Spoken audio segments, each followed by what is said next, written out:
Ding, ding, ding. The melodious chimes reverberate across the ancient city of Chang'an, with the majestic palaces, gray brick city walls, golden-tipped bell towers, and intricately carved railings.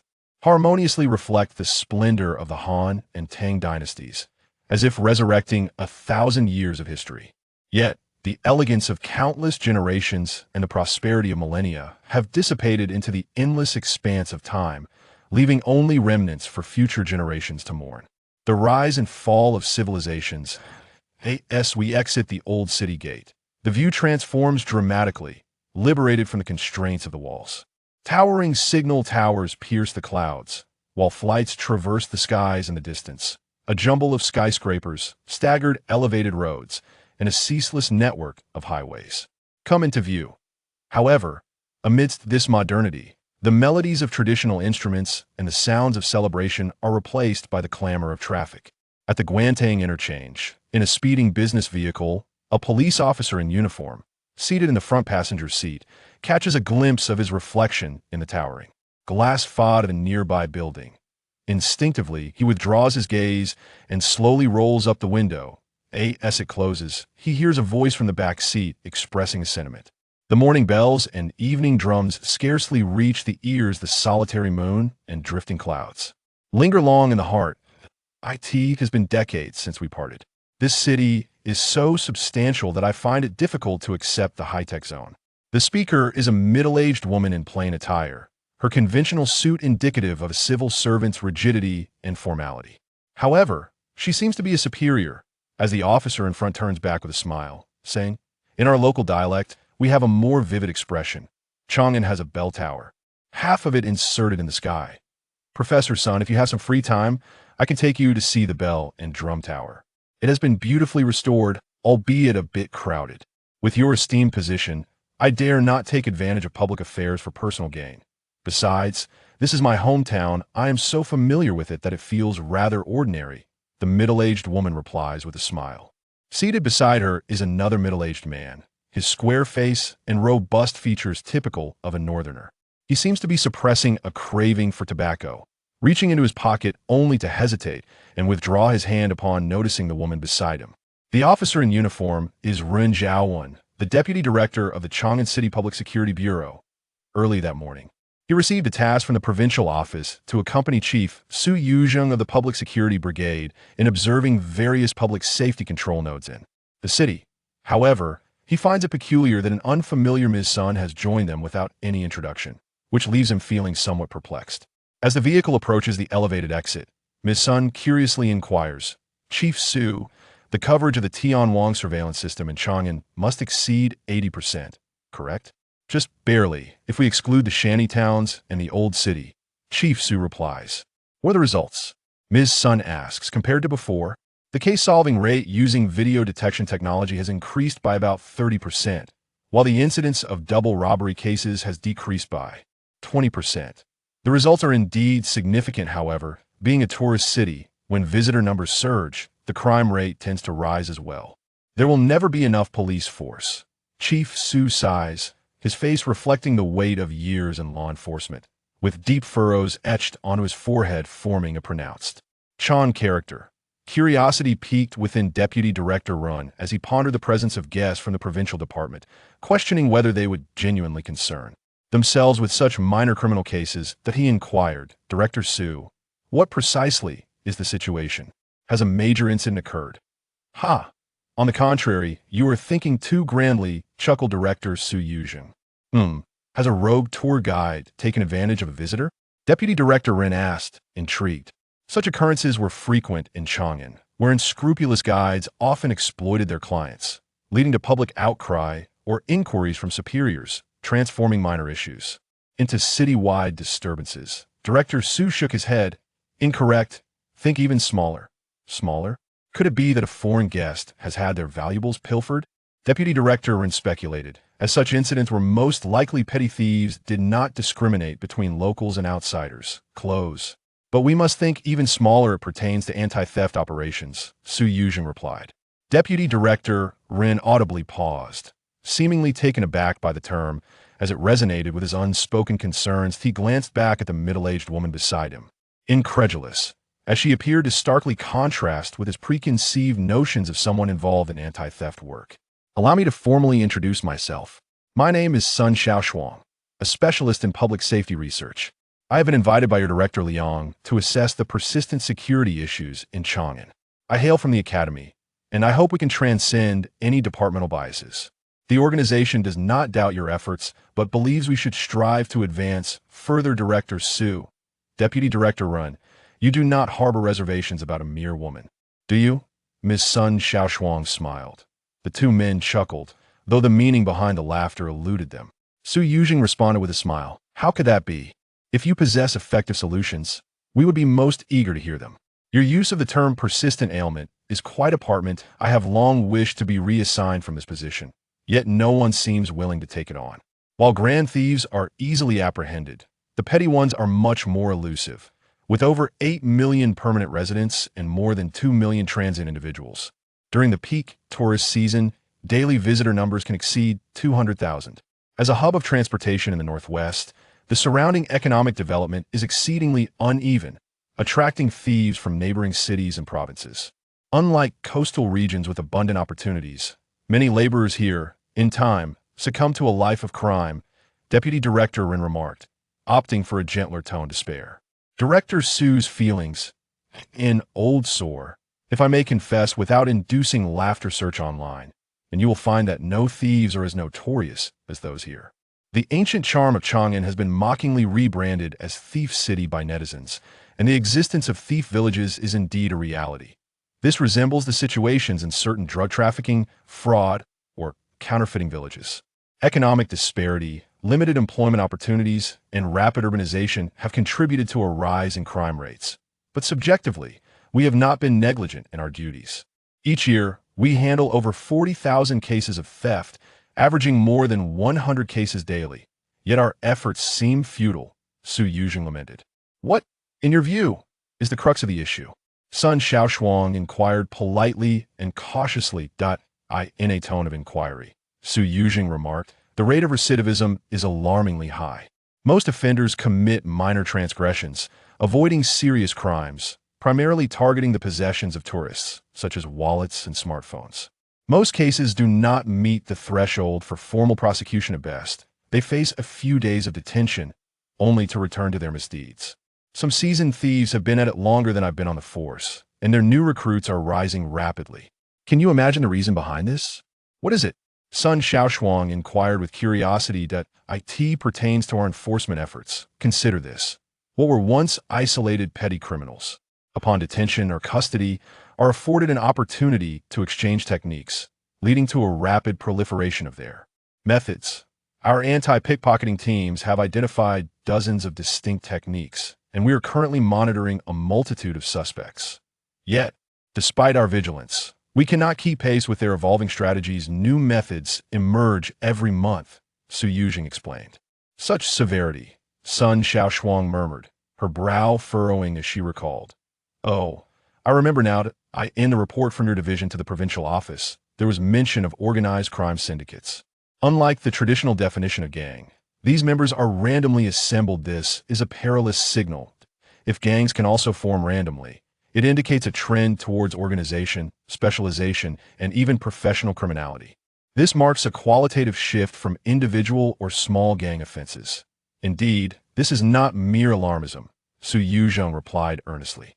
He gazed intently at Sun Shaoshuang, hesitating for a moment before disclosing. The methods of operation are nonspecific: stealing, cutting, plucking, pinching, reaching, grabbing, and ensnaring. Each with myriad variations. The modes of communication are equally diverse, ranging from glances and gestures to clandestine jargon. The obscure channels for disposing of stolen goods are entangled in a complex web of familial ties, compounded by the regular influx of tourists during peak periods. We see hundreds of thousands of visitors, many of whom do not report the thefts, making it nearly impossible to discern the patterns of these petty criminals, or rather, there is no need to seek patterns. Simply boarding any bus or visiting any attraction exposes one to thieves. Sun Shaoshuang's expression froze, her lips slowly closing in disbelief. She had not anticipated the situation had escalated to such an extent. Deputy Director Rin Jiawen, seated in front, turned to add, "Professor Sun, this is no exaggeration that my wife has replaced her phone 3 times in a year. All stolen while shopping. Despite my position in the police department, I am equally powerless against it." A chuckle escaped the driver, who quickly silenced himself. The absurdity of the situation elicited no laughter from the three. It took Sun Shaoshuang a considerable time to recover from her shock, and she murmured, "Oh, no wonder my old classmate, the director, has facilitated such generous employment. Opportunities for our graduates. He has offloaded this conundrum onto my shoulders as an old classmate of Director Liang." Deputy Chief Ren felt a sense of trepidation, instinctively sitting up straight. However, Commander Su remarked, "We have sought various solutions for many years, and there has been considerable communication among the provinces. Yet, certain criminal behaviors exhibit distinctly regional characteristics. For instance, the thieves from the north differ significantly from those of the south. We have previously attempted to implement the experiences of our brother units in cities like Guangzhou and Shenzhen, utilizing a portion of special informants to combat crime with crime, hoping to uncover the networks of petty criminals in Chang'an City. Unfortunately, the results were far from satisfactory. Special informants, a term that refers to individuals with slight criminal liability who provide tips on criminal activities, is a sensitive expression within the law enforcement community. While it is acknowledged verbally, it is never documented in writing." Sun Shaoshuang was unfazed by this, directly inquiring, "What was the issue then?" "The fierce spirit of the people in the Northwest is a challenge. Even if you detain them for a few days or sentence them to 1 or 2 years, they remain indifferent to such charges. It's not just about theft. Even when confronted with a gun to their heads, local bandits will curse vehemently, claiming that the police are obstructing their livelihood, vowing to resist law enforcement to the end." Su Yuzheng replied with a bitter smile, "When the populace does not fear the law, how can we govern them with it?" Only those within the situation truly comprehend the veracity of this statement. Sun Shaoshuang resonated with his words. The rapid pace of urbanization, increasing wealth disparity, and rising public animosity have deteriorated the law enforcement environment. This reflects in policing, making the role of a police officer increasingly arduous. The ensuing discussion took a somber turn, as Deputy Chief Ren and Commander Su elaborated on the 9 anti-theft squads in the city, with more than half being auxiliary officers, who do not even receive formal benefits. How could one expect loyalty and dedication from individuals in such conditions? The cycle of arrest and release only serves to frustrate both the thieves and the police. Moreover, there have been instances where criminal gangs retaliated against the families of auxiliary officers. Although such acts were punished in accordance with the law, the shadows of these events lingered, leading to growing unrest. No one outside wished to join the force, while those inside sought every possible means to transfer out. Those unable to escape the situation found themselves merely passing time. In contrast, criminal gangs have adapted to increasingly stringent law enforcement standards, making admissions of guilt more challenging. Often, the police apprehend thieves without recovering stolen goods, leading to futile efforts. Unless there is clear evidence of both the person and the stolen items, the consequences remain minimal, even in cases of direct evidence. What penalty can be imposed for a wallet or a phone? Upon release, they are likely to escalate their criminal activities. Thus, a cycle of diminishing deterrence has led to the current situation, where the most leniently punished category of offenders, the thieves, has left the senior police officials at a loss. The vehicle descended from the main thoroughfare of Textile Road, passing the district police station and turning on a foggy road, the dilapidated brick wall topped with electric fencing came into view. This rather run-down establishment housed a detention center located in Shuego Village, reputed to be the largest in the city, gathering various habitual thieves from Chang'an's streets, colloquially referred to as the School of Thieves for the skills and knowledge one acquires by spending time there. This marked the first stop of Sun Shaoshuang's journey in Chang'an, transitioning from the highest provincial office to the depths of a detention center. From the grand scenery of the ancient city, she now found herself observing the shadowy corners where corruption thrived. It was difficult for her to articulate the emotions surging within her. Copy all the stored video materials and conduct an on-site inspection of the wiring and the facility. The next step in the networking process will involve incorporating the detention center. Professor Sun Shaoshuang organized this, and several provincial department attendants complied without hesitation. With the coordination of the main team and the municipal bureau, the process was seamless. However, the director, Sun Shaoshuang, and the personnel from the anti-pickpocketing team of the textile city were left bewildered and silent, unsure of what was unfolding. Professor Sun, this is Li Chuang, the captain of the anti-pickpocketing team, and this is Instructor Yang Liqing. This is Professor Sun Shaoshuang, an expert hired by the provincial department. We are set to conduct a comprehensive assessment of public security prevention and control at various nodes, encompassing all teams and detention centers. Subsequently, you will receive official communication. Regardless of the requests, you must cooperate fully, Commander Su Yujing stated, combining introductions with directives. The two men saluted and shook hands, yet Professor Sun Shaoshuang appeared somewhat surprised. Contrary to her expectations of a robust captain, Li Chuang was a clean-cut gentleman. Conversely, the instructor, whom she anticipated to be refined, was a burly man with a stubbly beard, creating a stark contrast that piqued her curiosity. Those at the grassroots level had never encountered such grand proceedings and felt somewhat constrained. Deputy Director Ren Zhaoan quickly interjected, Professor Sun, please don't take offense. It has become customary for the anti-pickpocketing team to operate in plain clothes, except during unified operations and team meetings. So, as for appearances, I say, Liqing, you smell of smoke? Have you not bathed in days? Deputy Director Ren reprimanded the instructor, who sheepishly lowered his head and chuckled awkwardly. Professor Sun Shaoshuang smiled and remarked, let's not dwell on that. We are here to learn from the grassroots as well. Captain Li, if you were to undertake a specialized anti-pickpocketing initiative, where would you suggest we begin? Huh? Me? Li Chuang felt a surge of anxiety. What do you mean by asking me? This ISNTA press conference. So why all the nerves? Commander Su admonished him. Yes.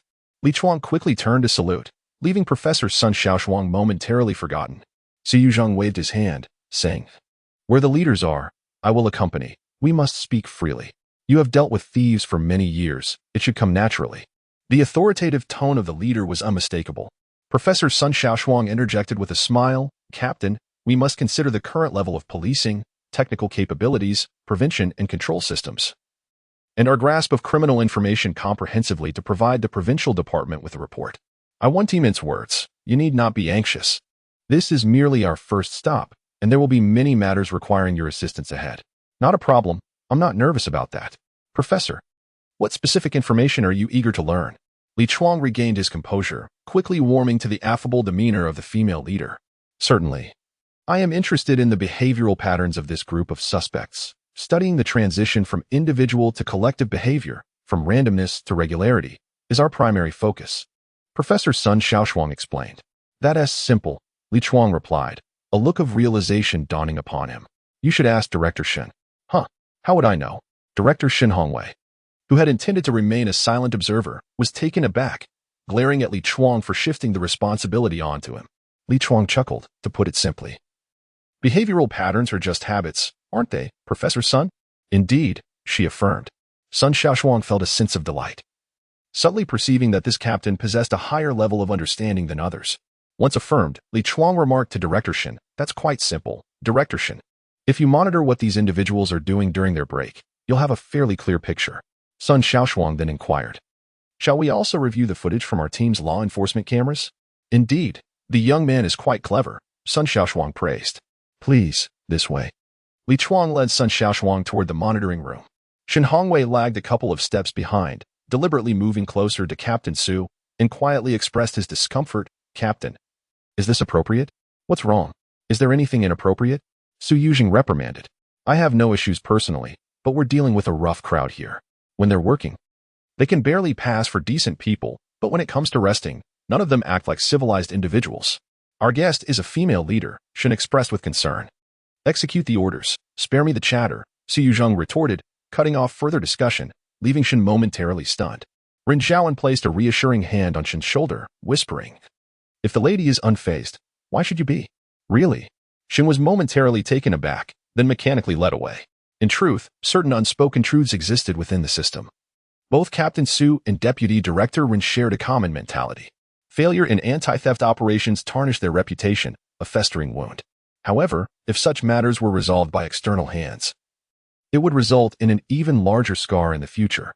Thus, their attitude of passive observation was evident. whether they scared away or ensnared the wrongdoers. It was a result they were willing to accept. Upon reaching the second-floor monitoring room, Shin was called inside. As anticipated, the footage during break time revealed a plethora of indecorous scenes featuring the rough men, and given the sweltering summer heat, even wearing shorts was considered formal attire. Fortunately, the colleagues from the provincial department were industry insiders, automatically overlooking those unsightly images. Sun Shaoshuang stood outside, waiting, while the subordinates from the provincial department had already begun copying the footage. Leaning against the railing for a moment's rest, he observed the detention center, which sprawled over several acres with moderate security. The yard contained several vegetable patches, and the surrounding area also featured patches where most detainees engaged in light work during their confinement, such as watering plants, tending to manure, and maintaining the vegetable gardens. Indeed, in the morning, police officers were busy with detainees in the external vegetable patches, harvesting, hoeing, and watering. Those men, rolled up pant legs as they toiled, did not appear particularly despicable. One might find it hard to believe that these seemingly simple-minded individuals could tarnish the reputation of an ancient and culturally rich city. Someone nudged his arm, and turning his head, Ren Zhaowen offered his phone. Captain Su squinted at it, taken aback, and then solemnly examined the device. It contained information about Sun Shaoshuang, a professor from the Public Security University, a researcher in public safety appointed by the ministry, with several published works on criminal behavior analysis and police psychology. Beside him, Ren Zhaowen added, "She has participated in the design of several provincial and municipal Skynet deployments and is an old classmate of our director Liang. She might indeed be quite the expert. Even the most skilled individuals are merely engaging in theoretical discussions. These petty criminals are apprehended only to be released again. Some, afflicted by illness and addiction, are even turned away from detention centers. No matter how advanced the legal processes may be, dealing with such individuals remains a formidable challenge." Sun Shaoshuang returned the phone with a tone of resignation. It seems that mentioning certain individuals brings them forth immediately. No sooner had he spoken than a shirtless, portly man leapt out from the courtyard below, his ample belly and hairy chest reminiscent of a character from a comic book, his appearance eliciting both laughter and despair. He bellowed, "Hey, where is everyone? You promised a 15-day detention, and now that time is up. Why is no one here?" Initially, he startled Deputy Director Ren and Captain Su, but upon recognizing this bewildering figure, they could only shake their heads in bemusement. Director Shin rushed out, and Instructor Yang Liqing, standing at the railing, shouted, "Fibu, are you looking for trouble? Go back." It seems this man, known as Fibu, harbors a modicum of fear towards the anti-pickpocket team. With a disgruntled glare and a huff, he adjusted his trousers and retorted loudly, "Just wait. I will expose your ugly faces online. Threats, abuse, and the unlawful detention of innocent people." He stormed off, grumbling, while the guards glared in frustration. Director Shin, feeling embarrassed, pointed to his head and explained, "This guy, Booty, is somewhat confused. He is a regular here, often checking in during the holidays when he has nowhere else to go." "What sort of people are these?" Ren Zhaowen remarked, his expression reflecting discomfort. Captain Su, uninterested in such trivial matters, casually strolled in, inadvertently drawn into the unfolding situation. Upon entering, he found himself captivated. Captain Li Chuang is a prominent figure in the anti-pickpocket domain, which explains his role in the Textile City's anti-pickpocket team. To everyone's surprise, he had performed admirably. The surveillance footage extracted during the break left the personnel from the provincial department in disbelief. The footage displayed inmates during their leisure time, featuring a group of men on a communal bed. One emaciated middle-aged man, bare-chested, was skillfully manipulating a playing card between his fingers, flicking it into the air in a graceful arc before catching it once more. The surrounding individuals appeared lively, seemingly seeking to learn from him. Another clip showcased a muscular man performing a unique form of push-ups, his feet elevated against the wall, astonishingly balancing on his thumbs, index, and middle fingers, an impressive feat indeed. Switching to another screen, several inmates were engaging with sticks of varying lengths, deftly maneuvering them as if they had an extra finger. Some performed intricate tricks with 2 or even 3 sticks simultaneously, tossing one into the air while expertly juggling the others, their coordination seemingly effortless. The personnel from the provincial department, having never witnessed such displays, were left astounded. There are those who move in a dizzying manner, and then there are those who remain as still as if entranced. One figure on the screen, an inmate, takes a moment to smoke. The cigarette poised delicately at the tip of his nose, perfectly vertical, with a wisp of smoke rising steadily, forming a thin line, utterly motionless. Others engage in more exhilarating activities, resembling a practical training exercise. Two seemingly underage youths are involved, one tossing several stones into the air with alternating hands, while the other suddenly reaches out, his fingers deftly pinching one stone from among the five with mechanical precision, never missing a single attempt. Enlarging the screen reveals that he is targeting a specific stone from the five, a complexity that leaves onlookers astonished. I am truly witnessing a spectacle. Even leisure and entertainment can be so peculiar. Captainly, I am beginning to grasp the essence. Artistry cannot stray far from the hands. Sun Shaoshuang murmured in awe. This is a performance unseen on stage, each act astonishing to the average person. That is precisely the point. One can discern styles merely through technique, Captainly elucidated. The card-throwing skill is known as returning the card, and the finesse lies in the dexterity of the fingers. A thin sheet is manipulated during a crime. A small blade is affixed to a banknote or a piece of cardboard, serving as a weapon for slicing bags. Mastery of the returning the card technique enables one to control the angle and pressure.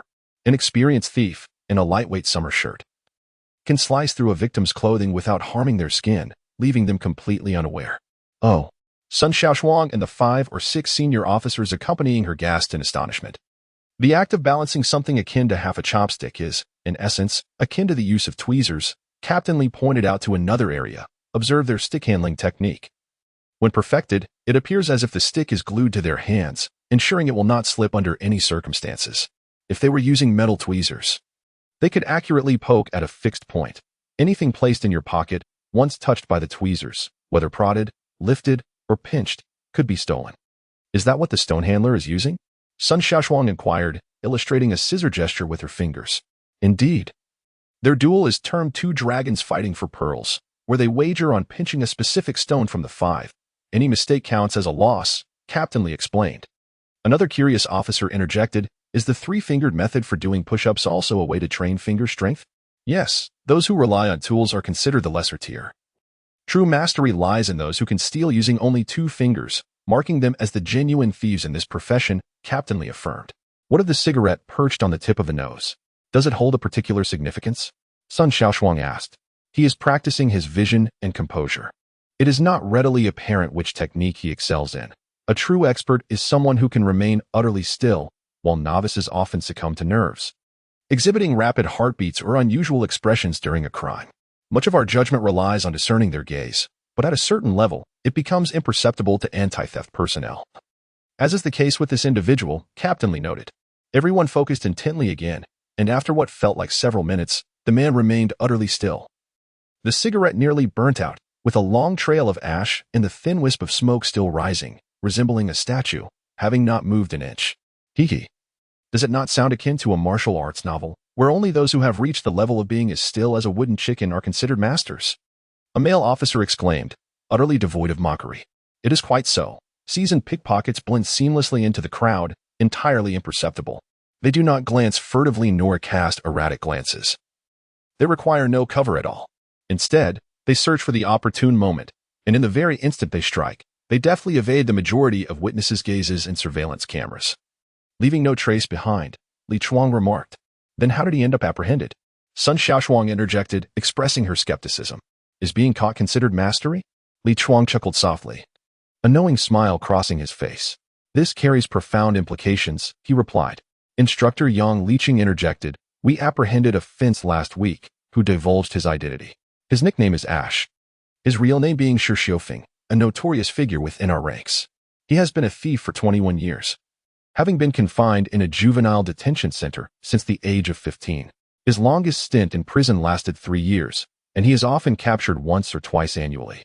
Though never at the scene of the crime. He is typically arrested for trafficking stolen goods and hardly ever admits to his crimes. Without eyewitness accounts at the time of the offense or surveillance footage, the prosecution cannot secure an arrest warrant. After a few days of detention, we must release him. Oh, I see, Sun Shaoshuang murmured, reflecting on the so-called masters. They do not imply infallibility. Rather, they signify individuals who have continuously learned and evolved from each misstep, adeptly circumventing the legal system's constraints and penalties until the law becomes a mere fade to them. As the silence lingered, another incident arose. A police officer monitoring the surveillance remarked, Chief, that hefty fellow is causing a ruckus again. The footage revealed the plump man engaged in a heated discussion with the officers, accompanied by a tall and slender individual. Just as the report was made, a commotion erupted below, prompting everyone to look towards Director Shin. Sun Shaoshuang inquired, "What is happening?" Director Shin? "Oh, it's just that his detention period has expired, and the inspection has arrived before we could process the release," Director Shin Hongwei admitted, sheepishly. "Then let us proceed with the proper protocols, and we shall take our leave. Xiaowu, expedite the data copying. We can commence the design for the network topology." Considering all existing nodes, Sun Shaoshuang directed, as her team followed suit. They exited the monitoring area, seemingly still digesting the shock brought on by their first encounter with a seasoned thief, descending the stairs in silence. Behind the isolation window, Director Shin had already rushed towards the detention area, signaling for the release of the detainees. "Ping San Gu. Here. Shonier Chang. Coming. Budi. Present." As the officers called out names, the three raucous individuals ceased their commotion, gathering in the courtyard to receive Director Shun's parting counsel. "Is this also a suspect in theft?" Sun Shaoshuang inquired, frowning as she pointed to the burly man with a bare chest and a profusion of chest hair, whose surname was Bu and given name Di, the most boisterous among them. Instructor Yang Liqing remarked, "You find it curious? Despite his size, he can indeed steal?" "Indeed. This seems entirely inconsistent with what Captain Li just described," Sun Shaoshuang replied. "Not all thieves are defined solely by their act of stealing. There exist those who serve as lookouts, provide cover, execute the act, transfer stolen goods, and clean up afterward. Their roles are distinctly delineated within this lowest echelon of a criminal gang. Should their actions be exposed, such members are likely to create distractions to hinder the rightful owner, even dragging undercover operatives into their schemes, typifying those who shoulder the blame. In most cases, their consequence amounts to mere detention, as Captain Li elucidated. His name is Buddy. Despite his seemingly foolish appearance, he is an experienced thief," Officer Yang Liqing added. "Oh, how intriguing. That short one beside the plump Buddy. Doesn't he strike you as an old hand as well?" Sun Shaoshuang remarked, observing a man with a buzz cut, dressed in tattered pants and worn-out sneakers. Embodying the essence of a typical loser, his expression somewhat vacant, seemingly confirming the adage that the more ordinary one appears, the more skilled they may be. Captain Li Chuang cast a glance before turning to the officer. "Old Yang, do you recognize him?" "I don't know him. I've never seen him before," Officer Yang Liqing replied. "Neither have I, but he is not a pickpocket," Captain Li Chuang deduced. "How can you tell?" Sun Shaoshuang inquired, almost testing him. "Firstly, pickpockets never make eye contact. Yet he is staring directly into Director Shin's eyes. Secondly, a pickpocket typically conceals their hands, either in their pockets or curled, due to their professional habits, whereas this individual keeps his hands relaxed and still. Thirdly, if he were a thief, his gaze would possess a certain roguishness. Most thieves exude a nonchalant bravado. Yet this man appears troubled. He is neither a seasoned criminal nor a novice, but rather an inexperienced one. Even if he were a thief, he would be a foolish one," Captain Li Chuang assessed. This analysis seemed to cast doubt in Sun Shaoshuang's mind, soon to be validated as 3 released detainees cheerfully exited, coinciding with Director Shun Hongwei's return, prompting Sun Shaoshuang to inquire, "Director Shun, that slender, short fellow we just saw, was he a suspect in theft?" However, to her surprise, Director Shin shook his head. "No. He was brought in by the East Suburb Police Station, just a foolish thief who attempted to steal wheel rims late at night, rolling them to a repair shop for sale. Unfortunately for him, he was caught by the car's owner before he could get far and brought to the station. His name is Ping Sange, a laborer from Chang'an. He has repeatedly been apprehended for stealing not only wheel rims but also construction materials." Sun Shaoshuang looked at Captain Li Chuang in astonishment. Her enthusiasm rekindled as she glanced back at Su Yuzheng, giving a thumbs up. "No wonder your surname is Li. You are formidable. Director Su, your strong leadership leaves no room for weak subordinates." "But still, it's merely a series of trivial skirmishes," Su Yuzheng responded, modestly deflecting the praise. "A significant breakthrough is necessary. Director Liang has resolved to take decisive action this time. We are in the vanguard, and subsequent support in technology, personnel, and funding will follow.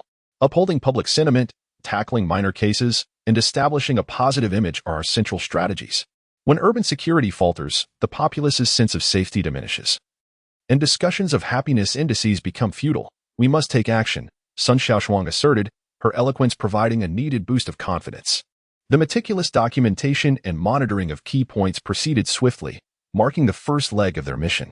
With a newfound warmth from the grassroots toward the provincial officials, they soon completed their tasks and set forth on the road to their next destination, the anti-pickpocket unit in the textile city. As Sun Shaoshuang entered the vehicle, she summoned 2 members of the team into the business car, engaging in conversation primarily centered around various details related to anti-theft operations. She expressed a particular interest in notorious suspects, such as one known by the moniker Ashtray. The convoy sped along the highway, sweeping past the 2 individuals recently released from detention, now covered in dust. The plump thief spat contemptuously towards the police car. In the rearview mirror, Sun observed the 2 walking in front and behind her. The lean, dull-witted thief appeared somewhat dazed, while the rotund one had surreptitiously pilfered 2 cucumbers from a nearby field, handing one to the leaner thief while crunching on the other, spitting towards the police car as he chewed. It was clear that as soon as they set foot outside, the thievery commenced. Officer Yang caught sight of this and, bemused, remarked on the situation. Laughter erupted in the vehicle, though it lacked any semblance of joy. Everyone understood that for these habitual offenders, everything could change except their inherent nature, which could also be referred to as their thief's instinct. A dilapidated van approached, wobbling towards the 2 recently released individuals, but it was not there to pick them up. Bear Chiang, who had just dug up a half-eaten tomato, tossed it aside and dashed toward the van. This tall, slender thief was quite a character. During his time in the detention center's vegetable garden, he managed to steal 7 or 8 tomatoes daily, stashing them in his trousers to bring back to his cell. As he walked away, he called out to the 2, "Brothers, I'm off." To which they replied, "All right, see you around, call us if you need anything." Booty waved dismissively, tossing aside the cucumber's end. Bear Erchiang sped away in the van. Thieves rarely engaged in pleasantries, not even offering a lift. Ping Seng stood there, his eyes clouded with sorrow, as if lost. He glanced at the dim-witted Booty, who had entered the detention center on the same day as he had. Booty, somewhat foolish, often found himself hungry, resorting to stealing from others, and now, unfortunately, had also been released on the same day as Ping Seng. Frustrated, Ping Seng lamented, "You act as if you're the boss. At least you could have asked them to give us a ride. They're thieves like us. We are not of the same ilk. Besides, who are we to solicit help from others? It would be so embarrassing if that got around." Booty hesitated to assert. Booty was boastful, his words exceeding his capabilities, largely spending his time in detention bragging. Ping Seng retorted with sarcasm, "Look at you. Who do you think you are?" The term stealing iron wheels referred to thieves who made a living on trains and at train stations, while Booty often regarded himself as the rightful heir of the most authentic thieves, dismissing all other petty thieves as inferior. Smacking his thigh, Booty exclaimed, "Why don't you ever learn? I've told you countless times. The most infamous 5-man gang from Chang'an's 9 districts and 18 cities has me as their number 1. My status in the underworld is akin to that of a celebrity." Such bravado seemed to have no effect on Ping Seng, who rolled his eyes in mockery. "Oh, a famous thief? Is that so?" Unfazed by the ridicule, Booty grinned with excitement. "Indeed, you truly are cultured. While others call us petty thieves, that sounds so unpleasant. All right, you're impressive. But I say, famous thieves, let's go our separate ways. I'm leaving now." Ping Seng waved his hand dismissively, unwilling to engage in an argument. Suddenly, Booty hurried a few steps to intercept him, regarding Ping Seng with an expression akin to a turtle staring at a green bean. The lad's short hair had grown slightly long, but it undoubtedly would look spirited once groomed. His face bore a hint of dirt, yet a wash would surely reveal well-defined features. His clothes were somewhat tattered, but with a bit of effort, they might not seem so shabby. Ping Seng cast a couple of glances at him, his hand delving into his pocket, retrieving the items confiscated upon his release from the detention center, a worn plastic wallet containing his ID and a few coins. He caressed the wallet, seemingly in contemplation, struggling to grasp Booty's intentions. This individual, rumored to have roamed Chang'an since the tender age of 5, had traversed the path from a homeless child to a troubled youth, ultimately maturing into a delinquent. Perhaps frequent encounters with the police had muddled his logic, and the lengthy, sorrowful tale he recounted stirred a modicum of sympathy within Ping Seng. Booty's thoughts were consistently unconventional. He fixed his gaze on Ping Seng and inquired, "Speaking of a drop of kindness, I must repay you. Given that I had a meal in the big yard, I ought to lend you a hand. That was not given to me. You outright stole it." Ping Seng retorted angrily, recalling how, upon being sent in by the anti-theft team, Booty had missed mealtime, leaving him to endure a night of hunger while Booty pilfered his food. But you didn't blame me, which indicates you possess a certain decency. Booty replied with a grin. How can I reason with someone so dim-witted? Ping Sange sighed, having made up his mind. He extracted his wallet, pulled out 15 yuan, and handed 10 to Booty. To his surprise, Booty snatched the wallet, scrutinizing his ID before reading aloud, Ping San? What character is this? Gui. As in the spear of iron and gold, Ping Sange clarified. Brother Ping San, are you taking advantage of me and expecting me to call you Sangu? Booty looked at the ID with skepticism. Consider it a slice of the pie. Ping Sange altered his approach. This tactic proved effective. Booty recognized the name, exclaiming, oh. As enlightenment dawned upon him, he returned the wallet to Ping Sange and gazed at him expectantly, seemingly overlooking the money he had been offered, instead asking, do you wish to follow me? Ping Sange stared at this dim-witted individual, incredulous that he might one day be recruited by such a person. With a mix of amusement and exasperation, he replied, what could I possibly gain by following you? You can barely write your name. And you only recognize the numbers on money. If I were with you, I'd be in detention 7 or 8 times a year. Spending the new year in the very place of detention. What would I gain from you? Booty appeared to misunderstand the subtle mockery and nodded. You're not foolish. Those cops want to let you off easy. You might as well stay oblivious. I'm not accustomed to you pretending to be clever. Just take the 15 yuan. I want to let you go without a penny. You've got some skills to survive in detention. Handing over the 10 yuan, Ping Sange advised. Find yourself a place to eat and a bit of work. Oh, brother, your loyalty is commendable. To share half of one's fortune with you is the mark of true brotherhood. Indeed, this generosity is akin to familial ties. Upon our first encounter, I felt an undeniable connection as if we were long-lost kin. You have offered me sustenance, provided a place to rest, and now bestowed upon me money. What a novel sensation it is to feel genuinely moved.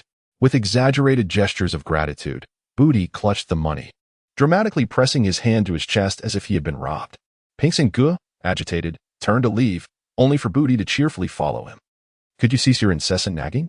Ping Sange exclaimed.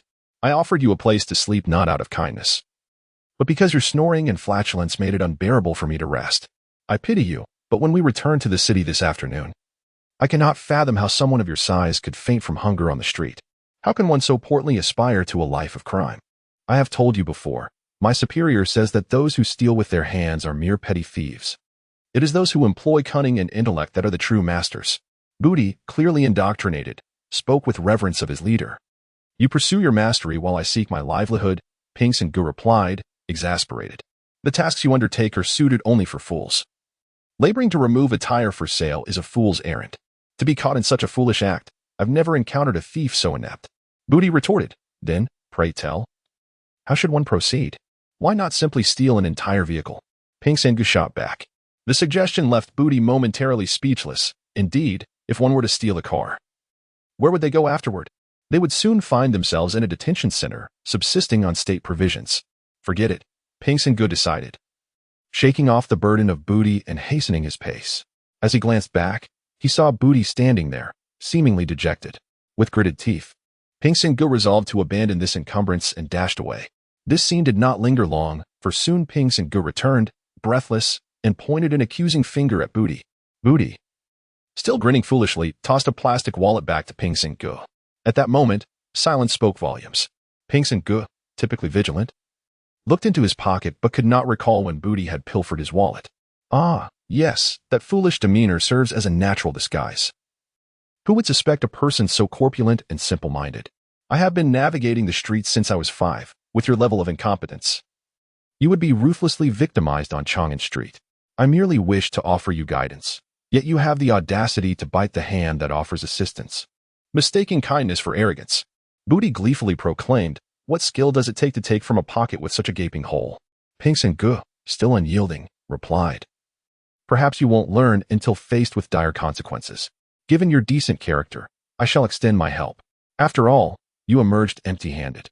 Allow me to treat you to a meal. I will also procure a mobile phone for you and provide some funds. As an outsider in our territory, it would be remiss of me not to offer hospitality. And what of your so-called gang of 5?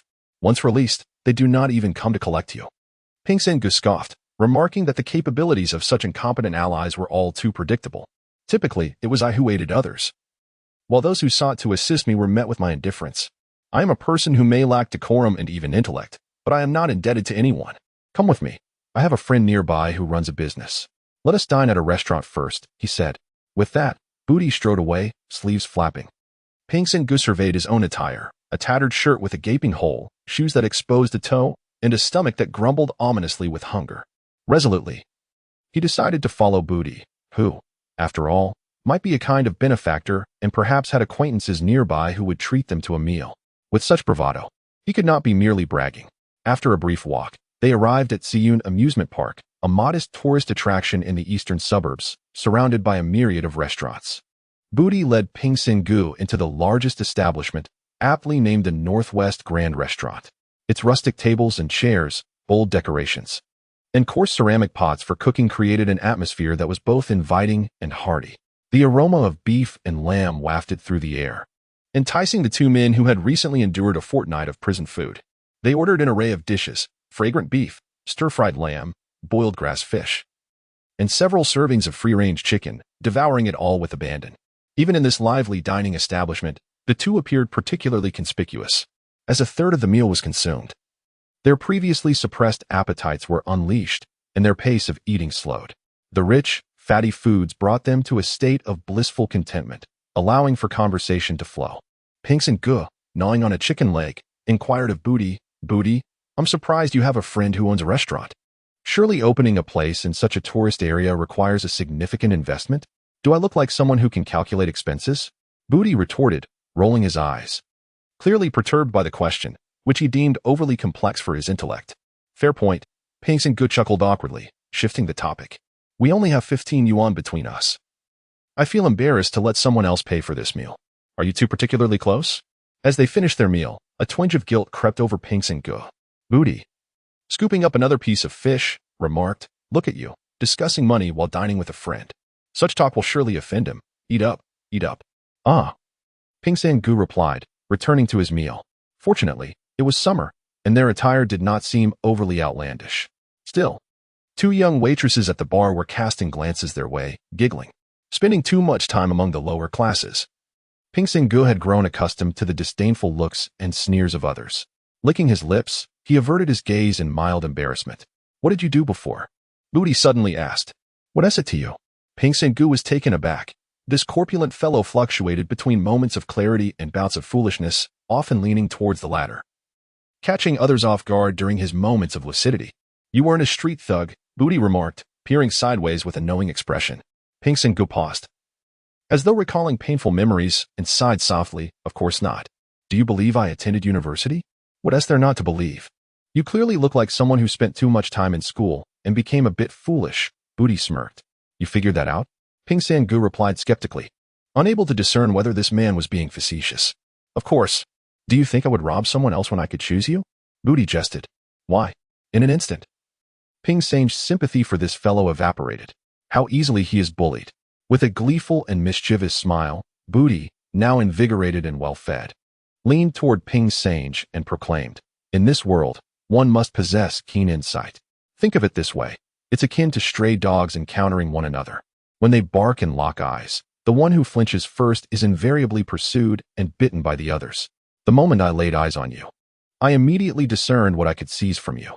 Booty likened the situation to a pack of dogs, leaving Pingsan with an expression that suggested he had been thoroughly humiliated, lingering in a state of bewilderment. Observing Pingsan's discomfort, Booty quickly interjected, "What is there to be angry about? We've all been through similar trials. It's a give-and-take situation. I may not be treating you to a meal, but I am prepared to lend you a hand." "You'll lend me a hand?" Pingsan replied skeptically. "Absolutely. I aim to enrich your experience in the world, lest you continue to endure such hardships," Booty declared. "All right then, let us commence. I am eager to hear more." Pingsan seemed agitated. "Have we not already begun? Did you not notice?" Booty's expression shifted to one of playful mischief. "What do you mean?" Pingsan was momentarily taken aback. "This is merely the first lesson. The thief who employs cunning is a true rogue, while the one who merely steals is a petty thief," Booty explained, gesturing towards the chaotic table while quietly elaborating. "In simple terms, it's about how to indulge in this sumptuous feast without spending a single penny." Pingsan, startled, nearly bit his tongue in disbelief. He reached out and tugged Booty's ear, exclaiming, Didn't you say you would treat me? Indeed, but I never claimed I would pay. You know my pockets are emptier than my face, Booty retorted defiantly. Then you claim it's your friend? Ping Sange inquired, wide-eyed. Are you foolish? Do you really trust a thief's words? Booty chuckled wickedly. Oh dear, this is akin to dragging along someone to share in the punishment. Ping Sange sighed in exasperation. Gesturing dismissively, forget it, just leave. Worst case scenario, I'll be detained and forced to wash a few dishes. In this world, if you wish to play the fool, others might refuse to acknowledge you as their master, Booty remarked, casting a sidelong glance.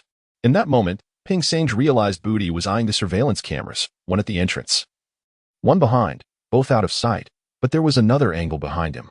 What are you planning? Ping Sange cautioned. Be silent, stand up, higher, Booty instructed. Hesitantly, Ping Sange rose. And as he did, he caught sight of Booty hastily retrieving something from his pocket and tossing it into the dishes. Upon recognizing the object, Ping Sange instinctively covered his mouth, nearly retching. With a resounding thud, Booty slammed his hand on the table, roaring like a fierce beast. Waiter, come here. The water attendant rushed over, asking, what's the matter? Booty, wielding his chopsticks with a small insect pinched between them, bellowed, there's a bug in this dish. How outrageous. You can cheat the outsiders, but to deceive a local is unacceptable. What shall we do? This was not Booty's first encounter with such a situation. He adeptly assumed a fierce demeanor, exuding an air of intimidation, devoid of any semblance of humility. The establishment is not foolish when it comes to running a restaurant. A female server called out, seemingly addressing a brother, startling Ping Sange as he turned around. Two burly chefs rushed out, positioning themselves in front of Ping Sange and Booty. Booty pointed at the two cockroaches he had extracted from the dishes on the table, disdainfully declaring, Don't accuse me of dining for free. There are so many surveillance cameras. You tell me, how will you resolve this? The audacity of the situation was palpable, with the surveillance cameras blocking both entrances, leaving the restaurant staff in a predicament. The first chef, a robust man from the Northwest, appeared no less formidable. After assessing the two seated patrons, he decisively reached out, grabbed the two cockroaches, and swiftly stuffed them into his mouth, crunching them loudly while glaring fiercely at Booty, causing the two young servers to nearly retch. It seemed he was the owner of the establishment, and as he chewed, he muttered ominously, Little fatty, I've encountered this trick countless times, and let me tell you, if you don't pay for your meal, you're not leaving today. The atmosphere shifted dramatically, quickening Ping Sange's heartbeat. He had learned from experience the fierce demeanor of the local populace. Disputes often escalated to physical confrontations. Had it not been for the consideration of other patrons, a brawl might have already ensued. You're quite bold, Booty remarked, taken aback. He feigned standing up only to sit back down, picking up his chopsticks. The two restaurant owners watched him intently as he appeared sheepish, addressing the concerned diners. Let us settle this fairly. I claim their food is unclean. Yet look at their aggression. Do they intend to resort to violence? Unclean? Where's the dirt? The owner scoffed. Are you trying to play tricks? You just ate, Booty retorted. Indeed, I consumed what was unclean, but I did not compel you to partake in it. The owner glared, likely having dealt with many patrons attempting to dine for free, which had hardened his resolve. Very well, Booty said, extending his chopsticks into the boiled fish dish, scooping out a piece and tossing it onto the table, muttering, You can eat all you want. Today, I concede. As the food was flung, the two chefs simultaneously widened their eyes and exclaimed in shock. The server let out a scream as Booty theatrically cried, There's a rat in the food, a dead rat, unintentionally drawing the diner's attention, a filthy little rat.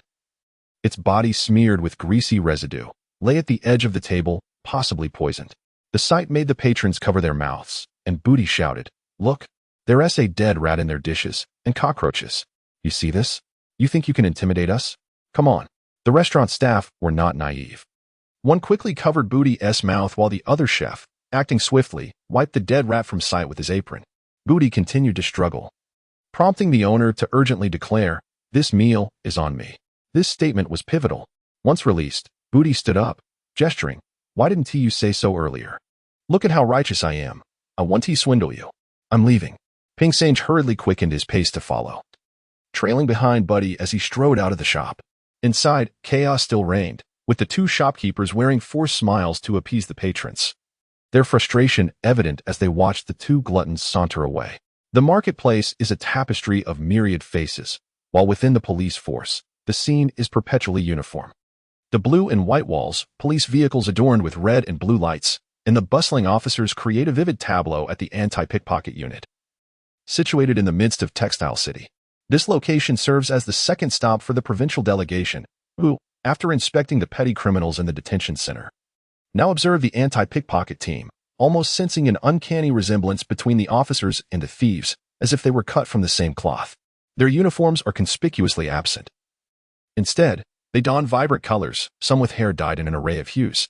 The age range is vast, with the youngest barely in their 20s and the oldest in their 40s or 50s, including subordinates of Chief Sun Shaoshuang. It has long been known that this unique team within the police force operates with a degree of flexibility, but the sight still astonishes the provincial visitors. Over half of them are auxiliary officers, limited by our staffing and funding, struggling to maintain operations. This unit primarily oversees the scenic areas, passenger stations, and a museum in the eastern suburbs, all of which are major tourist attractions in Chang'an with high foot traffic, where most pickpockets are apprehended. Deputy Director Rin Zhaowen elaborated. With Captain Li Chuang leading the way, Chief Su added for Professor Sun. Originally, anti-pickpocketing was not a top priority in public security. However, with the rise of tourism in recent years, its significance has escalated. There have been several incidents of foreign tourists being robbed, which have had a detrimental impact. Consequently, our budget and resources for anti-pickpocket efforts have surpassed those of other police divisions. Before the establishment of this unit, it was just old Chang, the bald old man with the white beard we just met, leading a group of 5. Now, we have a full team, increased tenfold in size, yet still stretched thin. The surveillance upstairs connects directly to various scenic spots. Typically, after noon, with the daily influx of tourists, we become quite busy. As they turned back, they spotted the freshly dispatched anti-pickpocket officers setting off after a brief meeting. Upon reflection, the rationale behind their eclectic attire becomes clear. Such disguises allow them to blend seamlessly into the throngs of tourists from near and far. It is a necessity born from circumstance, both in appearance and in essence. When it comes to discerning individuals, our officers do differ from the thieves. An experienced old pickpocket can sometimes spot our disguised personnel, even in a crowd. Captain Li Chuang remarked. His seemingly casual observation resonated with Sun Shaoshuang's thoughts, prompting her to regard the captain with newfound respect. With a smile, she quipped, "You have a keen eye, don't you?" The fair-skinned and somewhat refined captain offered a modest smile in return, explaining, "In truth, there is still a considerable gap. From our position in anti-pickpocketing, we cannot gain extensive insight into the world of thieves." Referring to the environment that cultivates criminal behavior as a world is not without merit. Captain Li, how do you interpret this world? Sun Shaoshuang inquired. The world? Li Chuang pondered for a moment and remarked, "There is a saying that wherever there are people, there exists a world of its own." In today's digitally advanced environment, this phrase may seem antiquated. However, we beg to differ. Take, for instance, the profession of pickpocketing. It has its guides, its own traditions, and even a continuous evolution of skills. Within this circle, there exists a hierarchy of status and wealth, accompanied by various rules. Thus, it can indeed be referred to as a world unto itself. Offering a somewhat tenuous explanation, Li Chuang felt a sense of trepidation, uncertain whether his superior would deem his words as sheer nonsense. He glanced at the chief, Su Yuzhong, who addressed Sun Shaoshuang, saying, "Do not pay heed to their ramblings about worlds and such." With a chuckle, Su's bureaucratic tone was evident. "No worries, Captain Li. On this matter, I cast my vote in your favor," Sun Shaoshuang jested, bridging the gap with the grassroots officer. The destination for the group was the surveillance system, a component of the overarching Skynet. The anti-pickpocketing unit represented but a small node within this vast network, yet due to the frequent incidents of theft, it had become a focal point in Chang'an. The annual investments had steadily increased, resulting in a significant portion of the street surveillance, previously under the jurisdiction of the 110 Command Center, being allocated to the anti-pickpocketing unit. The multitude of computer screens displayed the surveillance footage from various locations: a tertiary hospital, a museum, 2 amusement parks, and an inner-city bus station, areas notorious for pickpocketing. The sheer volume of people observed on the screens illustrated the formidable challenges faced by the unit.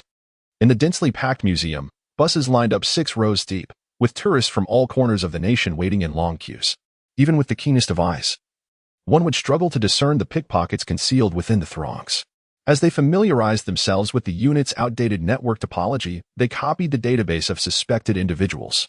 In her spare time, Sun Shaoshuang took a keen interest in the footage, though her discerning eye seemed somewhat perplexed. Su Yuzheng noticed her genuine curiosity and decided to leave this opportunity for the captain and the instructor, signaling them to introduce Professor Sunday. The greatest challenge lay ahead. Instructor Yang Liqing seized the moment to interject, pointing out the very footage that had captured Sun Shaoshuang's attention. With curiosity, she inquired about their preventive measures.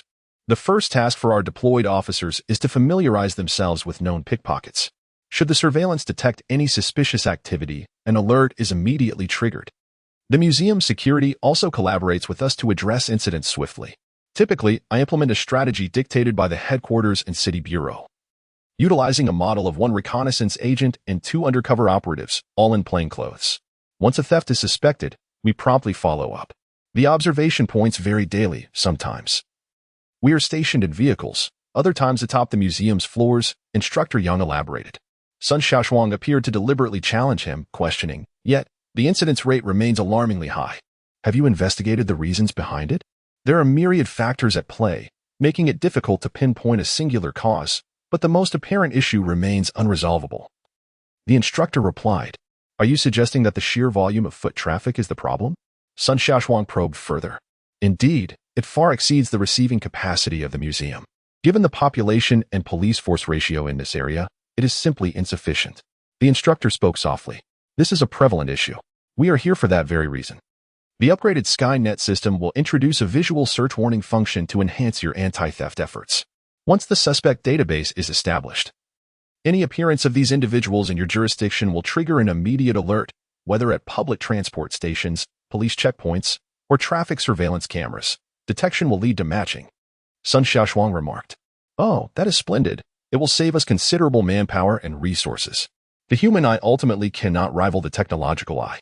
Instructor Yang Liqing expressed his delight, noting that the application of such new technologies has been rather slow. However, Sun Shaoshuang did not share this enthusiasm. She shook her head and stated, Technology is but a part of the solution. While the route of strengthening the police through technology is correct, relying entirely on technology may lead to complications, especially in certain cases. An over-reliance on technology can indeed become our Achilles heel. This sentiment resonated deeply with Chief Su Yuzheng, further elevating his regard for Sun Shaoshuang. At the very least, she did not resemble those high-ranking officials who, merely glancing through a car window or standing in a courtyard, would dare to launch into grandiose speeches. The instructor pondered over Professor Sun's words, unsure of how to respond. Just then, Sun Shaoshuang's attention was drawn to a surveillance screen, where she pointed and exclaimed, Oh, isn't that the chubby fellow from the detention center? Ah, Buddy, known on the streets as Fat Bud, is quite a notorious big-eyed thief, Captain Li interjected. Sun Shaoshuang, puzzled, inquired, Big-eyed thief? Does he have large eyes? Those who scout and signal for the gang are collectively referred to as big-eyed thieves. They possess particularly sharp eyesight, making them difficult to apprehend, Captain Li explained. An individual from the provincial department added, Do you not find it challenging to capture such individuals? It is indeed quite difficult.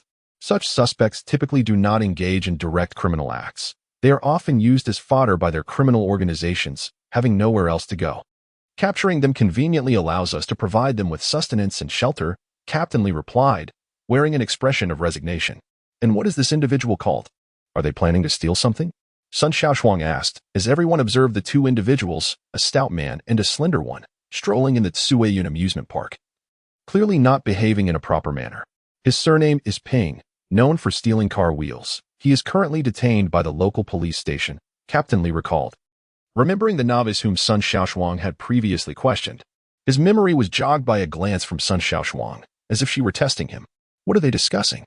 What is known is that one is a notorious big-eyed thief, while the other is merely a novice. Are they conspiring to steal? Upon this inquiry, Captain Li focused on the screen, which displayed a distant view of Ping and Buddy. In profile, the 2 stood outside a fence, resembling tourists admiring the scenery.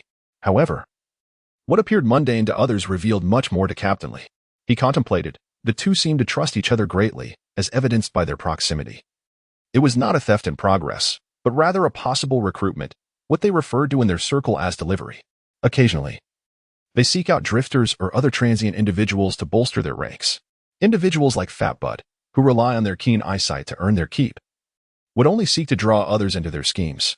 Ah, So thieves indeed have underground organizations and personnel responsible for recruitment. The individuals from the provincial department, led by Sun Shaoshuang, exchanged glances, instantly discerning the grim reality. In a city with a population nearing 10 million, there is no shortage of unemployed drifters who might resort to desperate measures at any moment. It is highly probable that before long, another skilled pickpocket will emerge on the streets. They decided to mark this rotund individual as the first specimen to be monitored following the system upgrade, hoping to uncover patterns in his activities that might reveal the workings of an organized group. Sun Shaoshuang issued a command, albeit one that caused Li Chuang to prudently fall silent. For he understood all too well that the correct answer was that mere surveillance would never unveil the patterns of such petty thieves. You stand outdoors admiring the scenery while those observing you from their homes through surveillance cameras perceive you as a fool, yet who can say that those regarded as fools do not see others in the same light? A thought flickered in Ping Seng's mind, prompting him to cast a respectful glance at Buddy, the portly figure who appeared rather foolish as he pointed out the environment. With 12 security guards and patrols every 15 minutes alongside 41 surveillance cameras, this amusement park had become increasingly difficult for thieves to exploit.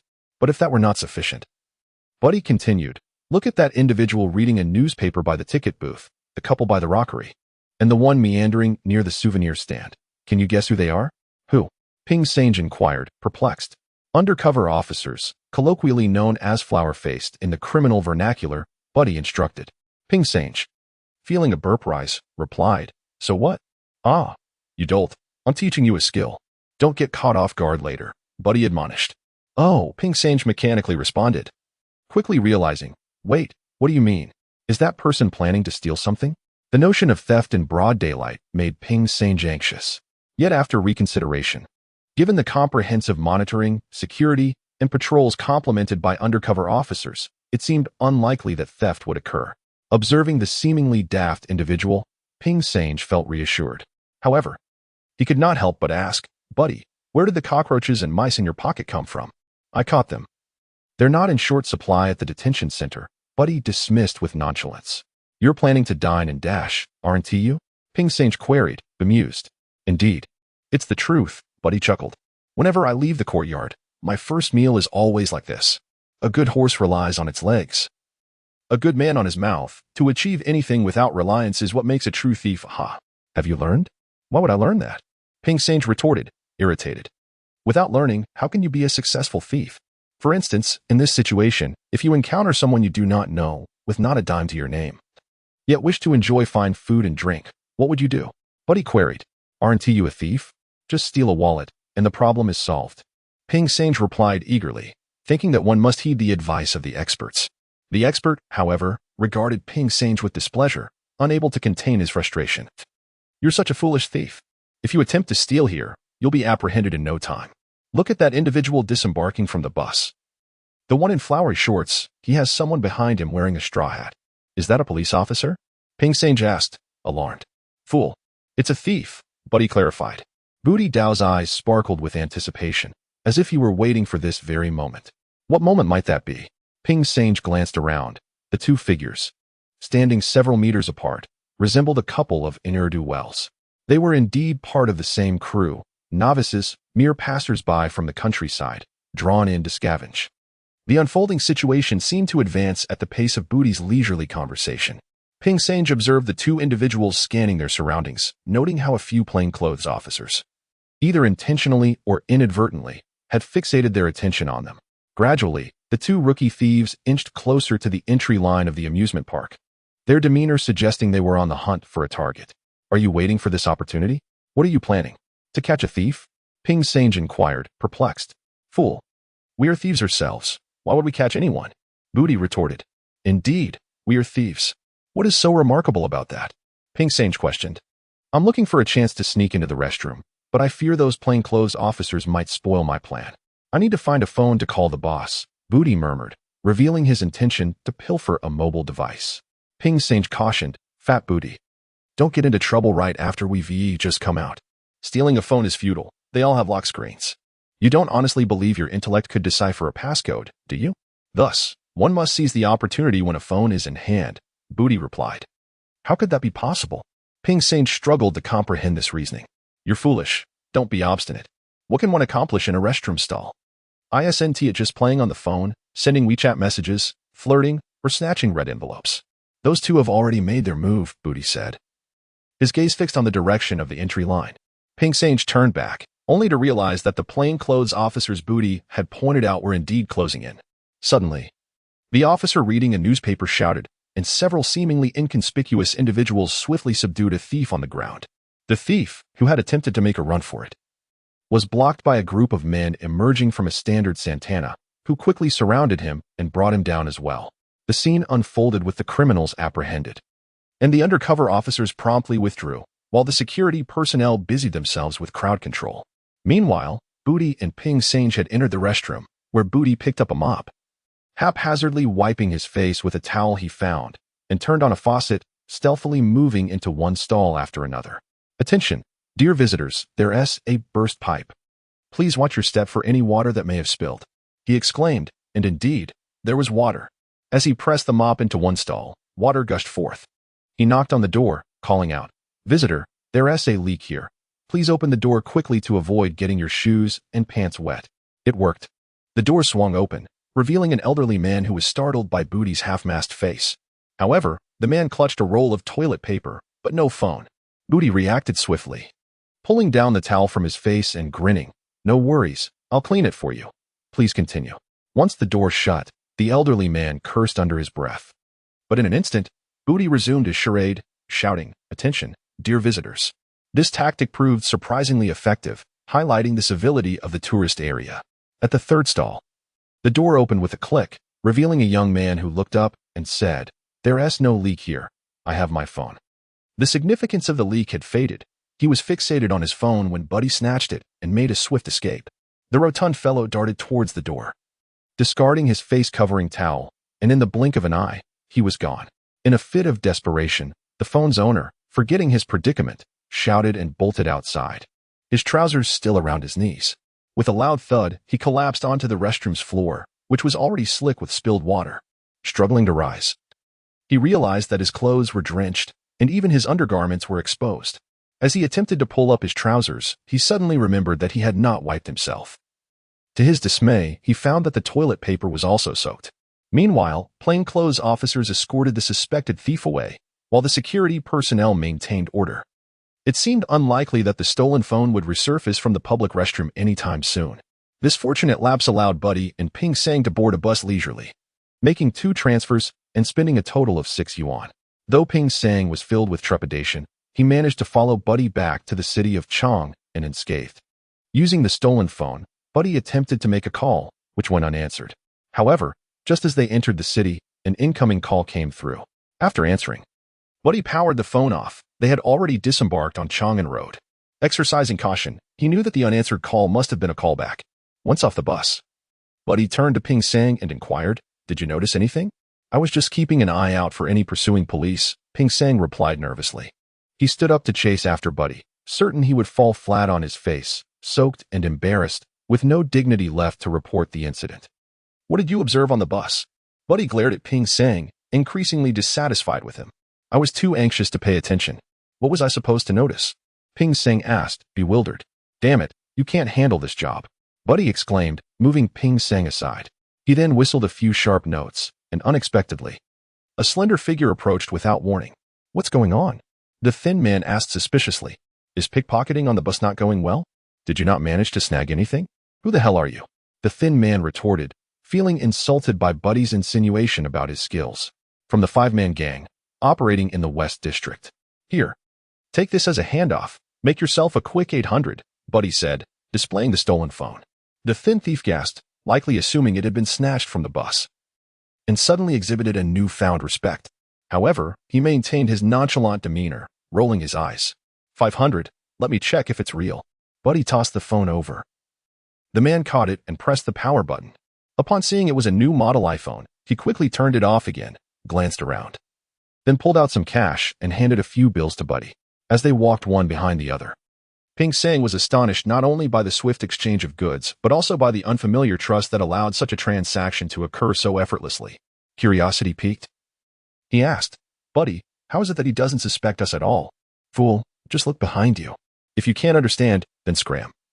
Buddy signaled towards the spot they had just vacated. Several meters beyond the bus stop, beneath the curb, lies a bicycle lane flanked by a bustling road on one side and the wall of a nearby establishment on the other, a rather mundane location. After a prolonged observation, Ping Sange suddenly experienced a moment of clarity. There is a traffic sign there, and the position where we stand aligns perfectly with that surveillance camera. This implies that the camera would not capture the transaction among the three individuals. Surprised, Ping Sange glanced back at the dazed Booty, his expression now devoid of sympathy. Their gazes locked, their conversation was synchronized, and their positioning was in harmony. It was evident they were kindred spirits, money and goods exchanged without concern. Each a stranger to the other, emboldened by anonymity. What was there to fear? They could simply proceed, perhaps to wash away their misfortunes. Booty took the lead, urging Ping Sange to follow. Hesitation flickered in Ping Sange's demeanor as he grappled with the moral implications of petty theft versus embarking on a criminal venture. Yet, in this vast metropolis, amidst a sea of humanity, where else could one turn if not towards the darker path? It is often said that mastering virtue may take years, while succumbing to vice can occur in mere days, though perhaps the latter may be even swifter. After a brief pause, Ping Sange resolved himself with determination. He clenched his teeth and, adopting a mindset of what if I regret not seizing this opportunity, he followed Booty without looking back. As dusk descended, the heat and clamor of the day began to wane. Traveling eastward along Aerospace Avenue, 2 rows of sturdy street trees stood sentinel, seamlessly integrating with the uneven buildings nearby and the towering Lishan in the distance. Rolling down the car window, one could almost feel the refreshing breeze blowing in from the Qinling Mountains, offering a touch of comfort after a day of laborious toil. At the midsection of Aerospace Avenue, the criminal technology building illuminated its prominent signage just as Sun Shaoshuang and her team had established their base here. This time, they were truly digging deep into the grassroots. Having visited 2 detention centers and 3 anti-pickpocket teams, even Chief Shaoshuang found himself somewhat impressed by Professor Sun's dedication. As the new work assignments were dispatched before dinner had even settled, tasks such as modeling the suspect database, mapping network topology, testing various surveillance nodes, and connecting to the Skynet system were meticulously allocated to the accompanying officers, causing both Chief Su and Deputy Round to feel a sense of trepidation. This endeavor was evidently serious. The full title was the Internet Data Center, a crucial component of the police's Skynet. During major operations organized by the Provincial Department, data analysis, coordination, and command would all be conducted from this very location. However, a pressing question arose. Would such extensive resources truly be deployed for petty theft cases that barely met the standards for criminal proceedings? Please, take a seat. Thank you for your hard work today, Sun Shaoshuang remarked politely, pouring tea for the 2 local officers.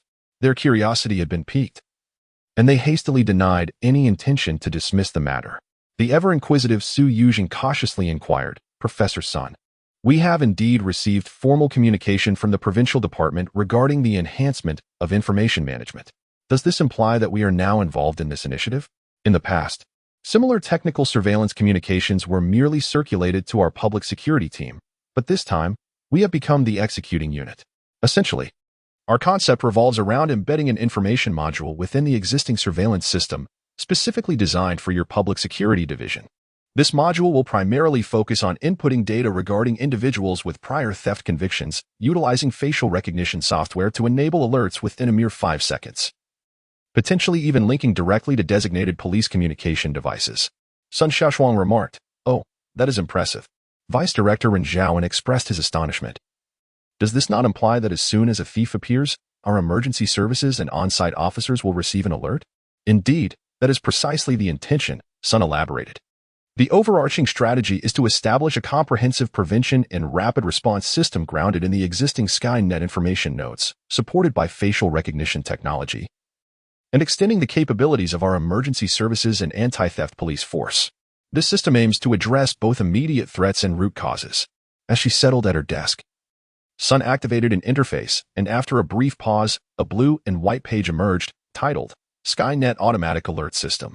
Concerned about his professional responsibilities, Su Yuzheng instinctively leaned closer. Given his extensive experience in law enforcement, he was accustomed to a more traditional, hands-on approach to learning and might find it challenging to adapt to such advanced technology. His expression bore a hint of skepticism, which Sun noticed. With a smile, she reassured him, This is the most effective way we could conceive to conserve police resources and enhance efficiency. The most challenging individuals to manage are those habitual thieves who refuse to reform. By closely monitoring these individuals, we can ensure that our forces are promptly alerted to their presence, significantly simplifying our tasks. Is this feasible? Previously, we scrutinized surveillance footage by organizing police resources to review it frame by frame. Many cameras are outdated, rendering them ineffective. Current surveillance systems are installed in several batches and do not originate from a single supplier, resulting in significant discrepancies in quality. Su expressed. This will be addressed promptly. Starting with high-priority areas such as tourist attractions, hospitals, and shopping malls, and gradually expanding citywide, with leadership from the provincial department overseeing the implementation. This initiative will not be a fleeting endeavor. As for the speed of recognition, you should trust that electronic eyes surpass human vision in both accuracy and speed. And they will not succumb to fatigue, Sun assured him. Noticing the confusion on their faces, she decided to demonstrate further. She opened her computer and conducted a test, navigating through the menu to connect with the public transport system. Within moments, dozens of computer screens rapidly scanned, and then 3 alert signals sounded.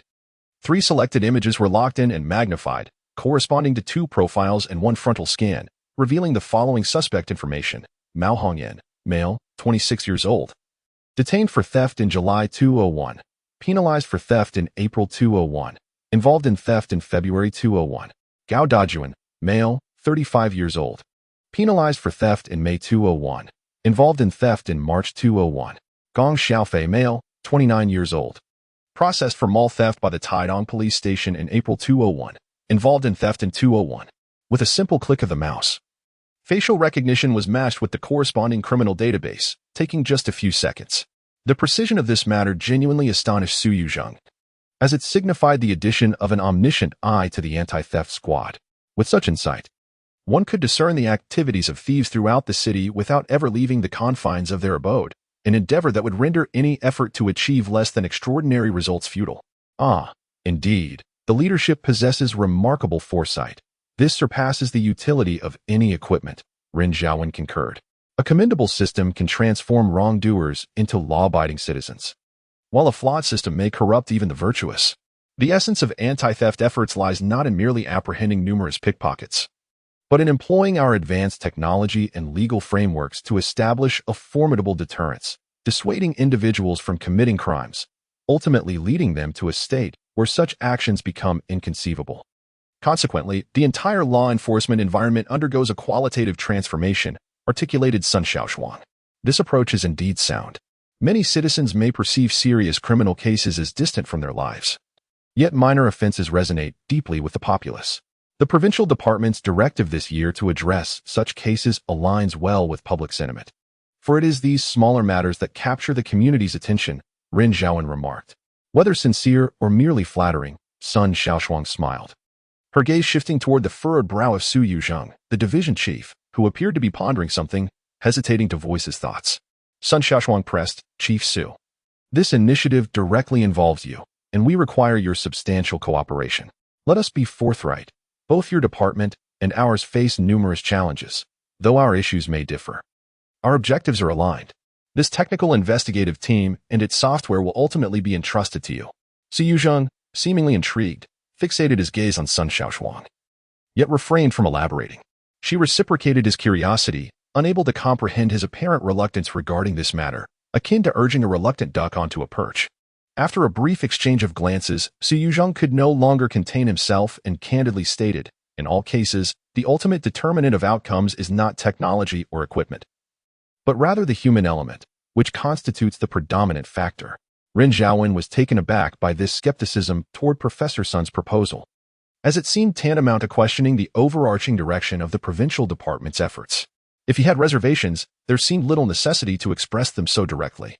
Sun Shaoshuang was momentarily stunned, but soon her expression softened into a smile as she remarked, Director Liang cautioned me that Chief Su can be rather obstinate, making him less amenable to new technologies.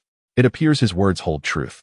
Chief Su, while being steadfast in our profession is commendable, it should not be mistaken for stubbornness. Is that so? I have been in law enforcement since I was 18.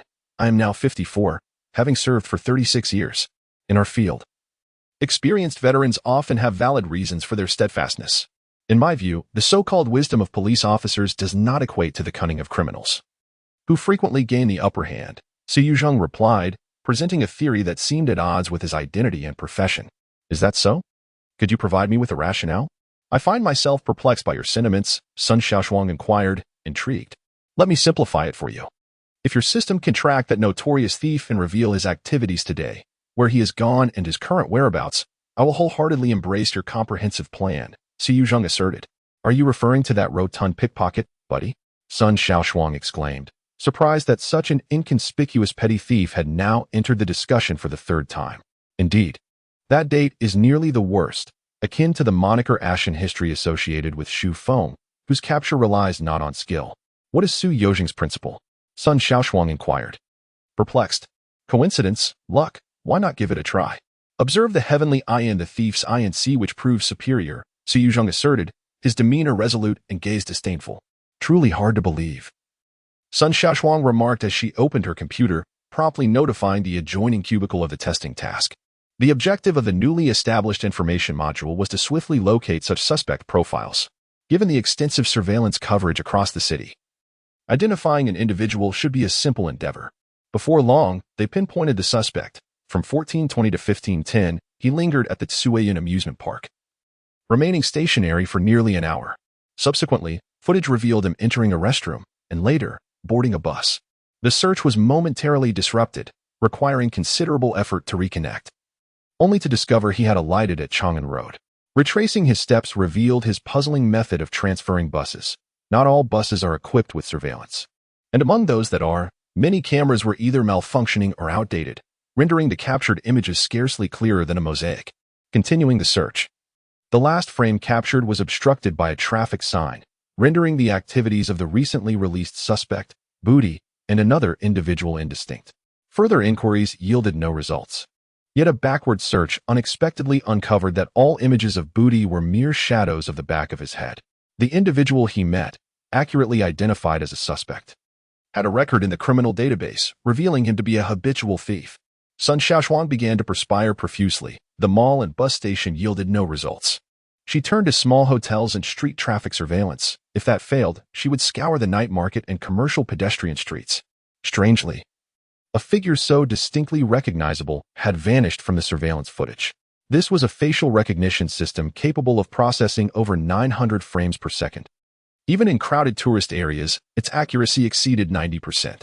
Yet, inexplicably, the portly individual that even the human I would not forget eluded the heavenly eye. Half an hour passed, and as Sun Shaoshuang lifted her gaze, Ren Zhaowen and Su Yuzheng were still waiting, their expressions tinged with mockery. Very well, I concede.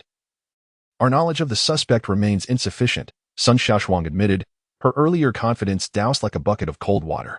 This candor was appreciated by Captain Su, who smiled and remarked, there is an old adage that the wisdom of the masses is boundless. After years in the force, one grows increasingly aware of its truth. Under such circumstances, may I inquire for guidance? Sun Shaoshuang pointed to the new system that had crashed upon its debut. It's quite simple. Akin to skills honed in detention facilities, this represents another behavioral pattern, much like the anxiety, suspicion, and caution exhibited by law enforcement. A highly vigilant thief will deliberately avoid the omnipresent surveillance in daily life. For instance, within a bustling amusement park, they can undoubtedly discern plainclothes officers amidst the crowd, thereby remaining inconspicuous. However, following an incident of theft, as the plainclothes officers escort the suspect away and security personnel maintain order, the thief becomes active. I would wager that this individual was up to no good in the restroom. Upon returning from the amusement park to the urban area of Chang'an Road, they rendezvous with another habitual offender. I cannot ascertain their intentions, but typically, whether in collusion or in disposing of stolen goods, they operate in public spaces, specifically in areas that are blind spots. Even if you assert that 360-degree surveillance leaves no blind spots, they will ingeniously create their own. As time progresses, it becomes increasingly difficult to trace their whereabouts, and there is no need to search. Once they commence their activities, they stroll nonchalantly down the street. Su Yuzheng remarked, listening to Sun Shaoshuang, who was filled with trepidation, instinctively repeating a phrase she did not comprehend. He strolls while on duty? Indeed, these audacious thieves serve as scouts. Ever watchful, with their keen eyesight and experience, they will not miss the plainclothes officers. Upon spotting an opportunity, They will alert their cohorts to proceed with the theft. Essentially, they act as the surveillance eyes of the thieving gang, evading the areas we randomly monitor each day. Sun Shaoshuang continued. The police possess their watchful eyes. But do the thieving gangs also have theirs? This notion was difficult for Sun Shaoshuang to believe, for one who has only learned about crime from books. It seemed utterly unfathomable. Trust me, if surveillance could resolve all issues, we would not be facing such a predicament. We are unaware of how they cultivate their watchful eyes. Yet they are acutely aware of our monitoring capabilities. At that moment, the stern-faced veteran officer revealed his true demeanor. His understanding was so profound that optimism eluded him. Indeed, the situation was grim. Professor Sun, rendered speechless, waited an additional 20 minutes until Deputy Chief Zhaowen and Captain Su took their leave. The newly classified secret weapon of technical reconnaissance had yet to uncover even the slightest trace of a petty thief. In the spring chill, the warm waters of the Huaqing pool caressed those within, the soothing hot springs enveloping one's skin. An old painting depicting a beauty emerging from her bath was embedded in a weathered wall as steam filled the room, rendering the half-clad figure in the artwork ethereal. Meanwhile, those submerged in the large pool below experienced a sense of bliss akin to floating amidst clouds and mist, especially after emerging from the discomforts of the detention room. Even this modest Tinyuan public bath felt like paradise to Ping Sange. Reclining in the water, he endeavored to submerge himself in the warmth, reveling in the penetrating comfort that seemed to dissolve his very bones. He had never imagined that a simple hot bath could bestow such profound happiness, allowing him to temporarily forget the incessant scenes echoing in his mind: card games, the passage of time, and the dexterous movements of skilled hands. If he had not witnessed it firsthand, he could scarcely believe the level of agility a human finger could possess. Of course, even more astonishing was the realization that those thieves, with their remarkable skills, were merely petty criminals, while the true masters of thievery, regarded by all as mere novices, seemed to exist in a category all their own. As he pondered, his thoughts returned, led by Buddy as they strolled through narrow alleys. Those gathered at street corners playing chess, basking in the sun at the park, repairing bicycles at the alley's entrance. And even the junk collectors were all friends Buddy had met earlier that day. They exchanged greetings and engaged in brief conversations, walking an unknown distance throughout the afternoon, saving a considerable amount of money in the process. Ping Sange, feeling the blisters on his feet, could hardly imagine such a rotund fellow walking with more agility than himself. After indulging in 2 bowls of lamb offal for dinner, they walked several more kilometers, eventually finding themselves at a public bath in the old district of Yao Village. The sound of rushing water erupted as Buddy emerged, gasping for air, his chubby face and hairy chest reminiscent of a bear rummaging through a riverbed for fish nests. He exhaled contentedly, reclining on the water's surface, leaning back against the edge of the pool, side by side with Ping Sange. What is next after the bath? Ping Sange inquired. Sleep, of course, Buddy replied. You're not planning to stay here, are you? Ping Sange questioned, glancing at the 2 rows of stained old beds outside the communal bath. Unfortunately, he had hit the nail on the head.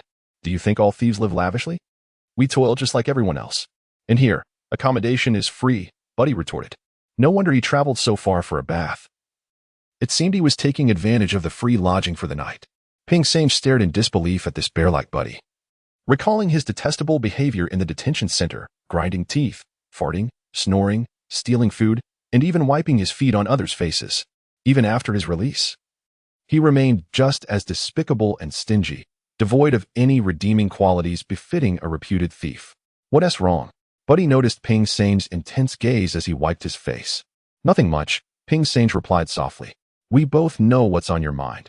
You're already contemplating tomorrow's prospects, aren't you? Buddy said. For anyone who roams the streets lives from one meal to the next, fretting about the future.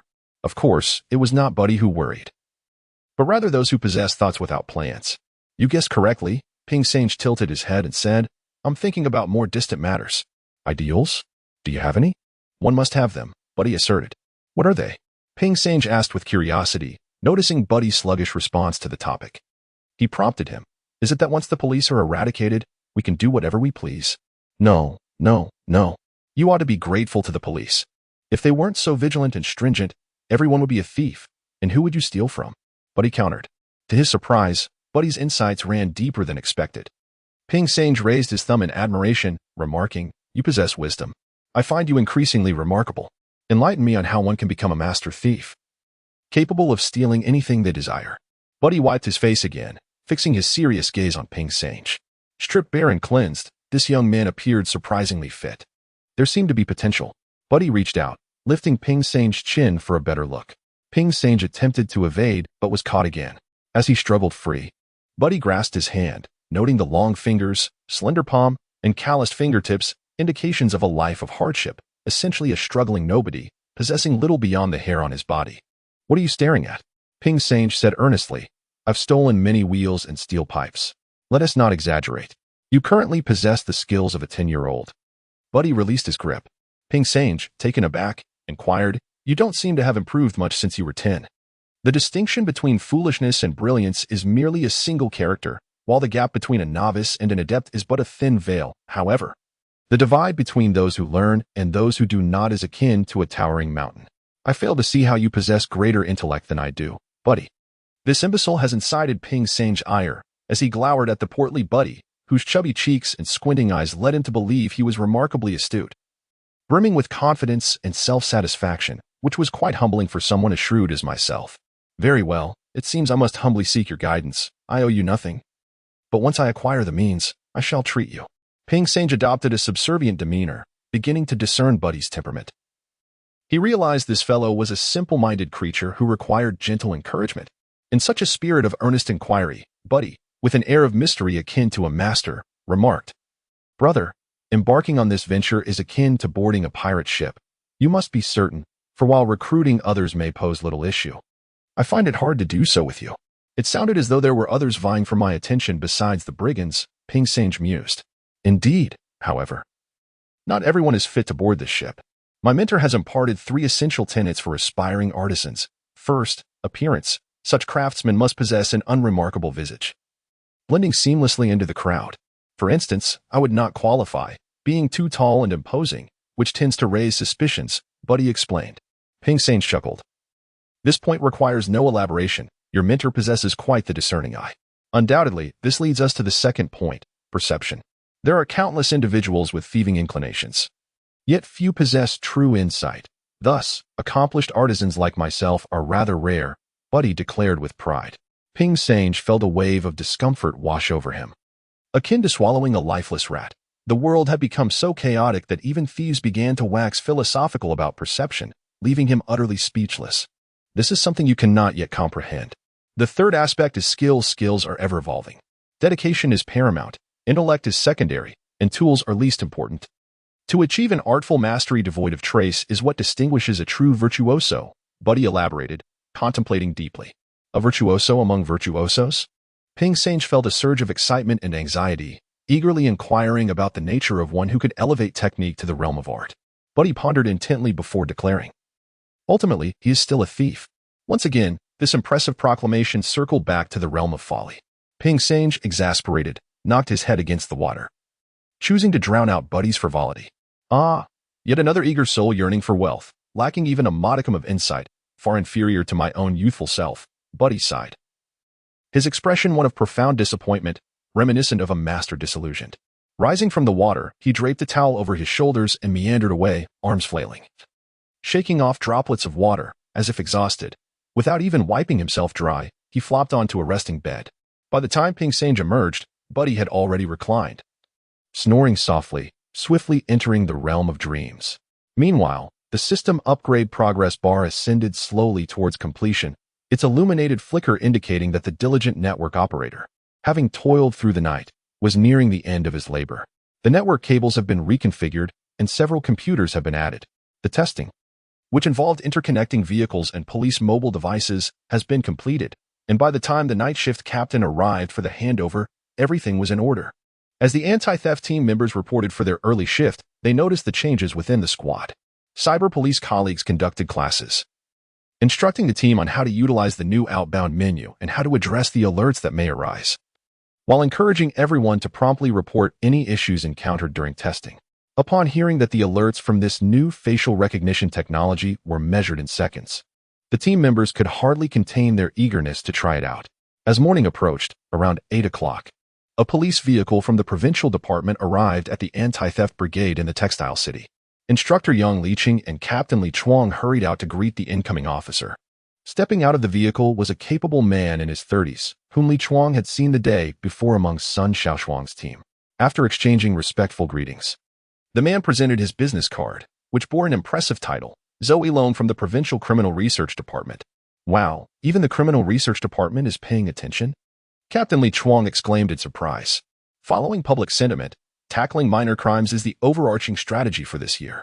It is also fundamental to reversing social trends, improving the law enforcement environment, and reshaping the city's image.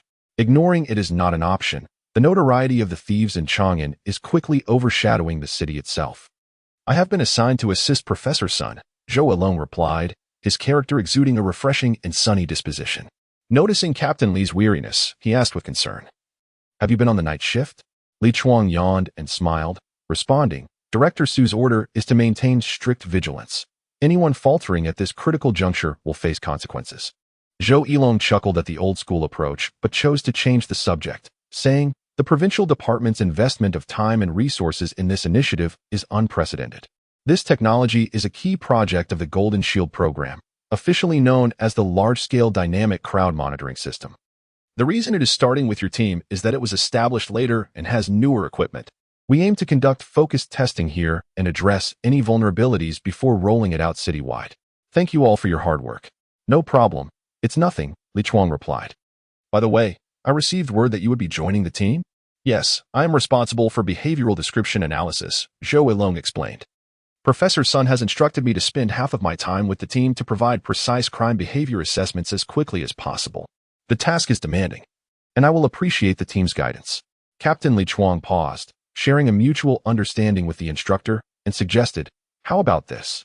If you don't mind, you can follow me this morning. It's the same routine every day, so you are welcome to come anytime." Zhou Yilong expressed his gratitude profusely. As their workday commenced, he began to witness the operational dynamics of this grassroots brigade. Enough talk. Listen carefully. Today is May 16th, the 8th day of the lunar calendar, a fortuitous day. It marks the first day of our new system's application testing. I'm still learning how to use it, so let us all learn together. Absorb as much knowledge as you can. Do not flaunt ignorance as a skill, or even the thieves will mock you. The instructor, with a grand gesture, rallied the crowd, eliciting bursts of laughter. Zhou Yilong's forehead furrowed in annoyance. The grassroots approach had always been nonsensical, but he never anticipated it to devolve into such absurdity. He began to deeply worry about the implementation of the new system. Yang Liqing, oblivious to the discontent, raised his finger and declared, as per tradition, regardless of any changes, "I must emphasize 3 points. The first is safety. One must act with utmost caution. Although we are merely executing routine duties, when it comes to dealing with suspected thieves, it is akin to shattering their livelihoods. If they become desperate, they may fight back fiercely. Do not say I did not warn you. Our team has suffered injuries from knives, and many have even found it difficult to maintain their relationships." Laughter erupted again, while Zhou Yilong wore a pained expression, astonished by the extraordinary demands of this ideological work. The second point, also concerning safety, was to ascertain whether the pickpocket was acting alone or in concert with others. "Do not say I did not alert you. These individuals operate in the shadows. Remember your appearance. If they dare to retaliate, they might come after you with a blunt instrument or seek revenge at your home. Our policy is clear. Either do not apprehend them, or if you do, strike decisively and accurately. Leave no room for error." The laughter subsided as the gravity of the situation dawned on them. Zhou Yilong was taken aback, realizing that this seemingly simple task of counter-pickpocketing harbored such a brutal reality. The third point, once again, revolved around safety. If you are careless, no one else will bear the burden for you. If there is even a slight misstep in your enforcement methods, be wary of being recorded and subsequently posted online, becoming an internet sensation for all the wrong reasons. The consequences could be more dire than those faced by the thieves themselves. Not only will you suffer, but you may also implicate your comrades. Each group must ensure that newcomers are adequately prepared. One must possess the awareness befitting a law enforcement officer. Do not let your emotions take over when confronting a thief. Remember, they too have parents who raised them. Laughter erupted once more, as Zhou Yilong stood there, awkwardly smiling. Although his words were somewhat coarse, the essential message was clear: safety. Following this, tasks were assigned. One group near the tertiary hospital, another at the bus station. 2 groups at 3 tourist attractions, along with several mobile units. With the assignments settled, the groups dispersed. Zhou Yilong observed the scene, which was a colorful array of bicycles and electric scooters, with the occasional dilapidated car, a battered van, or an old sedan. The undercover operatives varied in appearance, some looking comical, others simple or extravagant, each embodying diverse styles that made them indistinguishable from law enforcement officers. It was not that the budget was so constrained. A few shiny police cars were indeed on patrol. The core mission of counter-pickpocketing was to deter and prevent rather than to capture. Without patrol cars and officers making a conspicuous show, it was likely that the thieves would overwhelm them. Once everything was arranged, the instructor and Zhou Yilong settled into the same police vehicle. Zhou Yilong could sense that Instructor Yang was somewhat envious of the car he had brought, and he gestured for him to take the driver's seat. The instructor, delighted, eagerly took the wheel, relishing the chance to drive a fine vehicle. From the moment I first encountered this instructor, Zhou Yilong's assessment was far from flattering. However, it now appears he was indeed correct. Not long after departing, Yang Liqing lit a cigarette, savoring each puff without a care for those inhaling his secondhand smoke. The instructor, with his scruffy beard and somewhat faded clothing, struck Zhou Yilong as a figure deserving of a label that combined both roughness and squalor. Yet, as a guest, he could only muster his patience. "Yang, I just listened to your speech. It doesn't seem that severe, does it?" Zhou Yilong inquired after a moment. "If you're not in this line of work, you might not grasp it fully," Yang replied. "The skills of pickpockets are all in their hands, particularly those seasoned thieves who wield blades. They are the most perilous. A swift flick of the wrist can produce a wound before you even register the pain. By the time the blood flows, you might discover a gash several inches long. In our team, we frequently have members injured by blades, by daggers, or even bitten by suspects," Yang lamented. "There must be few who possess the audacity and capability to assault an officer," Zhou commented. "Indeed, if there were many, anti-pickpocketing would be impossible," Yang concurred. "Thus, addressing the prevalent issues is of utmost importance. Our analysis of the suspects' big data reveals that most originate from suburban areas, primarily comprising workers, the unemployed, and other marginalized or high-risk groups. That makes sense. With limited legitimate opportunities, turning to theft is naturally the most appealing option.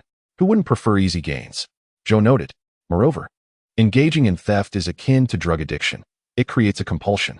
Those petty thieves feel compelled to bring back something, even a mere brick, or they become restless. Therefore, our primary focus must be on enhancing preventative measures in this domain. Last night, the research team inputted the data retained by your squad into the identification system. Starting today, you will have access to it. If any known suspects enter your jurisdiction, your policing mobile device will receive an alert, thus affording you ample time to prepare for prevention," Yang asserted with a sense of confidence. "If that is the case, it is quite advantageous. It will certainly ease our duties," Yang remarked, seemingly unimpressed. Zhou felt a twinge of disappointment at Yang's understated praise. Their conversation meandered as they drove, and shortly thereafter, the police car came to a sudden halt. Having turned into a secluded area, Zhou surveyed his surroundings. It was a narrow space flanked by two walls, with a bustling passenger station in sight. "Yang, let us not linger here. I wish to observe alongside the other teams," Zhou expressed. "And that is precisely why we are here. The earliest thieves operate in this vicinity. The attractions become crowded after 11, and the hospital experiences a surge around 10:30, making it a prime location for incidents during the processing of entries and exits," Yang explained. "That seems reasonable. Pickpockets likely time their crimes according to the patterns of different crowds," Zhou pondered, though he had yet to fully solidify this thought. Just then, a voice crackled over the radio, relaying information from the anti-pickpocketing team. "Attention, the woman in the headscarf at the third bus stop has emerged. Additionally, that fellow is meandering toward the passenger station. I observed the situation unfolding, and the new system is indeed impressive. Before I even realized it, my phone issued an alert. It was quite remarkable. I initially thought it was a false alarm, but after a brief wait, I discovered the presence of the notorious Sister Yao. This woman has certainly been industrious. Wasn't she previously known for avoiding tourist areas?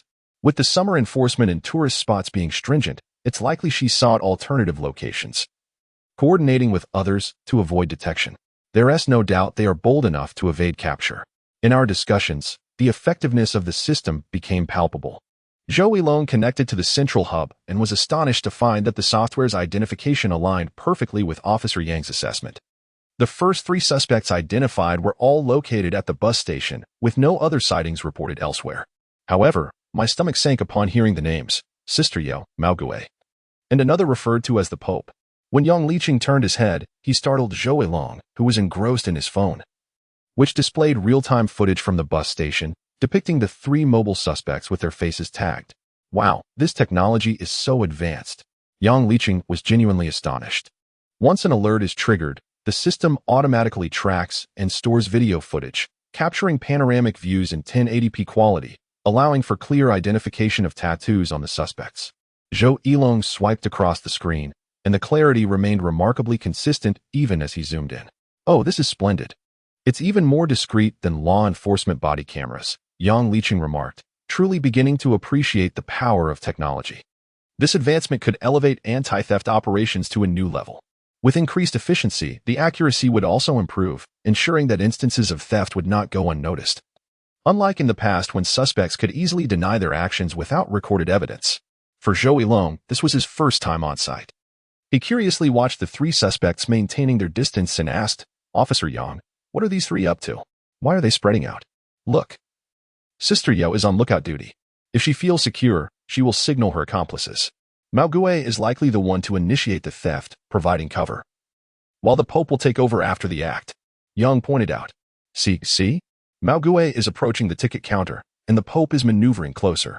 With that squeeze, it seems they've succeeded. The seconds felt excruciatingly long for Zhou Yilong, who had yet to comprehend the unfolding scene. Suddenly, the man with green-dyed hair leaned into the line, brushing past the man in yellow, and they separated. Meanwhile, the lookout moved towards an unsuspecting victim. Yang Liqing explained, "This is to prevent the victim from noticing. We need to intervene if things escalate." The sounds of action echoed through the walkie-talkie as the anti-theft team closed in. The petty thief, known as Maogue, was subdued, while the Pope, having created some distance, took off running. A momentary lapse in the attention of Yao Jie resulted in her being cornered by an anti-theft officer, engaged in a scuffle that suggested a heated debate. Instructor Yang, starting the vehicle, shouted into the walkie-talkie, "He is coming in my direction. I'll block him. Don't let him lose anything." The car roared to life, bursting from its hiding place, swiftly maneuvering toward the fleeing figure. The thief zigzagged along the curb, but the instructor was quite tenacious, repeatedly steering to corner him, causing the man to jump in fright. Upon clearer observation, Yang recognized the thief as a scruffy-looking, anxious individual, who was now gasping for breath, cornered by pursuers both in front and behind, nearing his limits. As he slowed down, so did the vehicle. And with the window gradually lowering, Yang Liqing called out, "Hey, Thief Huang, feeling tired?" "Of course I'm tired," the man replied, panic evident in his voice. "Want to take a break? You can't run anymore, so why bother exerting yourself? Don't you agree?" Yang chuckled. "Yes, indeed. What the hell? Have you all taken gunpowder? You're acting so quickly." Thief Huang grimaced. "To receive praise from Thief Huang is quite rare. You haven't improved at all. Your actions are far too sluggish," Yang retorted. Strangely, this exchange between the thief and the anti-theft team resembled that of old friends teasing one another, devoid of any sense of discord. Even those trailing behind slowed their pace, playfully calling out to Thief Huang, "Hey, it's been a while since we last saw you. You can't escape today. Let us find a place to catch up." Catching his breath, Thief Huang indignantly replied, "Damn it, stealing a mere egg won't fill my belly. Being branded a thief and having no place to run is just my bad luck." As he spoke, he tossed away a wallet, which was promptly captured on the Team's body camera. Yang Liqing remained unfazed, leaning out to say, "Come on, get in my car. It's easy to cuff you in this vehicle. Just put them on yourself." What surprised Zhou Yilong was how obedient Thief Huang was, as he willingly accepted the cuffs thrown by the anti-theft officers, then opened the car door and casually sat in the police vehicle as if it were his own private car. There was nothing unusual about it. He had more experience than most members of the anti-theft team in the textile city and was well acquainted with the process, requiring no instruction at all. Instructor Yang, laughing heartily a few times, drove the seasoned thief straight back to the station. Zhou Yilong glanced back several times, noting that the habitual offender displayed no signs of nervousness, likely just awaiting a few days in detention for further enrichment. The 3 petty thieves apprehended during the first sweep were taken away. A scene that unfolds daily in the textile city area, now a commonplace occurrence for travelers who merely point and observe without any particular concern. Only a man standing at the bus stop gazed at the captured individuals with an air of disappointment, shaking his head before boarding the arriving bus, vanishing in the blink of an eye. His oversized sunglasses obscured nearly half of his face, his crisp white shirt contrasting with his slightly curly long hair. This gentleman, boarding the bus from the textile city, could undoubtedly be deemed handsome. Even though his demeanor might appear somewhat frivolous, his tall stature eclipsed any negative impressions, particularly among ladies, as if he possessed an innate charm. At times, he would remove his glasses and cast a flirtatious glance at an attractive woman on the bus, and despite their unfamiliarity, she bore him no ill will. From the textile city to Guangzhou, he seemed somewhat disenchanted. Upon disembarking to transfer to bus route 902, he traveled from Zhangba Road to the waterworks. Although he spotted two beautiful women, he remained unenthused. On the bus, he encountered an acquaintance, and after behaving properly, he exited and walked away. The two men who disembarked behind him appeared even more disheartened, glancing back at the departing passengers, only to sigh at the sight of the handsome man. "Isn't that Xiao One remarked. The other seemed uncertain, furrowing his brow as he replied, "It's been a year or two since we last saw him, right? When I joined the team." He ranked first on the list of thieves compiled by the captain in our Han district. He was a notorious thief, primarily targeting women's accessories, chains, watches, rings, and even pilfering from their bosoms with stealth. Not only was he skilled in his craft, but he rarely faltered. His last slip-up had occurred 5 years prior, resulting in a sentence of 1 year and 6 months. After his imprisonment, his absence from the underworld morphed into legend. "The bus is here, let us go." Perhaps it was just a trick of the light. The legendary Xiao Yuquan is known to frequent high-end venues. They had not seen him in years. His methods might have evolved. "I'll report back to the captain," one of them whispered, inadvertently revealing a glint of handcuffs at his waist. The subtle reflection made the man ahead squint as he was in selfie mode on his phone, the camera positioned above shoulder height, capturing the two men boarding the bus. Realizing who they were, he begrudgingly withdrew his phone, preparing to scout his next destination when it buzzed. He picked it up to find a cryptic message, "Lianhu Park." This felt like a sign imbued with special significance, igniting a surge of excitement within him. He hailed a taxi, directing it swiftly to his destination. The day after his release from the detention center began with a steaming bowl of lamb palma from a small alleyway eatery. Its walls blackened by smoke and tables coated in grease, yet the flavors were undeniably authentic. After consuming a bowl, the spicy broth elicited beads of sweat to form on his forehead, embodying the very essence that the rugged men of Chang'an's streets relished. Upon exiting, he cleared his throat, spat, and blew his nose, reveling in the invigorating sensation that coursed through him. However, Ping Sange was somewhat displeased as he found himself repeating the events of yesterday. "Buddy."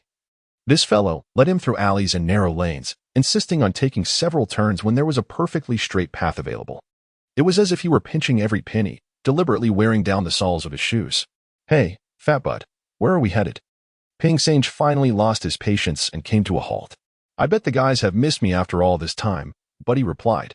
"You might as well give it up. Once inside, there's not even a person to hand you a pack of instant noodles." "Friends, you say?" Ping Sange scoffed. Buddy chuckled foolishly and took a couple of steps back, saying, "You just don't understand.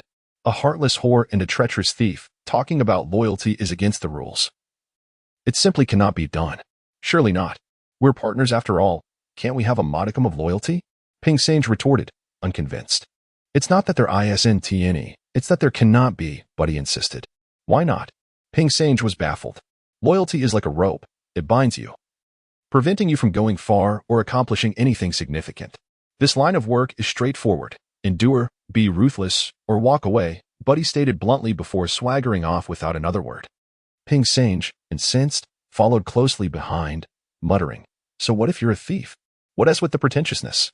You're so stingy you can't even spare bus fare. I even helped you keep watch while you exchanged that phone for cash. I deserve a share in this. This is what my boss taught me. You're foolish to argue. Think about it. Was there anything remarkable about the route I took you yesterday?" Buddy replied without looking back. "What a load of nonsense. It was either a narrow alley or a garbage heap, all reeking." Ping Sange fumed. "Yes, that's about right. But isn't there's something special about such places?" Buddy inquired. "I didn't find it particularly special," Ping Sange replied. To his surprise, Buddy suddenly turned around, disappointment etched across his face. As Ping Sange's mind raced, he furrowed his brow in realization and exclaimed, "Are we hiding from?" He gestured upwards, then pointed to a distant surveillance camera. Only then did his thoughts catch up. "The cameras? That's more like it." Buddy's expression shifted, and he smiled. "But we haven't stolen anything." "Why hide from the cameras?" Ping Sange questioned. You really are a bold fool, oblivious to the gravity of the situation. Do you have any idea how formidable the police can be? Buddy chastised. Ping Sage rubbed the back of his head, perplexed, and asked, if they're so formidable, what can they do if you're not committing a crime? Because we are about to commit a crime, we must be even more cautious beforehand. Those officers are sharper than a field mouse. They can trace where you've dined, who you frequently associate with, where you reside, and even who you've been rendezvousing with. If you're not careful, any misstep could lead to evidence that exacerbates your situation once you cross the line, Buddy explained. Ping Sage listened, a chill running down his spine, and he exclaimed, wow, that's impressive. You possess such profound insights. Oh, it's quite basic, really. Just an entry-level understanding, Buddy replied, delivering another sharp retort that left Ping Sage speechless, making him feel increasingly foolish. With a shift in mindset, the scenery before me transformed entirely. Ping Sage attentively observed Booty's positioning. This fellow moved with the precision of a meticulously programmed machine, adept at evading surveillance by making sharp turns. Whenever he reappeared, it was invariably in an area devoid of cameras. In cases where escape routes were limited, he had his own tactics, waiting for a slow-moving, high-bodied bus or a large cargo truck to pass, then dashing a few steps to seamlessly conceal himself within the blind spots of the surveillance. As the two strolled, stopping intermittently, Ping Sage found himself surprisingly entertained. Soon, the vista expanded, revealing a vast park nestled in the heart of the city. This open, unconfined public space teemed with life, dog walkers, individuals clad in vibrant attire performing folk dances, sunbathers lounging on benches, and groups gathered around, seemingly engrossed in games of chess or mahjong, creating a sanctuary for the middle-aged and elderly awaiting the twilight of their lives. Booty guided Ping Sage through the throng, heading towards what appeared to be their destination near a man-made lake. Pointing at a sign that read Lotus Lake Park, Booty commanded with an authoritative tone, wait here. What does that mean? Is your boss too shy to be seen? Ping Sage retorted, displeased. Not at all. If I were as foolish as you, I would fear embarrassment. Booty replied, oblivious to the sarcasm in Ping Sage's words, inadvertently provoking him further. He strode confidently towards the lakeside, waving cheerfully in the distance, his exuberance radiating a palpable sense of happiness. This is becoming increasingly precarious. This morning, I took a stroll around the textile city and witnessed the arrest of Jiao Wang. Xiao Yuquan remarked, leaning against the railing, dressed in flowing white attire, reminiscent of an elegant figure amidst a chaotic world. Another figure, leaning against the railing, with long hair and a bearded visage clad in a multi-pocketed vest, akin to a theatrical director, expressed his concern. Jiao Wang is no novice. How could he be so careless? Have the handlers been apprehended? The rise of anti-pickpocket measures corresponded with the evolution of theft, where the act of stealing is no longer solitary. Those who commit the theft swiftly pass the loot to another, a process known as handoff. After such a transfer, the stolen goods are promptly disposed of, referred to as wiping hands.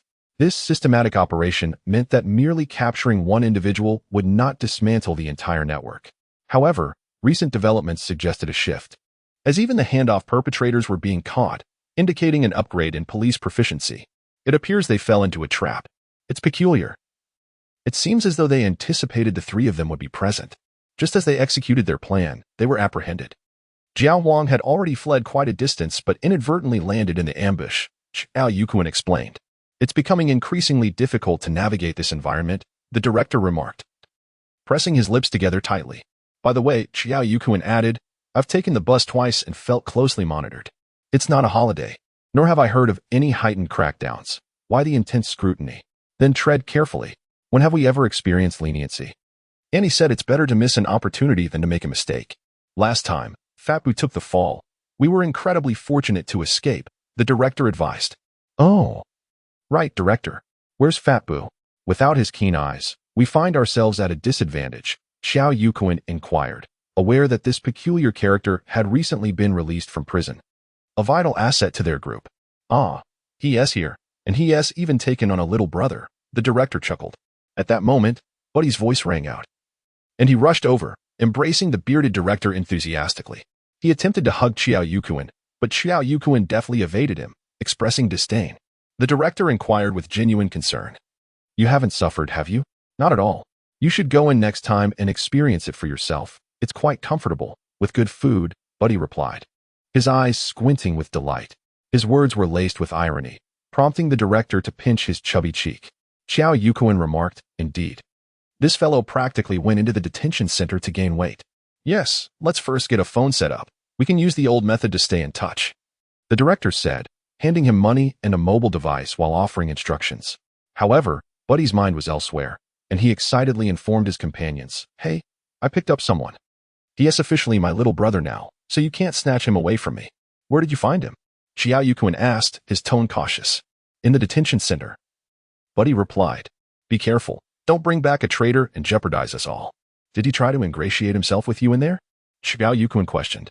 "On the contrary. He avoided me. I snatched his food as soon as I entered, and he hid from me every day. It just so happened that we were released on the same day, so I brought him along," Buddy boasted proudly. "You stole his food? And then you brought him here?" The director was puzzled by the logic. Buddy clapped his hands, exclaiming, "Why don't you understand? You're both foolish and timid, clearly lacking any streetwise experience. This type is perfect for development. Let me tell you, he is quite cultured, sharp-minded, and quick-witted." The director, intrigued, peered closer, but it was too far to see clearly. He then asked, "What did he get locked up for?" "Oh, stealing car tires. This guy has some quirks. He only steals tires. And they're the cheap ones from domestic cars. When I asked him why, he said the sentence is lighter, so he keeps ending up in detention.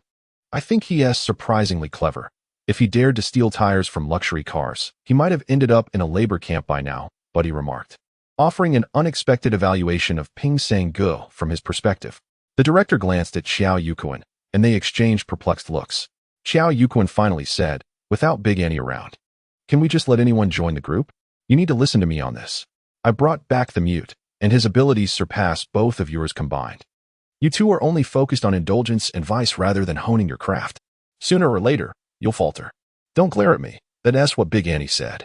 You two should stay out of this. He is sticking with me." Buddy seemed to hold a significant position within the group, and when he asserted himself, the two had no retort. The three awaited further developments until a whistle pierced the air, drawing their attention to the park's outer wall, where a figure emerged, gesturing towards them. With a cross of his arms and a fist salute, the two men on this side visibly relaxed, signaling that it was safe. And that included the newcomer as well. The director and Xiao Yuquan felt reassured, evidently placing great trust in this individual. However, Buddy was displeased, rolling his eyes and cursing. "Damn it, you don't trust me either? If I had known, I would have handed you over to the police and let them deal with you. Do you think I'm unaware that you had the mute follow me since last night? Caution is never unwarranted. This morning, I took the opportunity to scout out the textile market, observing diligently. Do you remember the lessons imparted by Huang? That individual, a seasoned trickster, exhibited his skills only to falter immediately. It appears that navigating this world is becoming increasingly challenging."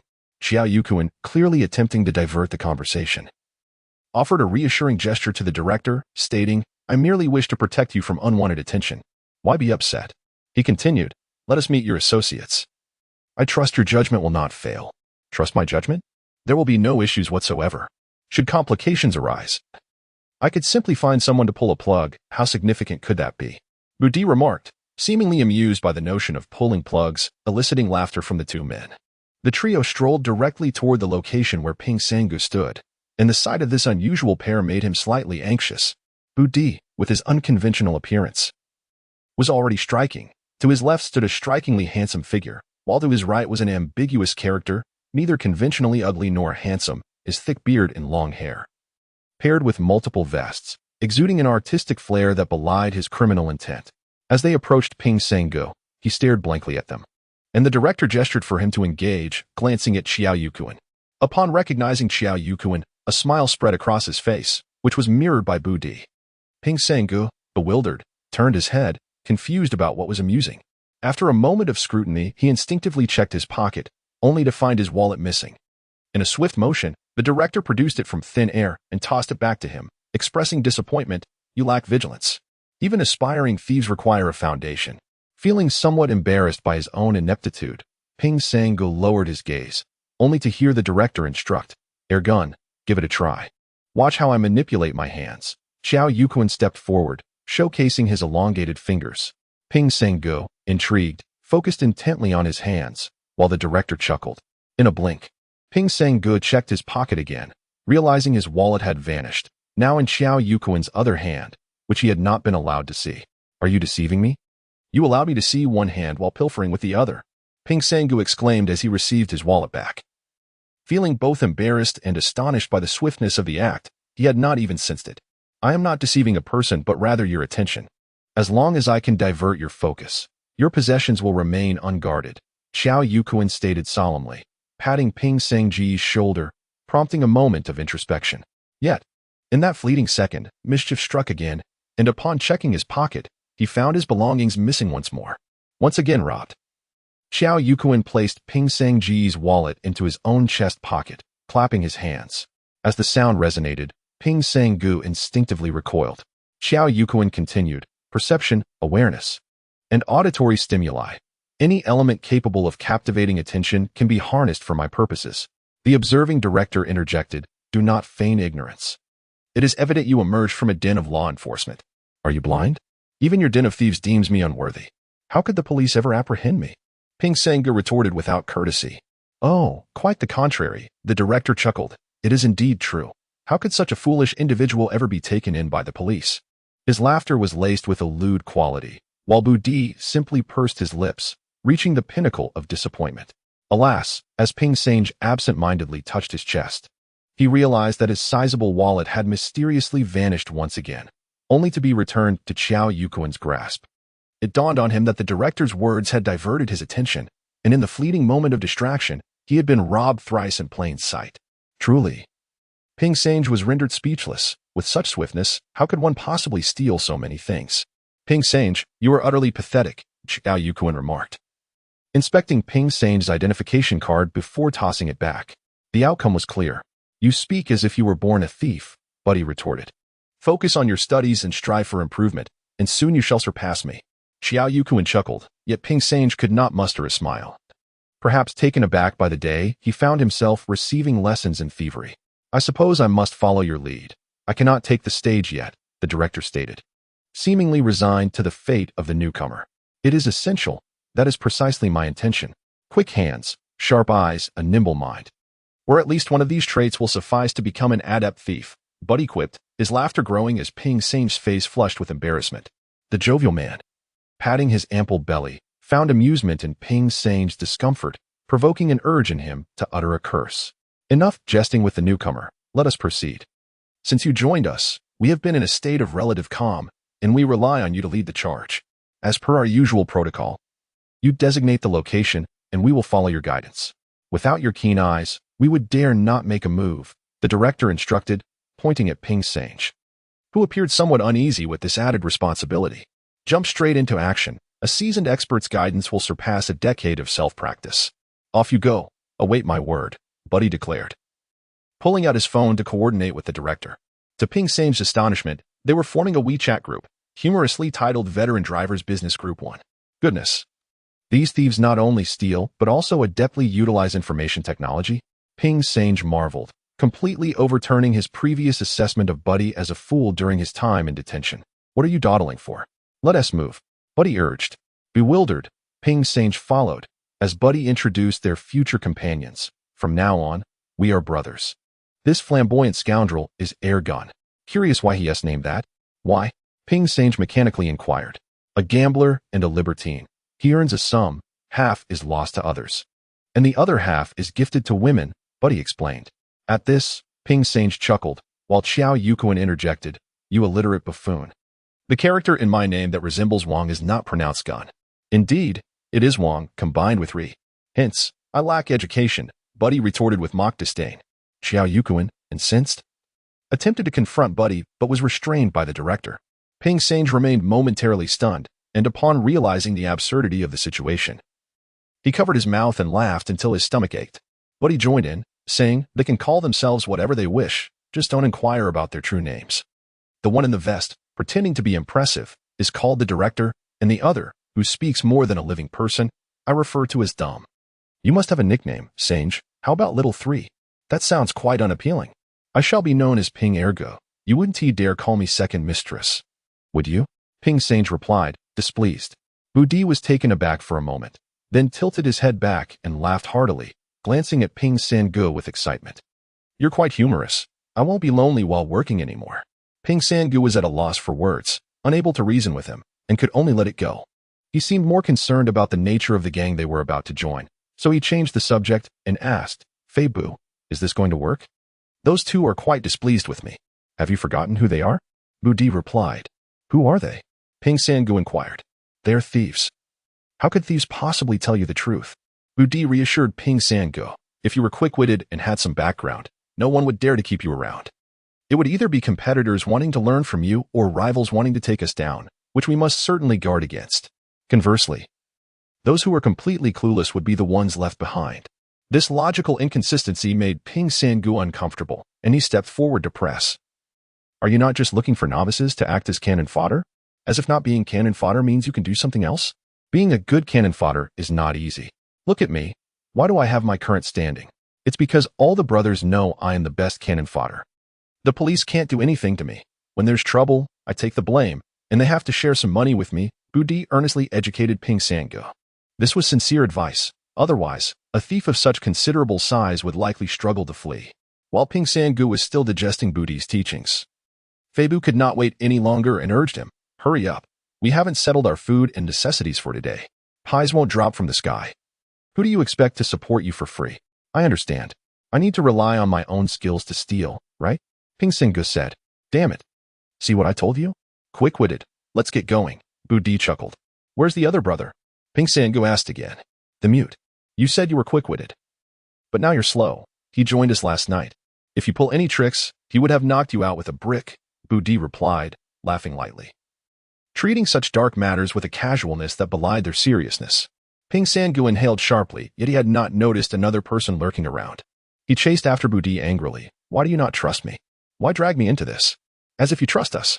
In this line of work. Aside from one person, no one can be trusted, Bu Di stated. Then who should I trust? I feel like I can't trust anyone. Ping Sangu responded.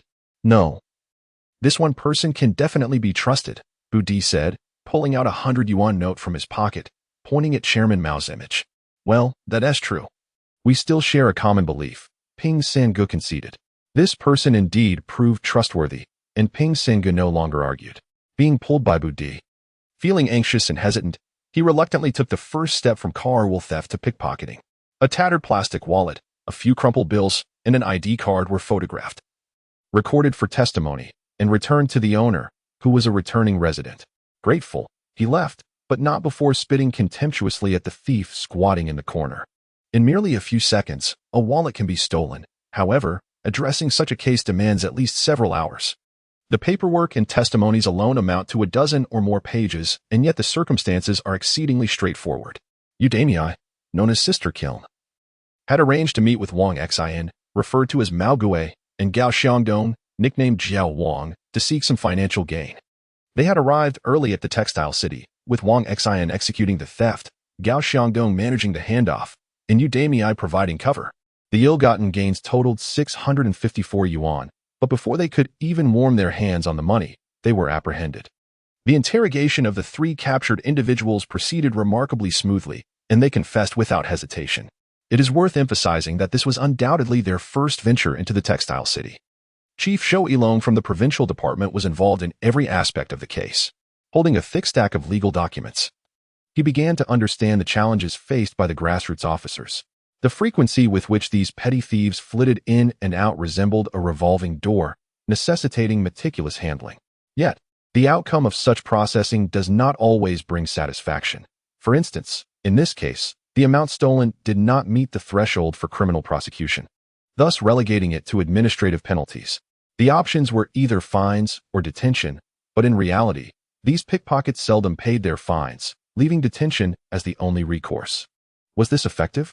Zhou Yilong glanced at the three thieves, a man and a woman handcuffed and squatting against the wall, their expressions one of disdain, likely pondering what dinner awaited them in detention.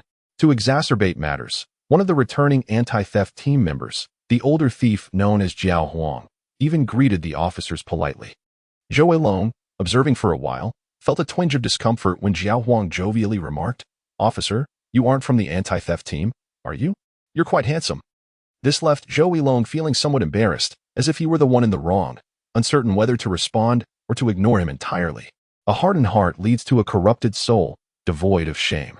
At that moment, the hurriedly approaching officer Yang Liqing called out, and the three thieves visibly shrank back.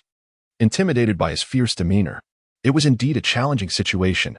Processing them according to protocol was rather lenient. Gao Xiangdong and Yu Damei were merely accomplices, and technically speaking, a 15-day detention seemed excessive. Zhou Yilong remarked. Yet, there is more to consider. Once apprehended, they must also be fed, and one cannot fathom the depths of their shamelessness. By regulation, they are responsible for their own meals during detention, but in reality, these individuals are as unyielding as dead pigs that fear not boiling water, refusing to contribute a single cent, thereby leading to losses for the detention center. The officer expressed his frustration. Zhou Yilong chuckled and inquired curiously. How is such a situation typically handled at the grassroots level? Let us dispense with formalities. We too seek a more suitable approach to our work, as we cannot continue this vicious cycle. Generally, they would be asked to identify some old cases. If fortunate, they might provide valuable leads or be informed about policies, possibly leading them to disclose information about other theft rings. If connections to unresolved cases emerge, that would count as a success, but in the end, they stole just a few hundred yuan. Do you think they truly care? Yang Liqing replied. One need not look closely to know the answer. They undoubtedly do not care. Zhou Yilong pondered for a moment, ultimately concluding that there was no better approach than that proposed by the instructor. Just then, his phone rang. Upon answering, it was Professor Sun Shaoshuang, who seemed to have received some directive and immediately took Instructor Yang along with her. No need to be on site? Instructor Yang was perplexed about the matter at hand. There's a new development. Professor Sun wishes to consult you, Zhou Yilong said politely. Director Zhou, may I ask an unrelated question? This Professor Sun, who is she, to tackle such a challenging case after all these years of unresolved issues? Instructor Yang inquired, bewildered. Professor Sun specializes in public safety, with notable achievements in criminal psychology and behavioral science. She has participated in the construction of the Sky Net in several provinces and possesses profound insights into the criminal behavior patterns of high-risk social groups. Her research extends beyond office confines, as she spends considerable time in grassroots policing units. She was invited by our director Liang, Zhou Yilong briefly introduced, though he too felt a sense of unease. Yang Liqing was even more bewildered, his expression a mix of confusion and curiosity, prompting him to refrain from further inquiries. A new situation arose that left Yang Liqing astonished. The newly established alarm unit was directly linked to a suspect specifically identified by Professor Sun, none other than the recently released rotund man from the detention center, Booty Xiaoyang. I find this individual quite intriguing. He could serve as a representative case for study. His behavioral patterns are fascinating. He vanished yesterday on Chang'an Road, only to reappear today near noon. With our direct connection to the Skynet, we failed to locate him anywhere. Professor Sun spoke from her car, her voice emanating from the mobile screen. Professor Sun, what exactly do you wish to ascertain? Such individuals typically do not have a fixed residence and are unlikely to remain in one location. They frequent areas along railway lines, old neighborhoods, under bridges, and parks. Of course, if they come into some money, they might rent a place, but it's certainly not something we could trace, Yang Liqing replied. I am aware of that standard lifestyle of vagrants. What I wish to inquire is whether he is poised to commit a crime, Professor Sun clarified. Yang Liqing scrutinized the surveillance screen, observing a pair of vagrants meandering aimlessly, occasionally leaning against the railing for a brief respite. To the untrained eye, they might appear as aimless drifters. After a moment's contemplation, he stated, he will not commit a crime. Not commit a crime? Professor Sun expressed disbelief. Indeed.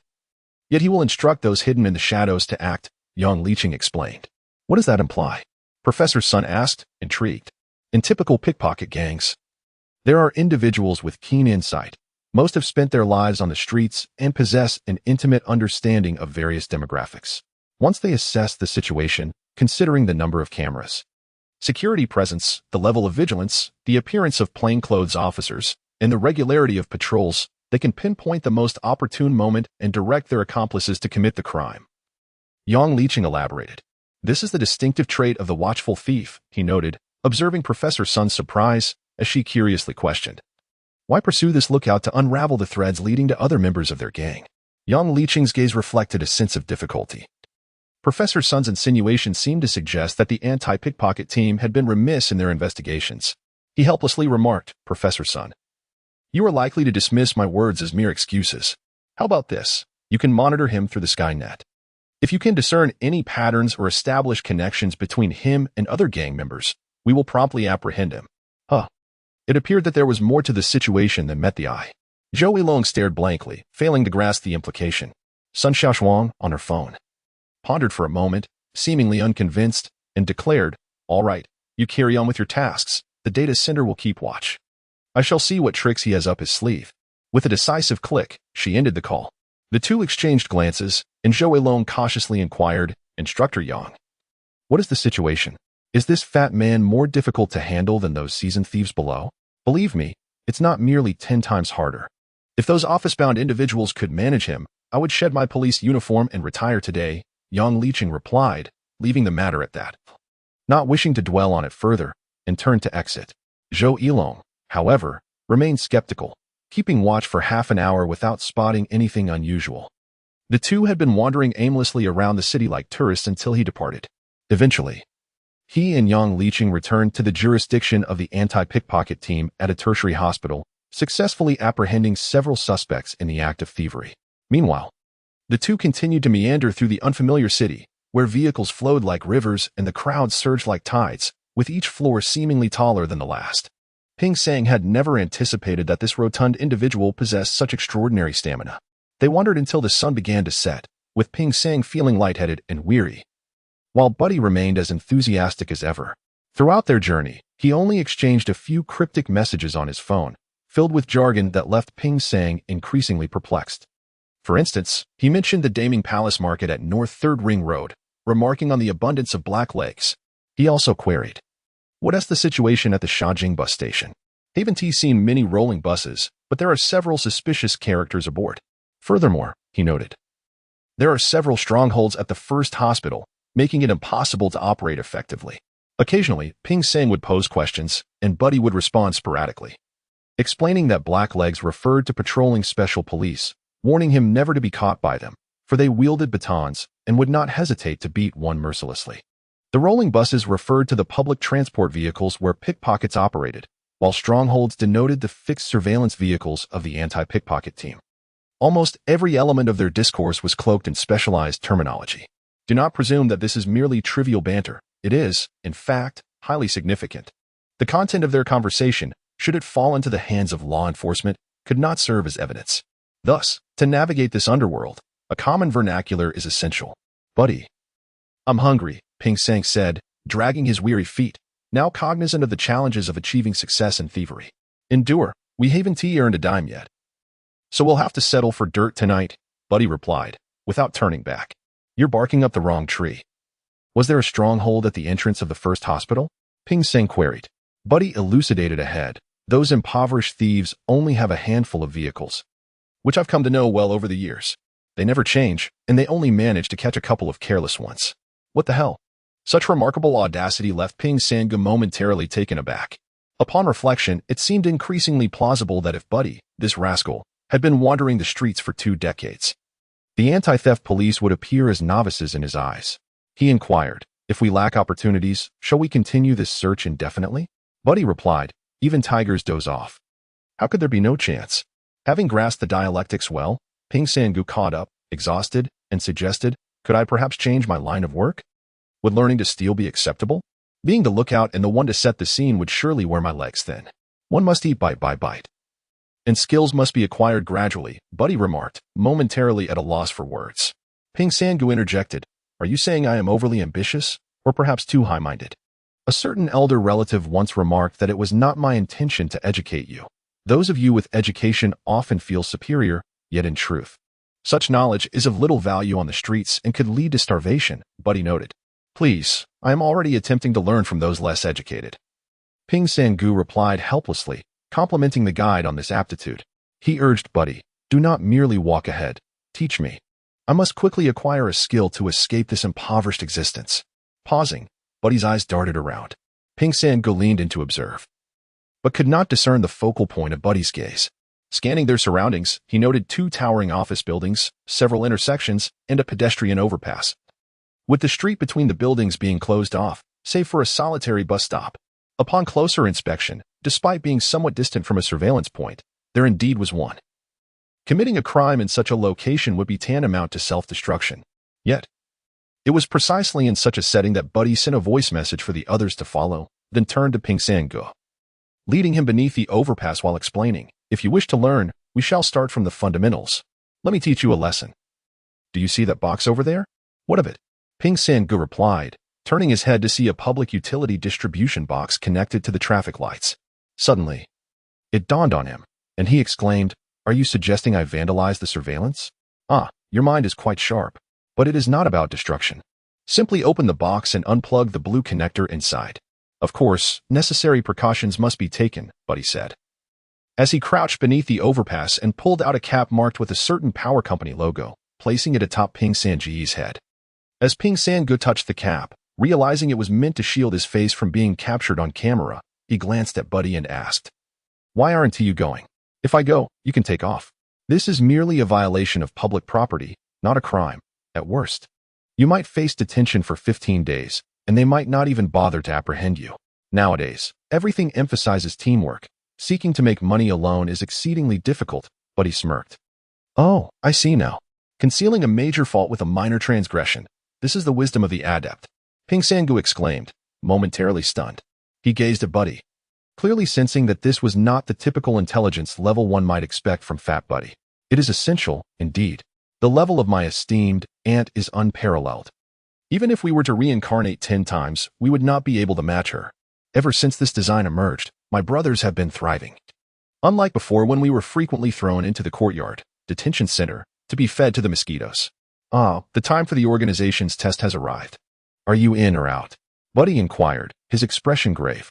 In a gang, especially a thieving one, there is no room for sentiment. One must either endure, be ruthless, or depart. Ping Sang grasped the meaning of this statement, and as he met Buddy's gaze, he comprehended the significance of the trial. "Either we walk the same path or become strangers." "I cannot pick locks," Ping Sang stated. "That is simple enough," Buddy replied, retrieving a makeshift metal tool from his pocket and handing it over. Upon inspection, Ping Sang noticed it was a triangular key, a universal one. The security of public facilities was not stringent, clearly unprepared for cunning thieves who could outsmart it. "Very well, I shall proceed in my own manner. Do not underestimate the utility of knowledge. Your approach as cannon fodder is rather lacking. Observe me," Ping Sang declared, his countenance solemn, as though he had received a grave mission, surprising Buddy, who anticipated hesitation. Thus, this cultured individual exhibited his distinctiveness. He sprinted away, covering a considerable distance. Just as Buddy feared he had fled, Ping Sang returned, seemingly tugging down a slogan from the fence, proclaiming that the creation of civilization is the responsibility of all. The banner fluttered in his hands like a flag. However, this method left Buddy astounded. Others feared being recorded before tampering with surveillance cameras, knowing that the police would eventually catch up with them, accounting for both new and old offenses. Yet Ping Sang's approach, whether intentional or not, confronted the camera, appearing unremarkable to onlookers while effectively concealing his own face. Before long, he found himself beneath the power distribution box, squatting in a manner that mimicked the act of affixing the slogan, then opening the box. Moments later, he emerged, half of his body visible, grinning at Buddy.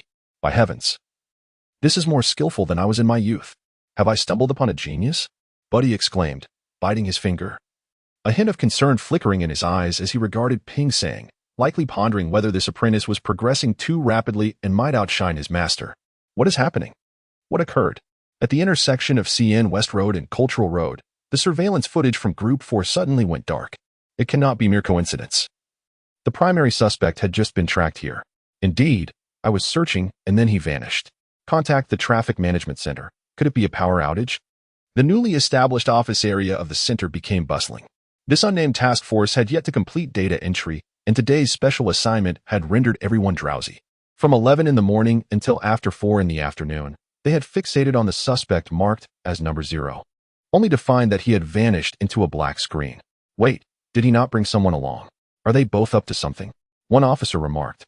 Rewinding the recorded footage, they observed the two standing still before witnessing their disappearance beneath the bridge pier.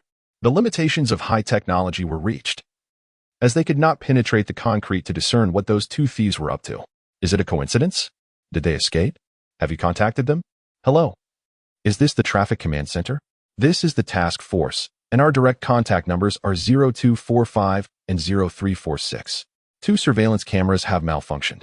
Can you see them? Oh, You can't see them either? What's the situation then? We'll have to wait a bit longer and check with the power department. How long will that take? Oh, understood.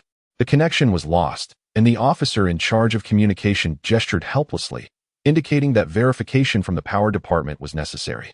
If it's not their fault, they would inform the logistics equipment department to confirm if it was sabotage, which would only then allow for the involvement of the police or local precinct. This is the protocol. Any situation must adhere to it. Unfortunately, regardless of the procedures, it seems unlikely they would catch up in time. The officers responsible for monitoring within the task force had an unsettling feeling that something was amiss, yet they could only stare helplessly at the black screens, unable to act. However, once things commenced, it was now the turn of Ping Sange to be left speechless. He and Booty were crouched on the overpass, where Booty had deliberately chosen a vantage point for him to observe. Thus, for the first time, Ping Sange witnessed the swift and elusive hands of these skilled thieves at work. The director, yes, Ping Sange understood why he was called that, had already changed his appearance, donning a sun hat and clutching a stack of flyers. When he encountered a beautiful woman exiting a company, he hurriedly approached her, exchanging a few words. Most of the time, the woman would wave her hand in refusal, but at that precise moment, as she did so, Chao Ergun brushed past her. His movements so swift that they were nearly imperceptible, yet Ping Sange clearly saw a glimmer from the bag slung over the woman's shoulder. Eureka! A mobile phone was his prize. Not far off, the next target was a hurried man. The director once again approached with a large stack of flyers, smiling ingratiatingly while promoting something. The man, visibly annoyed, turned aside and walked away, accidentally bumping into another passerby. He offered an apology and continued on his way. And Ping Sange's eyes widened as he observed the bumped man's hand deftly slip into the other's back pocket, retrieving an object that vanished in an instant. Booty remarked that was the mute brother, and a wallet was secured. Another encounter unfolded, with the director cheerfully approaching yet again, and without fail. The agile Chao Ergun made his move, and Ping Sange could scarcely catch a glimpse of what was taken from the woman's back. Even more audacious, within 2 minutes, Booty sprang into action. He pursed his lips and let out a long whistle, at which point the director seemed to go into a frenzy. Throwing the flyers into the air and shouting something in a hoarse, desperate tone, Ping Sange strained to listen, and astonishingly, it was a segment of a Qin opera, humorously lamenting the plight of talented individuals reduced to distributing advertisements. This bizarre performance attracted onlookers, momentarily halting their passage. Yet, unnoticed by the crowd, Chao Ergun and the mute brother skillfully navigated through the throngs, moving in perfect synchrony. When one advanced, the other obstructed, and vice versa, weaving seamlessly through the masses. Ping Sange counted at least 4 or 5 successful maneuvers, and in the blink of an eye, the two had turned the corner of the building and vanished from sight. Indeed, it took them 4 minutes and 30 seconds. Booty glanced at his phone and nodded in approval. At this moment, the director ceased his antics and began addressing the crowd.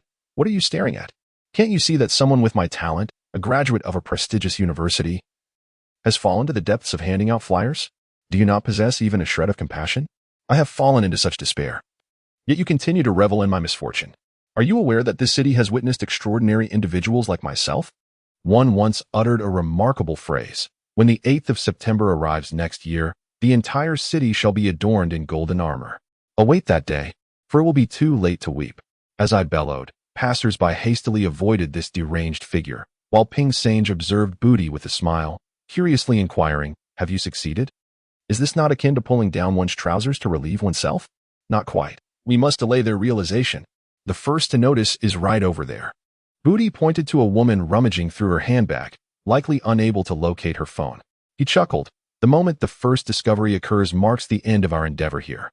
Indeed, we must first select a few targets, and once the first discovery is made, Booty will signal, swiftly transitioning to a concentrated approach, executing the plan with rapidity before making a hasty exit. By the time anyone comprehends what has transpired, they will likely remember only the madman and the director shouting advertisements. Especially as this individual clutches a stack of promotional papers, making it implausible for him to be a thief.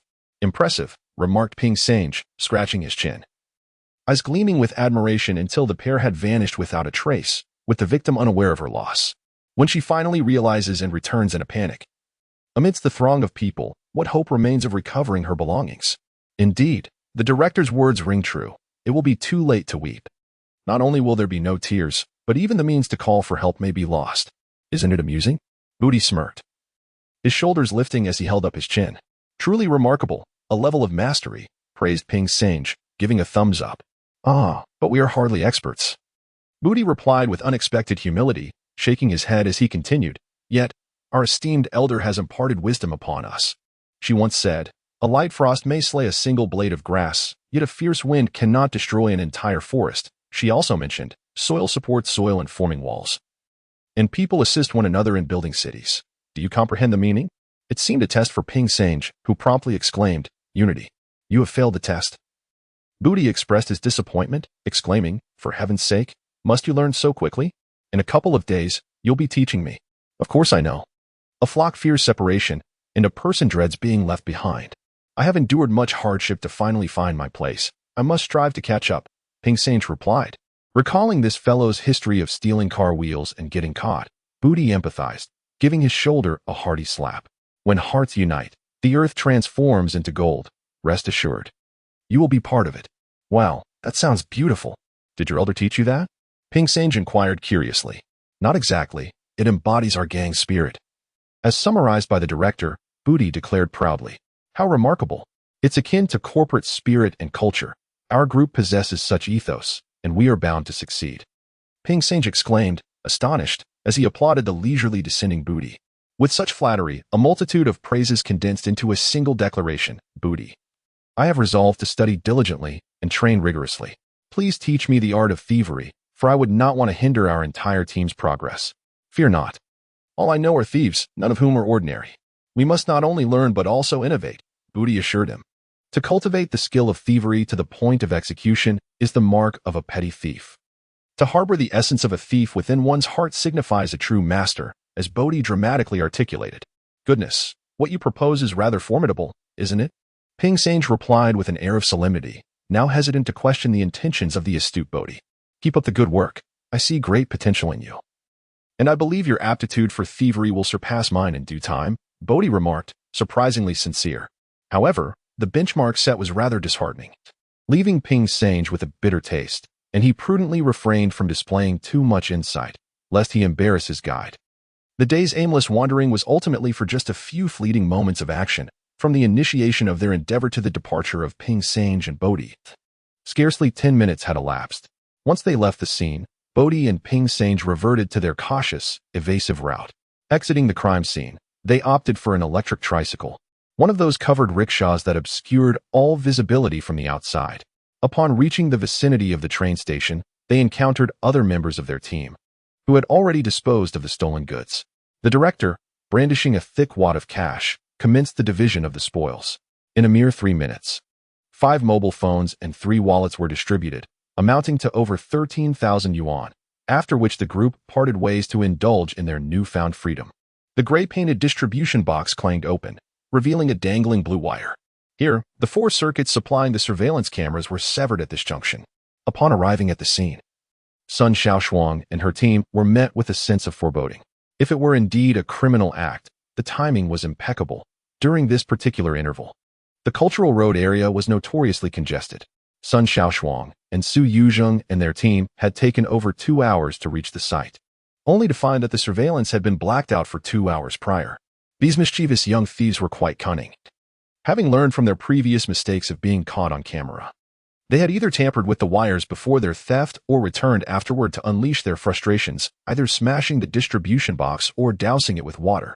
Despite our best efforts, we were unable to catch up with the repairs, a police officer remarked, representing the traffic maintenance department. Upon realizing it was an act of vandalism, they were ordered not to disturb the scene and to await further instructions. Is it severe? Sun Shaoshuang inquired. There are at least a dozen incidents each month. This severed wire is considered minor. Some of these thieves are even more audacious, resorting to pouring water or beverages, necessitating the replacement of the circuit boards, the officer responded.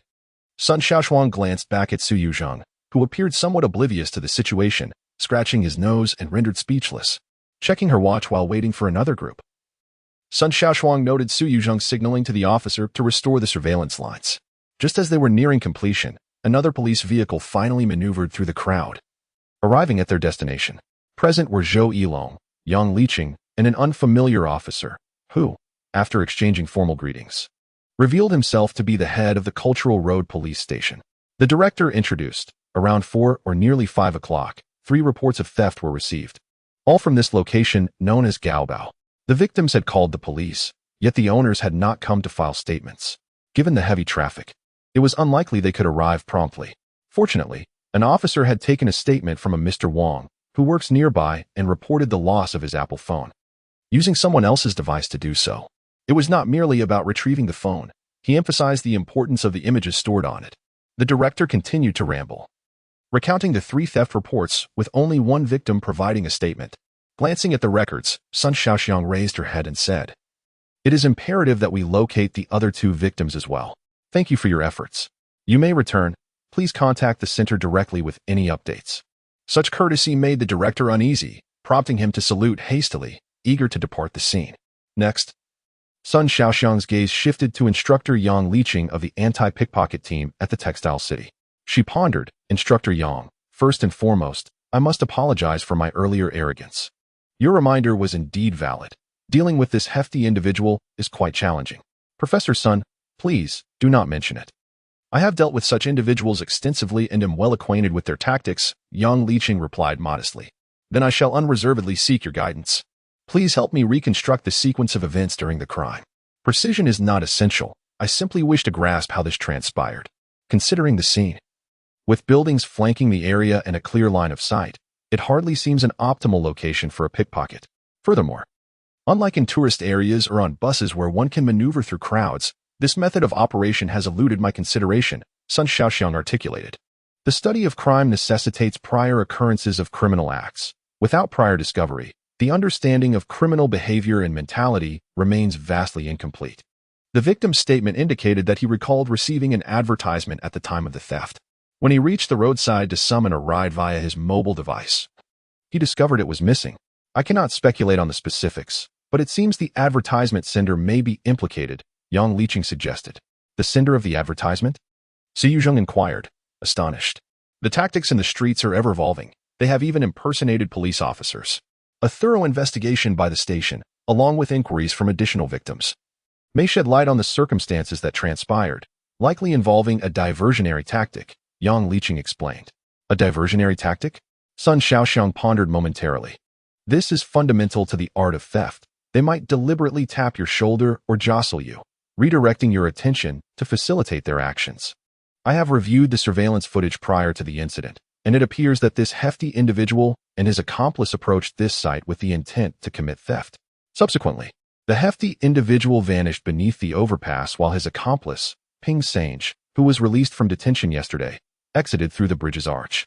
You may wish to observe, Yang Liqing advised.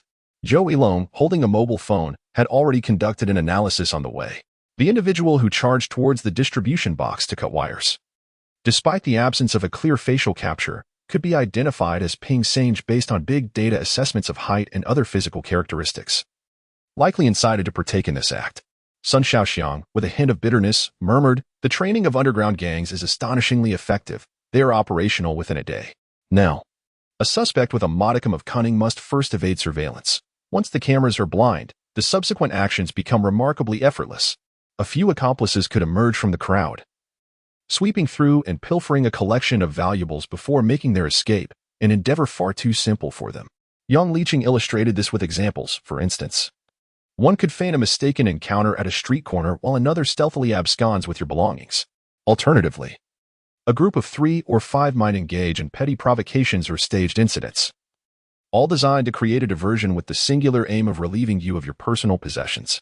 Sun Shaoshuang listened intently, and Zhou Yilong recorded the discussion on his phone.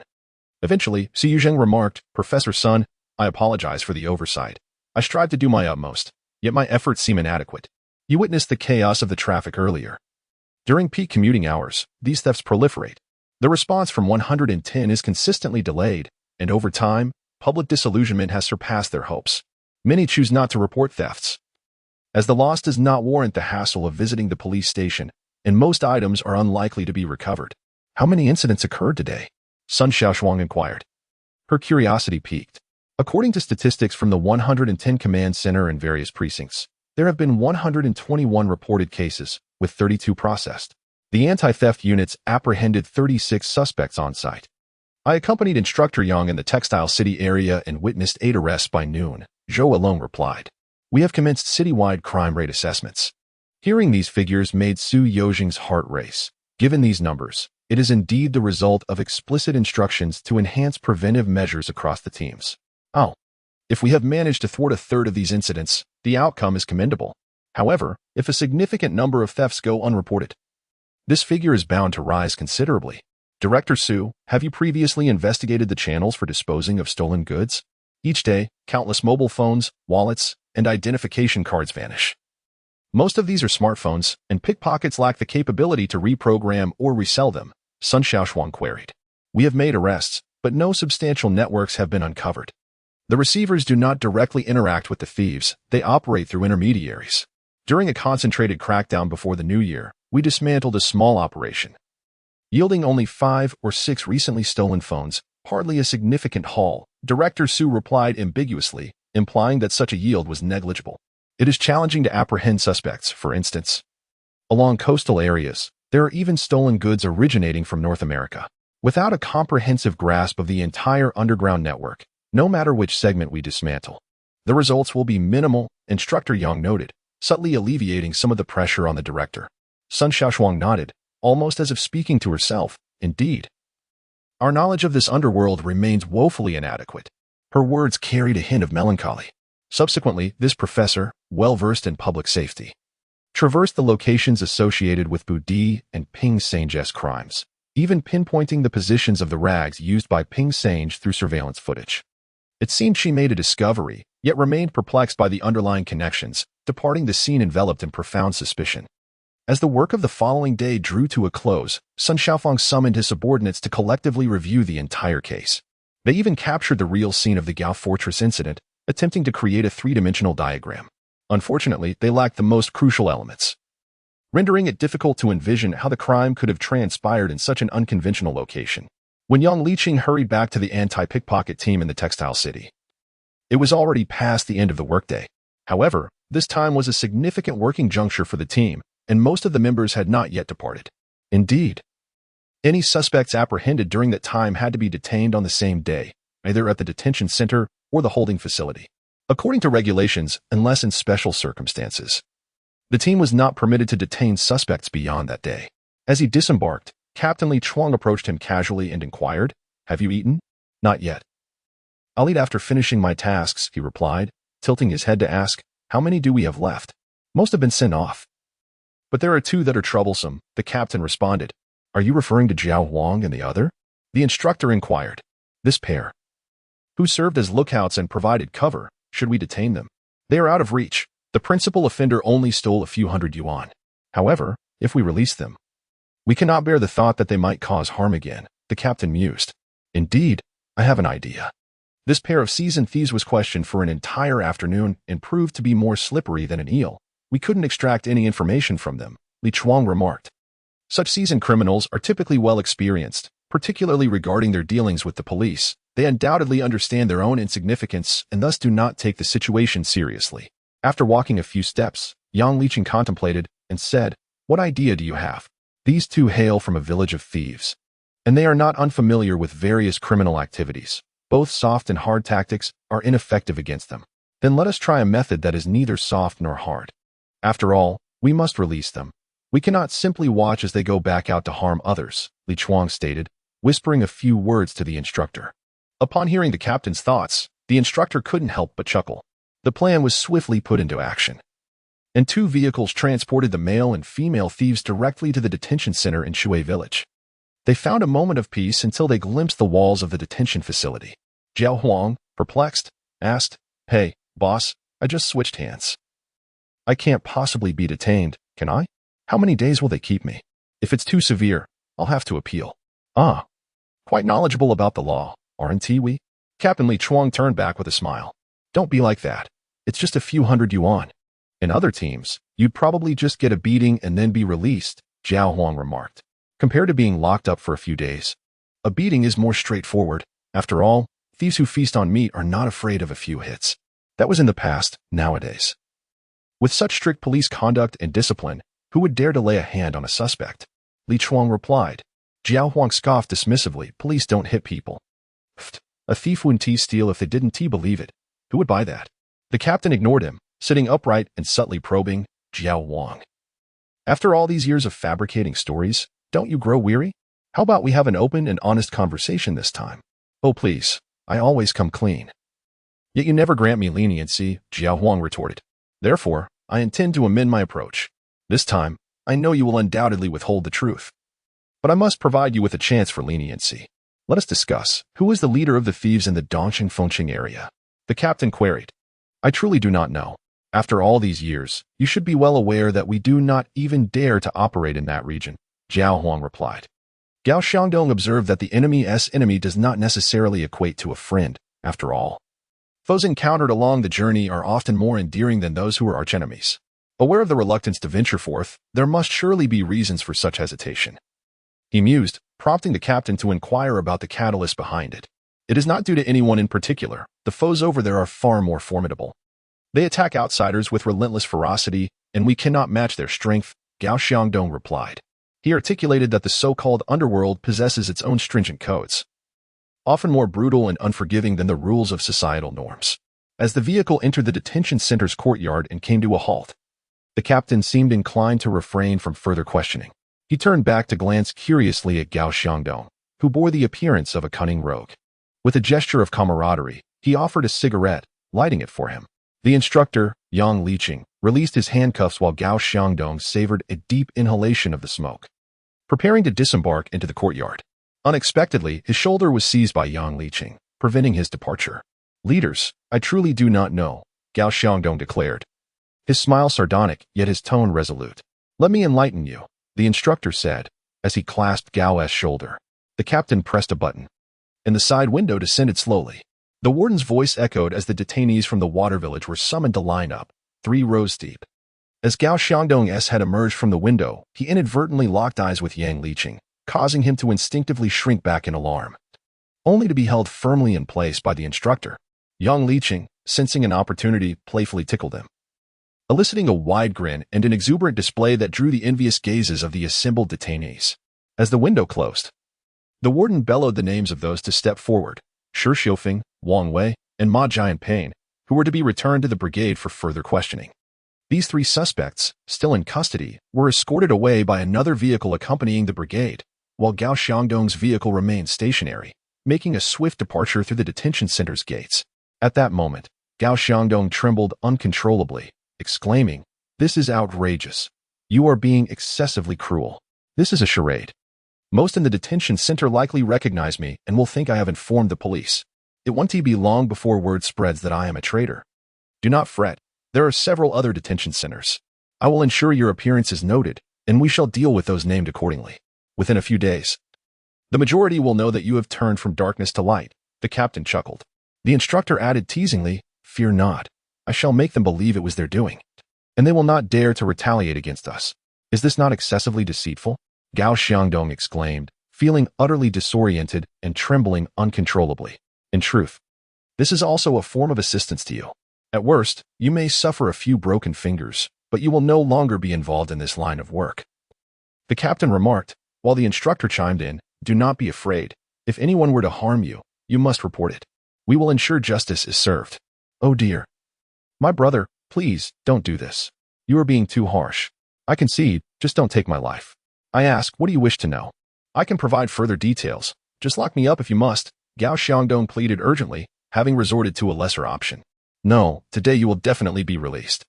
You may choose whether to be set free now or in a few hours," Yang Liqing declared.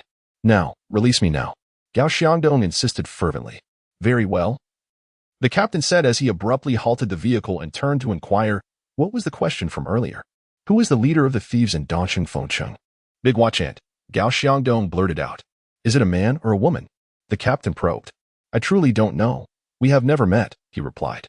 "What sort of work has she done?" "Only the grand jobs. She seems to be an expert in snatching valuables. I could not have witnessed it myself." "It is merely hearsay," Gao explained. "Heard from whom?" "Our boss. He mentioned that someone from Dongqing was moving goods, and a single watch is worth over 100,000. "And who is your boss?" "I have never seen him either. He is said to be Uncle Kiln, a figure from the underworld, affiliated with Little Buddha. He holds significant influence in our realm.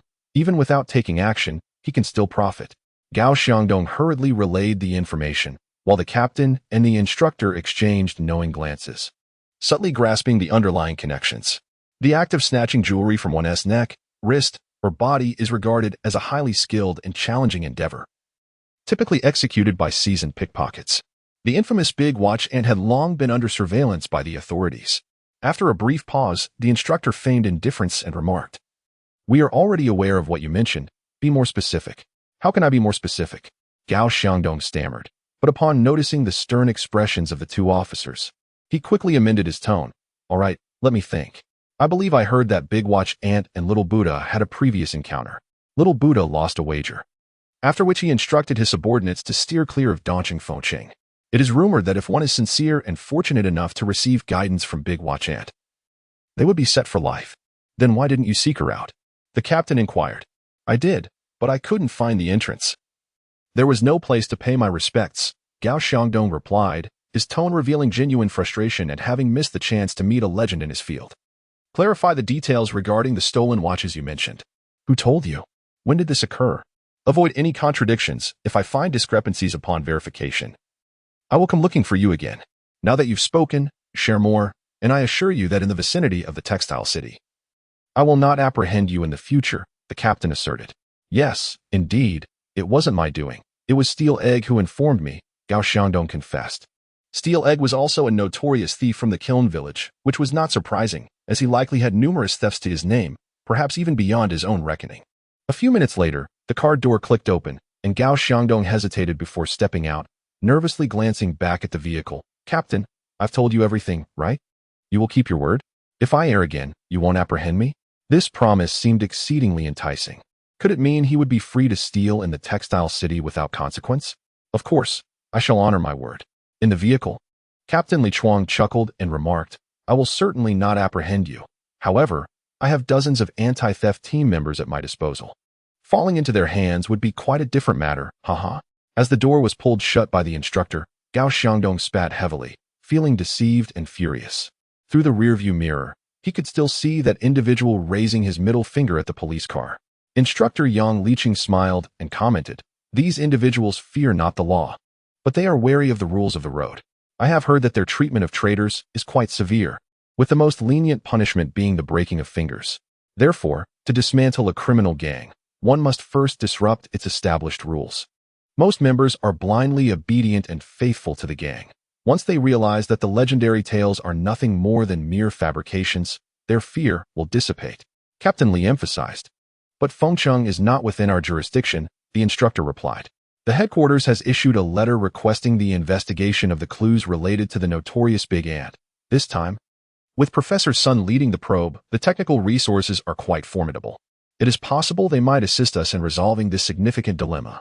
Apprehending just one suspect involved in such major crimes can lead to capturing an entire group and dismantling the operation. Please compile the statements from earlier. I will present them to the chief and Professor Sun," Captain Li instructed. "Understood," Yang Liqing replied, casually retrieving the law enforcement recording device from the back seat of the car and switching it off. However, his expression was somewhat peculiar, filled with suspicion, hesitation, and an indescribable blend of emotions.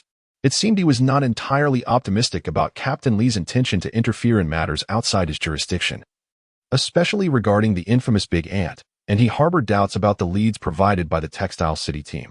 By 9 p.m., the information had reached Sun Shaoshuang's desk. She spent nearly an hour reviewing the relevant documents forwarded from the headquarters, during which she summoned her assistant, Zhou Elong, to aid in the analysis. Together, they meticulously examined the materials from start to finish. When they finally exchanged glances, astonishment was evident in their eyes. Piece by piece, the veil over these petty theft cases was unveiled, and their prior understanding was gradually overturned. The accumulation of seemingly insignificant details had transformed into something substantial that could not be dismissed lightly. Captain Li Chuang is indeed a perceptive individual.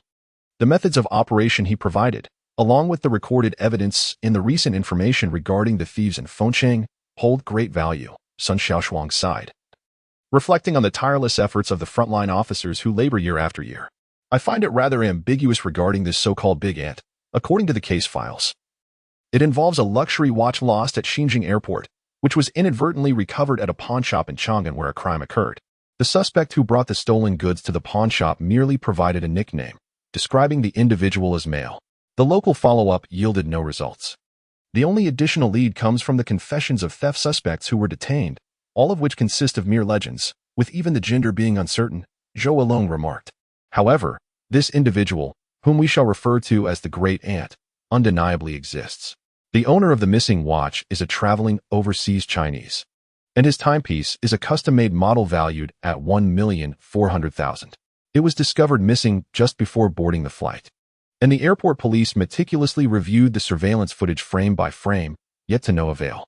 In the past, I might have attributed this to mere coincidence. However, after today's events, I am inclined to believe otherwise. Technically speaking, one could assert that the surveillance system is devoid of blind spots, yet in reality, there are countless potential blind spots. Sun Shaoshuang remarked that the criminal from today's incident has imparted several lessons, particularly regarding the unreliability of purely hardware-based security. This case has lingered for 3 years, and even the owner of the pawnshop cannot definitively identify the perpetrator of the theft. The transaction address and registered name he provided have proven to be false upon investigation. Zhou Yilong commented that this further substantiates his honesty. For an item of such immense value, the inability to locate a buyer offers him no advantage. Moreover, those who engage in the sale of stolen goods are undoubtedly adept at disguising their activities. The authenticity of their operations is highly questionable. Sun Shaoshuang noted that in the criminal underworld, deception and thievery rarely occur in isolation. More often than not, these unscrupulous individuals and their nefarious acts intertwine, obscuring the true depth of the situation from outsiders. The realm of pickpockets, without a doubt, harbors profound complexities. As Zhou Yilong pondered, his brow furrowed once more. Sun Shaoshuang inquired, "You must be feeling quite enlightened today?" To which he replied, "Indeed, profoundly so. In theory, terms such as repentance, meritorious service, and atonement are mere words. I have encountered numerous suspects who seem entirely at ease claiming the possessions of others as their own. Even when apprehended by law enforcement, they exhibit no sense of shame. From a criminological perspective, individuals who develop such criminal psychological patterns or habits typically do not experience guilt. They regard these actions as trivial as drinking water or eating. It is precisely this behavioral pattern among suspects that proves exceedingly difficult to correct." Zhou Yilong succinctly summarized, "In essence, theft can become addictive, and once addicted, it becomes a source of pleasure. Once a certain entrenched pattern is established, it influences the moral fabric of society, undermining the entire moral framework and inevitably disrupting the rule of law. I have been struggling to untangle this conundrum. Initially, I believed that relying on new technologies, bolstered by a robust police force and swift responses, would suffice to address the situation adequately. However, it appears I may have been overly optimistic. Our conventional policing methods may not even reach those who possess an equal understanding of our operations." Sun Shaoshuang interjected, "Professor Sun, are you suggesting that the tampering with surveillance is merely an isolated incident?" Zhou Yilong countered, "To cure an ailment, one must address its root cause. If such seasoned criminals are not apprehended, it will not be long before they cultivate a new cadre of accomplices. Can you envision that foolhardy, rotund figure, Booty, manipulating us like puppets? And a novice fresh from detention can be led astray in a single day, whereas police officers must undergo a year of training. They require but a day." Sun Shaoshuang shook her head, stifling a laugh at the absurdity of it all. Zhou Yilong chuckled and remarked, "According to Captain Li Chuang's report, there appear to be only 3 notable theft rings that can be traced back. One is the notorious Thief Village, another is the fabled Little Buddha, and the third is the infamous Andy. While Thief Village is indeed a real place, the other 2 are merely legends. This is not mere hearsay. In the Northwest, drug trafficking villages are often familial enterprises, with nearly every man, woman, and child in the village engaged in the narcotics trade. In the Yungue region, numerous young women have resorted to prostitution, while coastal fraud villages thrive on telecommunication scams, surrogate motherhood, and various other fraudulent schemes that proliferate in clusters. Observe the landscape of Thief Village in comparison to the surrounding rural areas such as Shaling, Yuang, and Cotton Village on the southern bank of the Weha River, which feature old and modest houses with perhaps 1 or 2 decent homes belonging to the village head or secretary. Thief Village stands apart. Although the roads remain rural and public facilities unchanged, the residences are markedly different. Each household boasts 3- or 4-story villas. And the aerial view reveals a forest of parked vehicles. One could easily mistake it for a wealthy urban enclave. There are no handicrafts, no enterprises, and no taxes collected. Yet, many receive poverty alleviation subsidies. The average income in the rural areas surrounding Chang'an is merely 8,000 yuan, while in Thief Village, once reliant on vegetable greenhouses. Households possess an average of 1 private vehicle, and nearly every family owns a small villa. Our previous big data analysis indicated that the population registered in Thief Village is just over 1,800. Yet their average savings can reach as high as 117,000 yuan. While this may not seem substantial, within this context, it certainly raises questions. Sun Shaoshuang noted. Big data can only identify anomalies. It cannot provide conclusive evidence. Perhaps this location does not require evidence, as it is widely known what transpires here. Half of the village's permanent residents have been incarcerated due to the overwhelming presence of thieves. Earning it the moniker of Thief Village, the challenge lies in its proximity to scenic and tourist areas, with visitors flocking from all corners of the world. A casual theft of a mobile phone can yield thousands, while a stolen wallet may bring in hundreds, and a camera could fetch upwards of 10,000. It is astonishingly easy to accumulate wealth this way, which explains why many prefer to be thieves rather than farmers. Indeed, curbing such criminal and security incidents proves to be an arduous task. The anti-theft squad can only focus on prioritized surveillance, if what Captain Li Chuang reported is accurate. With a hierarchy among thieves akin to a family structure, where those of elder status thrive on the contributions of their subordinates, our efforts must consider rooting out these individuals. Otherwise, we may merely be addressing the symptoms rather than the underlying issues, and it won't be long before the situation reignites. Zhou Yilong added. Indeed, prior to embarking on our endeavors, we must diligently prepare and clarify any potential challenges we may encounter, striving for the most favorable outcomes and significant achievements. I have outlined a few points for your consideration. Sun Shaoshuang pondered for a moment, then raised a finger, stating, First, we should patch the existing facial recognition program. Refining a project to categorize individuals with theft records spanning over 5 or even 10 years, assigning them distinctive color-coded classifications. Should there exist any formidable figures in the underworld? It is unlikely that they have never faced setbacks. Mastery requires time to cultivate, and if they are present, they should fall within this time frame. Second, I propose a specialized task. Tomorrow I will confer with Chief Su Yuzheng to organize law enforcement to engage with current detainees and inmates, particularly to ascertain the presence of notorious suspects akin to Yin Hui, Biaogu, and Foyi. It would be ideal to delineate their territorial influence. As we cannot escape the reality of factionalism, undoubtedly there exists territorial and interest-based rivalry among them. Third, let us establish contact with the Cyber Police Department, familiarizing ourselves with the decryption, flashing, and jailbreaking processes of various mobile devices. This knowledge may facilitate our next steps in locating fencing dens, particularly since the primary targets of theft nowadays are mobile phones and wallets. Fourth, we must expedite the integration of electronic information across all divisions and precincts.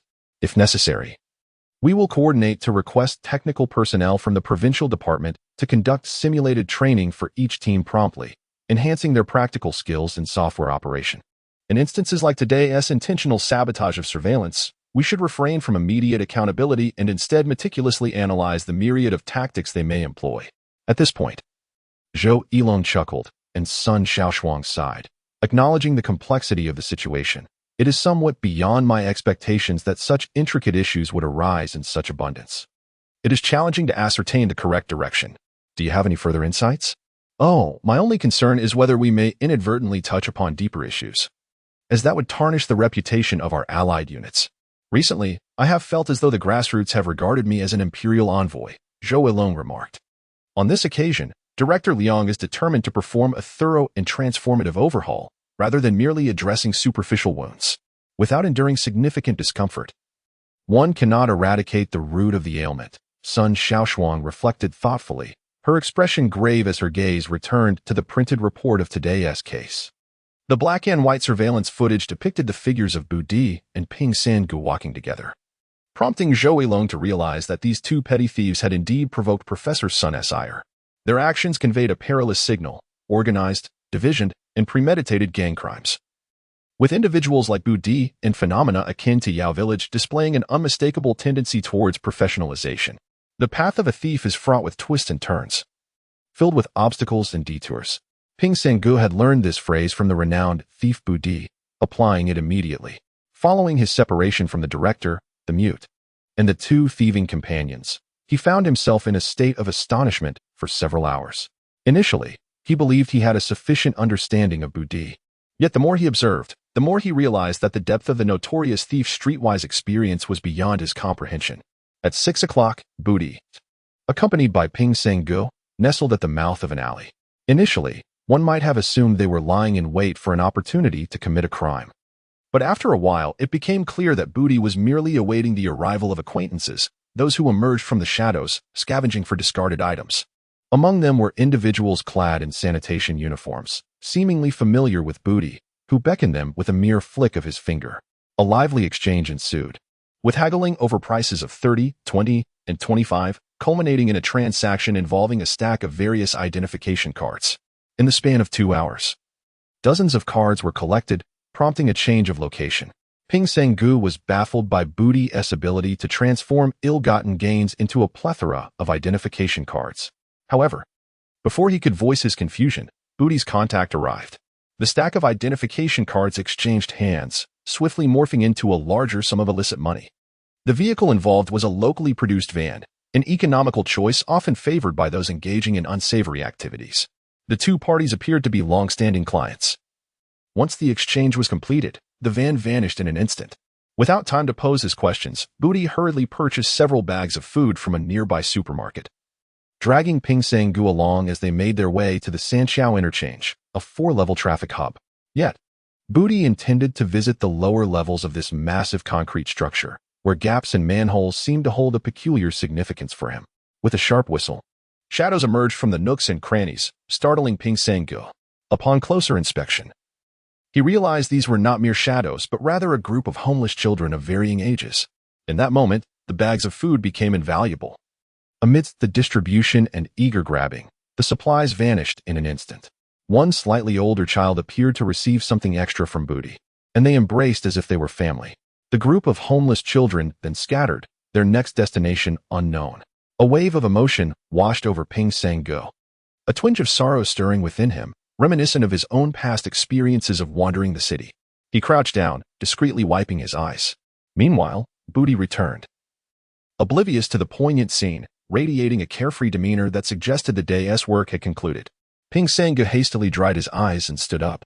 Yet Budi, with a keen eye, inquired, "Are you crying?" "Who is crying?" Ping Sanggu retorted defensively. "Come now, are you reminiscing about your days as a city drifter?" Budi teased. "Fortunately, my childhood was relatively happy," Ping Sanggu replied softly. "That won't do. A childhood too blissful rarely leads to great achievements. Take me. For instance, I once roamed blindly. Yet now look, I am the village chief of the blind drifters," Budi said, casting a nostalgic glance back, filled with ambition. "Every time I return here, it feels like home. Whenever there's a cleanup, as long as I return to the village, none of those rascals can hide the treasures they've found." Before him lay an assortment of wallets, both large and small, spilling from an enormous bag. Ping Sanggu's fleeting sympathy shattered in an instant, replaced by indignation as he exclaimed, "Are you running a training camp for thieves here? How old are they?" "Not at all. They can't do much. At most, they rummage through garbage bins. There's plenty of discarded items from the railway above. I originally came back to bring them some food. Aren't we just a bit nostalgic?" However, they felt a pang of conscience. Whenever they stumbled upon something valuable, they would invariably offer it to me first, chuckled Budi with pride. "Ah, I see," Ping Sanggu exclaimed in astonishment. "So, there exists a group of clever little vagabonds, even more astute than common field mice, who manage to scavenge from the nooks and crannies of this vast city. With the rampant crime on the streets, the cast-offs from deceit and theft might indeed yield something worthwhile." He queried in surprise, "Isn't this akin to collecting scraps or retrieving identification cards from sanitation workers?" "Quite perceptive," Budi replied. "Although most of these items are merely refuse, should one prove valuable, the entire year's efforts would be justified. I once found a donkey bag worth over 10,000. Can you believe that? A donkey bag?" Ping Sanggu was momentarily taken aback. "Precisely, although this one is a counterfeit." Budi produced it, adorned with markings whose origin was unknown, left behind by a thief who discarded it after taking the contents. Indeed, that is a well-known brand. Can you discern its authenticity? Ping Sange inquired, nodding. Typically, they are fakes. I have grown quite accustomed to identifying them. When I feel something different, well, it's generally genuine.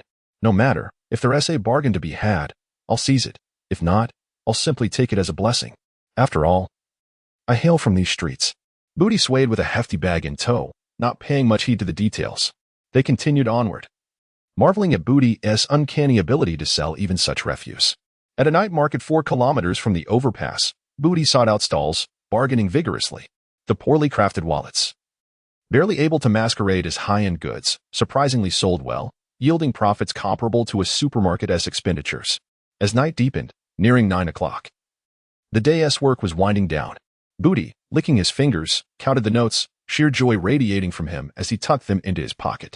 Turning back, he found Ping Sange gazing at him intently. Kid, you're not contemplating treachery over this newfound wealth, are you? He quipped, half joking. Ah, pa. Ping Sange, unfazed, retorted with disdain. Booty chuckled, patting his ample belly.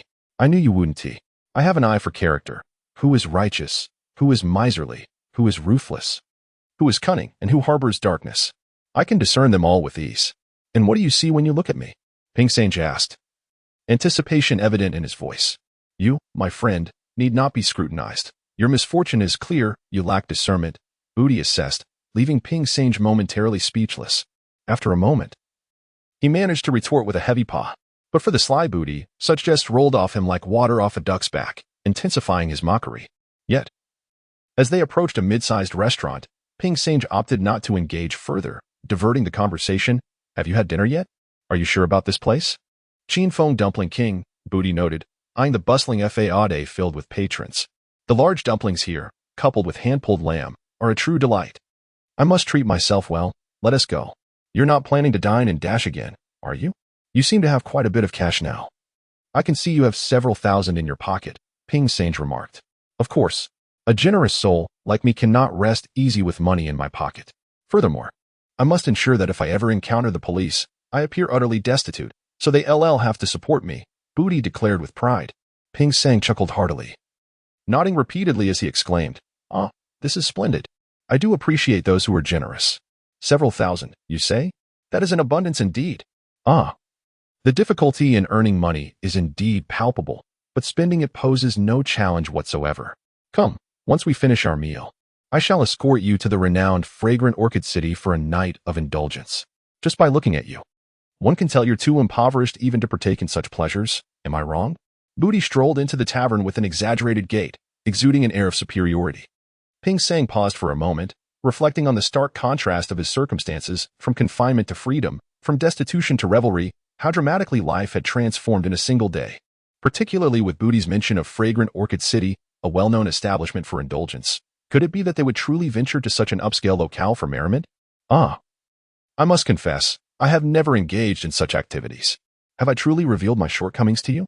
Ping Sange sighed, lamenting his misfortunes and the wretchedness of his existence. It was only Booty, this newfound companion, who would brazenly point out such truths, causing Ping Sange to cover his face in embarrassment, fearful that others might discern his plight. Together, they entered the tavern. Situated in the Chang'an village of the Fingxi district, Fragrant Orchid City is an enigmatic destination. One cannot find any advertisements or introductions in reputable media. However, if you were to inquire with seasoned locals or taxi drivers about enjoyable spots in Chang'an, the first name that springs to their lips would undoubtedly be Fragrant Orchid City. Booty and Ping Sange arrived by taxi, the driver navigating the route with ease. As they approached this legendary place, Ping Sange was momentarily taken aback. Indeed, appearances can be deceiving. The 5-story building, perfectly symmetrical, bore no signs of the revelry one might expect. Its unassuming faade, adorned with a silver neon sign, was strikingly mundane, lacking any allure that might provoke curiosity. The grand iron and glass entrance, towering at several meters, ended at a discreet opulence, while 3 rows of vehicles were parked outside. With several security personnel patrolling the vicinity, it was evident that this establishment maintained a decorum of order. This place does not seem illicit at all, does it? Ping Sange queried, perplexed. In the realm of bathhouses, aside from the basic $10 public baths, most establishments operate in a less-than-legal manner. the more legitimate they appear from the outside, the more dubious their interior often is. Booty settled the taxi fare, belching slightly, and even the driver joined in with a few suggestive chuckles. I find it hard to believe this is legitimate, Ping Sang remarked. Booty retorted, is a school without teachers functional? A restaurant without chefs? Likewise, a bathing center would surely falter without skilled practitioners. Just look at the number of cars. This place must be thriving, and with prosperity comes quality. Do we dare enter? Ping Sang expressed his discomfort. It would be embarrassing enough to be caught as thieves. To be apprehended as patrons of such illicit pleasures would be even more humiliating. He shifted uncomfortably, as is the custom for any newcomer experiencing their first visit. Enough dilly-dallying, let us proceed, Booty urged. Ping Sang grasped his arm and insisted. Wait a moment. I need to clarify something with you. You have deceived me several times today, first claiming to teach me, only to have me work instead. Then saying you would treat me to a meal, only for me to end up paying, and today, the spoils are divided with me receiving 500. While you consumed 380 of it. Enraged, Booty, that scoundrel, proclaimed he was rewarding himself, yet the prize was pilfered from Ping Sang. And Booty showed no gratitude. He chuckled, saying, I am teaching you to learn the winds that crack the eggshell. Wealth brings peace, and money should not be hoarded. If you have money in your pocket, you might grow lazy and shirk work tomorrow. Spend my money, and of course, you shall find comfort. Hand me your phone. I wish to make a call. Ping Sang reached for the phone. Noticing Booty's hesitation, he exclaimed, I need to call my mother. What a perplexing sight. He hadn't even seen a girl yet, and was already thinking of his mother. Booty remarked, you give it to me. I haven't contacted my family in a month. Ping Sang, somewhat reluctantly, snatched Booty's phone. He retreated to a wintergreen thicket by the roadside, perched on the curb, and just as he dialed, Booty, reeking of alcohol, stumbled over to him. As soon as the call connected, a gentle voice resonated from the other end. Sanner, is that you? Ah, yes, Mom, how have you been? Why didn't you come home for May Day as you promised? Why aren't you back? Mom, I've been busy with work, just getting accustomed to my position. That's no excuse. You can't neglect to call home. The little bald-headed rascal has grown wings and forgotten his roots. Huh, I'm calling now, aren't I? Oh, Mom, I'll come back to see you soon, and we can harvest autumn together. If you're busy, then focus on your work. The little land at home won't tire anyone out. Sanner, what sort of job are you doing now? You could join your father in Hainan. They have work all year round. No need, no need. I'm doing well in Chang'an, at a large factory in the high-tech zone. The benefits are excellent. And the work isn't tiring. Tell Dad I'm doing fine. Don't worry about me. After a couple of months, I'll get a raise and start sending money home. Silly boy, can't your mother support herself? I worry you're overworking out there. Ping Sang covered his eyes and wiped away a tear as the mother-son duo chatted for a while longer. Eventually, Ping Sang hung up. And when he handed the phone back to Booty, the latter grumbled, Damn it, hearing that took half my libido away. You certainly have a knack for deceiving your mother. Spinning lies without batting an eye. What was I supposed to say? Should I tell my mom I'm out on the street stealing? Ping Sang retorted. Booty pondered for a moment and nodded. Oh, that's true. Just don't call it stealing. We typically refer to ourselves as craftsmen. What is shameful about such a promising skill? Engaging in disgraceful acts, however, is indeed something to be ashamed of. But look at me. I've nearly done it all and still lack a semblance of dignity. How could I not feel shame? As Ping Sang rose to follow Booty, he pleaded, Hey, you're not thinking of making me pay for your indulgences again, are you? I'm out of funds. If you want to treat me, that's on you. I'll think it over. This place is too pricey. I merely mentioned treating you to a bath, nothing more, Booty replied, showing no generosity when it came to spending. This irritated Ping Sang, prompting him to halt, yet Booty continued, Don't say I'm not taking care of you. Tonight, I'll teach you a couple of tricks. In just a month or two, you'll be able to earn your own indulgence. Upon hearing those words, Ping Sang felt a surge of excitement and followed Booty inside. After a series of bathing rituals, soaking, steaming, and indulging in the sauna, the effects of the bottle of Shifeng liquor consumed during dinner had been nearly fully unleashed. For Booty, who rarely partook in alcohol, Ping Sang could scarcely fathom how he would behave under its influence. He observed Booty scratching at his chest hair like a cat. Hastily concluding his wash, his eyes flushed with exhilaration, clearly eager to retreat to their room. However, a cumbersome companion accompanied them. As they exited the bathing area, Ping Sang shadowed Booty closely. At this moment, Booty found the presence of his companion less endearing. To dismiss him would tarnish his reputation for loyalty. Yet to invite him would inflict a painful blow to his wallet. Why are you so anxious? Ping Sange inquired knowingly, feigning innocence. Booty, flustered, nodded affirmatively. Indeed. I am quite nervous. Engaging in such activities is perilous. If caught, one faces fines and detention. Surely you understand this? Of course, Ping Sange replied. Hence, it would be wiser for me to handle this risky endeavor while you refrain. At last, Booty had found a noble justification to avoid treating his friend, presenting it with a facade of gallantry. Ping Sange chuckled inwardly while softly suggesting, then I shall keep watch. If anyone approaches, I will call out. And you can quickly adjust your trousers. No need, no need. I am like a dead pig unbothered by boiling water. A scoundrel fears not the police. I can handle it, Booty asserted with confidence. And what shall I do? Ping Sange feigned ignorance, reminding Booty, did you not promise to teach me a few tricks? Are you merely jesting with me? Oh, I nearly forgot. Indeed, it is better to be timely than hasty. I have yet to conduct your preliminary training. Once we return to the room, you must practice diligently. I will fetch some materials for you, Booty declared before darting back. A short while later, when Ping Sange awaited Booty's return, the latter soon appeared, bouncing with enthusiasm, clutching a bar of soap. Before Ping Sange could voice a thought, Booty preempted him.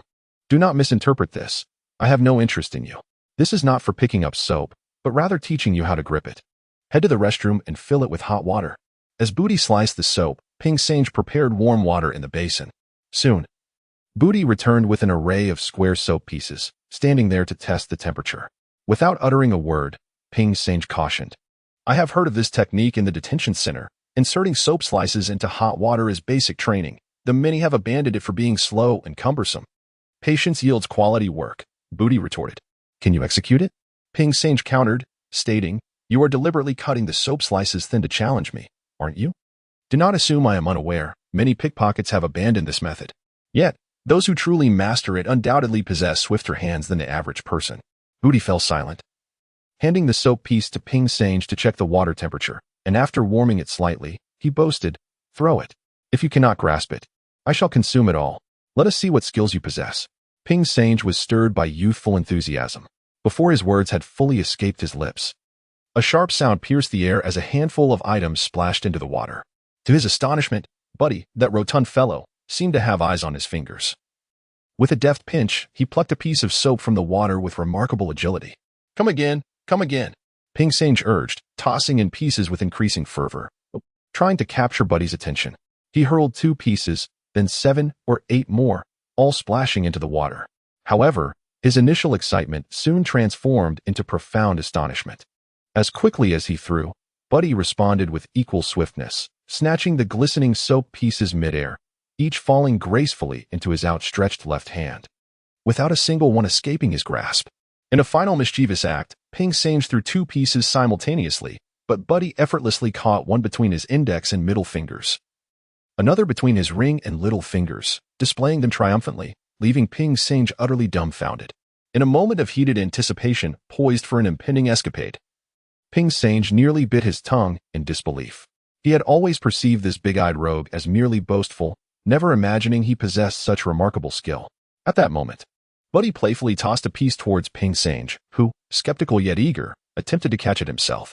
However, the slippery soap piece slipped through his fingers. He tried again, but once more, it evaded his grasp.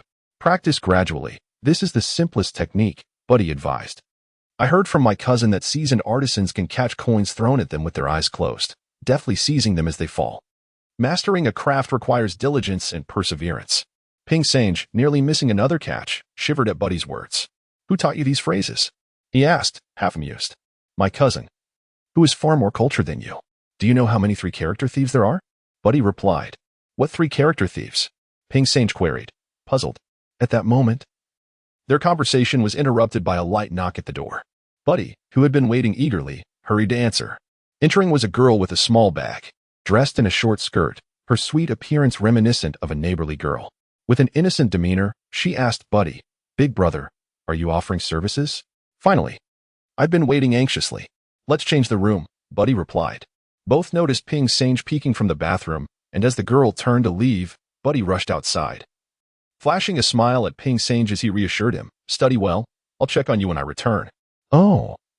And remember to chant the 3-character thief incantations, gun squid, direct mother thief, ugly face thief, raging fire thief, traitor thief, hometown thief, glutton thief, sword eater thief, big-eyed thief, unexpected death thief, horse thief, haha, and also this little lecherous thief of mine. With that, he closed the door behind him, his spirits high. Silence enveloped the room. Though faint, unrefined laughter and uncivilized shouts could be heard. Emerging from the bathroom, Ping Sange spotted Buddy's clothes on the bed, the pockets bulging with a phone and money. It dawned on him that Buddy had left in nothing but swim trunks, and a mischievous thought flashed through his mind.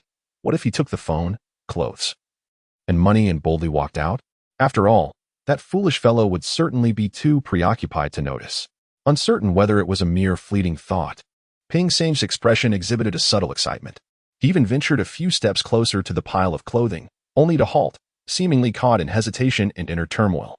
For an extended moment, no one could fathom his thoughts as he peculiarly exited the room. This was a delicate moment. Upon returning to the room, Bodhi, who had just indulged in a satisfying release, knocked on the door several times, only to be met with silence. He called for the attendant to unlock the door and, upon entering, found the room and bathroom devoid of any presence. As if affirming his suspicions, he let out a long, resigned sigh and heavily flopped onto the bed. Damn it, he thought. This was not the first time he had encountered a treacherous scoundrel. He had never expected much from the character of those who resorted to thievery.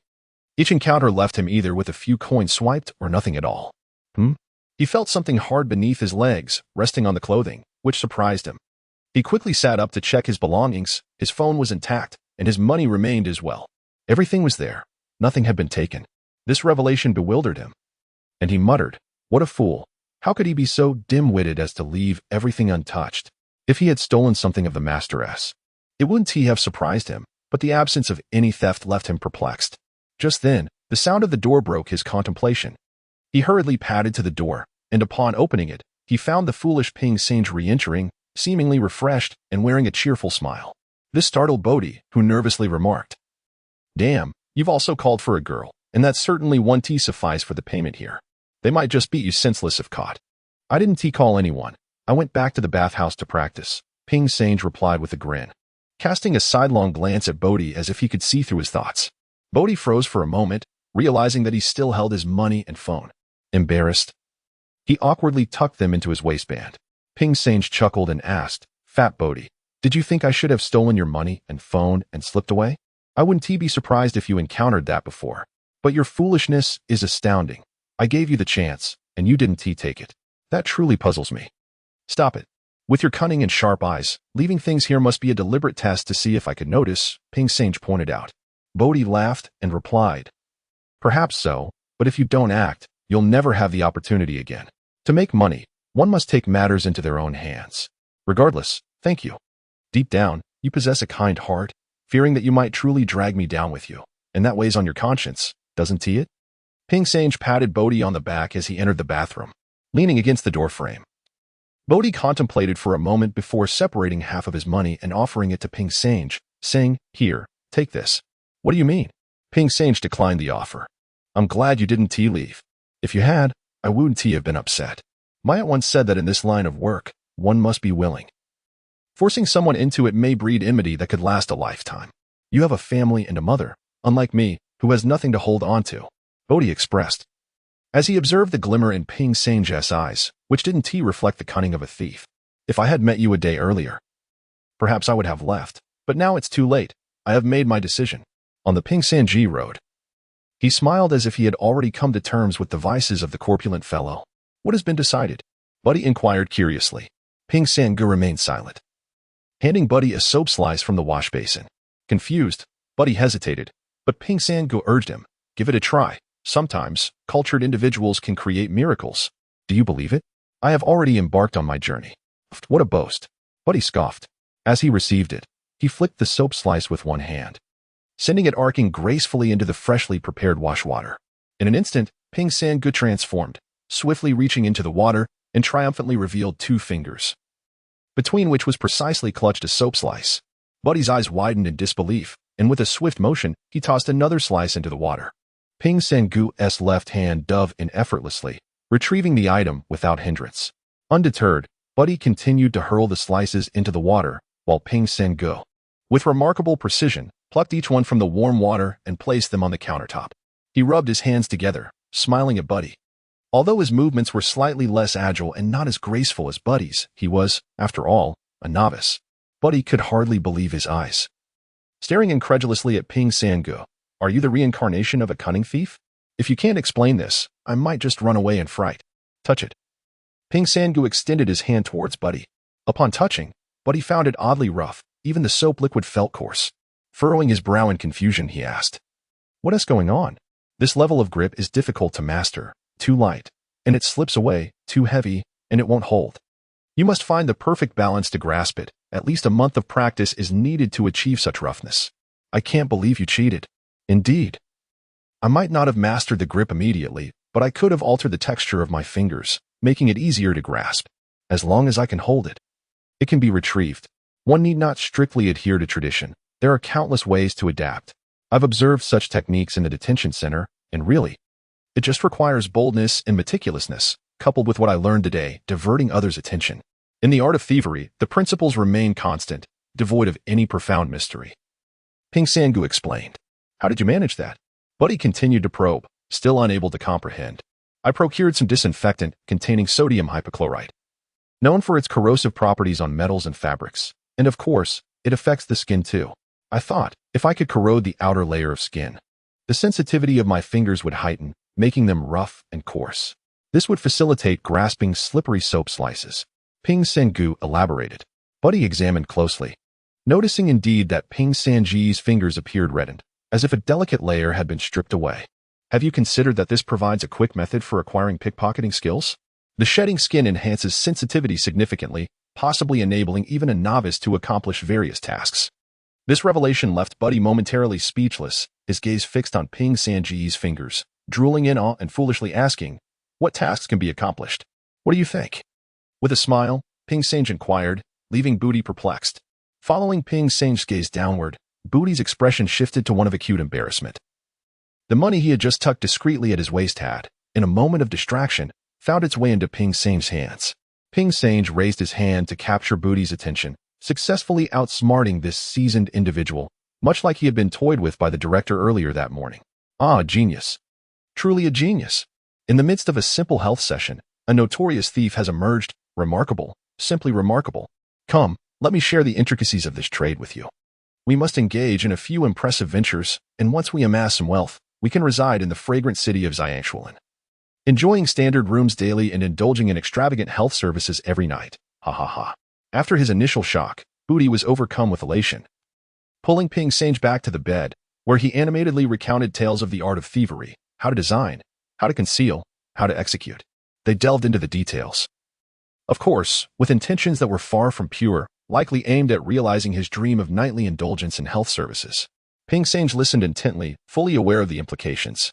His experiences over the past few months, marked by numerous encounters with various petty criminals in detention, had culminated in this moment of practical application, a true leap into the realm of expertise. On May 20th, at 8:45, Sun Shaoshuang hurriedly exited her office and circled the newly established floor. Real-time data transmission showed figures between 300 and 999, deemed normal. The image quality stood at 800,480. With transmission functioning smoothly, the connectivity to traffic, public security checks, tourist attractions, and law enforcement monitoring formed a cohesive system, carved out from the original data center modules. This had been made possible through the tireless efforts of a dozen technical personnel dispatched by the provincial department, who had worked through the night to achieve this within a week. Upon reviewing all this, she called out to her assistant, Zhou Elong, as they rushed downstairs. As they walked, Zhou Elong reported, "Yesterday, the temperature in Chang'an reached 38 degrees. Typically, such weather would see a drop in crime rates in urban areas while tourist spots experience an uptick. As of midnight yesterday, there were 192 reported incidents, with 144 addressed promptly, over half. The main reason for this is the timely alerts from our new trial system. Feedback from grassroots anti-theft teams and patrolling officers indicates it is exceptionally quick and efficient, saving them considerable time, though the response was not particularly strong." Zhou Elong found himself at a loss for how to address Professor Sun, sensing that the more evident the results, the more subdued her reaction became. Approaching the entrance, he summoned his courage to ask, "Professor Sun, is there something we are not executing properly?" Everything is in place. All in place? Why do I sense you are burdened with concerns? All in place implies that nothing is truly in place. If you cannot identify any glaring flaws in the measures we have established, then perhaps the method itself is fundamentally flawed. I seem to be struggling to comprehend. That is because your thinking remains confined within the realm of policing. Viewed from the perspective of criminality, this layered prevention strategy has numerous deficiencies. Zhou Yilong followed her, his thoughts muddled but hesitant to inquire further. Professor Sun was a veteran straddling both academic and practical domains, having dedicated her life to the study of public safety and criminal behavior psychology. If she perceived an issue, it was likely to be of significant concern. As they stepped outside, Zhou Yilong gently shifted the topic, inquiring, "Whom are we expecting today during this testing phase?" Li Chuang and Yang Liqing, came the reply. Sun Shaoshuang glanced at her watch. It was nearly 9 o'clock, and the two guests arrived punctually. She descended the steps to greet them. Zhou Yilong found himself perplexed by Professor Sun's demeanor. While the professor seemed indifferent to visits from high-ranking officials such as the commander, director, and section chief, he had recently become quite familiar with the leaders and instructors of various teams. Engaged in jovial conversation, they strode into the building as if they were family. Zhou Yilong discreetly followed behind, attentively listening to their discourse. "Professor Sun, the system upgrade has significantly enhanced our efficiency. Our rapid response range has effectively doubled," praised Captain Li Chuang. The instructor chimed in, "Indeed, the prowess of high technology is remarkable. As soon as the thieves approach, our phones alert us. The system truly is exceptional. Regardless of their disguises, they cannot alter their facial structure, thus they cannot evade detection. The program recognizes the contours of their faces. Makeup cannot deceive the computer. It appears that our efforts are indeed yielding results," Sun Shaoshuang remarked with satisfaction. Li Chuang chuckled, "It's not just effective. The results are strikingly evident. Yesterday, we apprehended 3 habitual thieves in disguise, and we hardly recognized them at the time. There was even a woman pretending to be pregnant, who was merely assisting pickpockets. If it weren't for the system's automatic lock, we might have missed her entirely." Yang Liqing added, "Let us not only sing praises. Have we identified any issues? During this testing phase, we must exhaust every effort to rectify any shortcomings in the deployed system." This left both men momentarily at a loss. Captain Li Chuang chuckled, "I'm somewhat of an outsider in this regard. I haven't noticed anything. Indeed, we need thorough training. Our current skills barely suffice," Yang Liqing humbly acknowledged. "Please ensure that your team as computer operators promptly report any issues such as system crashes, memory overloads, or transmission failures to the data processing center," Sun Shaoshuang instructed. The two men nodded in agreement as they entered Professor Sun's office. Zhou Yilong busied himself pouring tea for them, while the two exchanged surprised glances. The office was not what they had envisioned for a high-ranking police official. Instead, it resembled a task force room, with nearly every wall covered in case boards detailing nearly a decade's worth of notorious pickpockets. After a moment, Sun Shaoshuang reminded them, "Now, how are your assignments progressing? Please share." This referred to the day when the surveillance had been interrupted, and they were uncertain about what had transpired. Yang Liqing handed a USB drive to Sun Shaoshuang, who inserted it into the computer. They located several frames of footage, pausing on a lewd, bearded face, which, upon inputting into the system, was found to be absent from the database. "His name is Chen Jun, 34 years old. We conducted a 2-day investigation at Gaobao, where the buildings are primarily occupied by cultural and high-tech firms. We uncovered 6 theft cases. Though this may not be the complete tally, for mobile phones and 2 wallets were stolen, involving 5 men and 1 woman. According to the account of the victim, some suggested that they encountered a person distributing advertisements prior to the theft, while others mentioned witnessing an individual behaving erratically, possibly at that moment the item was lost. In light of this information, we meticulously reviewed surveillance footage, revealing 4 directions from which pedestrians and vehicles approached just before the incident occurred. Curiously, we found no known thieves matching the descriptions, as the distinctive features of the suspect allowed us to trace them back." Yang Liqing remarked, "No prior history of theft?" Sun Shaoshuang pondered, "If we only caught a turtle instead of a thief, where did we go awry?" She scrutinized the individual's resume, her curiosity deepening. It indicated graduation from Chang'an Minzu University, experience in insurance sales, a record of credit card delinquencies, and a previous arrest for solicitation, with nothing more to show for it. Social security, tax contributions, and employment appeared to be conspicuously absent. This raised an intriguing question for Sun Shaoshuang. Could a university graduate truly descend to the level of a pickpocket? it was not entirely implausible. As among the suspects we apprehended, many possessed high academic qualifications. Li Chuang commented. Zhou Elong chuckled, and Sun Shaoshuang inquired, "What are your thoughts?" "We have deliberated on this. It appears to be a setup," Yang Liqing explained. "How so?" Sun Shaoshuang asked curiously. "You elucidate, given your understanding of this field." The instructor deferred the speaking opportunity to the squad leader.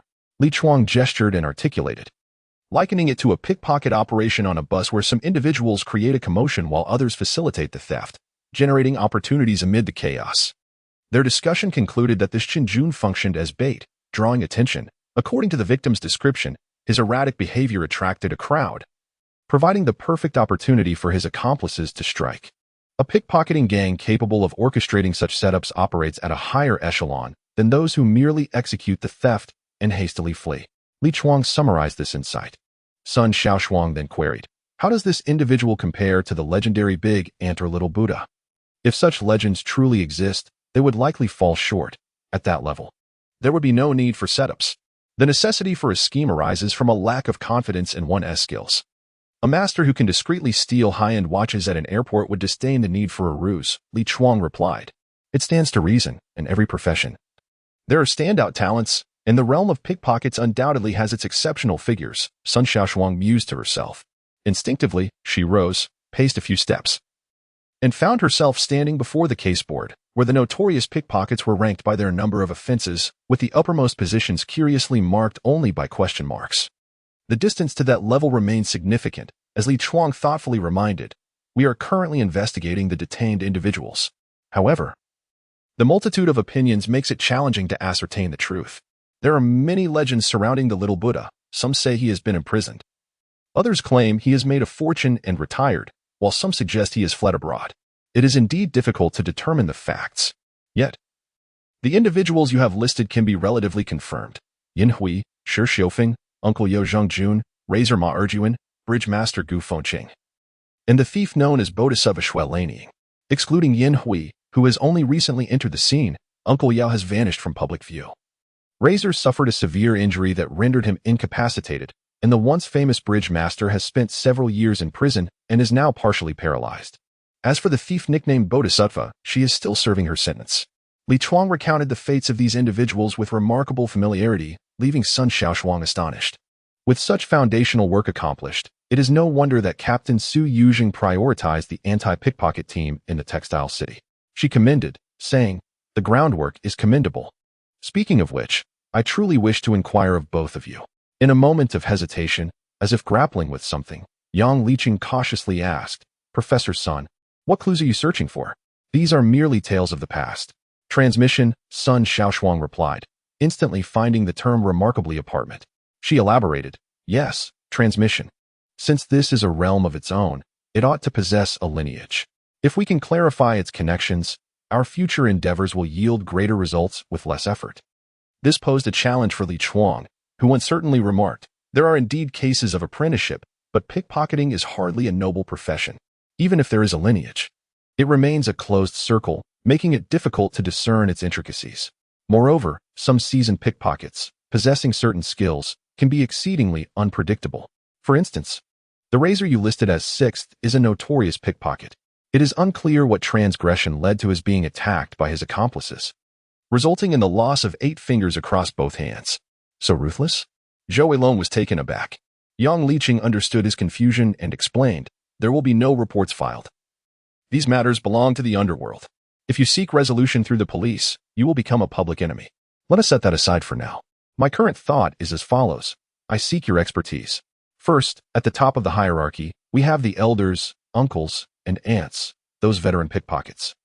Sun Shaoshuang illustrated on the whiteboard, moving downward to write another layer. Below them lies the middle tier, comprising various gang leaders. This middle layer is crucial, connecting a diverse array of pickpockets while horizontally linking extensive channels for disposing of stolen goods.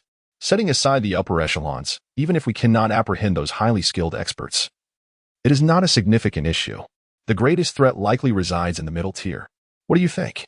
Li Chuang and Yang Liqing pondered this, nodding slightly. Yang Liqing, in deep contemplation, remarked, "Indeed, this corresponds to the execution level. Capturing and releasing the lower-tier pickpockets does not address the fundamental issue. These various leaders can quickly recruit and train new apprentices. Unfortunately, we can currently only engage with the lowest tier, where the penalties for such crimes are minimal. Those who habitually incite others while avoiding direct involvement are particularly difficult to apprehend. Li Chuangdo pointed at the desk and remarked, "Take someone like Qinjun, who possesses a modicum of education and experience. Even if our surveillance captures him at the scene, if he refrains from committing the crime, what can we do?" Indeed. The crux of the issue lies here. The perpetrator is not the principal offender. He merely incites others to act without committing the crime himself. This situation corresponds to one of the lightest penalties in criminal law, such as administrative detention or fines. No matter how many police resources we deploy, they cannot withstand the relentless drain caused by an overwhelming number of petty cases. The fundamental flaw resides within our system itself. No matter how swift or accurate our surveillance technology may be, it is limited to merely documenting the scene and probing into past cases. If these various pickpocketing gangs are organized with clear hierarchies and defined roles, we cannot possibly uncover their channels for disposing of stolen goods, let alone access higher echelons of their operations. This is precisely the reason why theft cases in Chang'an continue unabated. From the perspective of those engaged in these crimes, where there is demand, there will inevitably be those willing to take risks, and for the seasoned pickpockets, it is simply a matter of sacrificing a few underlings. At the most basic level, this represents a low-effort, high-reward avenue for making money. Worst-case scenario, they get caught and detained for a few days, only to return to their illicit activities. Thus, we witness this vicious cycle of arrests and releases. Is this the case? Sun Shaoshuang inquired, glancing at the two officers from the Textile City squad. The captain and the instructor exchanged a resigned look and nodded silently. It seems we must convene all the squad leaders for a discussion. If we cannot dismantle their channels for disposing of stolen goods and the organizational structures they have established, then even the most advanced policing techniques will remain superficial, only addressing symptoms without resolving the underlying issues. Sun Shaoshuang hesitated, her thoughts becoming clearer. Yet the weight of the pressure and difficulty seemed to escalate infinitely. Her gaze fell upon the image of the innocent suspect, Qinjun, his grotesque, unseemly visage reflecting unseemly deeds, leaving her momentarily at a loss. The director cleared his throat a couple of times and spat a yellowish phlegm, which arced through the air to land precisely on the window of an Audi. Such a vulgar display of disdain resonated with Fat Boo, who attempted the same but fell short. "Director, your aim is quite impressive," Fat Boo praised. This was the Qinjun who had entered the police system, nicknamed the Director. He chuckled, his red lips framed by his bushy beard, and said, "Want to see more? Pay up, and I'll entertain you."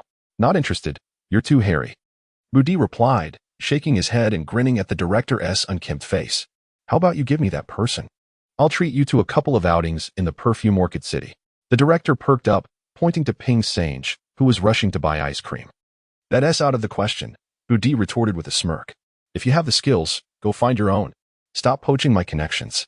I'm not bragging. I only seek the best, and they all possess exceptional potential. Look at Dumb. Back in the day you thought he was slow. Now look at his current level."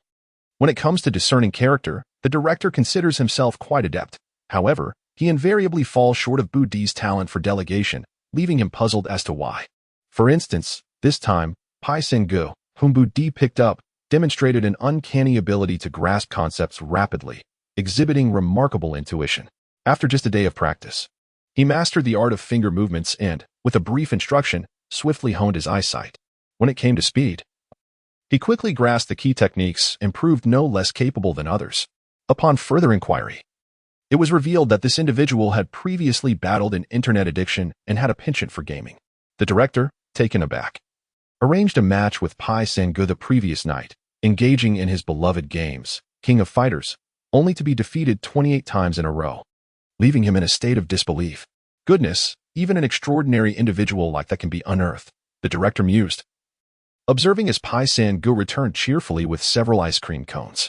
He first offered one to the somewhat reclusive mute, then hurried over to hand one each to Budi and the director. Leaning against a lamppost, they began their customary idleness. Yet, this gathering was anything but lonely. Pai Sengu watched as the silent mute deftly unwrapped his ice cream cone, his slender fingers folding the paper into a long strip. With a flick of his middle finger, the paper shot accurately into a nearby trash can with a swift whoosh. Impressive. This fellow exuded an air of mastery in every gesture. Pai Sengu leaned towards Budi and remarked, "Hey, Boo, Your mute friend is quite the expert. Do you even need to say that? Don't get your hopes up. He has no interest in teaching you, Budi retorted dismissively. No. I wasn't thinking of learning from an expert. I'm just curious how such a skilled individual could be picked up. Is this another boast? Pai Sengu chuckled, eliciting a smile from the director. However, Budi continued to explain. The mute encountered a dark situation, got involved with some unsavory characters, and ended up being chased after he attempted to lift a wad of cash. Not only was he robbed, but he also sustained a couple of knife wounds. It was Budi who saved his life. More embellishments. What do you mean saved? I merely took him to the pharmacy for a few stitches. With his physique, he could withstand a few more cuts without issue. The director scolded Budi, who remained unperturbed, insisting that the mute was simply jealous and uninterested in becoming his underling. Pai Sengu observed that regardless of the praise or criticism, the mute displayed little emotion. Even a fleeting glance could feel icy, making anyone uneasy. Initially, Pai Sengu assumed he was genuinely disabled, but after 3 days of acquaintance, he discovered that the mute was not disabled. He could indeed speak. Having uttered the word fool when instructing Pai Sengu on finger techniques, don't be deceived by him. Such extraordinary beings are beyond your reach. Let the director teach you properly. Recognizing your target is more crucial than the act of striking itself. Wouldn't you agree, director? Budi remarked, playfully twisting Pai Sengu's head, resuming his intensive, relentless instruction. Ever since recognizing Pai Sengu's potential, he spared no expense in having the director and the mute instruct him, a costly endeavor indeed. After all, they had just indulged in several ice creams. The director, playfully licking his ice cream, cast a few glances at Pai Sengu and cleared his throat, stating, in this world, one must possess a unique skill. At present, I cannot discern what yours is. Your hands are quick, and your mind is not dull. I must tailor my teaching to your strengths. Speak up. What do you wish to learn? It sounds as if you possess considerable knowledge yourself. Spare us the pretense, Budi retorted angrily. Ping Sang, with a smile, chimed in. Indeed, director, I had no idea what skills you possessed. As the saying goes, it takes two to tango. I am merely the strategist. Do you understand? Relying solely on these few resources, I cannot fathom how many times I've stumbled. Ever since my arrival, their visits to the detention center have plummeted. Hey, Feibu. Just admit it, my methods are indeed effective. The director interjected, Budi, do you not recall that our esteemed elder has already enlightened you? Without your foolish demeanor, would we have included you in our endeavors? Ah, how amusing. The director, visibly agitated, pointed at Budi, exclaiming, look at this fellow. On one hand, he disparages me completely, and on the other, he seeks to learn my craft. If you possess the ability, then teach it. Budi, frustrated, clearly felt incapable of imparting his knowledge. Ping Sang hastily attempted to smooth things over. Director, please do not be angry. Feibu is simply like that. I believe your greatest strength lies in the very reason others refer to you as director. To accomplish a task is simple. Yet to design something that only we can achieve, that is the mark of a true master. With a hearty slap of his palm, the director's expression brightened, and he gave a thumbs up, proclaiming, well said. This is the essence of camaraderie. Come, let us walk and talk. How much you learn depends on your insight. You two stand back. I suspect my theories may be beyond your comprehension. The two, disinterested, followed along as the director stuffed the last segment of his ice cream cone into his mouth and commenced his lecture, stating with thunderous clarity, allow me to share with you a singular lesson on how to gauge a person. What? Ping Sang exclaimed, suddenly realizing that his indulgence in the ice cream was not without merit, having already studied the art of observation countless times, particularly noting the various pockets each individual possesses. I know you may doubt me, but what do you perceive to be the difference between a novice and a veteran? The director inquired. Technique, speed, Ping Sang replied. Incorrect. It lies in the judgment derived from keen observation. A veteran rarely misses their mark, whereas a novice often relies on luck. This is the distinction between feasting and merely savoring the broth, and even failing to taste the broth while enduring the blows. Pay attention, up ahead, near the bus stop. Observe the individual engrossed in their phone. The director indicated a subject for practical instruction. As Ping Sang focused, he spotted a young man in a crisp white shirt, neatly tied tie, and polished leather shoes, a dapper gentleman, carrying a refined shoulder bag. Glancing casually, the young man asked, what's the matter? If the opportunity arose, could this individual serve as a target? The director queried. Dressed so smartly, and looking quite spirited, Ping Sang pondered, nodding thoughtfully, you should be a viable option. Incorrect. Standing so neatly by the bus stop, He is either a salesman or an insurance agent. The polished shoes, tailored trousers. Entire telltale signs of a modern city dweller, a mere fool. Such a person possesses at most a few coins for fare and a dilapidated domestic phone. Attempting to steal from him would be fraught with anxiety, the director corrected. Is that true? Ping Sang contemplated, finding the reasoning sound. Just as he focused again, a bus arrived, and the young man hurriedly joined the boarding line, unwilling to hail a taxi. No wonder thieves would overlook him. Could that individual be a target? The director pulled Ping Sang's attention once more, gesturing towards a middle-aged man strolling along the sidewalk, dressed plainly and of average build. How could one possibly discern anything from that? Ping Sang mused, perhaps, this type of person is timid. Stealing from him, he likely wouldn't dare make a sound. Incorrect. Observe his worn-out shoes. They've surely seen years of use, the director pointed out. The garments bore stains along the edges. And the man's posture was slightly hunched forward as he walked, unmistakably indicative of someone oppressed by the hierarchy of his workplace. Bowing and scraping before his superiors while lacking the confidence to stand tall before his wife. The director commented astutely. Indeed, Ping Sang observed the man as he cautiously stepped aside to allow a passerby to pass. He nodded and remarked, "But we are thieves. Such a person is quite suitable." Isn't he? The director retorted. Why are you not using your intellect? This timid man possesses little more than the cost of a meal, and he is exceedingly cautious. He would be a most challenging target to steal from. Ping Sang chuckled with a shiver, finding the director's insights truly remarkable. This lecherous director was indeed an extraordinary individual. Adept at discerning the innermost thoughts of others, even delving into their pockets. After walking a kilometer further, the director continued his search for prey among the passengers disembarking from taxis along the sidewalk. Ordinary targets did not pose a challenge for Ping Sang, who had navigated this world for some time and had gained considerable experience in the art of thievery. Several times the director attempted to inquire, but upon seeing Ping Sang's expression, he quickly shifted his focus elsewhere. This man possessed a keen sense of observation. He understood the subtleties of human behavior. He deliberately refrained from asking, perhaps in an effort to provoke Ping Sang. Once again, when they paused, Ping Sang eagerly interjected.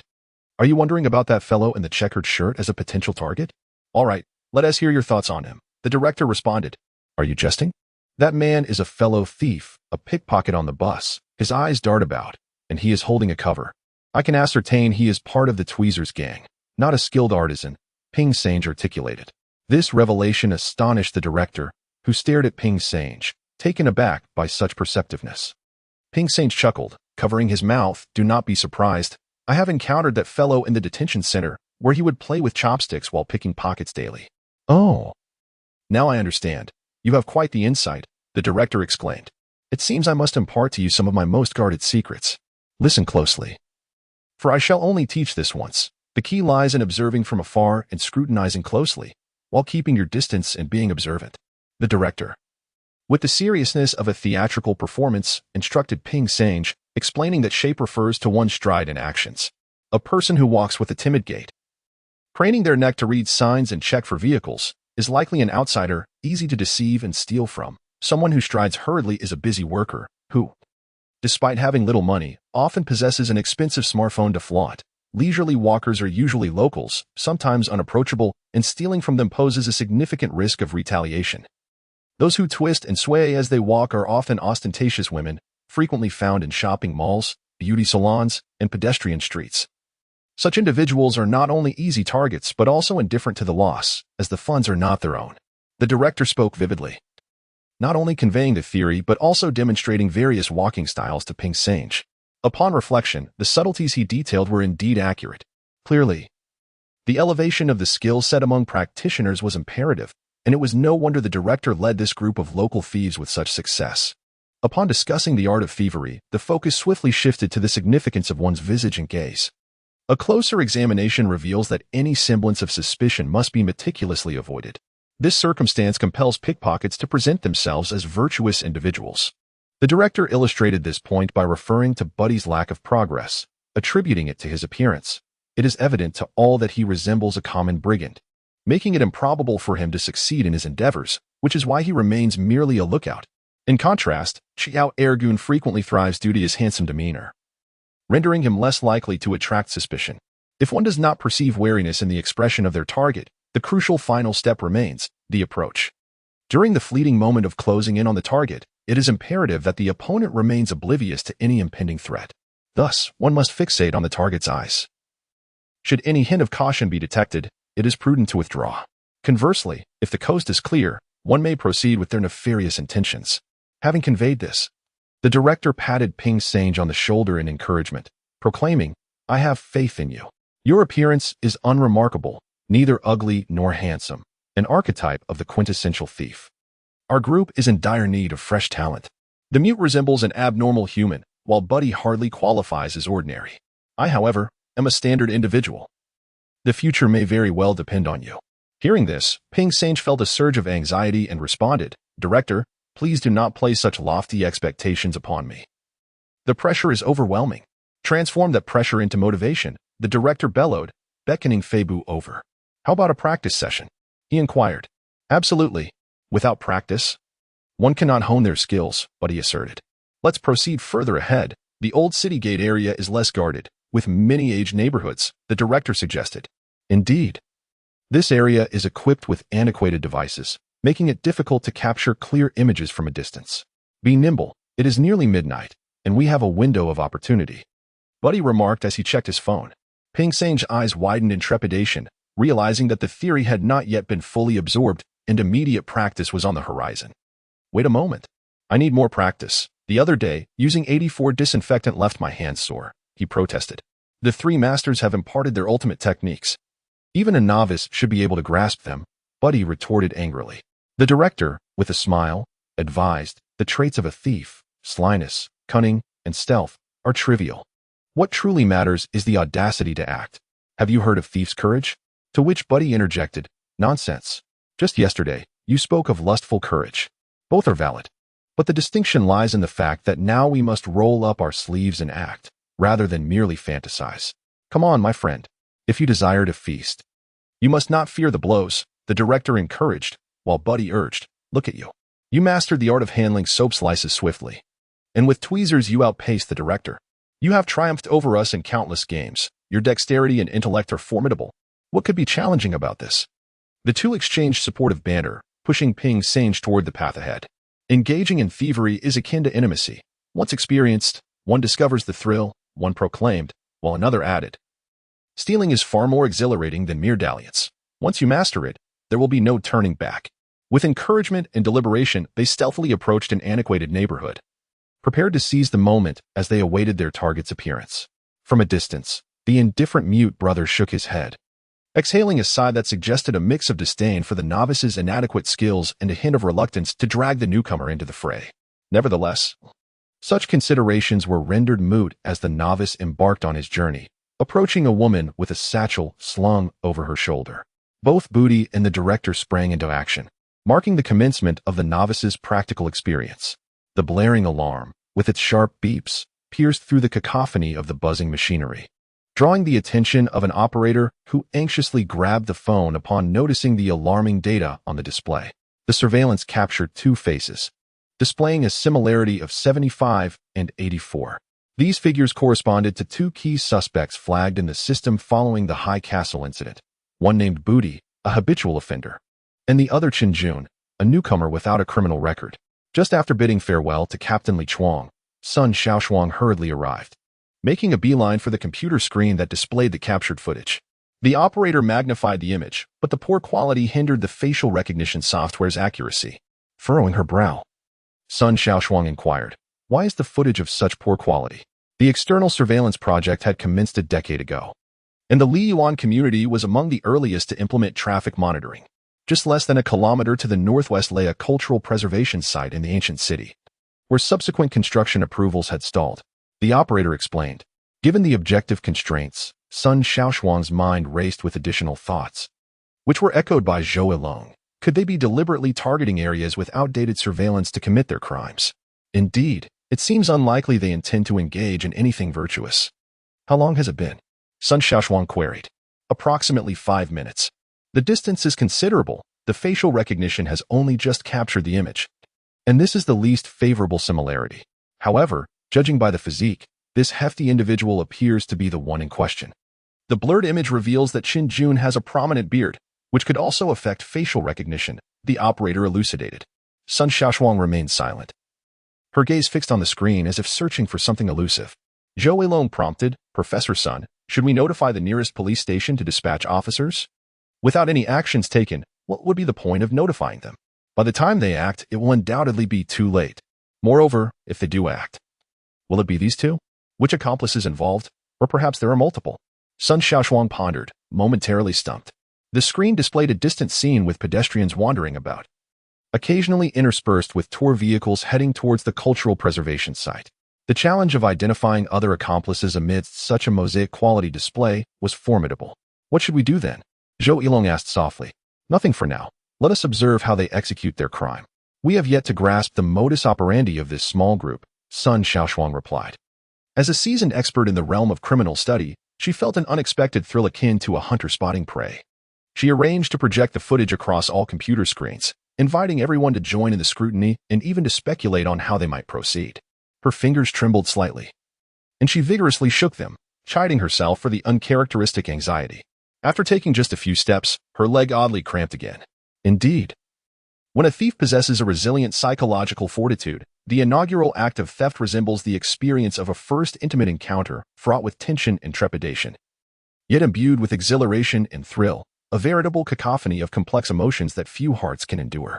Casting a glance back, he observed Buddy and the director poised on the street corner, gesturing animatedly, their intent unmistakably clear. Hurry up, bolstered by a surge of courage. Ping Sange pursued a gentleman emerging from a residential complex, only to abandon the chase upon drawing nearer. The man's bared arms showcased well-defined biceps, a clear indication that confronting him would likely result in a regrettable encounter. Retreating, he composed himself for a moment before tailing a middle-aged woman, ready to make his move when he noticed her extracting a basic, button-operated mobile phone. Ah, what a futile prize, for even a second-hand dealer would shun such an item, leaving him the subject of ridicule.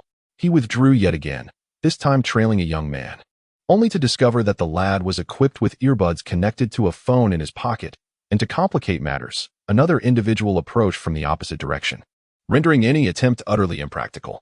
After several unsuccessful endeavors, he returned to join Buddy and the director, who chuckled mischievously, Fat Bud, did I not forewarn you?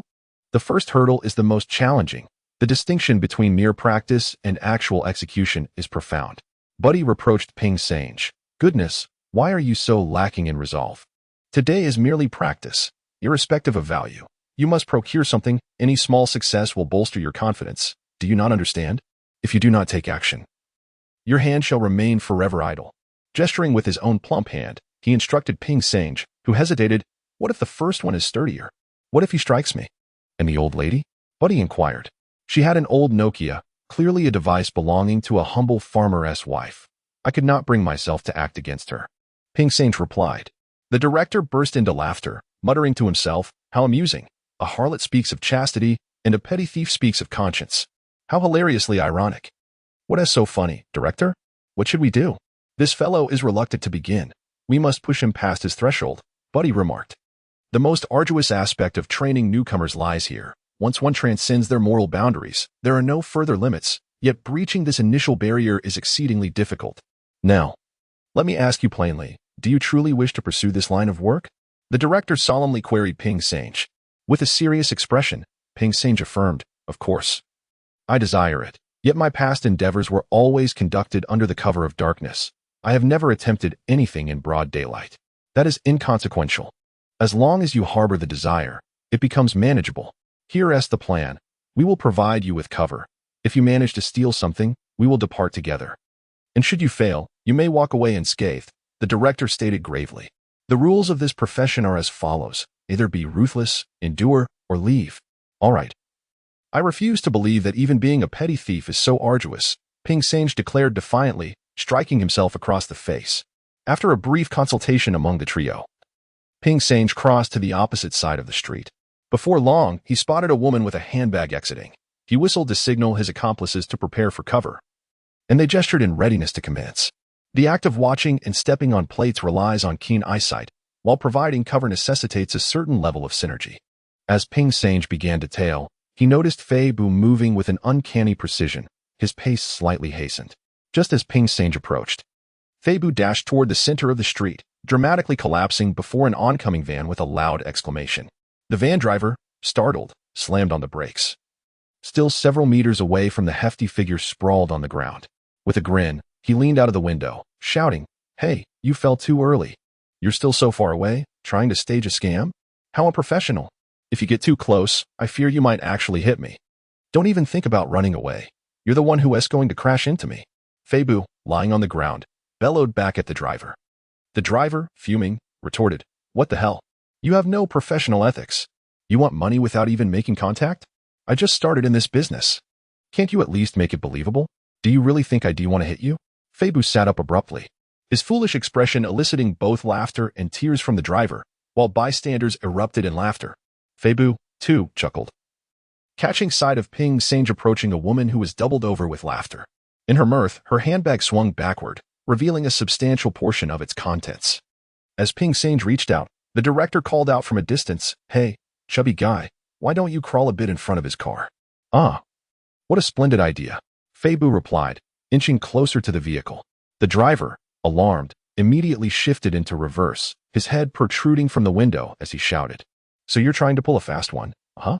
Just watch it, chubby. I'm filming you." "Oh, so you're clever, are you? Fine then," Feibu quipped, scrambling to his feet and brushing the dust from his clothing. He turned to the wary driver. "What are you staring at? You think I'm after your meager coins? Just scram."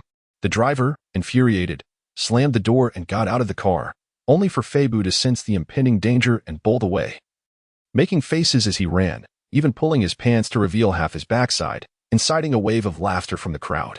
The driver, realizing the chaos his parked car was causing, turned back, cursing under his breath as he returned to his vehicle. What began as a common street squabble unfolded swiftly, unnoticed by those in the thick of it, including the woman who had been unwittingly targeted, who departed, still giggling uncontrollably. The director observed the silent figure turning the corner in the distance, chuckling to himself at the absurdity of the situation, a staged scam, a brief altercation, and then an inexplicable resolution, with the crowd dispersing in mere minutes. Even as the operator scrutinized the silent footage, the details remained elusive. Sun Shaoshuang gathered the people, piecing together the blurry images of the scattered crowd frame by frame, her heart sinking as she realized the gravity of the situation. This should be a collaboration. Observe closely. At the precise moment the portly individual collapsed, he was nearest to the lady. She turned her head, smiled, and bent slightly, coincidentally causing her handbag to jut out, which prompted the pickpocket to reach for it. An operator from the task force, having witnessed numerous theft surveillance footage, interpreted the blurry images, stating, "There is another individual." As the portly man fell, he walked along the curb of South Street, deliberately drawing closer. He was clearly not a mere bystander. Although the details are obscured, based on the many records I have reviewed, he has at least targeted 2 individuals. Another operator added. Enlarge the image of this suspicious person. It reveals a figure lingering among the crowd of spectators, like a specter, then vanishing. This outlines the complete sequence of events. When compared to the theft incident that occurred on the 16th at Gaobao, one can surmise what transpired. It was undoubtedly a diversion to attract attention, followed by the pickpocket lurking in the shadows, waiting for an opportune moment to strike. Unlike the suspects who are easily identifiable, this group operates with greater stealth, as neither incident captured any distinguishing features of the thieves involved. This could potentially be the novice they apprehended at the detention center, Ping Sange. "We should trace their origins," suggested Zhou Long. Several technical surveillance officers began to comb through the footage, a task not overly challenging. Rewinding the time by 10 minutes, they finally captured a side profile from a bank's real-time surveillance. The bearded man was seen conversing with another individual. Upon magnifying the image, they identified him as the very thief known for stealing car wheels, Ping Sange. "What? Just a few days, and he is already in action?" Zhou Long exclaimed. Consulting with Sun Shaoshuang, "Should we notify the police station?" "This cannot serve as evidence," Sun Shaoshuang replied, her expression slightly peculiar, as if this rather unremarkable yet cleverly executed method of crime piqued her interest. She paced back and forth, murmuring, "So this is how it is. Crime evolves in response to law enforcement, and these techniques indicate that a group of suspects has moved beyond random targeting. They consciously, strategically, and systematically select their crime scenes and victims, segmenting their criminal actions to evade capture. It seems there is a mastermind behind this, given Chenjun's background. It is hard to discern how he could have amassed experience in theft. Such a gang poses a significant threat. She muttered to herself, her expression oscillating between excitement, concern, and deep contemplation. When she regained her composure, she noticed that all the officers present were staring at her, as if the situation were both a case and not a case, leaving them uncertain about the next steps. Notify the anti-theft team in Fengcheng. We will provide technical support. We need to outline Qin Jun's activities, as he may be connected to the fencing networks. Do not engage him. Without the stolen items, we cannot hold him accountable. Sun Shaoshuang gazed thoughtfully at the screen, now restored to normalcy. The group of thieves had long since vanished without a trace, their faces evading even the keenest scrutiny of the surveillance.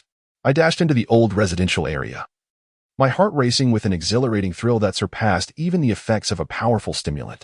My pulse quickened, my hands trembled. Yet my legs felt as if they were charged with electricity, propelling me forward with astonishing speed. Rounding the corner of the building, I scaled the bicycle shed and leaped over a low wall, landing with a thud in the alley.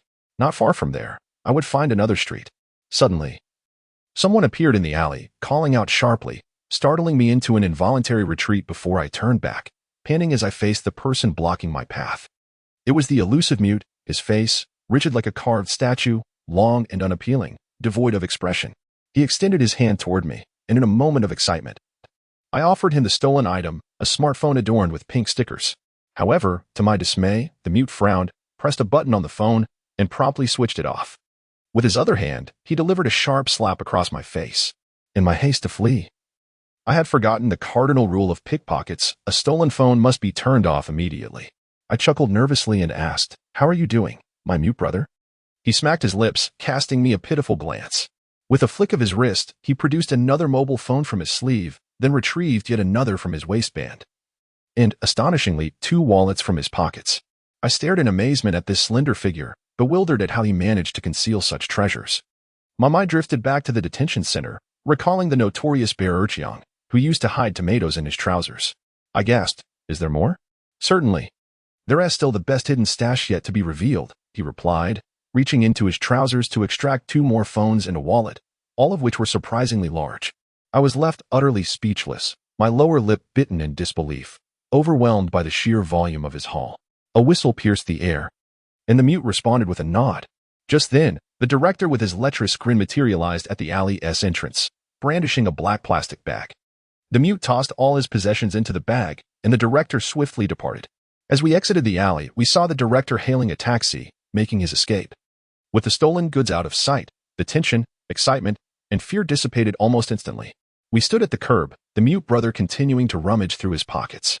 He playfully slapped a worn cap onto my head, as if to warn me, and pointed toward a distant surveillance camera.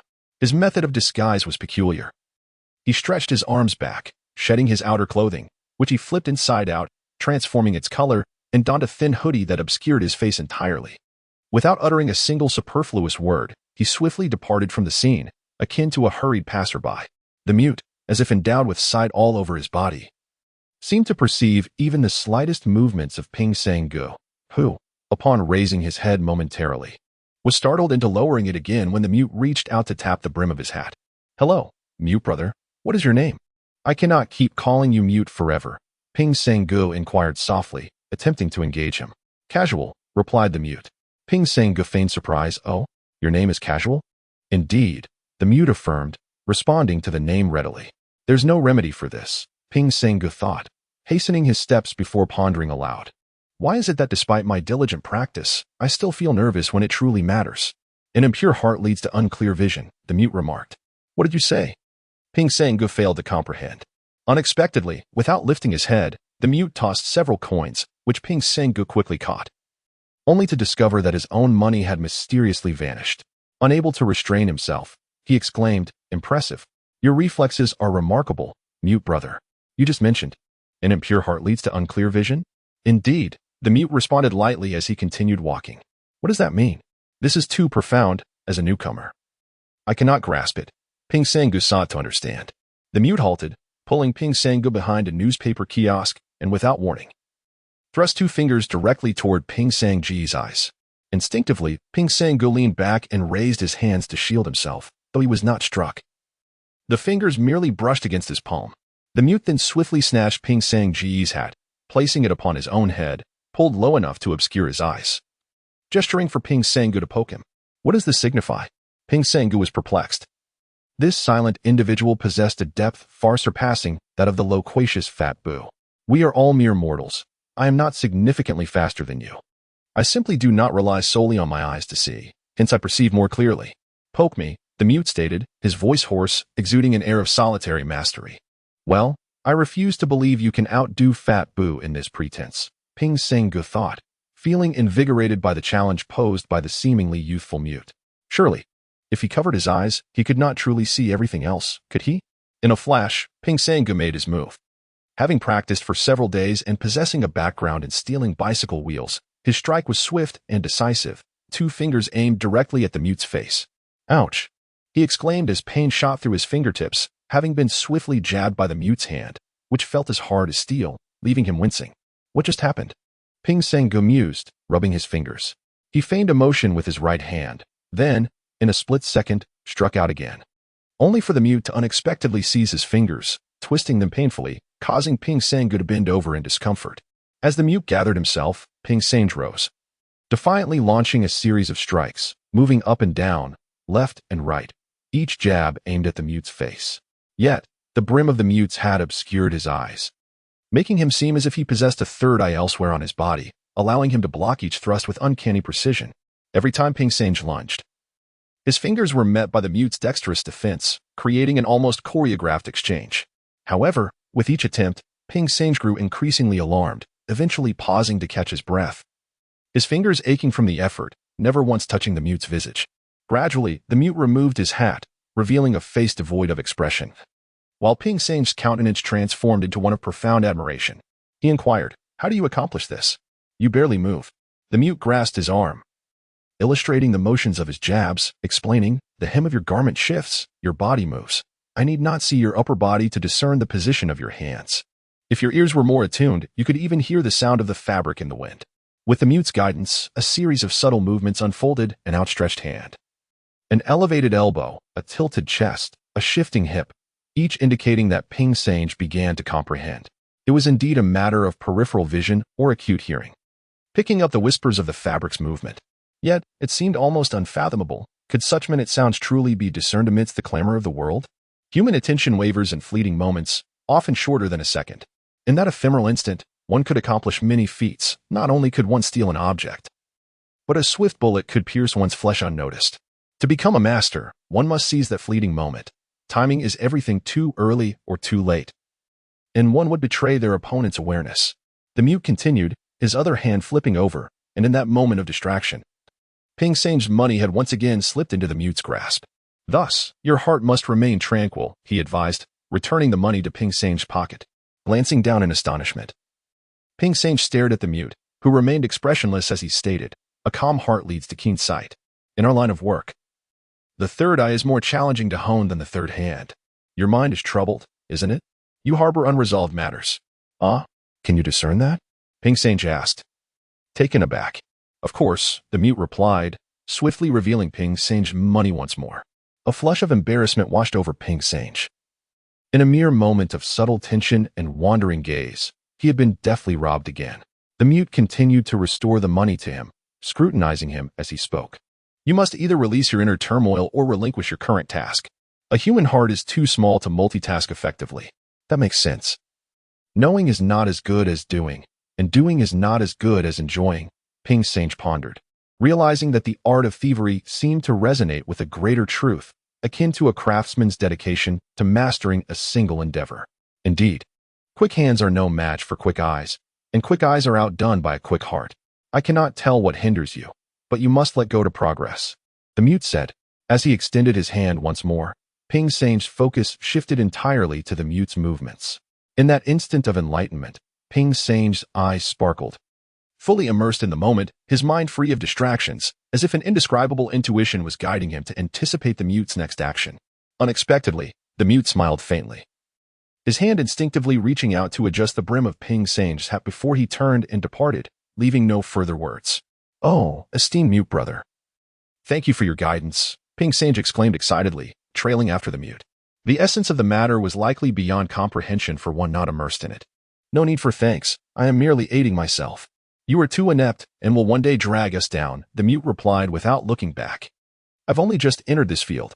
I've never been this diligent in my entire life, Ping Sange responded, pursuing him.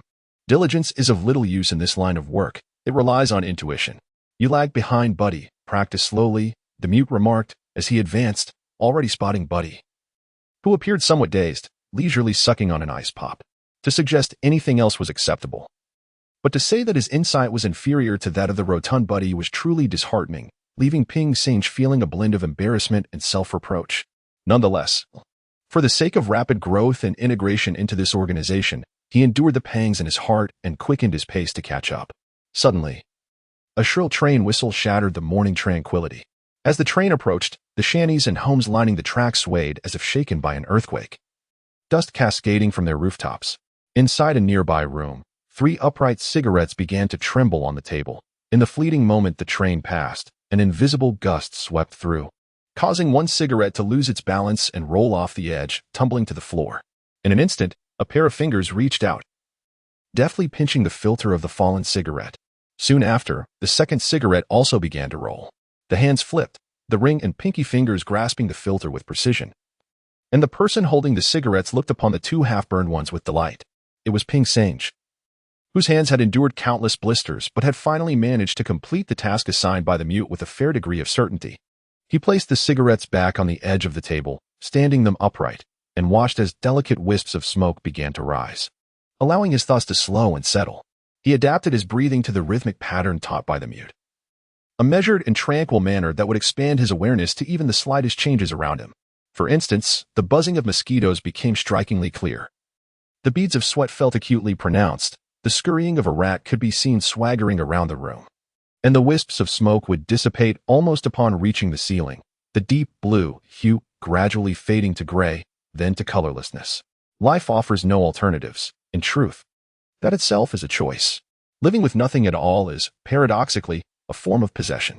As Ping Sange settled from the initial turmoil of confusion, helplessness, agitation, and panic, he began to accept his fate. In this newfound tranquility, his mindset became attuned to many overlooked details, such as the train racing by, which seemed to carry a certain melody within its noise, the faint sounds of voices, whether in laughter or quarrel, from which he could discern the speaker's emotions, and notably, the cigarette before him, slowly turning to ash, swaying slightly in response to the vibrations of the train. In that moment of imbalance, Ping Sange's vision grew ever clearer. Thus, he found himself reflecting, indeed, it is no small feat to be a thief. The skill lies within that fleeting moment, which serves as the crux of a pickpocket's art, an understanding that is felt but cannot be articulated. To grasp the essence of that moment comes at a considerable cost. He spread his hands, which had become unrecognizable, worn from pinching soap slices, singed from handling cigarette butts, and filthy from days without washing. He recalled the hands of the mute and couldn't help but marvel at the immense pain required to train a few fingers to move with the precision of mechanical digits. Surely, the agony is substantial.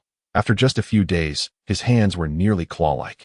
As a whistle pierced the air, he instinctively perked up his ears, simultaneously hearing the sound of a door creaking open. The stout figure of Buddy appeared in the doorway, deliberately slamming the decrepit door with a resounding bang. A gust of wind swept through, causing 2 cigarettes on the table to tumble to the floor. Ping Sange swiftly reached to grab them, while the mute deftly flicked his hand, sending an object soaring towards Ping Sange. Turning back, he extended his hand as if in a choreographed pass, catching an apple with ease.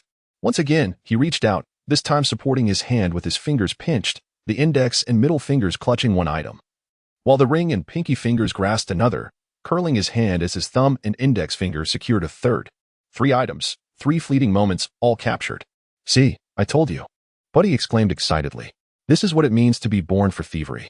In just a few days, he has mastered the mute's secret techniques. The mute managed a rare smile as he entered, while the director remarked, "You can't blow a stolen trumpet, can you?" What a curious situation. To everyone's surprise, Xiao Ergun also arrived, leaning in to inspect the scattered ash and cigarette butts, then glancing at the blisters forming on Ping Sange's hands. It was easy to predict what would transpire next. He gave a thumbs up, praising, "No need to blow. This is truly impressive. Only a real man is tough on himself. I must say, you fellows are quite ruthless, leaving the young brother here all alone for days." "How long has it been?" 5 days, Ping Sange replied. Come on, don't associate with them. Damn it, come with me, and I'll treat you to something nice, Xiao urged. Buddy shoved him aside, scolding, get lost. I've just trained a fine hand, and you want to steal him away? Do you even know what kind of hand this is? Despite its appearance, it can rake in money. It's a money-grabbing hand. Ping Sange hesitated to retract his hand. But the mute tossed him something. A balm made from traditional Chinese medicine, to be applied as a cooling layer to prevent summer wounds from becoming inflamed or festering. Ping Sange applied it roughly, while Buddy set out food, urging, eat quickly, you need to be ready for work. Oh, I was just thinking of practicing, Ping Sange replied, devouring the food eagerly. It seemed that a significant task was on the horizon. The director spread out a map, while Xiao Ergun changed clothes, and the mute idly played with his fingers. This master was unique.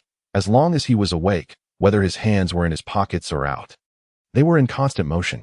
Later, Ping Sange discovered that he was toying with a thin whetstone, a habit formed because his fingerprints had nearly faded away. Come here. Let me explain the division of labor.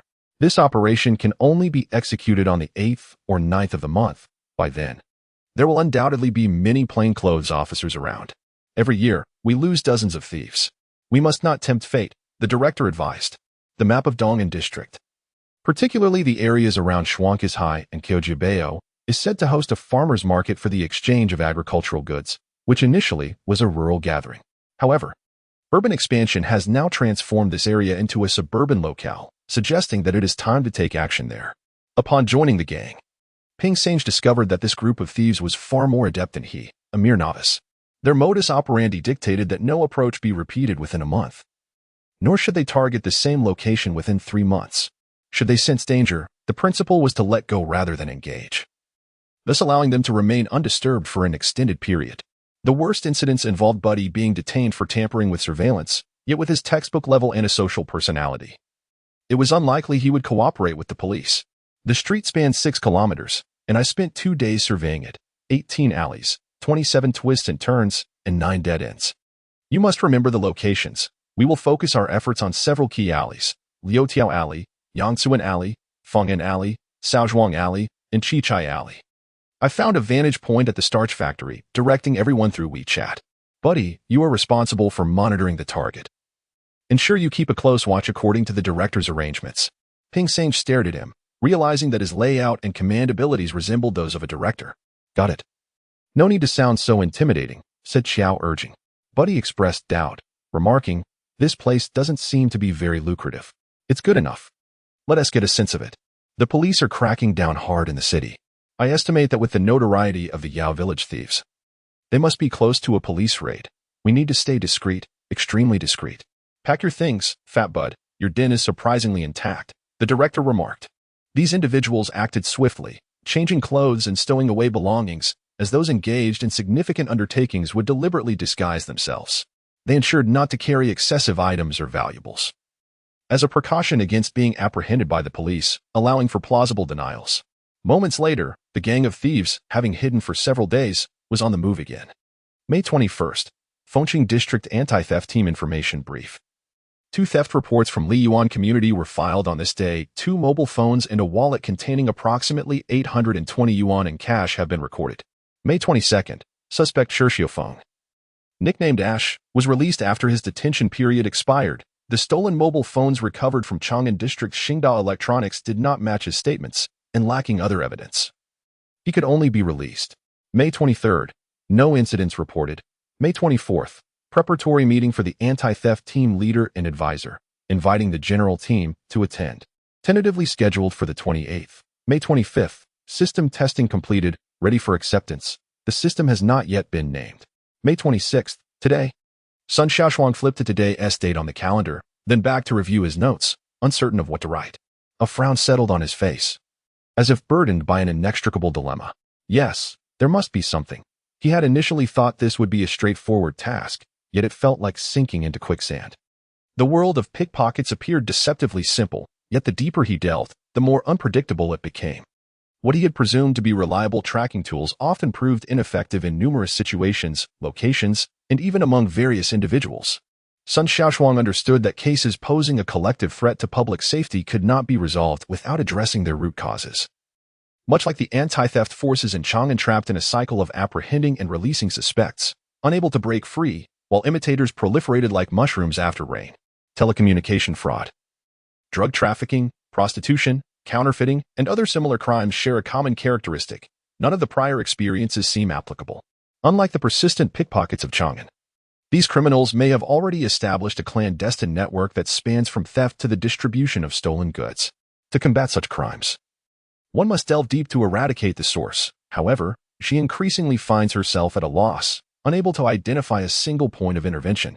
The city has launched an extensive anti-theft campaign, arresting hundreds of thieves over several weeks, yet the results have been underwhelming. The anti-theft squads adhere to a principle of striking at the first signs of trouble, but despite their efforts, the criminals re-emerge as soon as law enforcement actions conclude. Once their detention period is over, they return to their illicit activities. Mobilizing the entire society for collective defense and drawing lessons from the eradication of drug and fraud villages may be an avenue to explore. But that is a discussion for another time. The priority must be to dismantle the existing structures before any rebuilding can occur. Presently, the so-called thief village exists merely as a label, devoid of tangible evidence. Even if all assets were procured through theft, they are now established facts that complicate any legal definitions. Identifying the leaders of various gangs and capturing them to scatter their followers is indeed the optimal strategy, yet the challenge lies in a city of millions, where even extraordinary capabilities would struggle to uncover the masterminds lurking in the shadows. Moreover, the anti-theft teams report that those at the helm merely incite others to commit theft without directly engaging in the acts themselves. Even if apprehended, what would it yield? Then, pursuing the channels for disposing of stolen goods emerges as a feasible approach, albeit one fraught with difficulties. These underground networks are likely even more elusive than the leaders themselves. Whether the goods are sold piecemeal or in bulk, the perpetrators are undoubtedly seasoned in their operations, unless one can prosecute based on direct evidence of stolen property. Unearthing further old cases requires substantial proof. Otherwise, any minor discoveries would merely scratch the surface of their operations. Each avenue appears to lead to a dead end. Sun Shaoshuang pressed her forehead, her peripheral gaze fixed on the mobile phone resting on her desk, which had yet to deliver a single piece of good news. She reminisced about the overwhelming confidence she felt at the start of her assignment, personally entrusted to her by Director Liang, whose expectations she had pledged to meet. Now, however, all her aspirations had faded into a deep sigh. A knock echoed at the door, prompting her to steady her composure and adopt an upright posture as she called out, "Please enter." In walked Zhou Long, carrying several documents for her review. Since her police credentials were not registered in Chang'an, all correspondence was merely forwarded reports. And with no finalized plan, even the task force had yet to be formally named. The reports simply referred to the Internet Data Processing Center. She casually flipped through the pages, discarding them. As Zhou Long remarked, "Most of the units are like this. They are quite similar to our academy, with a relatively higher volume of political and administrative matters.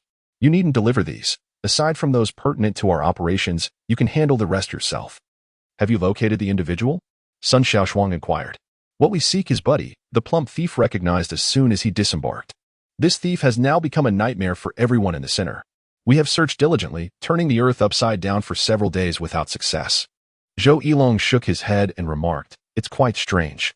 All our surveillance systems and transportation hubs, public places, stations, and airports are interconnected.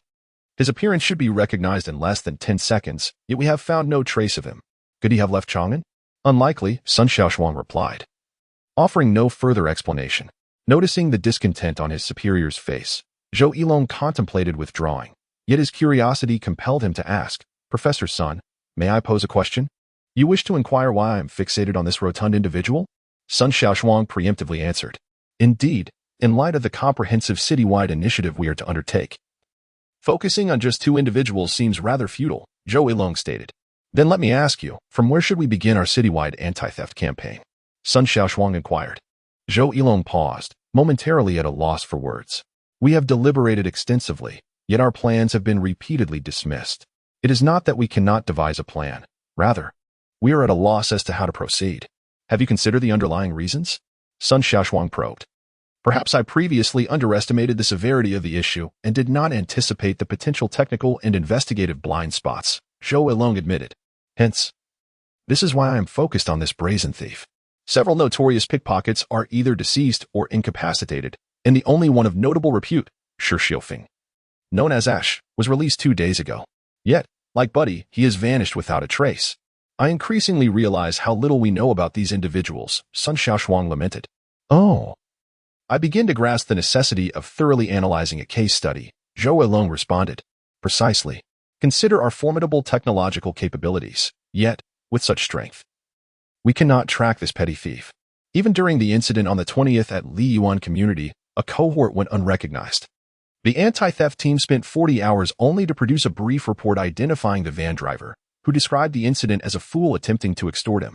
Had it not been for the surveillance footage, would you have conceived such an absurd method of operation? Sun Shaoshuang questioned.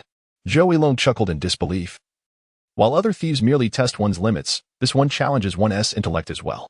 None of the high-profile criminals can be located, and the only ones we can catch are the petty thieves.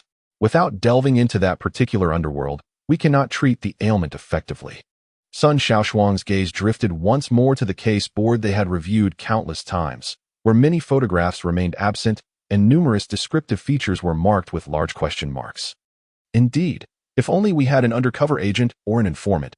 Otherwise, the entire operation is shrouded in darkness, Zhou Yilong remarked, gazing at the caseboard with regret. That underworld is exceptionally unique, more challenging to infiltrate than drug trafficking organizations. This is a viable approach, starting on the 28th. We can discuss with the various teams to see if we might secure a few insiders. Sun Shaoshuang's eyes sparkled with excitement as the phone rang. Zhou Yilong answered, and with a hint of delight, informed her, the big-eyed thief has emerged. Where is he? Sun Shaoshuang inquired eagerly, recognizing the significance of this case. In the vicinity of Shuangkizhai and Kyojiabao, traffic surveillance has captured his location, Zhou Yilong replied. That area is quite remote. It can't possibly be his hideout, can it? Sun Shaoshuang pondered. It doesn't seem likely. If it were a hideout, it wouldn't have been discovered today, Zhou Yilong reasoned. The two hurried back to the monitoring center, where the footage revealed that the bus on Route 67 was headed for its next stop, which happened to be Shuangkizhai. The screen displayed a bustling crowd outside the bus windows, and Sun Shaoshuang instantly understood, exclaiming with a smile, it's the temple fair. We call it the market fair around here, a traditional gathering for the exchange of goods between towns that has lasted for decades. This fellow is bound to make an appearance, and it surely won't be for anything good. The headquarters needs to dispatch a covert surveillance vehicle to the scene, along with several skilled anti-pickpocket operatives. We shouldn't apprehend this big-eyed thief just yet. Instead, we should find his accomplices. If we can catch those involved in the exchange and disposal, that would be even better. They will act swiftly. Excitedly, Zhou Yilong contacted the headquarters while others reached out to the anti-pickpocket team. Soon, a disguised communication vehicle from the headquarters, accompanied by 10 elite operatives from 2 teams, raced toward the impending scene of the crime. Wait, may I say something? Ping Sange interjected unexpectedly, as a group of thieves sped toward the starch factory in a 3-wheeled vehicle. Oh, you've grown so quickly. Any suggestions? The director asked with a smile. A marketplace is not suitable for our operations. It's too crowded and chaotic. Who knows who might capture your image on a mobile phone? Moreover, with so many thieves around, the police will undoubtedly be on high alert. Didn't you just mention that dozens of our peers get caught every year? We ought to be cautious. Places like this, which are difficult to control, don't seem appropriate, Ping Sange replied, indicating that the choice of location contradicted their previous methods. From a distance, the streets appeared filled with stalls for several kilometers, making escape cumbersome. To his surprise, everyone else laughed, and the director gave him a thumbs up, saying, Indeed, you are quite talented, but you're still a bit short of genius, Xiao Ergong added with a chuckle. What do you mean? Ping Sange looked at the others, confused, as if he had made a blunder. Who said we are going to steal something? The director laughed. If not theft, then what is it? Ping Sange was perplexed, scratching his head. Think again. This is a map of alleys and lanes, not a marketplace layout, the director said proudly, teasing him, while Booty chimed in. You won't figure it out even if you break your head. This is a plan devised by our esteemed leader. No need to break my head, Ping Sange said, his eyes widening in realization. Oh, you've learned to boast too. So what are you planning? Booty asked, leaning in with pride. You are preparing to catch the thief by pretending to be one, engaging in black-on-black crime, Ping Sange exclaimed joyfully, arriving at the most plausible conclusion. This band of petty thieves was indeed a clever bunch, given that pickpockets typically flee into narrow alleys after stealing. It would be bizarre if they weren't caught by even more cunning thieves. Wu Di was not deterred by Ping Sange's demeanor. He rose indignantly.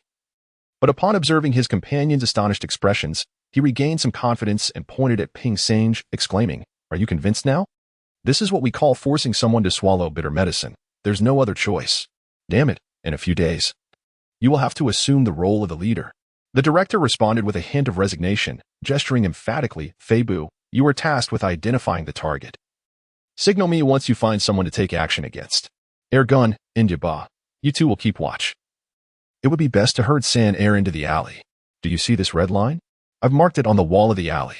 I will direct you to that spot, and you will simply wait there, doing nothing but shouting a couple of times. As for Ergun and Yaba, you will change your clothes. Yaba, make sure to dress neatly, and Feibu, well, you can manage. Just put on a show to intimidate."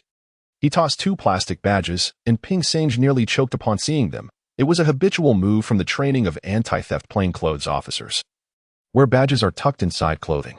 Xiao Ergun mimicked the act, grabbing someone and lifting his shirt to reveal his identity. "Police, don't move." Ping Sange was left dumbfounded. If all thieves were this clever, the police would surely be in tears. "What's wrong? Are you scared?" Wu Di kicked at Ping Sange. "Not scared, but this is just too ridiculous. Isn't it? Did you buy this from a night market stall?" Ping Sange chuckled. Xiao Ergun remarked, "It's enough to frighten those local thieves. They hardly care about the authenticity and usually just throw away their belongings and run. Today we aren't stealing. We're merely picking up things," the director cheerfully stated. "Just don't run into a real Li Kuei while pretending to be Li Kuei," Ping Sange cautioned. "Even if we do encounter one, it's no issue. We are not pickpockets. You really don't think this is too absurd, do you? I'll get you a genuine outfit to wear once we are in the alley." As preparations commenced, the director concluded with his instructions, tossing a still packaged piece of clothing into Ping Sange's arms, which was said to have cost several tins from Taba. Once they entered the alley, Ping Sange unwrapped the package and unfolded the clothing, nearly moved to tears. Being a thief was indeed lacking in sophistication. The uniform style was subpar, with a plastic collar flower and adhesive police badge, while the arm patch bore the word security. The props were painfully fake. Yet they were to disguise themselves as plainclothes police and engage in a black market exchange. When the special task force from the headquarters arrived at the material exchange conference in Shuangqizhai, their imposing presence startled Director Shen Dongyin of the Shuangqi police station. The head of the anti-theft team from the textile city, Li Chuang, and key members from the Fengcheng anti-theft unit, including the renowned instructor Nie Baowen from the general team, were all too familiar with each other, leaving Director Shen in a state of shock, repeatedly questioning whether they were there to apprehend a major suspect. What? Catching thieves? Upon realizing the situation, Director Shen sat in his car for several seconds, momentarily dazed before regaining composure and incredulously asking, "Is that possible? Is the general team really concerned about this remote area? Come, Director Shen. Today's situation is a bit special." Nie Baowen reassured him as he stepped into the communication vehicle. A former member of the frontline anti-theft team who had risen to the position of general team instructor, Nie proceeded to explain that the Internet Data Center under the department was conducting a special analysis on petty theft cases, intending to use the suspects appearing at the material exchange conference as templates for their study. The reasons are inconsequential. What truly matters is that the task must not be mishandled. This is a directive from Chief Su Yujing. Hearing this, Director Shen scoffed, remarking, "We lack many things here, but we certainly do not lack petty criminals. During the exchange conference on the 8th and 9th, our police station will deploy half of our personnel for duty. We will certainly apprehend a dozen or so. Today, however, is different. A notorious thief has arrived." Li Chuang chuckled. Another teammate, sporting a rugged beard, inquired, "Team leader Nie. Who is it? Please brief us so we can apprehend him directly." "It is Yue, the one from Fengcheng district, having dealt with thieves for a long time. He has even begun to resemble them." His expression was somber, yet his gaze was exceptionally sharp. Nie Baowen adjusted his phone to relay the vital target to everyone. Upon seeing the target, Yue grimaced, stating, "This guy has been caught less than 100 times since childhood, and at least 80 of those were by me." "Is he well known?" Director Shen asked, unaware. "In the city's anti-theft team, there is no one who does not recognize him. This fellow has been a thief for over a decade, starting with luggage theft, pickpocketing, and so on," Yue remarked, turning to Li Chuang, who nodded with a grin. "His years in the profession certainly exceed mine. Do not underestimate him. Since the data center has designated him as a key target for surveillance, there must be a reason. After all, this fellow has some skill. Surviving for so many years without being caught or suffering significant injury suggests he is managing quite well, team leader Nya commented. Who would take him seriously? While others steal, he sabotages surveillance and sets traps. He will never amount to anything significant, Yue replied. Having long formed a conclusion about this big-eyed thief, who hailed from a troubled background, I find it puzzling. Whenever we ramp up our crackdown, he simply runs to the detention center, claiming he has no means of survival and requests to stay for a few days. Surely, the provincial department is not keeping tabs on such a character? Team leader Nya mused, seemingly perplexed himself. However, this remark elicited laughter from the fellow anti-theft officers, who began to share numerous anecdotes about a certain thief named Booty. It was said that on one occasion, he returned from a wellness center, complaining that the escort was unattractive, and after the session, he even called the police, ultimately landing himself in trouble. Originally operating in Fengqing district, anyone who dared to steal in his territory without sharing a cut would surely find themselves reported to the anti-theft team. Moreover, several detention centers have refused to accept him, as he would cause chaos within, stealing and causing disturbances, even complaining about the poor quality of food. As police officers, one encounters various bottom feeders who challenge your limits. And Booty undoubtedly exemplifies the epitome of such degenerates. After a moment of laughter, team leader Nya pondered, have you noticed? This fellow has been unusually subdued in recent years, not causing as much ruckus as before. Once the avenues for making money become familiar, he no longer has time to cause chaos. Yue understood. Generally, once such scum acquires wealth, they tend to gravitate toward more legitimate paths. Li Chuang smiled and added, this is, in fact, an evolution of crime. His last stint in detention was due to tampering with surveillance, resulting in a 15-day sentence.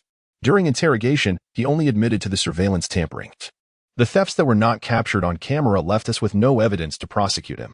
This fellow is being incited. Keep your eyes peeled. The information from the headquarters indicates he has 1 or 2 accomplices yet to be identified, he concluded. As team leader Nya spoke, he lined up the suspects. Booty, the suspected accomplice Ping Sange, Qin Jun, and 2 others shrouded in mystery. The vehicle glided slowly, reaching the heart of the bustling market area, eventually halting beneath a wall. Unbeknownst to anyone, a rotating camera atop the car elevated, capturing the entire street scene for surveillance, visible from within the vehicle. On the screen, Booty emerged, gnawing on a fried dough stick with his left hand while using his right to dab his mouth with a tissue, having just risen from a makeshift food stall. He scanned the vicinity, seemingly in search of a target. Is he looking for his accomplices? Director Shen inquired curiously. Incorrect, he is searching for us, Li Chuang interjected. Indeed. It is prudent to ascertain the surroundings before taking action, team leader Nya communicated to Director Shen, issuing orders for a routine patrol. As for the elite anti-theft operatives lurking here, they dared not stir, fearing the sudden disappearance of this elusive, wide-eyed thief.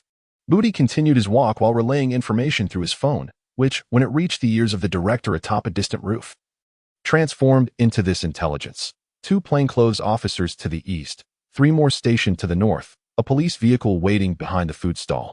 In the large room referring to a sizable Iveco van with a surveillance camera mounted atop, likely a police vehicle. This meal is becoming increasingly unpalatable, remarked Xiao Ergun. Survival of the fittest, we must eliminate some to thrive, replied the director. Engaged in a half-hearted conversation, the director remained on the rooftop while Booty traversed the street, unaware that the mute Xiao Ergun was lurking in an alley nearby. Following the director's guidance, Ping Sange meandered through the alley, using new advertisements as directional markers. Upon encountering an ad for a veteran doctor specializing in gonorrhea and syphilis, he turned right. Upon spotting an ad from a wealthy woman seeking a child, he turned left.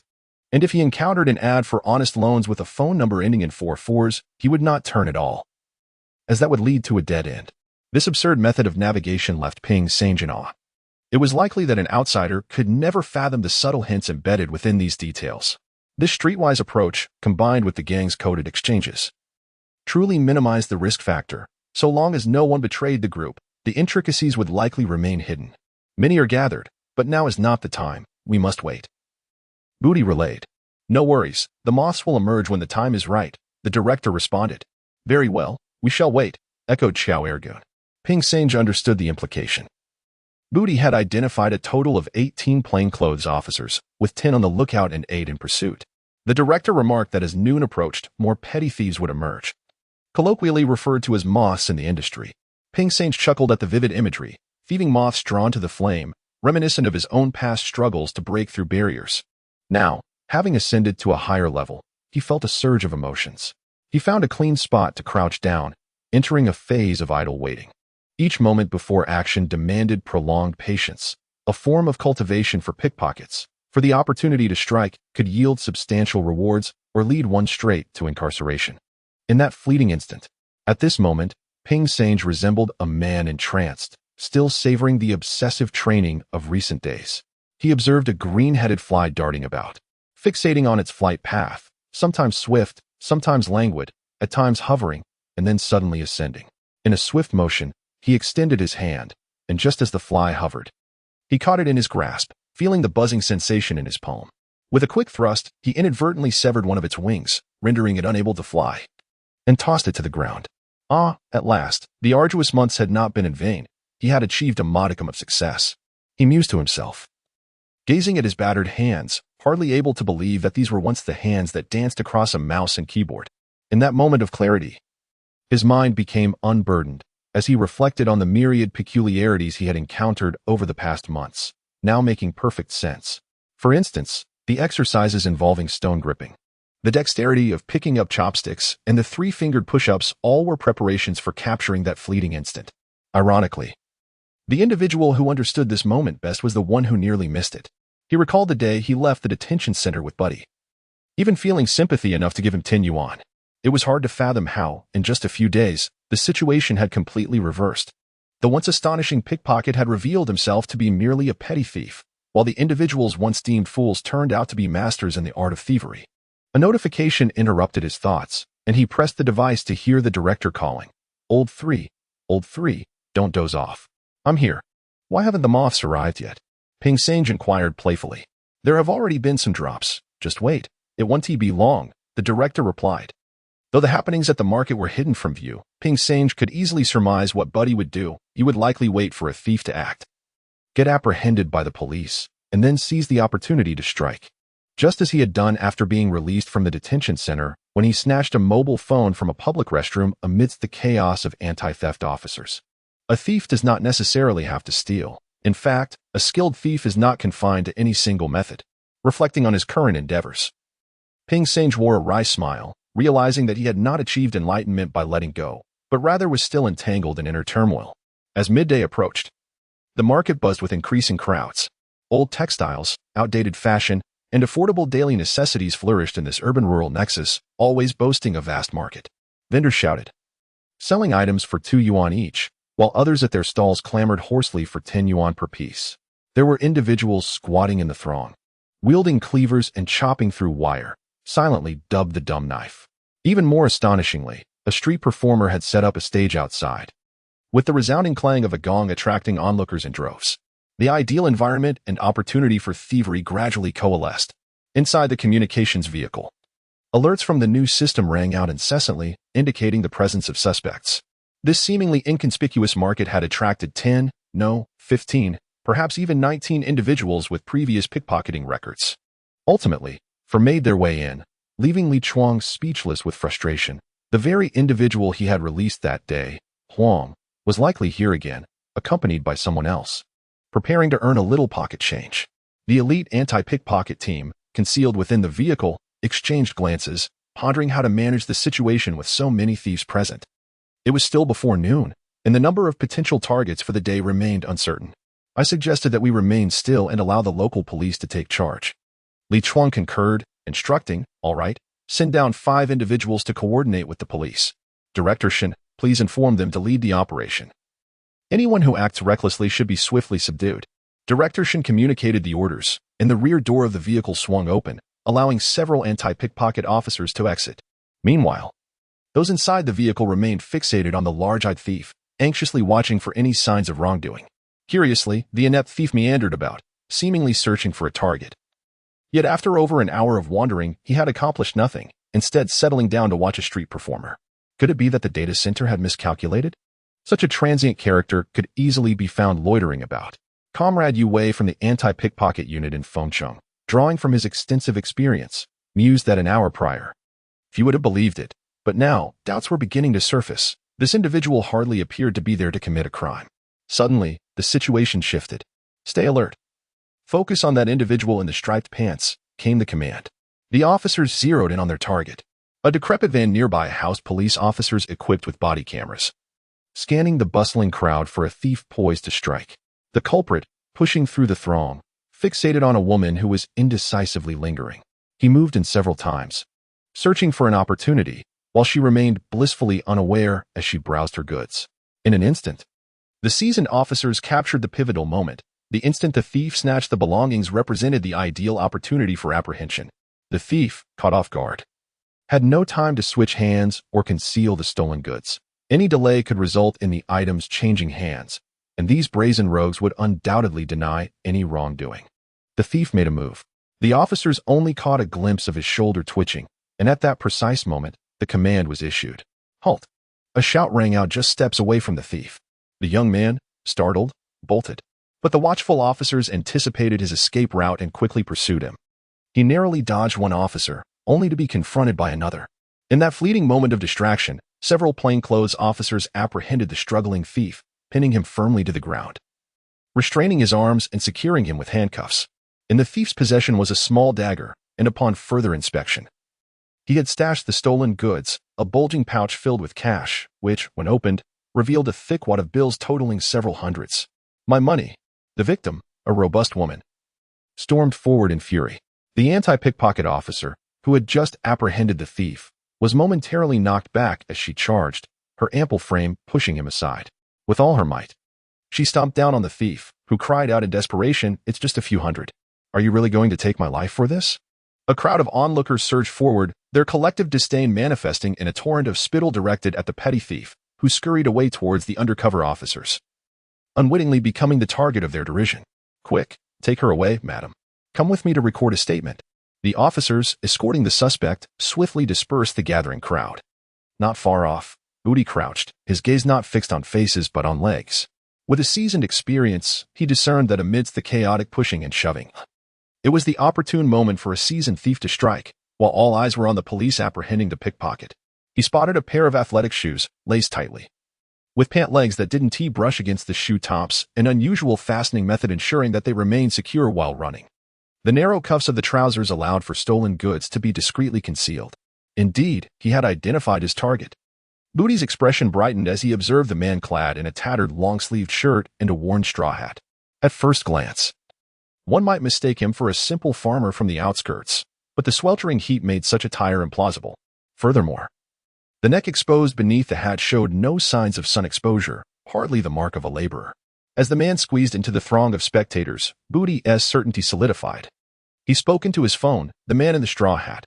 "I'll intercept him shortly. He is a seasoned professional."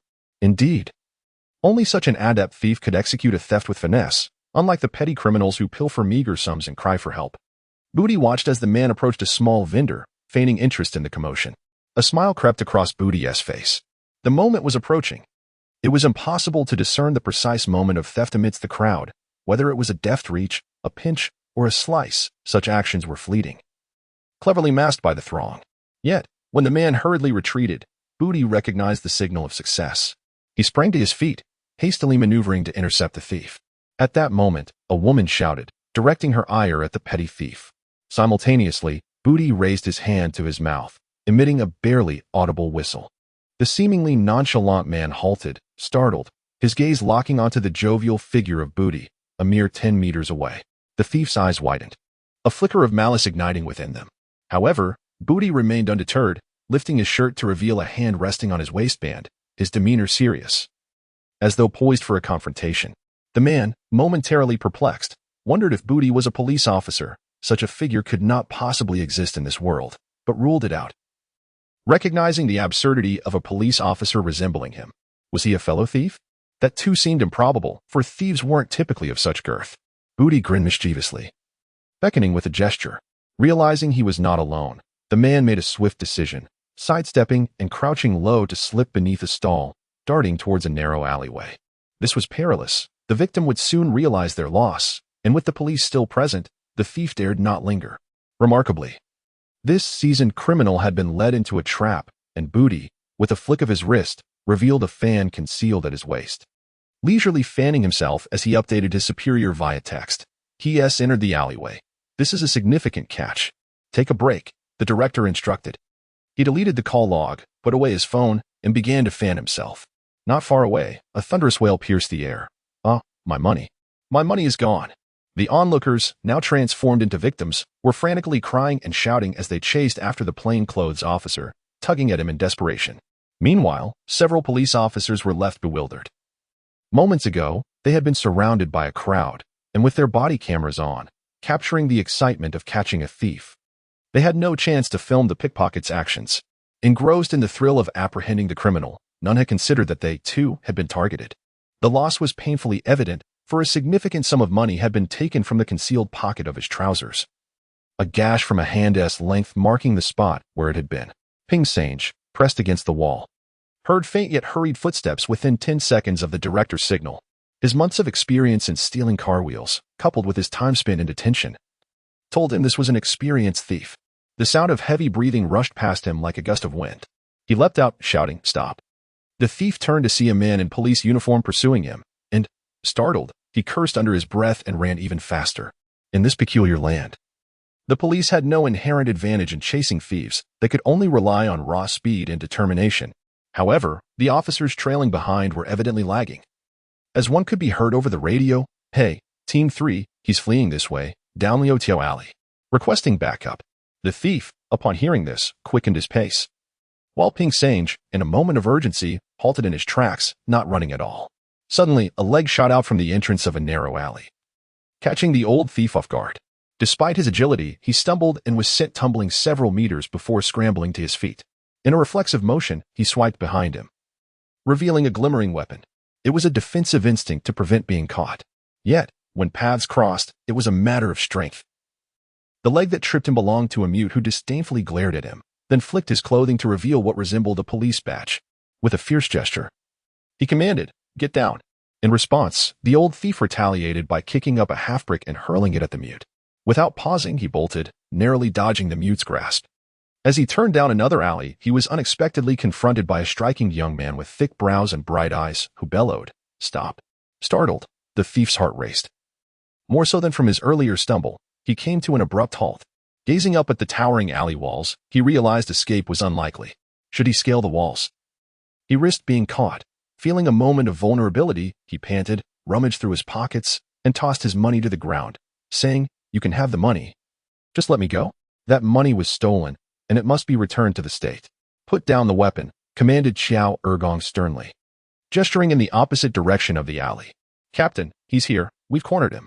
With a swift motion, the cunning old thief sprang into action, his blade glinting ominously in the light. Prepared for such a moment, Xiao Ergen deftly evaded the strike, retreating just in time as the short dagger embedded itself into the ground before him. In that fleeting instant, the old rogue had already scaled the wall, launching a brick with a determined throw. The victim yelped in pain, crashing to the ground outside the wall. "Quick, pursue him." He fled north. Voices called out from various directions, blocking the way ahead. The old thief, now akin to a frightened animal, had vanished without a trace in mere moments. Xiao Ergen collected a stack of money from the ground, rubbing his fingers together with a chuckle. What a hefty haul. It's not every day one can extract so much in a single venture. It appeared to amount to 7,000 or 8,000, neatly bound with rubber bands. Though it had now changed hands, he tucked it into his pocket and gestured to the mute companion regarding their next move. Turning back, he shouted, "Sanner." Ping Sange peeked out, grinning as he remarked, "Ergo, you scared him off. Wouldn't you?" "The outside's crawling with trouble. It must have terrified him," Xiao Ergen replied, discarding the makeshift dagger he had wielded, examining it briefly before tossing it aside. Ping Sange, with a note of caution, advised, "Be careful. He's a tough one. Don't let him come back for revenge. You see, the more skilled they are, the less likely they are to turn back. If we meet again, he'll pretend not to recognize you." Xiao Ergen replied nonchalantly. "That's true. Even a great warrior like Guan Gong might not admit to his missteps, let alone a master who finds himself in a bind," Ping Sange mused, giving a thumbs up to Xiao Ergen's approach. "I have something to discuss. If you practice a bit more, I might need your assistance on another job soon," Xiao Ergen hinted, speaking in veiled terms. Ping Sange quickly grasped the implication. Hesitating as he asked, Shouldn't we involve the others? You'll understand in due time. Splitting 5 ways is vastly different from sharing with just 2. I'll take you somewhere far more convenient than pilfering from home. Assist me, and we'll make a tidy sum before retreating. What do you say? Xiao Ergen proposed. Sure. I'm eager to practice. Ping Sange nodded in agreement. And remember, Xiao Ergen added softly. Ping Sange interjected. No one will know. I get it. Smart lad. Go ahead and play a few more rounds. Xiao Ergen smiled approvingly as they parted ways. The 3 of them scattered into the depths of the alley, waiting for another unsuspecting thief to wander into their trap. At that moment, Yue was closely examining the opening, a diagonal cut measuring just over 10 centimeters, impeccably made. The money, which had been secreted away in the owner's undergarments, was now missing, and the distraught victim was lamenting in the police car. Receiving little consolation from the plainclothes officers, tears streaming down his face, lamenting that he was robbed several times a year, with his hard-earned money sustaining the thieves. Looks like a seasoned blade wielder. Hand me the law enforcement camera. I need to review the positioning at that moment, Yue instructed, requesting the video footage of the apprehension of the first thief captured by the undercover officers. The unfortunate victim had been in the midst of being apprehended, and Yue could just make out a glimpse of a head peeking out. However, the view was heavily obstructed, rendering it nearly impossible to discern. Just as he was growing anxious, a call summoned him back to the communication vehicle, where Captain Niebauen and Li Chuang stepped aside to show him a segment of video they had inadvertently recorded. While recording Buddy, an unintentional capture revealed a figure wearing a cool hat, who jostled through the crowd, hurriedly lowering the brim of his hat before departing. Yue pointed and remarked, "That's him. When did he blend in? Why didn't the system alert us? Let us take a closer look," Captain Niebauen suggested. What followed became perplexing. The stout Buddy pursued the man, cornering him. The camera recorded the back of Buddy's head as the individual lifted his gaze, caught by the surveillance. Strangely, he appeared anxious and darted into a narrow alley. His name was Zheng Peng, with a criminal record, though not from Chang'an. He was a transient offender here. Are they in cahoots? Li Chuang inquired. It's hard to say. They don't seem to be, Niebauen replied. Now in a quandary. They were unable to document the crime in progress or secure any stolen goods, rendering their efforts futile. Anti-pickpocketing operations hinged on catching the act in the moment. Missing this prime opportunity would make apprehension difficult, and the suspect had already vanished into the alley for several minutes. Captain Ye, we captured him on the checkpoint. Someone monitoring another screen announced. The anti-pickpocketing team gathered, just in time to observe this Zheng Ping walking toward a bus stop, seemingly waiting for a ride to leave. Exchanging glances, Niebauen commanded, "Seize him." 2 surveillance vehicles sped toward the platform 3 kilometers away, but the suspect, sensing danger, abruptly took off, sprinting toward a freight truck. As he neared the truck, he disappeared from the surveillance feed. Captain Nia was taken aback. His combat experience suggested something was amiss. Reviewing the footage again deepened his suspicions, prompting him to ask, "Where is that big-eyed thief? He was just here. Where did he go? Did he slip away somewhere?" The operator of the surveillance system pondered. Suddenly, a series of knocks resounded against the truck's cargo doors as Li Chuang and Director Shun returned. When the doors opened, they were startled to find a chubby, foolish face at the entrance, licking an ice pop. It was none other than the elusive Buddy. "Hey, Captain," he greeted with a goofy smile. "No need for pleasantries." "What is going on?" Li Chuang inquired, as the ambush had been compromised, leaving everyone visibly disappointed. Buddy peered inside and remarked, "Wow, so many familiar faces. What are you all doing?" "Oh, I know, catching thieves. It's warm in here. By the looks of you, do you want to come in and sit?" Li Chuang teased. Knowing this audacious suspect was beyond reproach, Buddy shook his head, disinterested in entering, but just as Li Chuang was about to close the door, Buddy exclaimed, "I saw a few thieves. If you give me a reward, I'll point them out to you." "Was it that guy in the cool hat?" Niebauen asked deliberately. "He was one, but he has already run off. Another one is by the Liangfen stall, wearing a long-tongued hat. Keep a close watch. He is a skilled thief." Likely eyeing the woman selling autumn pants, Buddy informed. "A big-eyed thief, coming to tip off the police? It's baffling, like someone soliciting and then reporting it." Niebauen glared, and Buddy hastily replied, "I'm just worried you might not find them, and if you randomly arrest someone and can't catch the real culprits, who will be responsible for that? I must inform you, I possess merely 10 yuan, insufficient even to purchase an ice pop. It was said that reporting would yield rewards. Depart." Li Chuang, infuriated, slammed the door behind him. Those who act unprincipled will inevitably bring ruin upon themselves. Buddy, sucking on his ice pop, forlornly departed from the scene. He had not walked far when the unmarked police vehicle also pulled away, presumably to evade exposure. Buddy felt disgruntled, yet the officers inside the vehicle were equally vexed. Yue appeared somewhat embarrassed, undoubtedly having caught the attention of that brazen thief when he exited the car. Li Chuang explained. Do not stoop to engage with that brazen fool. How bizarre. A thief crying out to catch a thief. Who exactly is he referring to? Captain Ye Bowen inquired curiously, leaning closer to the screen. To his surprise, he noticed that the very individual Buddy reported was, either intentionally or inadvertently, approaching a stall where the vendor was enthusiastically advertising thermal pants, a wallet precariously slung at her waist. Damn it, he truly is a pickpocket, Captain Yes said. Both amused and exasperated, realizing the rotund man did not appear quite so reprehensible after all. Just as the order was relayed, they witnessed the oblivious pickpocket make his move. A slender tool extended towards the vendor's bag, and in a swift motion, he had pocketed the item and turned to flee. He wouldn't escape. Several anti-theft officers surrounded him, swiftly twisting his arm and bringing him down. Buddy glanced back at the chaotic scene, then turned to speak into his phone. Director, something feels amiss. Why is there a gathering of old-timers? The term old-timers referred to seasoned anti-theft operatives, the most formidable of individuals, causing Buddy to feel a twinge of unease. Did you see clearly? The director inquired.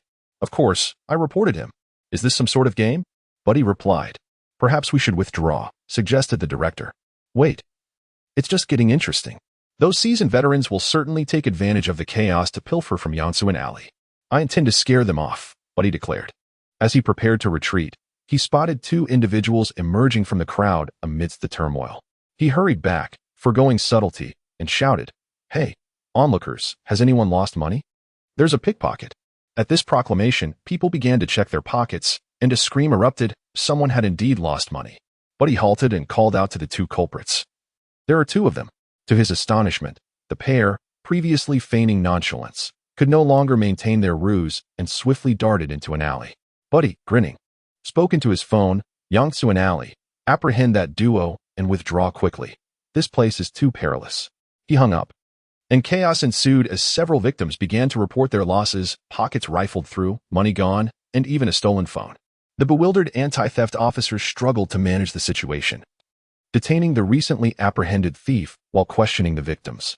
They reviewed the footage, quickly identifying the culprits, but in the ensuing confusion, the thieves had vanished amidst the throng. The communication vehicle came to a halt, and the operator meticulously examined the frames. It was only after Buddy noticed the direction of the fleeing figures that the operator focused on them. After several minutes of scrutiny, they confirmed the thieves had slipped into a narrow alley. Captain Ye urgently commanded, block their escape. A group of personnel clustered at the entrance, with half of them proceeding inward to search. Meanwhile, a vehicle, in a state of urgency, found itself trapped, encircled by a cacophony of people below. Reminiscent of previous years when the police station had to deploy nearly all its forces to maintain order. Given the disarray of the operation, Captain Ye's demeanor was understandably sour. Yet he remained composed, muttering to himself, something is amiss. Li Chuang, do you think that this fellow, Fei Bu, would act heroically? Undoubtedly, he is motivated by greed. But would he truly come to the aid of others? Certainly not, Li Chuang replied. His accomplices are nowhere to be found, and they have even tipped us off. Could this be a case of black eating black? Perhaps they frightened the thieves into a narrow alley and intercepted them midway? Captain Yes surmised. Most likely. But what about Fei Bu? Yue inquired. The operator pointed at the screen, stating, he has entered the vehicle and hailed a taxi. Quickly, spread out in the alley. Captain Nye commanded, leading his team as they rushed in, navigating the narrow streets while maintaining communication regarding their positions. Unfortunately, the deeper they ventured into the alley, visibility became obstructed, leading to confusion in direction. However, they had correctly anticipated a breakthrough. After several minutes of searching, the anti-theft team apprehended two thieves who had fled into the alley. The thieves, defiantly insisting, proclaimed, "Who stole anything? Search me, I've lost not a dime to robbery. What was taken? Where is it? Don't think you can slip away unscathed. Everything has been recorded," the anti-theft officers barked. The intimidating presence of the anti-theft unit left the handcuffed thieves stunned, one of whom incredulously remarked, "Wait, that's not right. Just now, it was plainclothes officers chasing us, along with someone in uniform." Realization dawned. Indeed, it was a case of black eating black, leaving one to be interrogated. The others scoured the narrow alleys in search of the officers in uniform and a tall individual with long hair. At that moment, a mute emerged from the alley, clad only in his bare skin, having taken a trash bin from someone else's doorstep. So disheveled was he that even the plainclothes officer at the alley's entrance scarcely noticed him. He successfully blended into the bustling street, keenly observing the throng. Upon seeing an unguarded alleyway, he directed a call, and soon, Ping Sange emerged, adopting an even more convincing guise as he assisted an elderly lady out to the market. They appeared to be a charming pair, invoking no suspicion in passers-by regarding such a dutiful grandson. Yet, this seemingly devoted grandson harbored ill intentions. Deliberately positioning himself beside the elderly woman, precisely in the direction indicated by the director, where the surveillance camera, mobile monitoring, was located. In the blink of an eye, as they stepped onto the path, he too melted into the crowd. "Where's Ergua?" the mute inquired, lowering his head. He headed west through the residential area. "It's slower there, but he should have moved on," Ping Sange replied. "The wind feels wrong, as if it's aimed at someone," the mute observed, casting a suspicious glance at Ping Sange. "Perhaps we've caught the first thief," Ping Sange suggested. The mute, offering no further words, slipped something into Ping Sange's waist and instructed, "Head towards the starch factory. Don't mind me." After he finished speaking, the two parted ways. Ping Sange walked in the opposite direction, glancing back several times. This mute individual possessed remarkable audacity. Squeezing into the crowd to observe the busy plainclothes officers and police from the precinct entering and exiting the alley. It was unclear whether he was suspicious or seeking confirmation of something. He did not return until Ping Sange met up with the director. Ping Sange brought back half of the haul, 2 mobile phones and a stack of cash. The director pocketed the money and hurriedly pulled Ping Sange along. A dilapidated motorcycle parked by the wall of the starch factory served as an excellent means of transport. The two mounted the vehicle, with the director taking obscure paths, swiftly disappearing from sight. "Director, something feels amiss. How did it come to this?" Ping Sange inquired, pressing his ear against the back of the vehicle. The director turned his head, his breath reeking of foul odor and smoke, angrily retorting, "You ask me. Who should I ask? Isn't it possible that Fibu is too conspicuous? Wherever he shows up, lazy follows," Ping Sange speculated. "Damn, that could very well be the case. This approach is no longer viable. We must innovate our strategy," the director replied. Ping Sange shuddered at the mention of innovation and strategy. Truly, what an audacious thief he was. He admired him immensely, chuckling. "Then let us consult with the esteemed cousin. Isn't it Fibu who claims we are under his command? Don't listen to his nonsense. Who would the esteemed cousin regard him as? It's merely pity for our meager meals that leads her to point us a path for survival. It's generally difficult to meet her," the director remarked. "Is that so? Is there anyone more skilled than the mute and Ergun?" Ping Sange asked skeptically. "Their methods were imparted by the esteemed cousin." "She taught you the moment, didn't she?" the director queried. "Ah, indeed remarkable. I feel as if I am making rapid progress," Ping Sange exclaimed with admiration. "That's merely the entry level. If one's hands are clumsy like a chicken's claw, can they be called a master? I've seen the esteemed cousin perform. With just 2 fingers, she can catch flies or even mosquitoes in flight without harming them. Once she releases them, they still fly away. That's what true mastery entails. The skill of the bridge lord is nearly lost, and I, being older and a latecomer, will never grasp it," the director demonstrated with his fingers. After a pause without hearing Ping Sange respond, he inquired, "What's wrong, Sange? Are you contemplating again?" "Of course, I must think. A soldier who does not aspire to become a general is not a good soldier. A thief who does not aim to be the king of thieves is certainly not a good thief, right, director?" Ping Sange replied. The director burst into hearty laughter, and Ping Sange joined in, though his laughter was somewhat insincere. In truth, he pondered the boundless paths of thievery. If there were individuals of even greater skill than this group, could they still be called human? A few minutes later, the motorcycle veered onto the road.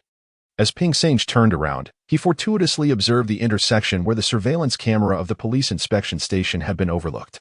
Further away from the camera, uniformed officers and plainclothes detectives were still bustling about, engaged in their futile endeavors. The bustling marketplace remained lively as ever. He now comprehended why the leader of the group was referred to as the director. The spectacle of thieves battling thieves, a darkly comical scene of criminality, was indeed captivating. Neither the watchful eyes of the police nor the probing lenses of the cameras had detected the presence of this band of rogues. Captain Su Yuzheng arrived at the vicinity of Shuangkashai at 16 o'clock, having hurried over upon hearing that Sun Shaoshuang had taken his assistant to the scene. Upon reaching the intersection, he found several key personnel awaiting him. Without hesitation, the captain boarded their van and returned to the marketplace. Today, a total of 11 pickpocketing suspects had been apprehended, and while 8 of them were caught red-handed and their identities confirmed. The case of one Budi was being handled according to the captain's orders. They had not moved against him. Niabaoan reported softly, clearly noting the captain's displeasure. Indeed.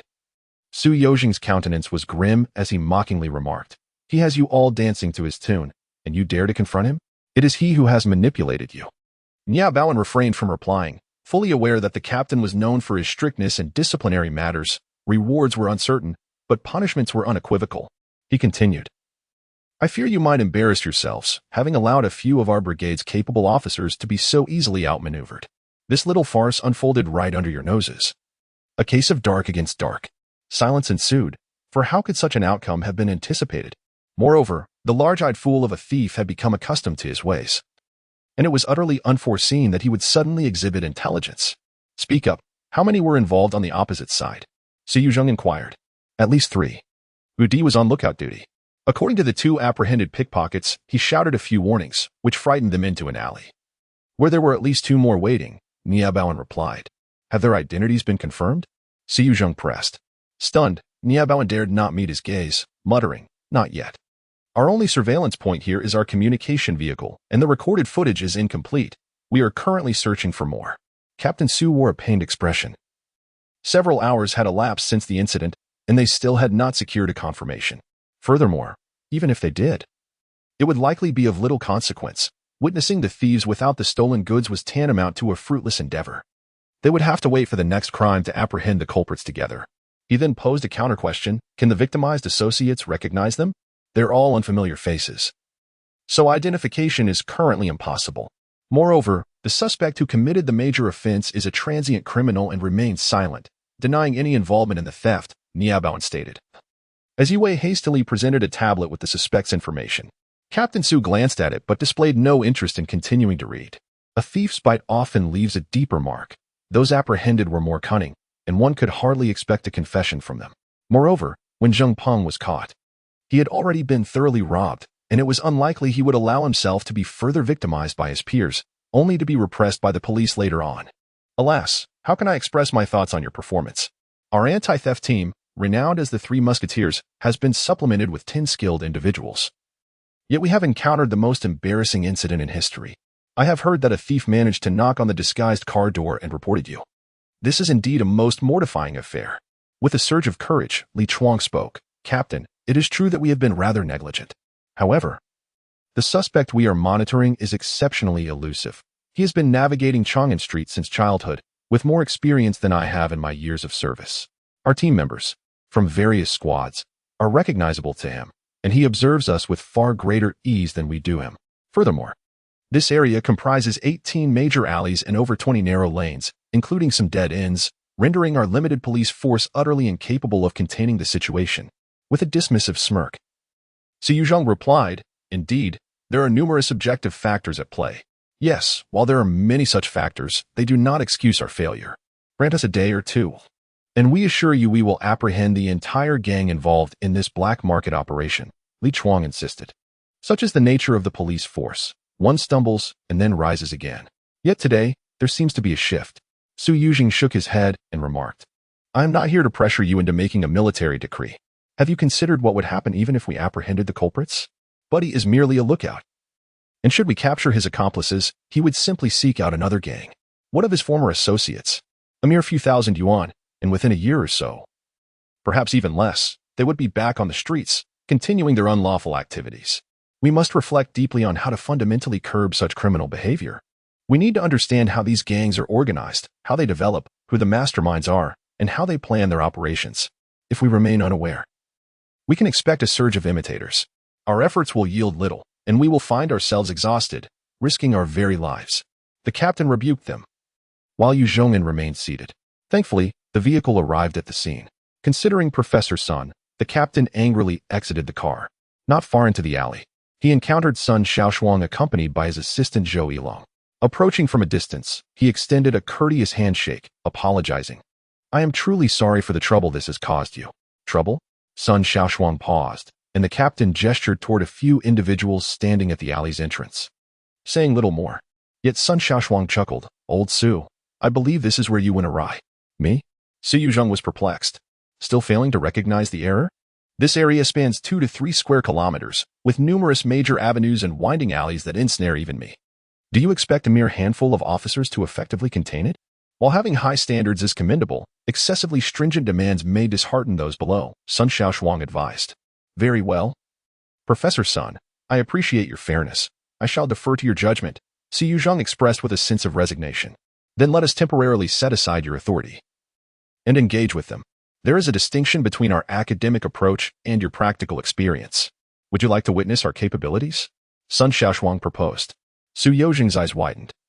Akin to Lu Bin encountering a giant axe before his door, and he could barely utter, I would be more than willing. There's no need to beg. I will entrust everything to you, Sun Shaoshuang replied.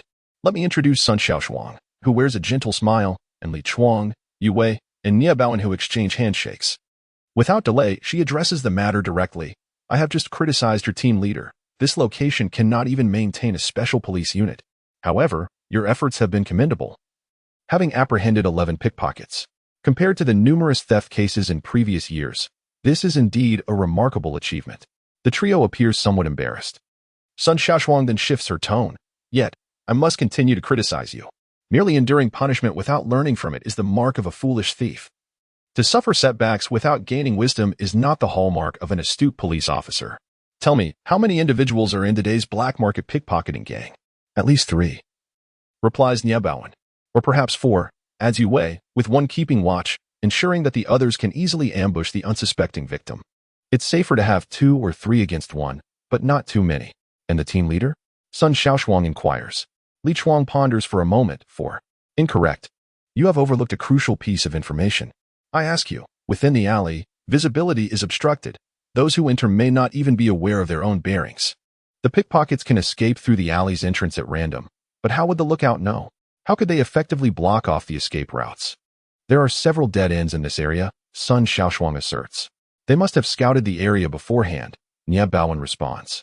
A few individuals scouting together. Fully aware of the layout? Sun Shaoshuang challenges. Nie Baoan pauses. This is undoubtedly implausible. For a skilled thief, the locations chosen for theft would be minimized to avoid detection, whereas collaborating on a reconnaissance mission would be highly unlikely. Then the question arises, how are they moving about here with such ease? Sun Shaoshuang probes. This leaves them stumped. Su Yuzheng's eyes brighten, convinced that there is indeed a hidden intricacy to this matter, akin to the myriad tools employed in their craft. There are possibilities beyond imagination. Allow me to propose a plausible method of operation. In the vertical alleyways, they could post small advertisements. In the horizontal passages, different sets of ads. And in the dead ends, a varied assortment of notices, thereby clarifying their orientation, Sun Shaoshuang suggests. The remaining seasoned anti-pickpocket team members are left astonished. Is it really feasible? They ponder, surveying the surroundings where every wall and door is plastered with ads for various services, cures for ailments, loan offers, and a plethora of other advertisements. Sun Shaoshuang discreetly signals to her assistant, and Yu Long smiles as he retrieves his phone, scrolling through the images, from south to north.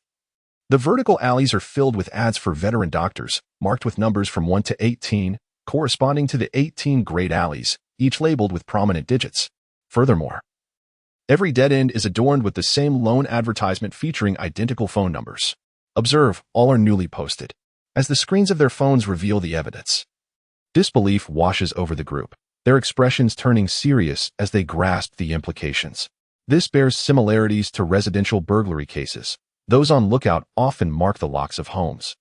And as long as they remain unaltered, the thief can be assured of the absence of occupants, thus allowing for a safe theft. Impressive, they murmur in unison. After carefully reviewing the matter, Captain Su hesitated for a moment, then gave a thumbs up, remarking to his subordinates, I believe this is quite close to the truth. This is how a case should be handled. The group fell silent, somewhat taken aback by his words. Nie Baoan inquired, Professor Sun, how did you conclude that there were 5 individuals involved? He explained that aside from the notorious pickpocket, Buddy, there was a need for a lookout. While Buddy searched for targets on the streets, his vision would be obstructed. If his accomplices were trapped in an alley, it would pose significant difficulties. Thus, Sun Shaoshuang ventured outside, pausing at the alley's mouth, deep in thought. We need to find a vantage point from which we can observe the police deployment and remotely coordinate those who are obstructed inside. Ideally, it should be high enough to see what lies within the alley. Where could that be? The starch factory at Shuang's High, the granary. Yue suggested we investigate there. It is the most suitable location. Sun Shaoshuang chuckled. This seemed a bit too audacious. Nia Baowen and the others personally drove to the dilapidated granary, which had fallen into disrepair. Upon reaching the rooftop, they indeed managed to catch sight of a portion of the pedestrians in the alley. However, they discovered even more compelling evidence, a pile of fresh cigarette butts and several spittle marks. Without the need for a professional eye, it was evident that these were recent. The confirmed inference did not bring much surprise to the elite anti-pickpocket team. Instead, it left them feeling somewhat embarrassed. Returning to the casually chatting Captain Su and Professor Sun, they merely nodded slightly in acknowledgement. I shall refrain from stating apologies. We wear the same uniform, united in purpose. Let us tackle the next issue. How do we unearth all members of this gang? Sun Shaoshuang inquired directly. We are currently reviewing surveillance footage. The existence of this observation point indicates someone had scouted the area beforehand. Engaging with the local populace should yield results, Nia Baowen replied, drawing upon foundational police procedures. Why not rely on the apprehended Zheng Peng for identification? Cross-referencing could enhance accuracy and bolster the evidentiary chain, Sun Shaoshuang suggested. That complicates matters, Li Chuang interjected. When we captured him, he had only a few coins on him, and the scene did not capture him in the act. For an experienced pickpocket, unless we catch him red-handed, he is likely to deny everything. Can the other victims identify anyone? Sun Shaoshuang asked. Ping Sange, Li Chuang replied. He is a novice trained by Buddy. Upon hearing the name, Sun Shaoshuang smiled and remarked, actually, there exists a more straightforward method. You could create a prop.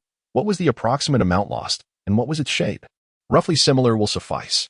Buddy and Ping Sange, these two habitual offenders, must have numerous arrest records and interrogation videos across various police stations. Wouldn't that be sufficient? Professor Sun hesitated, stating, this would involve drawing out guilty witnesses based on suspected leads, or could be defined as inducement. Any accusation lacking evidence constitutes inducement. The matter caused a momentary hesitation among the crowd, all eyes turning towards the team leader. Su Yuzheng chuckled silently, while Professor Sun remarked, there is no need for words. Let us simply reconstruct the crime scene and the sequence of events. With a suspect who has faced numerous setbacks, the more you engage him in conversation, the more he realizes that you have no leverage against him. Let us attempt this. Say nothing, present the reconstructed case before him, and search for the lost tools of the crime. They must still be nearby. With no further ado, Professor Sun beckoned Su Yuzheng to follow him, while the others busily commenced their digging. Indeed, they uncovered a mismatched police uniform stuffed within a wall cavity, alongside a short dagger that bore the hallmarks of a potential weapon. Elated, the officers meticulously questioned the owner of these items, gathering a substantial stack of cash bound together with a rubber band. Subsequently, these items made their appearance in the recorded footage during the interrogation of the suspect, Bu Di, and the statement of Ping Sange at the police station. Zheng Ping, who had remained silent despite being apprehended, observed these items at the Shuangqi police station. The menacing thief with the large eyes had been captured, the counterfeit officer who had intimidated him was arrested, and the stack of money bound with a rubber band, along with the confiscated fake police uniform, flickered across the screen in close-up shots, while two officers sat nearby, watchful and silent. The psychological impact proved to be far more devastating than physical punishment. Without even being asked, Zheng Peng crumbled after half an hour of pressure. Following a cross-identification, it was confirmed that one was Qiao Yuquan, a habitual thief, and the other, Zhang Bing, also a seasoned criminal. As for the lookout on the rooftop, surveillance captured a frame of him the day prior to the incident, once again identifying him as the suspected madman, Chen Jun. What perplexed the team and their superiors was that these thieves had brazenly masqueraded as both police officers and plainclothes detectives right under the noses of the anti-theft officers, audaciously committing their crimes. Even with confessions obtained, they remained unable to discern how the culprits had slipped away from the scene. A recount revealed a sum of 12,420 yuan.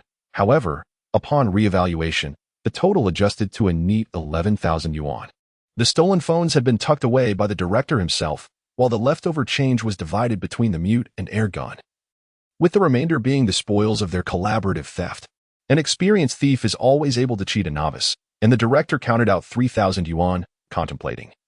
Before distributing 500 of that to Xiao Ergun, who signaled with a glance and simply stated, "That'll do." In this line of work, fairness is a concept that rarely applies. Budi received 2,000, while the newcomer was allotted 500, and thus the division was made. Xiao Ergun took his share, casually appropriating the portions belonging to Budi and Ping Sange to distribute to them. The duo was seated at a nearby food stall, happily savoring their beef offal, and even called out for a bowl for Xiao Ergun as well. From a distance, the director observed with admiration, remarking, "This little fellow is quite astute. Most newcomers would be petrified in the face of such a situation." The mute pocketed his money and, after a brief exchange with the director, stepped away, whispering, "June, something feels off today, doesn't it?" To which the director replied nonchalantly, "When have we ever had a day where the winds blew favorably for thieves?" The mute, knowing he was referring to Qin Jun, reminded him, "Call me director. I haven't used the name Qin Jun in a long time. Among us, you are the cultured one. Fibu is a straightforward individual, and although Ergun indulges in excesses, he is still one of us." I often feel as if the mute is hesitating to articulate his emotions. "What do you wish to express?" The director was taken aback, glancing at the mute, and exclaimed, "What on earth is wrong with you? Is it laughable that a crow mocks a pig for its darkness? I have become accustomed to shadows. If I encounter anything less than dark, I feel somewhat unsettled. We have met and employed numerous novices. Have you ever seen a thief with such pristine hands?" The mute inquired. The director inhaled sharply. It is said that a thief cannot be judged by conventional moral standards. For instance, one may be lazy, lustful, or prone to gambling, engaging in petty theft or embezzlement. Such flaws are expected. Yet he suddenly recognized a peculiar purity in this newcomer. He treated others with respect, was diligent in practice, worked earnestly, and crucially, he completed tasks with little reward and without complaint. Could this truly be a problem? Yet it indeed is a concern. Can there exist such a pure and gifted thief? Anyone emerging from detention would surely carry a multitude of flaws. The mute's unconventional reasoning began to influence the director's thoughts, planting seeds of doubt. I ensured he brought back both the money and the phone. Under normal circumstances, one would at least skim a portion off the top. Yet, not a single cent was missing. If left in Fibu's care, it would surely have diminished by half. If one had experienced the struggles of homelessness in the city, they would covet any cash with envious eyes. The mute reminded him, exchanging glances, and the director understood. They slipped into a quiet corner, retrieving the phone used during the crime. After concluding their task, they returned it, both peering at the dialed number, but found nothing. This did not thwart the intellectual thief. He accessed the mobile operator's online service, scrutinizing the call log for the phone used by Ping Sange. When the page loaded, both were nearly left speechless. A 4-minute call record was prominently displayed, timestamped at 1:35 p.m., precisely during the interval when they lay in wait for their escapade in the alley. Their expressions turned grave, connecting the dots to the tailing van, the near entrapment in the alley, and the rapid advancement of this newcomer, deepening their suspicions. "Let us remain silent. We shall discuss this tonight. I will make the arrangements." The director pocketed the phone, restraining the visibly agitated mute, and after a moment of calm, they emerged nonchalantly, joining a few others at a table filled with laughter and shared meals of beef offal. It is true that thieves possess audacity, and it is equally valid that they harbor suspicion. Once doubt creeps in, the director began to perceive issues with Ping Sange's every action. Even when he exchanged a fleeting smile with Budi, the director felt an ulterior motive lurking beneath. Whether the day was exhilarating or dismal, it concluded once more. And the city of Chang'an appeared particularly enchanting beneath the night sky, illuminated as if it were a celestial palace. The lights transformed the city into a radiant tapestry, bustling like a flowing river, with car headlights twinkling like stars, creating a vibrant atmosphere rivaling that of daylight. As they observed Ping Sange saunter into a supermarket, the mute discreetly retreated. He and the director followed closely, dismissing Xiao Ergun and Buddy under the pretense that the situation had grown tense and advising them to disperse. However, Ping Sange chose to return to the makeshift dwellings along the railway for a couple of days. No sooner had he left than the director and the mute trailed behind him, only to find their first stop was a supermarket, presumably to procure some daily necessities. The director remarked that one ought not to assume the worst of people, yet he could not shake the suspicions that gnawed at his mind. The mute, however, retorted with a tone as heavy as lead, questioning the necessity of daily supplies for someone who had emerged from the streets. Indeed, when one's next meal was uncertain, Who could afford the luxury of personal hygiene? The director glanced over but hesitated to approach, retracting his head to inquire of the mute. What do you think could be the situation? In terms of planning, no one surpassed the director. However, when it came to streetwise experience, he found himself lacking in comparison. The mute replied, I can't say for sure. Perhaps they are from another crew, looking to steal some skills. Many aspire to be like the elusive Debagi. But I'm more worried about the possibility of an undercover agent. It seems unlikely. If he were a thief, that would be one thing. But a policeman? I've never encountered one so incompetent. The director recalled the pitiable visage of Ping Sange upon their first meeting, realizing such vulnerability could not be feigned. As for the notion of an undercover agent, it was a tactic occasionally employed by anti-theft squads, dispatching unfamiliar faces to blend in with thieves, potentially leading to a raid on someone's hideout. However, the likelihood of such circumstances was slim. Pickpockets relied on their keen perception to survive, and it was rare for an outsider to infiltrate their ranks successfully. Have you ever considered that there could be an even worse scenario? The mute pondered. What do you mean? The director asked, startled. He was no stranger to detention. If the police managed to catch him by surprise, it could prove perilous. The mute glanced around, confirming no one was in sight before pulling back. This situation indeed presented a graver threat. Should they be coerced by the police into relaying information? And if they collaborated in several more offenses, being caught later with additional witnesses would make it nearly impossible to deny culpability. The director felt a rising panic, increasingly convinced of the plausibility of such events. If Buddy could deceive and manipulate those he brought along, the police could easily intimidate him as well. What shall we do? The director inquired, feeling the weight of the rules he could no longer ignore. They might have to maim someone. At the very least, incapacitating a hand to prevent them from continuing in this line of work. First, we must ascertain the truth of the matter. If they are double-crossing us, I will ensure they pay dearly, the mute declared indignantly, as though he had unearthed a promising talent only to find it worthless. Igniting his fury, at that moment, Ping Sange emerged, carrying 2 large bags of items, and walked to the bus stop, boarding the 91 bus. The 2 pursuers hailed a taxi and followed at a distance, their suspicions deepening as it appeared they were not heading back to the railway line. As they moved cautiously, it was evident that the discerning eye of a thief is a natural advantage. A mere glance at the departing crowd revealed whether anyone of interest was among them. After following for several stops and transferring to another bus, they arrived at the Sanxiao interchange, a 4-tiered transportation hub. The 2 blended into the throngs of vehicles and pedestrians. Keeping a watchful eye, they noticed Ping Sange meandering along the roadway, descending to the 3rd level of the interchange, an area devoid of pedestrian pathways. A place where only scavengers and the homeless would venture. After several turns, he vanished from sight. Damn it, what a well-chosen spot, the mute remarked with frustration. This must be the ideal venue for clandestine meetings. With such secrecy, what else could they be up to? He hastened his pace along the railing of the upper level, taking care to avoid oncoming traffic. The director, filled with anxiety, followed closely behind, cautioning, mute, be careful. We wouldn't want to accidentally expose someone who might turn against us. The more he voiced his concerns, the angrier the mute became, overly concerned. The mute leaped over the railing and descended through a maintenance hatch. The director, lacking the same agility, took a cumbersome detour before finally locating the mute, who stood dazed on the 2nd level. What's wrong? The director inquired. The mute remained silent, gesturing in a direction that left the director equally stunned. In their line of sight, Ping Sange was distributing 2 large bags of items to a group of children, or more accurately, to homeless youths, those loathsome little thieves who frequented buses, garbage dumps, and various street corners. Unbelievable. This is the first time I've seen someone stealing money only to use it for charity, the director lamented, thoroughly disillusioned. How many times do you think they've stolen each day? This is Buday's territory. In summer, they hide in underpasses. In winter, they seek refuge in shanties. I've been here with him before, the mute replied, his expression complex. He had visited this place with Buday over a year ago, while Ping Sange had only been acquainted for a few days. For someone engaged in illicit activities, revealing such a location implied complete trust, exposing one's back to the other. If Buday finds out about this, he'll surely explode. Should we just let it go? Perhaps it's best to part ways. He wouldn't learn too much, the director suggested quietly. We need to clarify this situation. If we catch the attention of Lei Zi, our good days will be over.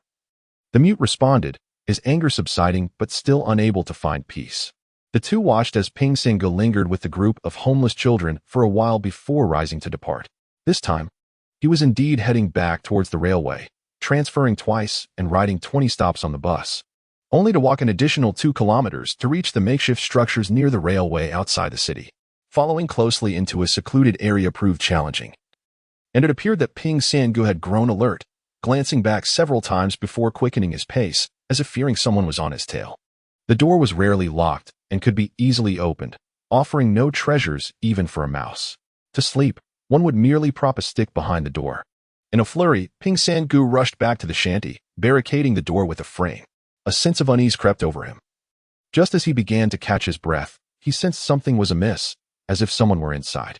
Gripping the makeshift weapon, he cautiously thrust it forward, sensing a shadow lurking in the darkness. With a sudden thud, he felt a daze wash over him. The rod did not strike down but instead fell to the ground with a dull thump. He promptly succumbed to a soft collapse. A lighter flickered to life, and the director, feeling around the battered table, ignited a candle.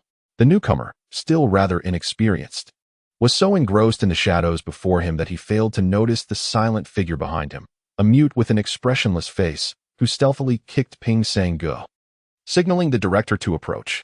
Together, they hoisted Ping Sangu into a corner and commenced their work. Meanwhile, Budi was ambling through the vibrant night market of Chang'an Street. Unlike Xiao Ergun, who had diverged from his path, Budi had whimsically accepted the invitation to stroll, feeling unexpectedly elated. His chatter was incessant as he indulged in a steaming pig's trotter from a roadside stall, followed by 2 chicken legs. Yet, even before finishing the chicken, he bought a cotton candy to savor. His large frame juxtaposed with such a foolish eating demeanor left Xiao Ergun embarrassed to be seen with him. However, circumstances had taken an unexpected turn. Xiao Ergun, still uncertain, contemplated how to reveal the truth to Budi, as the director had instructed him to lure Budi away. Just then, Budi found himself once again at a pancake stall. Xiao Ergun hurriedly approached, grasping Budi's arm, saying, "All right, enough eating. I have something to discuss." "What is the matter?"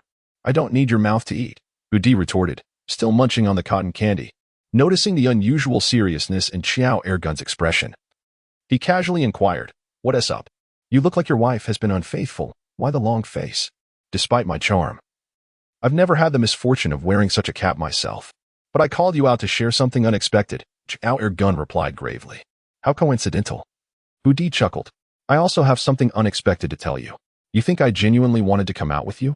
What do you have to say?" Xiao Ergun was momentarily taken aback, instinctively asking, "What is it?"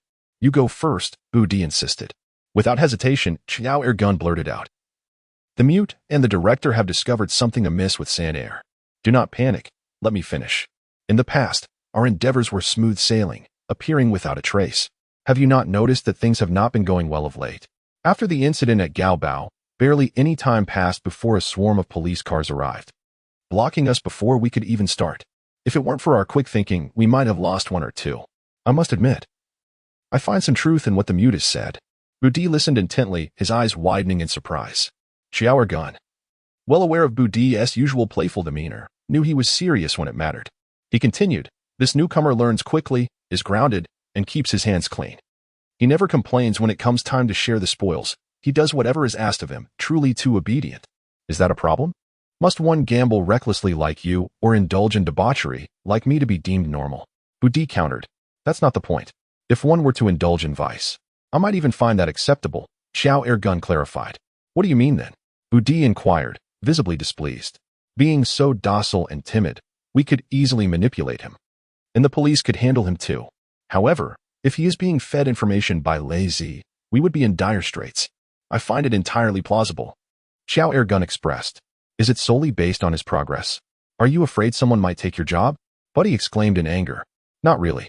This afternoon, during work, there was a call made from the director's phone, and the call log was deleted," replied Xiao Ergun. "You fools, why not just call and find out? It's not a big deal. I've been chased by the police since I was a child. If you're afraid, then don't work in this line of business. It's rather pitiful to be at your level, and the fact that you're sneaking around, unwilling to show your face, is just sad. Damn it.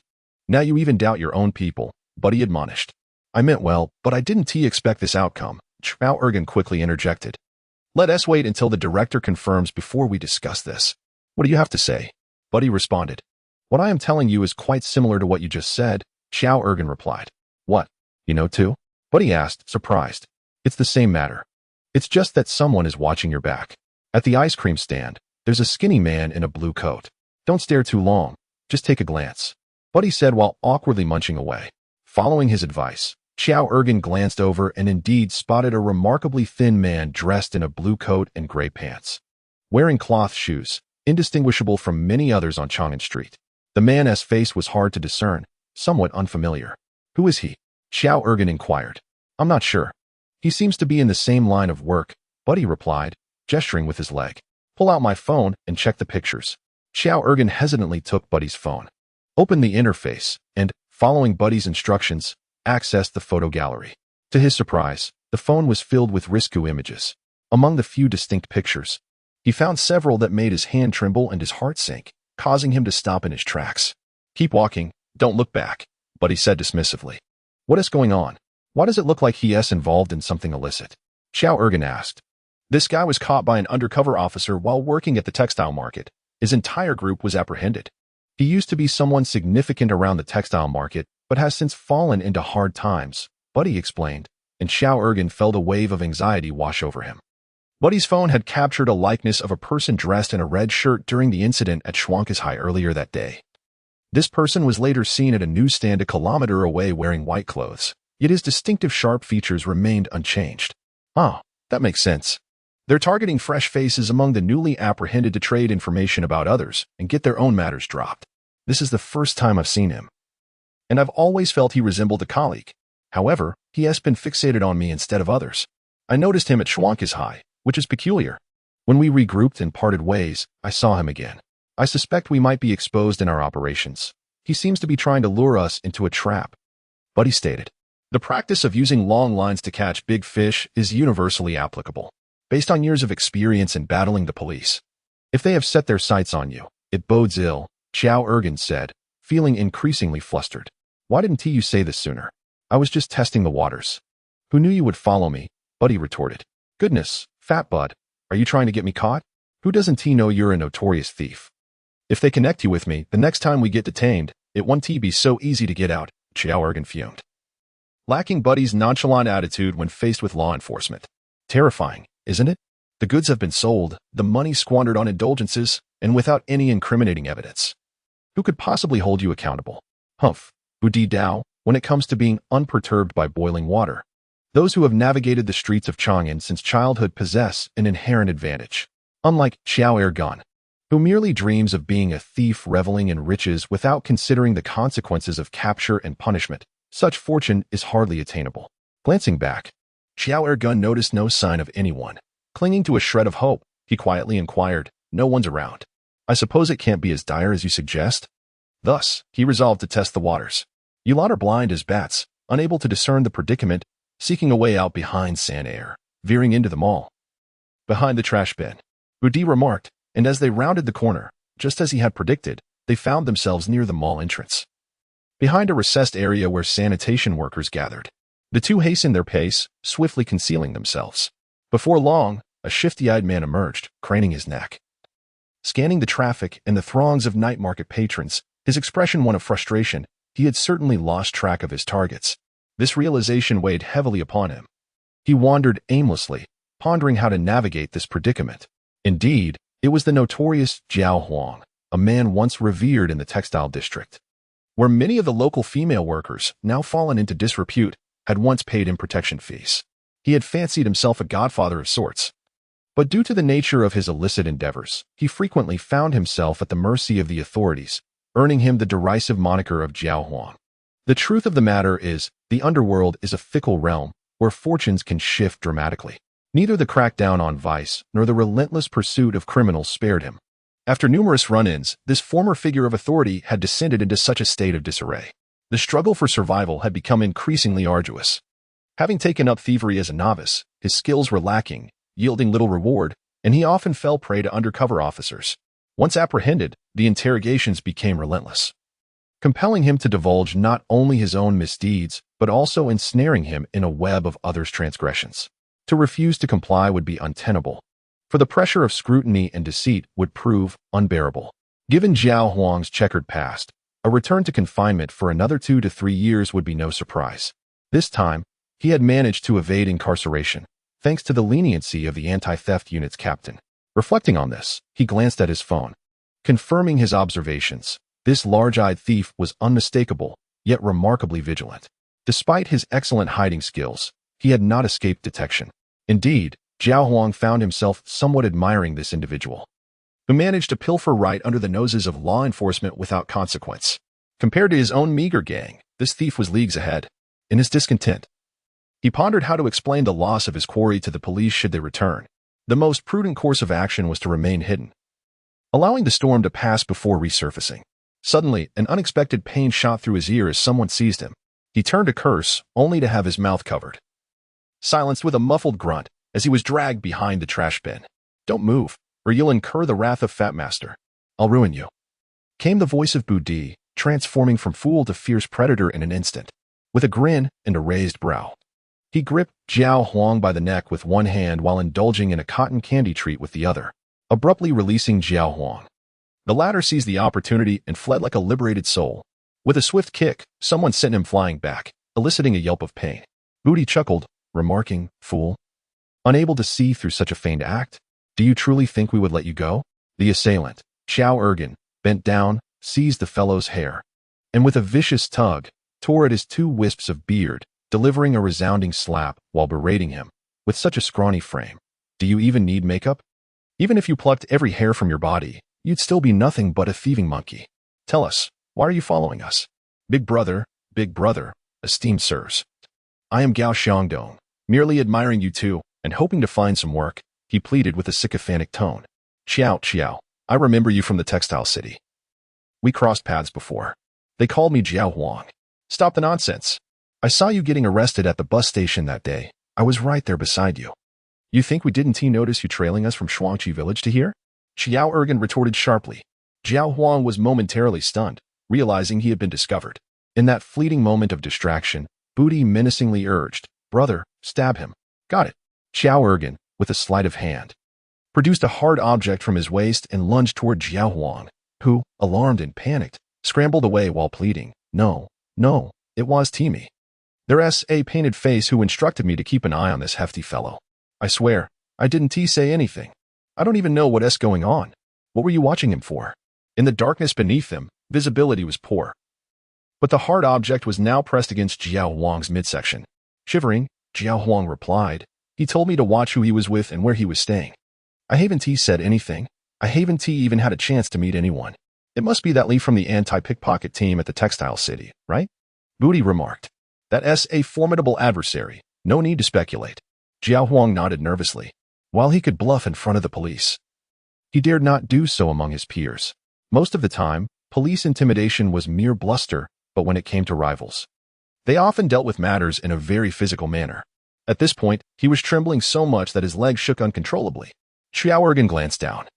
Noticing a wetness on his shoe, with his phone in hand, he realized, this fellow has wet himself. It's dripping down his pants. Disgusted, he took a step back and glanced at Budi. Zhao Huang, too, recognized that it was not a weapon but merely a bottle opener pressed against him, letting out a sigh of relief. This is tricky. A coward like him would surely spill everything under police pressure. However, Budi was unfazed. He crouched down, raised his hand, and Xiao Ergen handed him a bottle of high-proof Shifeng liquor. Budi weighed it thoughtfully, casting a mischievous glance at Zhao Huang, who shrank back in fear. "What shall we do, brother? Inform lazy, and losing half your teeth would be the least of your worries." No, please. Look, these are already false teeth," Zhao Huang nervously explained, opening his mouth to reveal a missing denture. Xiao Ergen exclaimed, "Oh, impressive. Has someone already knocked your teeth out for informing on someone? I was forced into this. You two have suffered no loss. Look at me. I'm in this state. Treat me like a mere nuisance and let me go. I promise I won't dare again. I'll return to the countryside and hide for a while," Zhao Huang pleaded with his gaping mouth, deliberately removing his denture and pouting, rendering the two unable to adhere to the rules of the underworld. "Do not cry, it's all right. I won't trouble you. I can let you walk away in this state, but I must admit, I am not entirely at ease." Thus, 2 options present themselves. First, I could strike you with this bottle to render you unconscious. Trust me, this is a common practice of mine, and I assure you, it will only leave you dazed. Not dead. Buddy raised a finger. Or perhaps the second option is more suitable, Zhao Huang interjected. Clever choice. Here, drink from the bottle yourself. Once you are sufficiently inebriated, we shall part ways, and do ensure that I do not encounter you on the streets henceforth, Buddy remarked. Without hesitation, Zhao Huang seized the bottle and began to gulp it down voraciously, quenching his thirst with fervor. As he consumed nearly half the contents, Xiao Ergun dashed off to the market to procure 2 more bottles. After drinking half of the second, he slowed down, burped, and surprisingly, remained lucid. Buddy, growing impatient, pinched his cheeks and continued to pour down the liquor. By the time they had drained both bottles, Zhao Huang was staggering and utterly disoriented. Buddy exchanged a sly glance with Xiao Ergun, and together, like ravenous wolves, they thrust the befuddled Zhao Huang into a refuse pile. To trust a thief, what a display of low intelligence, they mused, eagerly awaiting the moment when he would be sufficiently intoxicated to deal with. Soon, amidst the rustling sounds, Buddy and Xiao Ergun stifled their laughter, hastily discarded their soiled garments, and fled as if escaping from a crime scene. Dazed and confused, Zhao Huang struggled to rise. Perceiving everything in a haze of double vision, every object appeared to sway. He vaguely heard laughter, yet his awareness was clouded, and he shook his head vigorously. But the alcohol had thoroughly muddled his thoughts, leaving him bewildered about the unfolding events. Hello, is this 110? There's a naked man running down Chang'an Street. Hello, is this 110? A man is drunkenly streaking down the street. In response to the frantic calls, a police car sped towards the scene. Just as reported, a bare man stumbled about in a drunken stupor, attracting a crowd of onlookers. If this continued, traffic congestion would ensue. Without hesitation, the officers swiftly apprehended him, carting the public nuisance off to the detention center for sobriety. As the train roared past, 2 flickering candle flames danced in the dark, illuminating the scene of a completely unclothed man sprawled on the ground, while 2 figures stood over him, casting elongated shadows, an eerie tableau that rendered Buddy's hideout particularly sinister. Ping Sange, rendered senseless, found himself at the mercy of the streets, where the art of thievery, often self-taught, proved to be reliably effective. The traditional methods were practical. The victim remained unconscious for an extended period. During this time, the mute and the director busied themselves with their task, stripping Ping Sange of his clothing, leaving only his personal possessions intact while scouring for anything of value. The fabled tracking device, non-existent. Even a scrap of paper would have sufficed for assessment. Yet there was nothing. This individual was astonishingly clean. His clothes, trousers, and shoes had been thoroughly examined, but aside from the paltry sum of money, there was nothing else to be found. The currency was scarcely enough, having been spent on provisions for the local homeless near the overpass, with no items of interest. They turned their attention to the man himself, illuminating his skin with their phone screens, meticulously searching him inch by inch, scrutinizing every detail with utmost diligence. For instance, the hands bear signs of burns from scalds and chemicals that have yet to heal. However, one can gently touch the calloused areas. If he indeed hails from a background of manual labor, the calluses should be prominent at the base of the fingers and along the palms. It is unremarkable. Both individuals touched one hand each and exchanged glances, finding no faults. The director gestured towards the ankles, meticulously examining that area. If he were a drifter, the skin on the outer side of the ankle would be coarse and rough, perhaps even covered with a thick layer of callus, a common trait among migrant workers, ex-detainees, and the homeless, indicative of sleeping on the ground or on hard surfaces. It is evident that the calluses on the ankles of Ping Sangu are substantial, suggesting a lengthy period spent on park benches or in detention facilities. These 2 unmistakable characteristics present no discrepancies. The director illuminated Ping Sangji's skin with his phone, revealing its ordinary condition. On his shoulders were 2 white marks, telltale signs of laboring in a 2-piece work uniform, while the exposed skin elsewhere had tanned. This is also typical. Had he engaged in different work, he would not be so sunburned. It is clear that this child has endured a life of exposure to the elements. No further points of suspicion arose. The director examined the unconscious Ping Sangu, who appeared to be in a tranquil slumber, his expression serene. At this moment, the child's innate kindness was evident, starkly contrasting with his companions, who were either grotesque or unseemly. Reflecting on their first encounter and the present, the director felt a pang of compassion and gently admonished the mute, stating, "Feibu's perception is not flawed.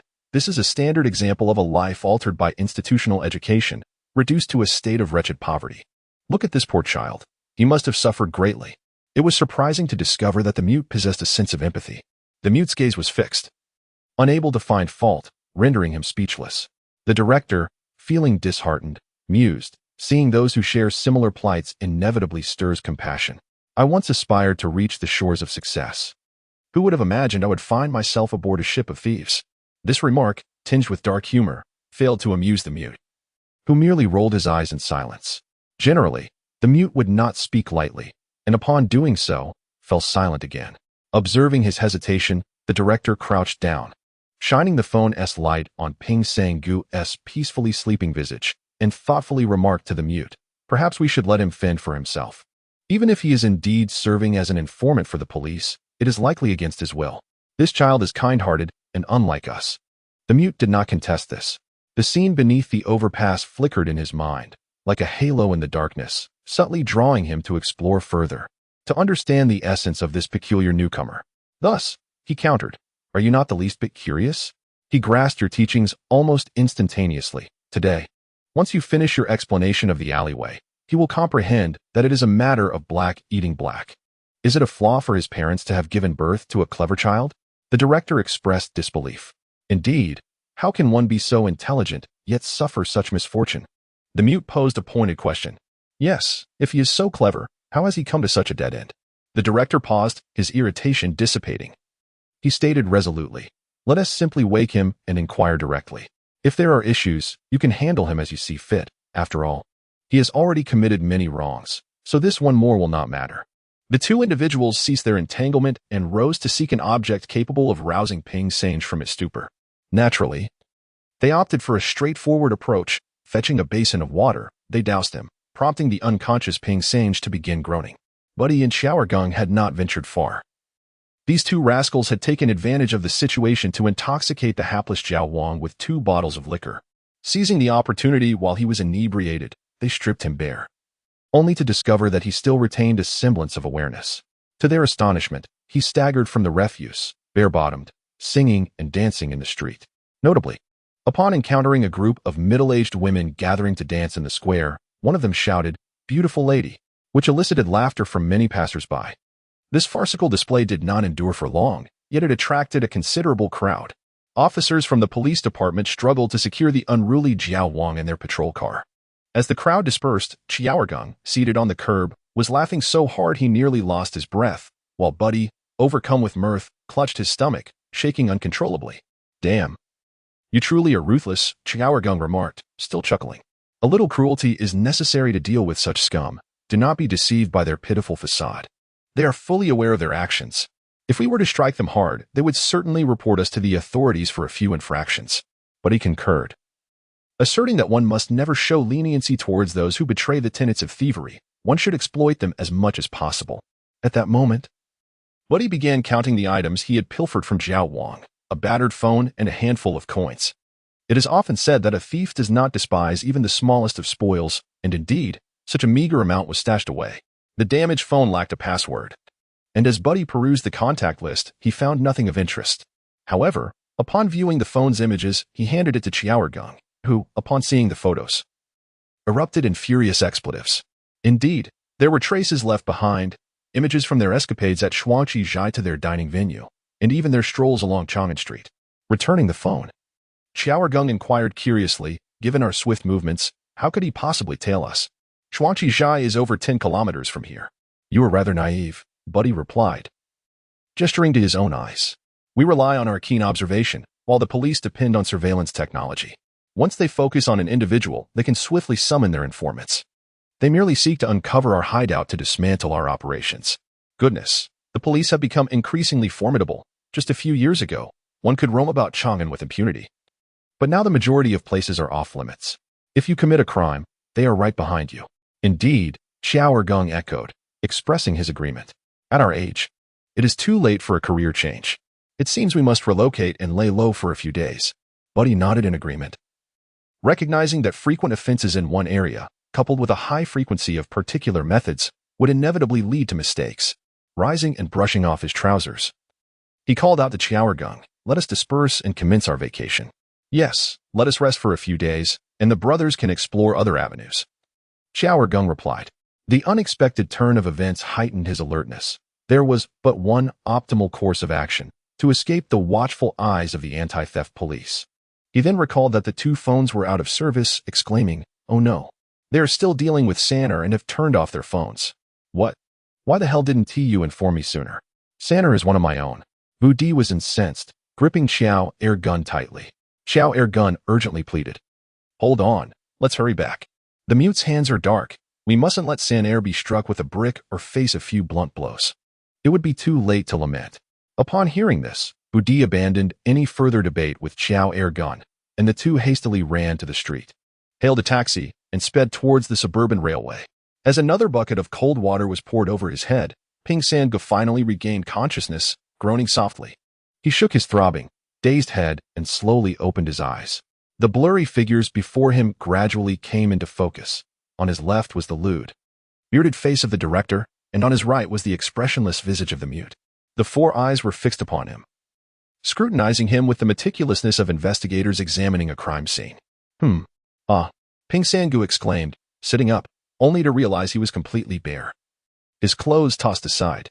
The dim surroundings felt particularly menacing. Stunned, he instinctively touched himself, glancing at the director and the mute, and blurted out, "What sort of trial is this? A test of courage?"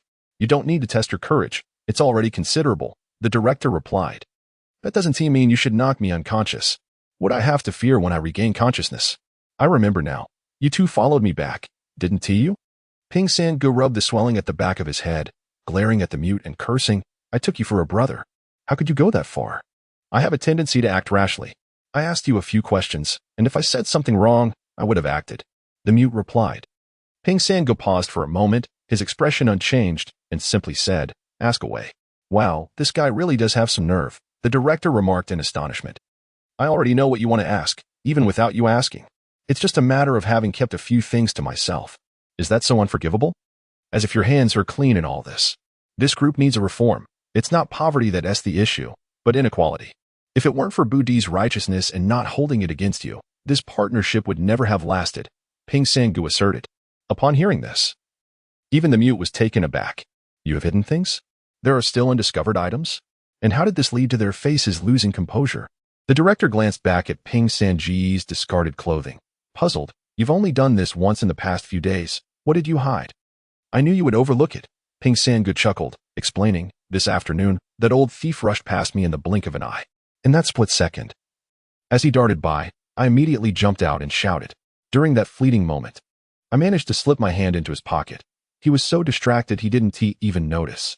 Ping Sangu animatedly recounted how he had deftly lifted something from the old thief without the mute or Xiao air gun catching on.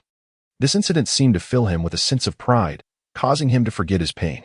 The mute and the director exchanged glances, feeling a mix of frustration and disbelief as they examined Ping Sanji's clothing yet again. The mute skeptically asked, "No way, that guy is a master with a blade. How could he fall for your trick?" "Puffed. Most masters end up stumbling in the gutter," Ping Sangu scoffed. "What did you take?" the director inquired curiously. "A watch. I snagged it just as I reached out. It must have been stolen. It's a lady's watch, quite sizable." Ping Sangu gestured to indicate its size. The director pressed further. "So where's the watch? Why isn't it on you?" "I gave it to Budi. After all, I have no way to sell it," Ping Sangu replied. The conversation took a rather disconcerting turn, leaving the mute individual gasping in disbelief while the director wore an expression of awkwardness. It was no wonder that Buddy had been in high spirits during lunch. It seemed this matter had brought him joy. As he attempted to speak, the mute interjected, maintaining a stoic demeanor, and inquired, "Regarding the brick you received, let us set that aside. I have other questions to pose. Go ahead. What grievance do you hold against me?" Ping Sang, perplexed, found the mute's transformation utterly incomprehensible. "Have you received an education?" "Indeed, for over a decade, I graduated from university." "Without a doubt. What did you study?" "Chinese language and literature." "Did you excel in your studies?" "It was an easy major. Everyone graduated without failing." "Are you adept at gaming as well?" "Of course, during our school days, we mostly played games and slept." The mute, lacking in formal education, stumbled over his words, prompting a chuckle from the director. Ping Sang remarked with indifference, "I bear no resentment towards you. The absence of trust between individuals is unfortunate, and it is even more so amongst thieves. I merely practiced my skills and did not indulge in personal gain. If this is how you choose to treat me over such a matter, so be it. My pride has long since been discarded." It is not about that. The director interjected. The mute chuckled derisively. You are quite adept at feigning innocence, believing you can deceive us. We had just finished a job at Gaofeng when a multitude of police cars descended upon us. As we arrived at Shuangqi, another swarm of officers appeared. I did not leave the scene, and shortly thereafter, another convoy of police arrived. Ever since you joined us, it feels as though we have been shadowed by the police. Aside from your involvement, I truly cannot fathom another explanation. It is still due to your actions. Your intellect simply falls short. We have managed reasonably well. At least we escaped before the police arrived. When I operated independently, I barely made it a kilometer before being pursued. Furthermore, Buddy is always at the forefront. Surely, when they see him, they cannot be oblivious to the fact that a band of thieves follows behind. Ping Seng countered. Indeed, the mute was momentarily at a loss for words. Wait a moment, Sanner, you graduated from university. How did you end up in such dire straits? The director inquired with genuine concern. This question struck a nerve, causing Ping Seng to furrow his brow in discomfort and sigh. Do you think I desired this? I had no choice but to return to my hometown, where opportunities are scarce, earning merely 1,000 a month, and still needing to pass exams to qualify for a position. For 3 years, if one fails to secure a job within that time frame, they must fend for themselves. Over the past 2 years, I have traveled from the northeast to Guangdong, seizing any opportunity one find online to take exams. Exams. The mute seemed confused. Indeed. You don't understand, Sanner. Coming to Chang'an was also for an examination? The director asked with curiosity. Ping Seng nodded. Last year. I traveled a great distance to sit for the township civil service examination. You can't possibly have taken the exam for 2 years without success? The mute was incredulous. You've hit the nail on the head. I have not even come close once. Do you know how many candidates applied for the positions in Chang'an last year? How many? Over 5,000. Such a large number? And how many positions were available? How many? 15. That averages out to over 300 applicants for each position. I'm not the most unfortunate. The most downtrodden have been trying for 8 years. The mute, filled with disbelief, sought confirmation from the director, who nodded in agreement. Such is the current employment landscape. Otherwise, how could there be so many university graduates working as construction laborers, security personnel, or even small vendors? Have you not observed that even the education level of criminal gangs has risen sharply? It is the surplus of graduates that has driven them to desperation, resorting to deceit and thievery. The director sighed deeply, lamenting, we are all kindred spirits in this plight. But what can be done? I was busy studying for exams when someone pilfered my luggage at the inn. When I went to report it, the police deemed the value too low to even file a case. With no other recourse, I hastily took on a job handing out flyers, only to have my wallet stolen on Chang'an Avenue. In my desperation, I thought to acquire some fare home. So I resorted to stealing 2 car wheels in exchange for money. The second time I was caught and taken to the police station. Ping Seng, feeling embarrassed, remarked that such petty tricks would be ridiculed by seasoned thieves. You can't be foolish enough to keep stealing wheels and continually getting caught, can you? The mute, taken aback, felt anxious about Ping Seng's predicament. I would like to rob a bank, but I dare not, Ping Seng confessed. The director laughed. Only a clever person knows how to avoid small mistakes and not commit major offenses. Even if the police catch you, it might not be serious. That's incorrect, director. Once you step into the public sector, it's like a weight too heavy to lift. If you have a record, there is no chance of taking the civil service exam again. Otherwise, I wouldn't have fallen to such depths, Ping Seng replied. It's not insurmountable. You have managed it. Haven't you? I have too, and I live quite well. I recall a saying, when society forces you into a corner, remember, there is another path behind you, crime. And it is not shameful, the director said, patting Ping Seng on the shoulder in encouragement. If Mayakovsky said it, then I must object. How can it be so difficult to become a public servant, yet equally challenging to be a thief? You have tested me several times. Surely, I must be qualified. Ping Seng retorted with indignation. Contemplating the director's words, he skeptically asked, Are you intentionally testing me? This reference to Mayakovsky seems inappropriate. He was a warrior of the proletariat. The director scoffed, as if you were a member of the bourgeoisie. Don't deny it. You misjudge the situation. Give the young man his clothes back. Hold on. Let me check this call. The mute pulled out his phone, displaying a screenshot. Upon seeing the phone number, Ping Seng's expression shifted, revealing a sense of humiliation as though exposed. The mute cautioned, You wouldn't deny it, would you? Do you truly believe we are illiterate? We understand these little tricks. I do not wish to discuss this. You may handle it as you see fit. Ping Sang's demeanor shifted abruptly from timid to obstinate, his hesitation transforming into resolve. This instantaneous change dulled the director's sympathy, and he warned, in the afternoon, you used my phone to make calls while on ambush. Who did you call? This is far more serious than merely concealing items. My brothers rely on this livelihood. Have you considered the consequences of jeopardizing their means of sustenance? I have not disrupted anyone's livelihood. This is a matter of my own, for everyone possesses their own privacy and harbors secrets they prefer to keep to themselves. For instance, you, director, who has been overlooked despite your talents, undoubtedly harbor some resentment, and there must be a reason for that. If I were to inquire how you transformed from a once promising individual into a criminal, would you be willing to share? And you, the mute, always so isolated. Accumulating wealth yet spending it more frugally than a laborer, surely, that money serves some unique purpose. I wish to know the reason. Would you divulge it? Ping Sang, unperturbed, fixed his gaze on the two, delivering a remark that seemed to pierce their vulnerabilities like sharp daggers. The director grimaced, while the mute, seemingly enraged, seized a brick and hurled it. Ping Sang stood frozen, failing to evade the impending strike. Damn! The director exclaimed in pain, hastily attempting to shield himself, only to be struck by the brick as it grazed Ping Sang's brow, leaving a crimson mark. The director was taken aback, bewildered by how such a seemingly innocuous comment could provoke the mute. All three were momentarily stunned. The mute surveyed the two, then glanced at himself, as if he were a stranger, unable to comprehend the overwhelming anger that had surged within him. Ping Sang gently rubbed his forehead, his index finger sticky with blood. Raising it before his eyes and noticing the red hue, he did not appear to be the one on trial. Rather, it felt as if he were judging the two seasoned thieves. His calm gaze rendered them somewhat flustered. Mute, if you cannot let go of your burdens, your skills will never improve, as you have taught me, yet you fall prey to the same flaws. Ping Sang spoke softly, rising to retrieve his clothing, donning it with a leisurely demeanor, paying no mind to the two pressing him for answers. The mute and the director attempted to speak, but ultimately held back, their lack of moral boundaries seemingly overshadowed by a sense of shame. The door burst open, and Booty and Xiao Ergun returned. Upon surveying the scene, without uttering a word, Booty launched a powerful fist at the mute, then tackled him to the ground, mercilessly slapping him. The mute, seemingly guilty, offered no resistance. The director and Xiao Ergun hurried to intervene, but their efforts proved futile. It was only when Xiao Ergun urgently shouted, "Stop hitting him. Sanner has left," that Booty relented, releasing the mute. "Either we stick together or part ways entirely. Do you think I enjoy this charade?"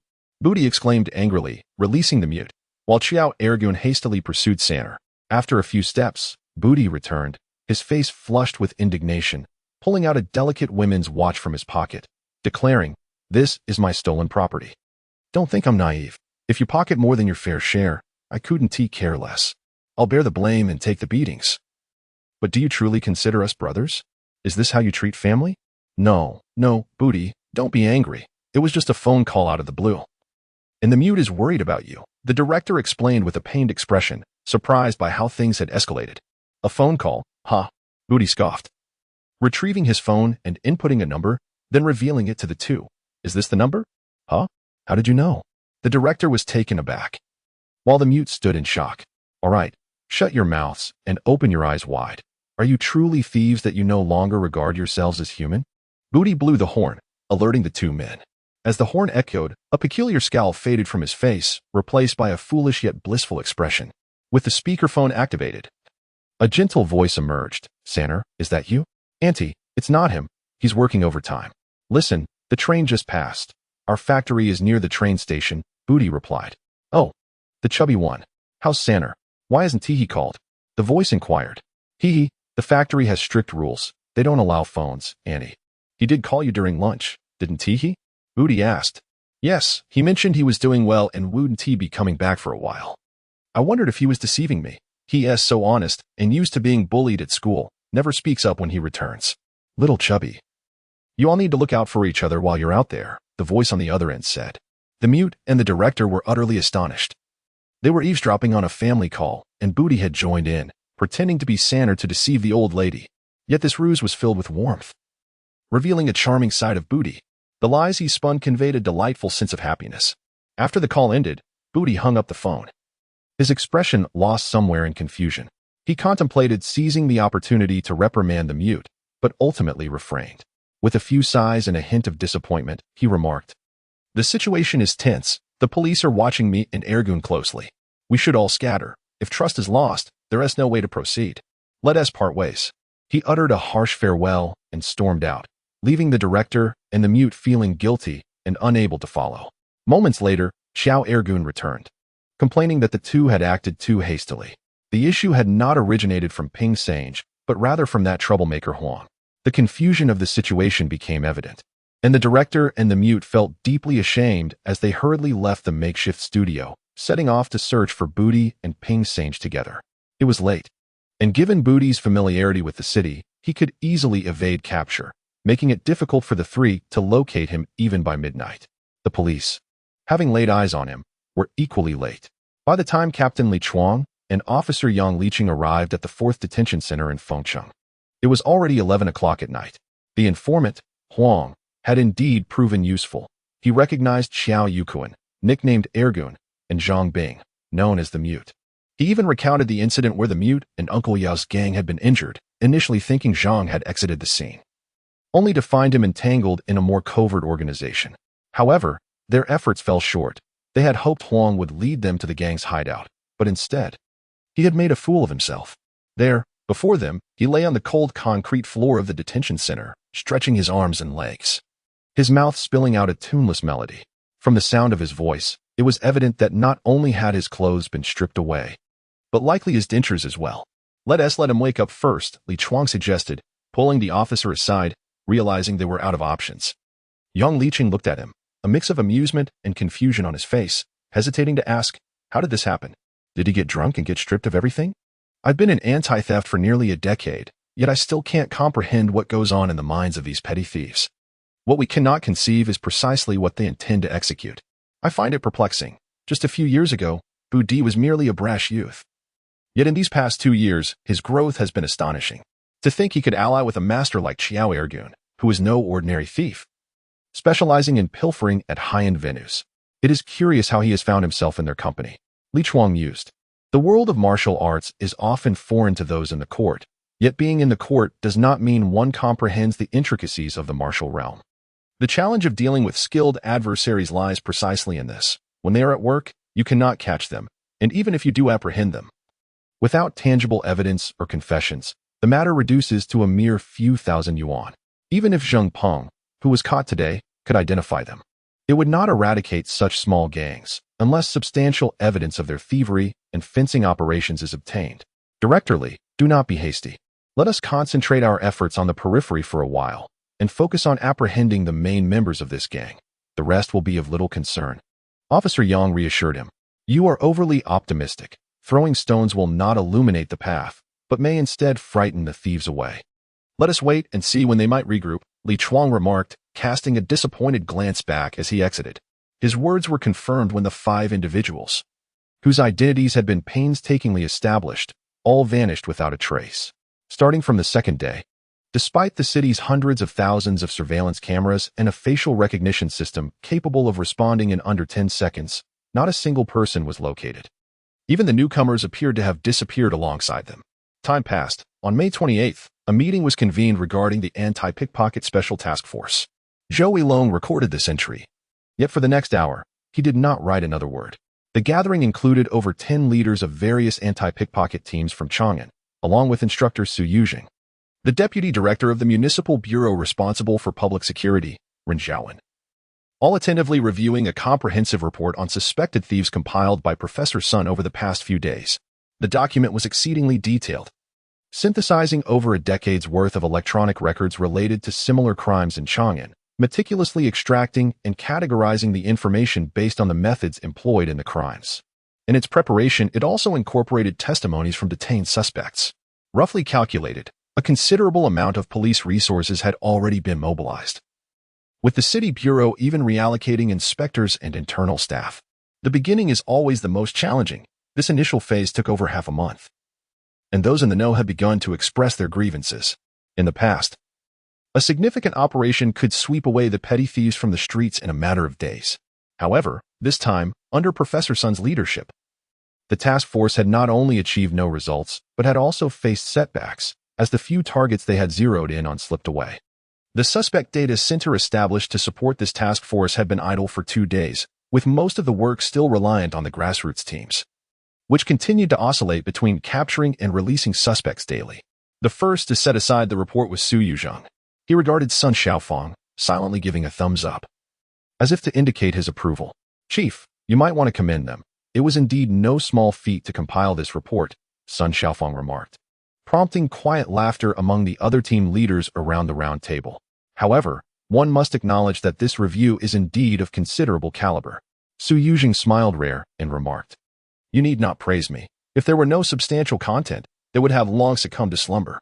He referred to the captains observing the report, and a collective chuckle ensued. Sun Shaoshuang interjected, "Then I must extend my gratitude to everyone. To put it simply, though I might recite the scriptures, I am but a foreign monk. Ultimately, we must rely on each of you, as the issue of public security has persisted for quite some time. I do not anticipate a permanent solution. From the perspective of public safety, crime coexists with various societal activities and will not vanish. The most effective approach is to confine it within a narrow scope. However, the issue of theft in Chang'an is no minor concern. It has escalated into a relatively grave social problem. I believe we can address this matter from 3 angles." Speaking slowly, the police professor offered targeted remedies, capturing the attention of the captains. The composed and courteous technical officer articulated, "No need to take notes. It is quite simple, merely 3 words. The first is root. Identify the source of the thieves. The second is stolen goods. Without stolen property, there are no thieves. Discovering the destination and circulation channels of stolen items is crucial in all anti-theft cases. The third is path. Where do we find our way forward? We cannot allow our grassroots officers to remain perpetually exhausted, capturing and releasing, endlessly caught in this bizarre cycle. These 3 words, Chief, I have laid the groundwork. It is time for your brilliance to shine." Su Yuzheng replied with a smile. "Good, let us keep the atmosphere light. There is no need for tension. I am not assigning you tasks. In recent days, I have been discussing with Professor Sun, and we have dismissed the idea of a large-scale operation, opting for a more conservative approach, taking things one step at a time, starting with the first word, root. Let us embark on the journey to uncover the roots of these theft suspects." The large screen began displaying a relational tree outlining several influential criminal gangs. Nia Bowen from the headquarters provided an overview. Referring to our previous electronic archives, under Professor Sun's guidance, I have categorized the information more meticulously. As you can see, they are mostly familiar faces. Firstly, from the earliest days of the Chang'an era, there is the notorious Bridge Lord, who once operated around Sanli Bridge and commanded dozens of individuals to steal. These thieves sustained him. This suspect has been apprehended by the chief before. His typical method is the double finger pinch, a rather old-fashioned technique, which they proudly refer to as their craft. At this point, Su Yuzheng clenched his teeth and remarked, "That old rogue is quite wicked. He once specialized in abducting children from out of town, training them to steal. Heaven truly has its blind spots, for he has been left partially paralyzed." The captains chuckled awkwardly. The chief remained as indignant as ever, wishing fervently for the eradication of such scoundrels to find solace. Nia Bowen smiled gently and continued, "This individual has faded from our view for nearly a decade. He was granted medical parole, and shortly thereafter, the female suspect Shui Lanying, known by the moniker Bodhisattva, is still serving her sentence in prison. Her methods of causing chaos in Chang'an back in the day involved training a group of mute individuals to steal, which posed significant obstacles to our anti-theft operations. Arresting them was challenging, as even detaining them was difficult, given that they were all disabled. What was even more alarming was that Shui Lanying also recruited a group of pregnant women from rural areas to assist in her illicit activities, which left us in a passive position. Eventually, the Municipal Bureau organized a special task force to dismantle this gang, resulting in the detention and repatriation of over 70 members. Reflecting on that incident still sends shivers down my spine. To incite disabled individuals and pregnant women to commit crimes is a testament to the depths of human depravity. Yet, the screen displays a slightly plump middle-aged woman, seemingly possessing a venomous heart while ironically bearing the name Bodhisattva. The poverty in the northwestern mountainous regions is indeed a root problem we cannot resolve. Many gang members who experienced a taste of success, despite being suppressed and repatriated, often return to their old ways. Please continue, said Chief Su Yuzheng. The third individual, Ma Erjuan, nicknamed Razor, elicited a grimace from Yue. This member of the anti-theft squad in Fengqing revealed, "I am well acquainted with the Razor Society. They left us a mark." During their peak, many anti-theft officers suffered losses, for a moment's inattention could lead to a cut, leaving one disfigured. Niabaowen nodded, replaying the tools of their crimes displayed on the screen. They were all meticulously crafted blades, flying knives, playing cards sharpened to reveal four-blade tips. Triangular knives constructed from folded small bills with one corner exposing a blade tip, capable of slicing through 3 layers of clothing without detection, knives hidden between fingers. Curved knives embedded along the nail bed, ring knives worn on fingers, sleeve knives strapped to the wrist, and even knives concealed under the tongue. Their methods were dazzling and almost impossible to defend against, with the images of old cases revealing pockets, bags, and trousers slashed in bizarre patterns. At the height of his audacity, half of the thieves in Chang'an were compelled to pay tribute to him. Anyone daring to operate independently would surely find their face slashed by one of his men, making it exceedingly difficult to pursue this line of work. Even our anti-theft officers were not spared. One suffered a severe laceration that severed a tendon in his wrist, resulting in a disability. In 2005, we launched a concentrated strike against the thieving gang led by Ma Erjuan. Remarkably, on the eve of our operation, infighting erupted among the gangs over the spoils. At that time, Ma Erjuan was dining in a restaurant when he was ambushed by a group, who subsequently kidnapped him and executed their customary punishment, amputation of fingers. Ma Erjuan's hands were crushed by blunt instruments, resulting in multiple fractures. Aside from his thumb and pinky, the remaining fingers were entirely severed. As Niabaowen recounted, he replayed the arrest records from that time, revealing a pitiful figure lying in a hospital bed, a final photograph capturing the end of his criminal career, his hands rendered useless, yet still shackled as he entered prison. Who masterminded this assault? Sun Shaoshuang inquired. You may find it hard to believe, but after his arrest, he revealed numerous old cases. Yet he never disclosed who had injured his hand. He merely claimed that he had harmed himself, insisting it had nothing to do with anyone else. Consequently, we were unable to file a case. The accusations of assault and abduction were merely hearsay, as noted by Niabaowen. Sun Shaoshuang furrowed her brow, while Su Yujing added, "This is a matter of the underworld. Once it involves the authorities, one cannot guarantee the safety of their family." He is clearly cautious. Indeed, those who sever fingers under duress are undoubtedly acting under orders. The individuals apprehended were not seeking revenge against Ma Erjuan, but potentially inciting retribution. Sun Shaoshuang chose to bypass this topic and gestured for Niabaowen to continue. The earliest figures in this narrative were Qiaoyi, followed by Pusa.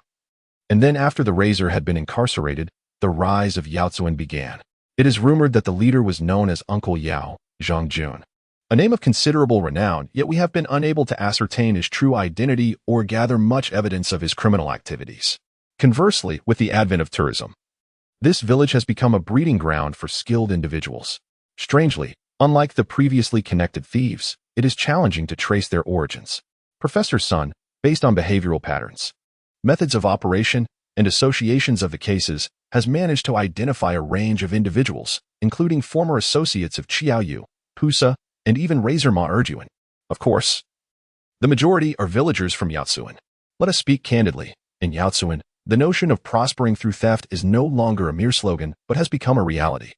Niabaowen commented on the small villas, cars, ornate jewelry worn by the women, and the opulent furnishings in many homes, all of which clearly highlight the issues plaguing this once impoverished village. Su Yujing remarked, "This report serves as a reminder. Those who commit crimes are aware that unity offers safety. The larger the group, the safer they feel. Moreover, Yaozuan is likely the stronghold of these petty criminals." He glanced at the district captain, Chi Feng, a slightly overweight middle-aged man, whose troubled eyes met those of the chief. Chi Feng explained, "Yaozuan is situated at the urban-rural junction, well connected with waterways, making it accessible to the scenic area. Our district sees a high influx of tourists, many of whom do not report thefts. During peak seasons, it's nearly impossible to dispatch officers, the roads become congested, and even reaching the scene on foot is a challenge. Maintaining order at the tourist site without major incidents is already a considerable achievement." His words echoed the harsh realities on the ground. Su, the chief, waved his hand dismissively. "All right, here we go again, Professor Sunday. This root cause is likely still here. Indeed, this malignant growth must eventually be excised. When the time comes, we must treat the disease at its core, rather than merely bandaging the wound," Sun Shaoshuang replied, her face clouded with concern. suggesting that this thieving village had rendered him apprehensive. From a macro perspective, stability reigns supreme. A widespread crackdown is unlikely to receive support from local governments. Should a mass uprising occur, or if a crowd were to gather in peaceful protest outside government offices, it would become untenable. On a micro level, even the dimmest among us understands the principle that the law cannot punish the multitude, whose hands are clean enough to wield the first strike. Moreover, regarding such petty crimes, the long-term offenders engaged in theft are utterly indifferent, unless the roots of their operations are uprooted and the principal culprits apprehended. Merely arresting a few will not deter them. Their organization remains intact, and upon release, they will undoubtedly resume their illicit activities. The special investigation team focusing on the issues in the village of the kilns subsequently convened for discussion. Deputy Director Ren Zhaoan interjected, "Nia, please continue with your introduction." Nia Baoan, startled into awareness, shifted his cursor and revealed a new suspect, a figure with long hair and a long face, marked by a sinister expression and a hawk-like nose. Zhou Yilong recognized him distinctly as Shi Xiufeng, nicknamed Ash, whom he had encountered the day before in Chang'an. Zhou vividly recalled this peculiar individual's remarkable ability to burn a cigarette down to the tip resting on his nose. This person had been categorized by Professor Sun with few recorded offenses, most of which pertained to receiving stolen goods. His most recent detention was by the Textile City's anti-theft squad, and throughout his records, he had been implicated primarily for receiving stolen items. He had been detained 4 times, with the longest sentence being 6 months of detention. And Captain Li should be relatively familiar with him. Nia Baoan glanced at Li Chuang, who stood and nodded while reporting. He is quite tight-lipped. The anti-theft squads and police stations across Fengqing District, Development Zone, and Shangqiu District have summoned him, mostly regarding receiving stolen goods. However, the issue lies in that without the actual stolen items, we cannot secure an arrest warrant from the prosecutor. They just ask us to supplement our investigation, which is nearly impossible when it comes to tracing the sold mobile phones or other stolen goods. Right, Professor Sun, he continued, to trace the origins. This individual doesn't rank as a significant player. Yue interjected skeptically, questioning the individual's stature. The trio present constituted the foremost figures in the anti-theft domain and were also the pride of Captain Su. Su Yuzhong stated, "If we still cannot identify the head of the receiving operation, we should at least use this person as a placeholder." I concur with Professor Sun's assessment that there must be a relatively independent gang with discrete channels for disposing of stolen goods. Otherwise, how could such a substantial amount of stolen property be assimilated? Our data support center conducted an experiment showing that to decode and reuse high-end phones like Apple and Samsung, several sophisticated software tools are required. In our city, only 2 or 3 stalls in the SEG Digital City possess the capability to accomplish this, which is not something mere street criminals can achieve. Indeed, we will set this aside for now. It will be our focus in the next phase. The gang origins we have outlined generally adhere to the foundational work you have conducted. I need to inquire about those listed suspects. Who is the leader? Understanding who serves as the benchmark in this industry is crucial. A benchmark figure is akin to a faith within a sector, and targeting such an individual would significantly enhance our efforts. Sun Shaoshuang remarked, "To capture the thief, one must first apprehend the king. This is a universal principle. Dismantling an emerging gang and its prominent figure will undoubtedly advance the entire anti-theft initiative, at least shattering the aspirations of imitators who dream of wealth through thievery." However, when it came to this question, silence fell upon the officers. After a moment, Sun Shaoshuang curiously inquired, "What about the thief from the Kiln village, Zhang Jun? Does he count?" Siyu Zhang shook his head, indicating that he did not. He remarked, "Having summoned and detained him, the villagers banded together to protest at the police station. Yet, we have been unable to gather any substantial evidence against him, and as time passes, we find ourselves hesitant to act rashly. He has entrenched himself in this village and can incite disturbances. Why should he not be deemed the leader?" Sun Shaoshuang inquired in confusion. Chief Yue explained, "In this realm, those who are prominent are not truly considered leaders. The nature of this industry is peculiar. Most only reveal themselves fleetingly, and thus cannot be regarded as genuine entities." This notion appeared challenging to grasp, prompting Sun Shaoshuang to ask curiously, "Are you suggesting that figures we are aware of, such as Bridge Master, Razor, and Uncle Yao, do not count?" "Indeed," replied Yue. "We have not been idle in our anti-theft efforts. Anyone whose information we possess is subject to monitoring. The truly formidable individuals, however, remain completely hidden from us, and we cannot track their whereabouts." "Is Big Ant considered one of them?" Sun Shaoshuang suddenly queried. Yes, she qualifies. To this day, we lack precise information about her. We do not even know her age. We are aware of her remarkable skills. While it is relatively easy to steal a wallet or a cell phone, pilfering items such as jewelry, watches, or rings from their owners presents a considerable challenge. Based on my experience, only seasoned artisans like Bridge Master from Goofing City could accomplish such feats, Yu Wei elaborated. As Sun Shaoshuang contemplated this, Captain Li Chuang interjected, stating, in fact, Big Ant may not even qualify. Her notoriety has only risen in recent years. There exists an even more enigmatic figure, regarded as a legend in the world of pickpockets. Is there more? Sun Shaoshuang exclaimed, feeling overwhelmed and glancing at Su Yuzheng, surprised that such critical information had not been discussed with him. Su Yuzheng stroked his chin, responding, he refers to Little Buddha. This legend has persisted for over a decade. Yet no one can ascertain its truth. The oldest thief in this context is Goofing City. When he was apprehended, we questioned him. His explanation was that the tales circulating in the community were exaggerated fabrications, merely intended to inspire newcomers. What information do we possess regarding this Big Ant? Sun Shaoshuang asked, acknowledging that without a case, it was indeed difficult to analyze through a criminal theory lens. Su Yuzheng glanced at Nie Baowen, who nodded and remarked, not much. And we cannot further ascertain details. The difficulty of stealing jewelry and watches, referred to as plucking and hanging in colloquial terms, means such suspects are cautious and operate infrequently. Yet when they do strike, their gains are substantial. Over the past 2 to 3 years, we have 7 unresolved cases involving the theft of valuable jewelry. From our interconnected crime database, we have identified a dozen potential cases that could be linked, including the theft of a luxury watch at Xinjiang Airport. This case is classified as confidential by our division. The chief instructed me to bring the information, though we have not gathered much. The Xinjiang Airport case has full surveillance footage from the time the owner was in the waiting area to when they boarded the plane. Similarly, the theft at Yijin building in the city also has complete surveillance, as does the theft incident at Shangri-La Hotel. If this individual is indeed the legendary Big Ant, she would pose a greater challenge than all the thieves listed today. Nie Baowen spoke while releasing several retained police documents. At the airport, a woman brushed past the owner, her face entirely obscured by a wide-brimmed hat. This was confirmed by local police as the only unidentified individual. Outside the Yijin building, another person dressed in work attire and wearing a baseball cap also brushed past another owner.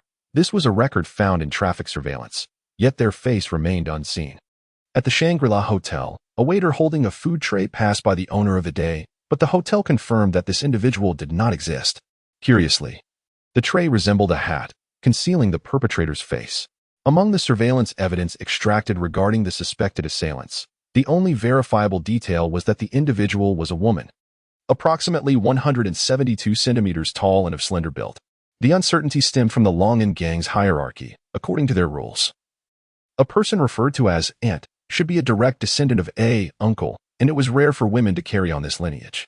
If such a person existed, this distant aunt would likely be of a similar age to Zhang Jun, the foreman from the thief village, typically in their 40s or 50s.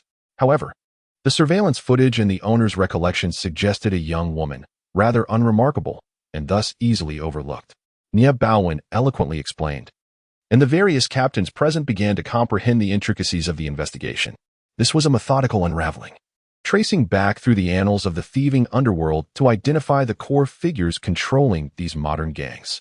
It is often said that heroes emerge in youth, especially in the realm of the underworld. As the older generation fades, some captured, some damaged, others vanished, new figures invariably rise, becoming the legends of tomorrow. The protagonist of this emerging legend might indeed be a thief who has never shown her face. As Nie Baowen took his seat, the expressions of the captains were dramatically varied. Curiosity, surprise, and confusion were all evident. The figure long whispered about in the streets seemed to have prompted substantial groundwork within the headquarters. From the dozen or so cases presented, although no precise physical characteristics were established, the modus operandi was notably similar, skillfully evading surveillance, exhibiting superior pickpocketing techniques, exclusively targeting valuable jewelry, and excelling in disguise among other traits. If this was indeed a woman, even her height could not be accurately determined. The headquarters suggested a range of 168 to 175 centimeters. This foundation may not yet fully convince everyone. Professor Sun, you will need to persuade them, Su Yuzheng remarked. Sun Shaoshuang smiled, leaning forward as she articulated her thoughts. It may not be definitively her, but she connects a thread from the traditional underworld to the realm of modern crime. This underworld is a relatively insular tradition. We cannot fully comprehend it. However, if figures from that closed-off heritage continue to stir trouble, they warrant our attention. Let me present several reasons. First, our Tianwang project in Chang'an City was upgraded 2 years and 9 months ago. In a remarkably short span, the incidence of theft plummeted, and the resolution rate soared to over 90%. Under normal circumstances, even with a slight regression, we would not have descended to the current levels. In our worst month, the incidence rate was 22 incidents per 100,000 people, placing us at the bottom nationally. The rate of solving cases remains below 50%, and the reasons for this are manifold. I have found one such reason. He gestured towards Zhou Yilong, who presented the technical materials from the Special Investigation Team, consisting of surveillance footage from the Skynet system. One thief, after glancing at the camera, hurried a few steps and crouched beneath a street tree. Another, while on a bus, casually eyed the lens and then, quite cunningly, positioned himself at the front of the vehicle, rendering the onboard surveillance footage a mere view of the back of his head during the incident. There were others who, upon disembarking, would deliberately circumvent the bus, using it as a cover for their illicit actions. One particularly absurd thief was captured on mall surveillance, meticulously using tweezers to grasp a bag. When informed that he had been recorded, this peculiar pickpocket astonishingly returned the bag, leaving the various team leaders in fits of laughter and disbelief. Most pickpockets are unemployed individuals, inherently inclined towards a life of ease and indulgence, yet it is perplexing that their collective awareness of counter-surveillance has increased. How does one feel when observing these moments that have been meticulously unraveled? Do these suspects not appear as if they have undergone specialized training? Sun Shaoshuang inquired, provoking a chorus of laughter from the assembly. It is highly probable that many novices, upon being led into this life of crime, are taught from the very outset to evade surveillance. Those who have previously faltered and found themselves in detention are typically well acquainted with such counter-surveillance measures. Li Chuang remarked. Yue continued, elucidating the significant challenges this poses for our tracking and apprehension efforts, particularly when the criminals operate in clearly defined roles and collaborate effectively. Often, we manage to apprehend individuals but fail to recover the stolen goods, and as long as their resolve remains steadfast, we are compelled to release them. Have you contemplated the deeper implications of this widespread, systematic provision of counter-surveillance measures? The frequency and value of thefts in Chang'an far exceed the national average, with the escalation of criminal activity almost synchronizing with the upgrades to our Skynet system. What does this reveal? We find ourselves ensnared in a vicious cycle of arrest and release, as the suspects either skillfully obscure the critical nodes of their operations or cleverly separate the act of thievery from the stolen goods, leaving us with no opportunity to follow the leads. It is akin to the notion of lookout thieves delicately managing the operation, skillfully executing their plans, and then exchanging the spoils, thus creating layers of complexity. Furthermore, the extensive involvement of coerced individuals keeps us confined to the lowest rungs of criminal activity, while they navigate unscathed above us. Sun Shaoshuang articulated, the situation is not merely one of witnessing thieves enjoy their ill-gotten gains while the lesser offenders face the consequences. Rather, it is as if the seasoned criminals feast while the novices bear the brunt of law enforcement. Mere organization and premeditation fail to encapsulate the intricacies at play. It appears that within this tangled web of information, there exists an invisible hand orchestrating events, cloaking any attempts to unveil the truth beneath layers of deception. This represents a novel line of thought, captivating the audience, who listened intently. I present a few examples, all of whom are well known. Firstly, there is this individual, Booty, whose anecdotes are numerous, most of which pertain to his unscrupulous behavior, relying on shamelessness to survive.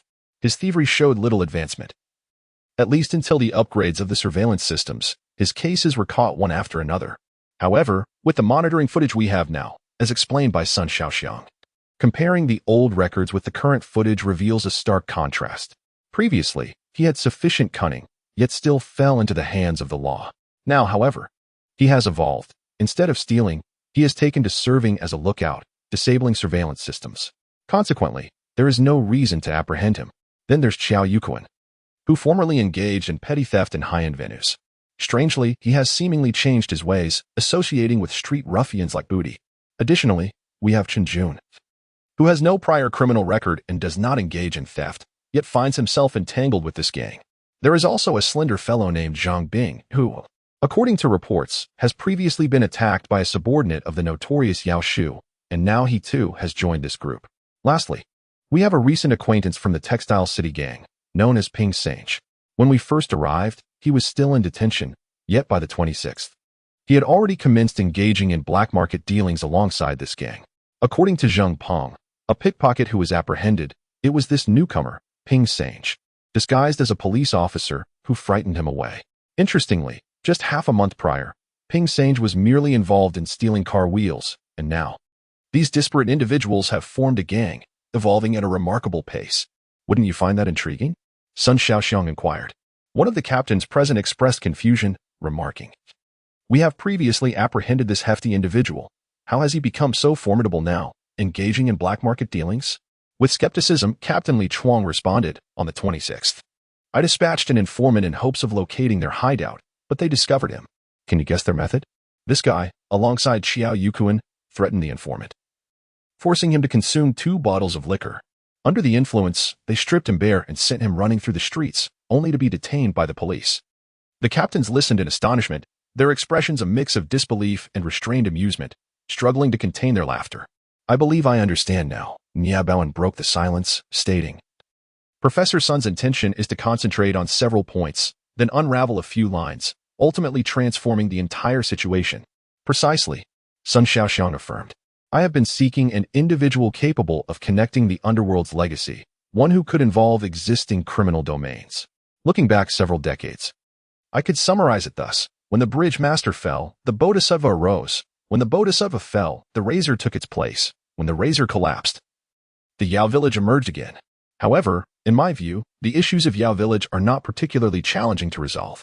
A thorough sweep, targeting the ringleader, stationing local officials to monitor the villages, and maintaining strict surveillance for several months would yield significant results.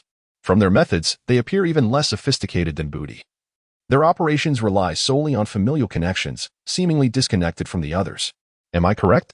Upon this inquiry, Li Chuang interjected, "Indeed, the thieves from Yao village are quite unique. When they strike, it is often half the village involved. If law enforcement dares to intervene, they would even encircle the officers." "Exactly," he continued. "It often involves a majority of the village, making it impossible for our precinct to fend them off." Another captain remarked that the troublesome citizens had already developed a psychological shadow. Nia Baoan thought for a moment and added, "It's not a single faction. The thieves in the Kiln village primarily operate in scenic areas and suburbs where police presence is scant. In the city, these pickpockets mostly belong to various small gangs. After the razor incident, no prominent figure has emerged to unite them all. The Big Ant might be one, yet among the pickpockets, she is regarded as a generous and righteous person. Those who have occasionally benefited from her guidance reportedly see a remarkable improvement in their skills, though she remains elusive, rarely seen. That must be it. The root may lie here. If I were to envision myself as the Big Ant among the police, I would be well-versed in theory, possess unwavering faith, and be resolute in my mission to combat crime. When addressing a specific societal issue, I would first devise a comprehensive plan, such as our new biometric identification system. I would train a select group of technicians and then disseminate this knowledge through the captains, swiftly enhancing our law enforcement capabilities from the top down. Conversely, if we replay the suspected theft video of the Big Ant, let us ponder the implications if she had someone to mentor her alongside, disseminating such skills widely. What would the outcome be? Sun Shaoshuang interjected. The video resumed, and as the footage was technically segmented and slowed down frame by frame, numerous details became apparent. Her stride was not consistent. For instance, when facing the camera, she would slow her pace, nimbly trailing behind someone, leaving only the image of a hat-clad head.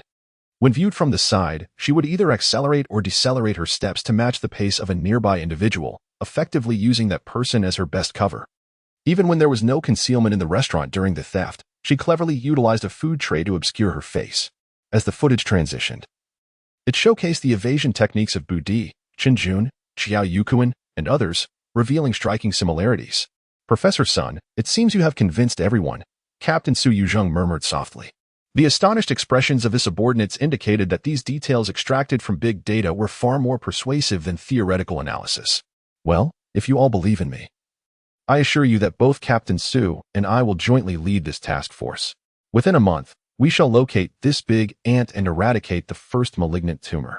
Tell me, do you have confidence?" Sun Shaoshuang inquired with a gentle smile, radiating warmth. No one dared to underestimate her as they had before. The captains were indeed persuaded, collectively rising to salute and resolutely proclaiming in unison, yes. The rhythmic clattering of the train echoed as it leisurely departed from Chang'an North Station. In these past days, Ping Sang found it difficult to specify where he had stayed. However, he had truly experienced the vagabond life, where lying down felt like home, sunbathing in the park for a midday nap, wrapped in a towel at the bathhouse for sleep. Last night, after drinking, he found himself caught in the rain without a place to rest, and surprisingly, he ended up sleeping in a small compartment of a 24-hour ATM at the construction bank. Not only was there no mosquito presence, but there was also air conditioning, and he slept quite comfortably, though he was eventually chased out by the security guard in the morning. Some individuals possess an inexplicable frugality, with ample resources yet refusing to indulge in accommodations. One might label them as miserly, as they willingly spend considerable sums on lavish health treatments. However, they exhibit an aversion to parting with their funds for anything beyond sustenance and daily necessities. Buddy epitomizes this character, seated in the vehicle beside Ping Sang, his back and waist aching, silently cursing the overweight individual who not only declines to lodge at an inn but insists on compelling Ping Sang to endure the discomfort of sleeping outdoors. This relentless torment leads Ping Sang to reminisce about the makeshift dog shelter he shared with rodents by the railway. Eat, Buddy urged, approaching with 2 meat sandwiches, one of which he handed to Ping Sang before plopping down opposite him. With both hands clutching the sandwich, he took a hearty bite, quickly consuming a substantial portion.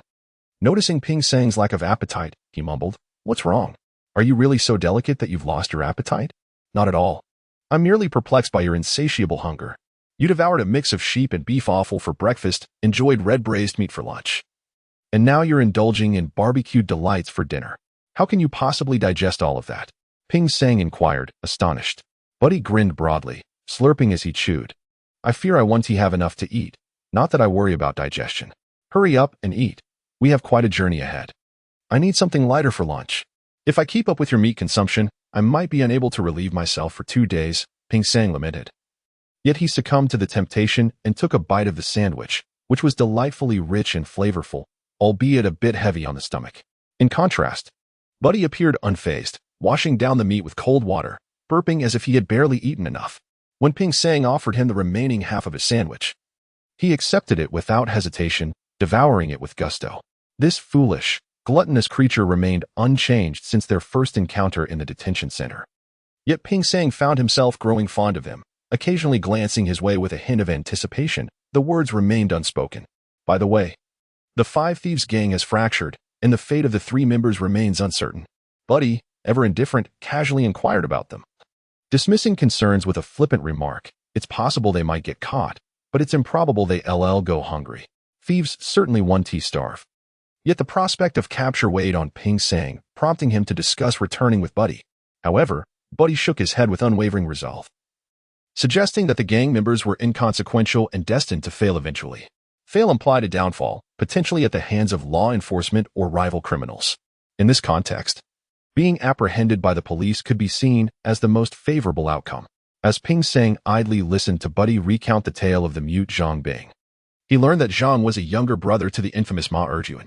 It was said that Ma Erjuan had swindled a shipment from the notorious Yao Shu, prompting Yao to exact vengeance by maiming Ma and subsequently pursuing several of his associates, resulting in Zhang being chased relentlessly, sustaining 4 wounds before narrowly escaping by leaping into the city's moat. Thus, their friendship blossomed, reminiscent of Buddy treating Ping Sang to extravagant meals. Buddy carried Zhang to a veterinary clinic in the outskirts, where he received stitches and a warm bowl of soup, solidifying their bond of camaraderie. However, Buddy maintained a critical view of Zhang, often remarking on his ruthless nature and lack of ethics and thievery. Ethics? Indeed, there exists a set of unwritten rules. However, Buddy struggles to articulate the verbose principles imparted to him by his esteemed elder cousin. In essence, the guidelines dictate that one may pilfer a modest sum for sustenance, but must refrain from grand larceny that could lead to dire consequences. A thief must possess a sense of morality, for instance. I would never dare to steal from a hospital, a place that provides life-saving aid. Of course, in other matters, a little theft here and there is permissible, as life compels us to do so. Each individual possesses their own survival wisdom and perspective on the world. Yet, Buddy's reasoning often borders on the nonsensical. Ping Sang, weary of engaging in fruitless debates, finds that his indifference only serves to bolster Buddy's sense of accomplishment. As he incessantly attempts to impart his streetwise philosophy to this cultured newcomer, striving to distort Ping Sang's already tenuous moral compass. Here he comes again, with nothing to eat. Buddy resorts to conversation. He gazes at Ping Sang and remarks, "Sang, your face resembles that of a forlorn widow, burdened with despair. How could I not be troubled? With just the two of us, we would be easily apprehended by the police," Ping Sang responds. Lacking camaraderie and warmth, Buddy chuckles and counters. "You fail to grasp the situation. The longer a partnership endures, the more likely it is to face complications. The police are not fools. If I stand in one place, they will certainly anticipate our next move. We must rotate our personnel, lest we become too predictable. Form another gang?" Ping Sang muses, surprised by Buddy's apparent capability. "Is that so challenging? As a genuine craftsman, others would eagerly seek to associate with me." Buddy insists, his eyes wide with conviction. "Lower your voice," Ping Sang advises, casting a glance at the sparse crowd on the antiquated train. Curiosity piqued, he inquires, "Have you not noticed anyone venerating you in the detention center? You must be exaggerating." "Exaggerate? What do I have to gain from that? Anyone wielding tools does not qualify as a craftsman. Do you know how the police establish guilt? With stolen goods and tools of the trade. You can discard a knife or a pair of tweezers in haste, but not with these two fingers." Capable of navigating the world, Buddy asserts. Ping Sang, his expression contorted in disbelief, retorts, "What are you bragging about? Even a mute surpasses you in skill. And I have yet to see anyone proclaiming themselves as a disciple of a master. As for those who could take him on as a pupil, he is hardly worthy. And my elder cousin is indeed my blood relative, while Xiao Yu is my father. In terms of underworld status, they are the younger generation." Buddy dismisses him with scorn. Ping Sang gazes at Buddy with a mixture of incredulity and scrutiny, unable to fathom the veracity of his claims regarding two legendary thieves being his kin. How could this be credible? He inspects Buddy once more. His filthy garments, the front stained from countless encounters, the shirt faded, exposing a patch of chest hair. Buddy's eyes dart sideways, not merely in one direction, widening his peripheral vision but enhancing his foolish demeanor, compounded by a face that resembles a caricature from an anime. Wholly unfit for a life of thievery. Such peculiarity is remarkable. Not only would one remember him upon sight, they would also be unlikely to forget him, even if he did not steal anything. Thus, Ping Sang shakes his head, purses his lips, and sits upright, disinterested in further boasting. Buddy, fearing the solitude of being unrecognized, glances sideways and lowers his voice to share a secret with Ping Sang. "Allow me to teach you a trick. Would you care to learn?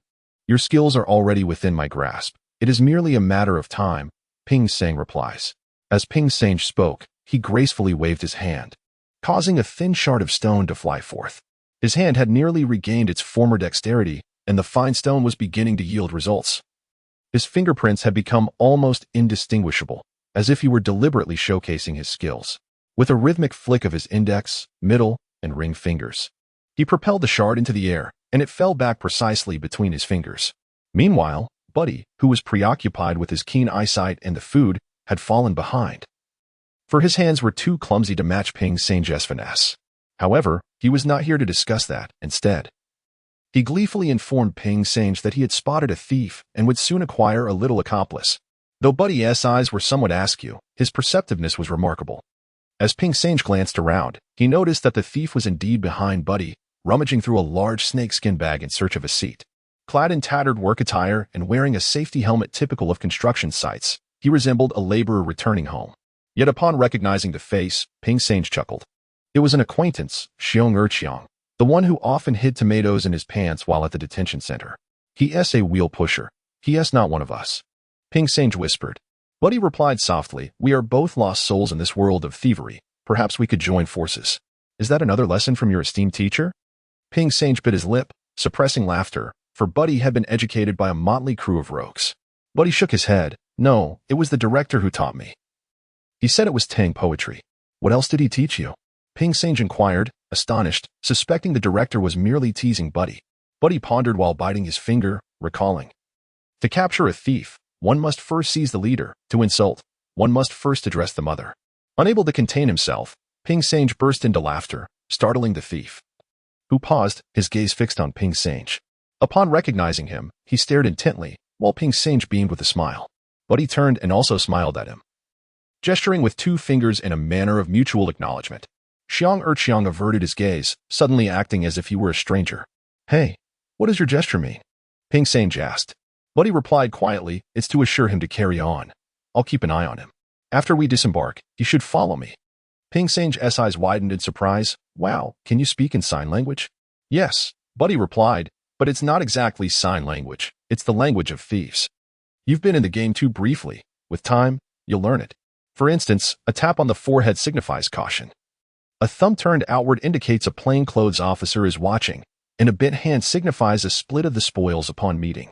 Though Buddy lacked formal education. In the realm of street smarts, he was of a scholarly caliber.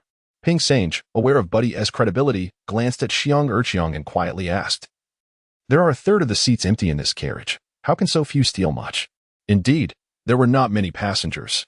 And the 2 had empty seats primarily due to Buddy's rather peculiar appearance, which tended to frighten people away. However, when it came to his expertise, Buddy became animated and whispered to Ping Sange, in the realm of wheel pushing, there are plenty of opportunities to steal. Goods can be lifted from freight cars and bags from passenger trains. Just look up. Raising his eyelids, Ping Sange followed Buddy's gaze and understood they were eyeing the luggage. But could such theft go unnoticed? In such a vast carriage, how could one pilfer someone's belongings without being seen?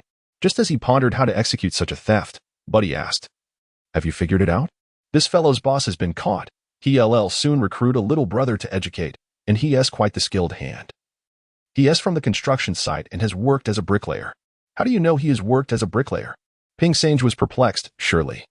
One cannot discern such a skill merely from observing a wall.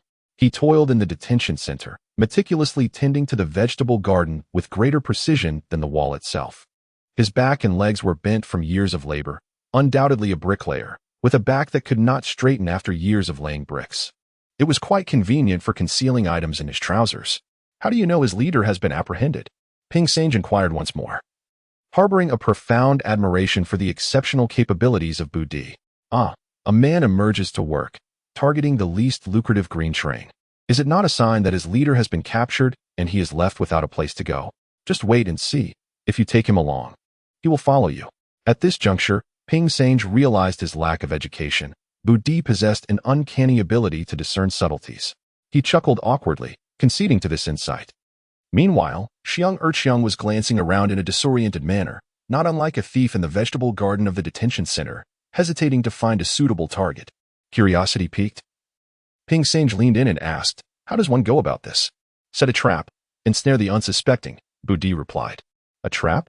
Ping Sange was momentarily confused. Just observe.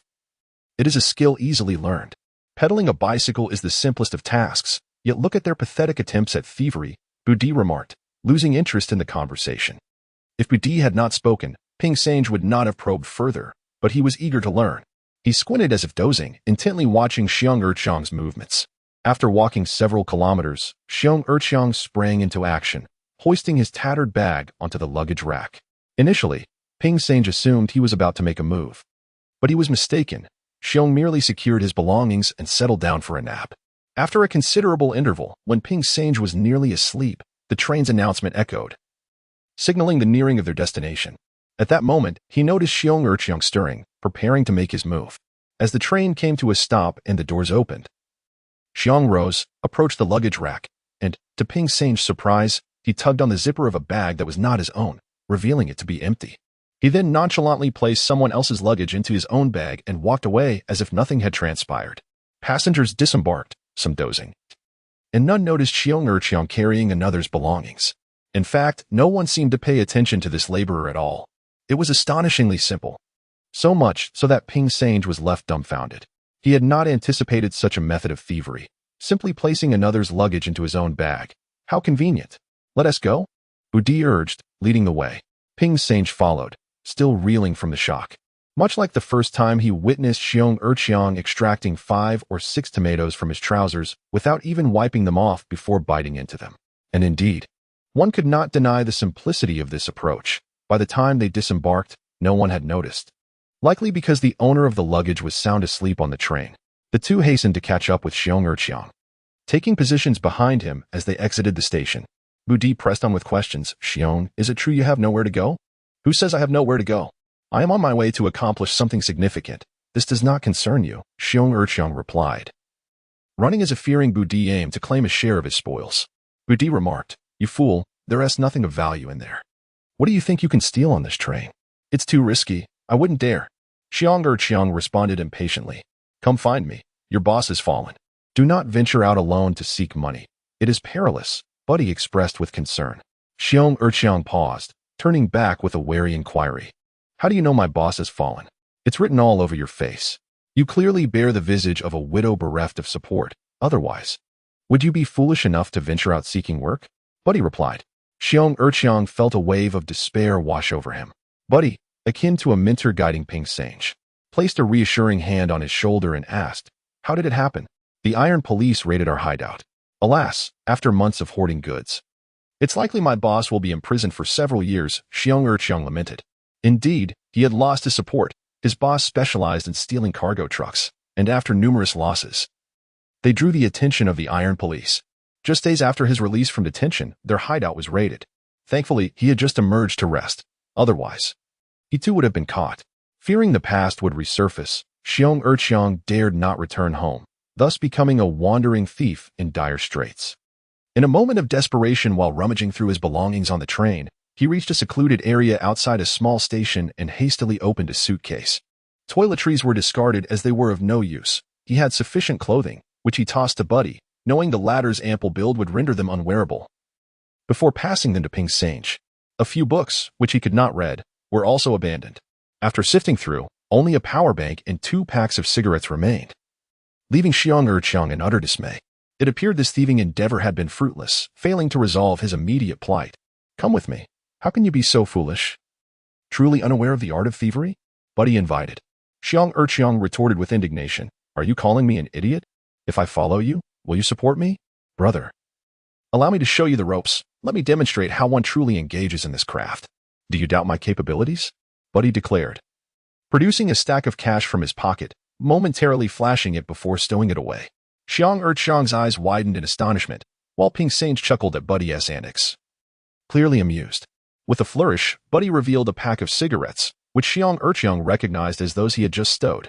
Stunned, he exclaimed, "Wow, I thought you were just a fool in detention, yet you're quite the formidable character. Of course, if you don't play the part of a fool, the police won't let you off easily. Speaking of which, since you once shared a tomato with me, I must lend you a hand. I cannot allow you to truly become destitute," Buddy assured. "You may not believe me, but craftsmen like us value camaraderie. Unlike you, who has pilfered countless tomatoes within those walls, you've only ever given me one. By the way, how on earth did you manage to stuff so many tomatoes in your pants?" Buddy inquired. Xiong grinned sheepishly, offering a modest reply. "It's simple. Just make the shorts larger, and they hold. I used to work in a shoe factory, stealing a pair of shoes daily by concealing them in my pants. Eventually, I became accustomed to it. No one noticed.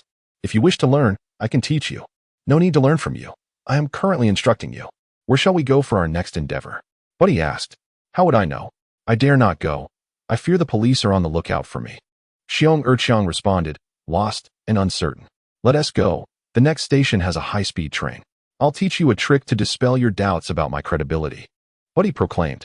Xiong raised his thumb and exclaimed, No, just the fact that you dare to act on the high-speed train is impressive enough. Are you sure? I know a few who committed offenses on the train, and they were quickly subdued by the police." "Oh, they were beaten mercilessly. Fool.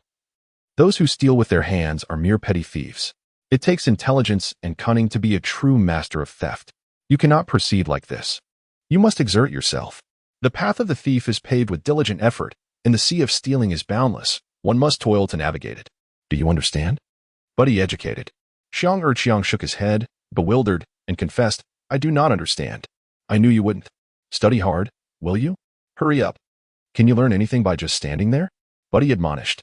Startled, Xiong, captivated by the suddenness, felt a mix of excitement and curiosity as he followed Buddy. Ping Sange chuckled quietly, realizing he had indeed acquired a novice follower. He too was curious about how the resourceful Buddy would manage to steal something aboard a high-speed train, where surveillance was exceptionally stringent. While others might boast, Buddy's claims of thievery were undoubtedly credible. Upon seeing the imposing station roof and the solemn presence of the railway police below, Both Xiang Erqiang and Ping Sange halted, exchanging nervous glances. As newcomers to this domain, they felt a twinge of anxiety. Suddenly, Buddy turned around and exclaimed, "Where did you go?" He spotted the two standing at a distance and rushed back, hands outstretched, reprimanding. "Don't be so cowardly. Are you really frightened?" Indeed, they were frightened. Ping Sange nervously suggested, "Buddy, perhaps we should find another place? If you attempt to steal something here, there will be nowhere to escape." "Escape? Do you think I could outrun you two?" Buddy retorted. Ping Sange paused, nodding in agreement. "Ah, that does seem reasonable. Where are your IDs?" Buddy inquired, extending his hand. Xiang Erqiang, acting suspiciously, replied, "Is it a real ID or a fake one? I dare not use a real one." The remark implied that using a fake was acceptable. Buddy, taking the fake IDs from them, scrutinized Xiang Erqiang's ID, which bore the image of a 30-something man with an overbite. The contrast between him and Xiang Erqiang was laughably stark, prompting Buddy to scold. "Is that why you lot are so inept? This fake ID is appallingly bad." "Well, it's not completely false, is it? The gender is certainly accurate," Xiang Erqiang replied. This elicited laughter from Ping Sange, who was amused by how Buddy's frustration reached new heights. How would they manage this case? Observing Xiang Erqiang's navette, it was clear he had been led into petty theft along the railway, where speed was all that mattered. However, his lack of understanding rendered Buddy unable to devise a suitable plan. It was evident that a swift reorganization of their group was necessary. Buddy, refusing to overlook even this kind of individual, bore with it. He confidently purchased tickets and led the two through the seemingly ineffective security checks. At this moment, Xiang Erqiang, wearing stolen clothes and carrying an empty bag, managed to look somewhat presentable. Before boarding, Buddy sent him to the restroom to wash his face. Upon exiting, dressed in clean clothes, he appeared notably more respectable. "How shall we proceed?" Ping Sang stood on one side of the convenience store at the high-speed railway station, adhering to the old routine of evading the surveillance cameras, ensuring no traces were left behind. Buddy glanced at Ping Sang and remarked with surprise, "Only a fool would employ such methods. A clever person would never learn them. Hence, I must impart some wisdom to Xiang Er. You needn't bother to learn." "I am Xiang Erqiang," he corrected sternly. "Indeed, what a splendid name. Xiang Er, the strong." Buddy commended with a thumbs up. Xiang Erqiang, with a wary gaze, retorted, "Why do I feel there's something off about that statement?" "That's because you've only shown your clumsiness thus far. Your strength remains undiscovered," Ping Sang teased. Buddy chuckled, tilting his head and narrowing his eyes. "Did you see how my little brother behaves in the detention center? What is he like now? Show him. Give him a taste of it. What do you wish to learn?" Ping Sang clapped Xiang Erqiang on the shoulder, who looked on skeptically and asked, "What can you teach me about stealing car wheels?" "Hey, I've long since moved on," Ping Sang replied with a mischievous grin, while Xiang Erqiang regarded him with disbelief. After a moment, both exchanged knowing smiles that made Ping Sang uneasy, prompting him to ask, "What do you mean?" Buddy exchanged glances, directing his gaze towards Xiang Erqiang's pocket. Upon inspection, Xiang Erqiang was taken aback. Ping Sang laughed, holding up his fake identification and train ticket, reminiscent of the times when the director and Ergun trained him. Astonished, Xiang Erqiang stammered, "I can't believe it. This skill level is so high, I didn't even notice. Do you understand? A master can surpass years of practice with just a flick of the finger. From this day forth, follow me, and you shall savor the finest pleasures," Buddy asserted. Xiang Erqiang, with cautious eyes on Buddy, questioned, "I used to follow my boss, who promised me the same luxury and indulgence. And then what?" Ping Sang inquired curiously, sensing that something had transpired, sowing distrust in the underlings towards their boss. "Damn, they are all equally corrupt. I do the work, I bear the burdens, and at most, I only scrape by," Xiang Erqiang replied. "That's different. You are merely a subordinate to others, but Buddy regards you as a brother. I assure you, if he were like the other bosses, I would leave with you," Ping Sang declared, a promise that deeply moved Buddy, who thumped his chest and proclaimed, "I may lack in material wealth, but I possess loyalty. I will take you under my wing. Do not be misled by the notion that true valor lies in mere words." As the announcement blared, their discussion reached a conclusion. The three of them squeezed into the queue to board the train, and at that moment, Buddy began to instruct Xiang Er on how to evade surveillance. The newcomer, even more naive than Ping Sang, countered Buddy, "Then why aren't you hiding? As the leader, I must protect you. Besides, most of the police in Chang'an recognize my face and know I am unabashed. What is there to hide from?" Buddy replied gallantly, leaving both men speechless. They obediently followed this audacious leader onto the train, A female technician hurried down from upstairs, observing the line following Sun Shaoshuang and refrained from interrupting. She quietly greeted Zhou Yilong, who returned with curiosity, asking, "Xiaogao, what is the matter? Is there a system malfunction?" The new system is in the testing phase, and various feedback from the grassroots is anticipated. However, this time it's not that, the technician said nervously. "We've located the hefty thief. Buddy, have you found him?" Zhou Yilong was taken aback, then elated. The task assigned by Professor Sun was to keep an eye on this peculiar individual, who had eluded capture for several days. He inquired urgently, "Where is he?" The technician replied, "At the high-speed train station." "Ah? Has he stolen away on the train?" Zhou Yilong gasped, taken aback by the revelation that this gang had seemingly altered their plans. The female technician nodded, displaying a screenshot on her phone. The image of the rotund man standing before the ticket counter was remarkably vivid. There was no doubt that his identification would pose no challenge for such a seasoned criminal. Zhou Yilong stared, momentarily lost in thought, and instinctively asked, "Which station?" "The tourist bus station in Hoshan. It's the 239 train heading to Taiyuan," the female technician responded. Without a moment to ponder, Zhou Yilong hurried towards Sun Shaoshuang, the leader tasked with overseeing the boarding of the various team leaders. Leaning in close, he whispered. Sun Shaoshuang, too, exhibited a sense of urgency, hastily turning back, while simultaneously dialing a number, saying, "Hello, they boarded from the Hoshan tourist bus station. Be careful not to spook them. The coast is clear now. We are just waiting for them to feel the heat has passed before they return." Zhou Yilong felt a chill run down his spine. Although he could not hear the other side of the conversation, it was evident that Professor Sun had anticipated this and was already tracking them. After ending the call, Professor Sun cast a mysterious glance at Zhou Yilong and remarked, "You now hold a secret." "I will keep it under wraps," Zhou Yilong replied. "It is not merely a secret. There are seasoned investigators who have been monitoring Bud and his associates. Something seems amiss. This group appears to have splintered. And for several days, there have been no leads from the periphery," Sun Shaoshuang elaborated. "Then we should focus on Qin Jun, Chiao Yukuan, and that Zhang Bing. Zhang Bing has quite the background. He is nicknamed Mute and is a brother of Ma Tidio. He undoubtedly carries a considerable number of offenses," Zhou Yilong cautiously suggested. No. Qin Jun is a latecomer. Chiao Yukuan transitioned to this gang, while Zhang Bing, nicknamed Mute, is in theory just a lost dog. Without Bud, the cunning thief, they would struggle to commit crimes, much like how we would falter without the watchful eye of the Skynet.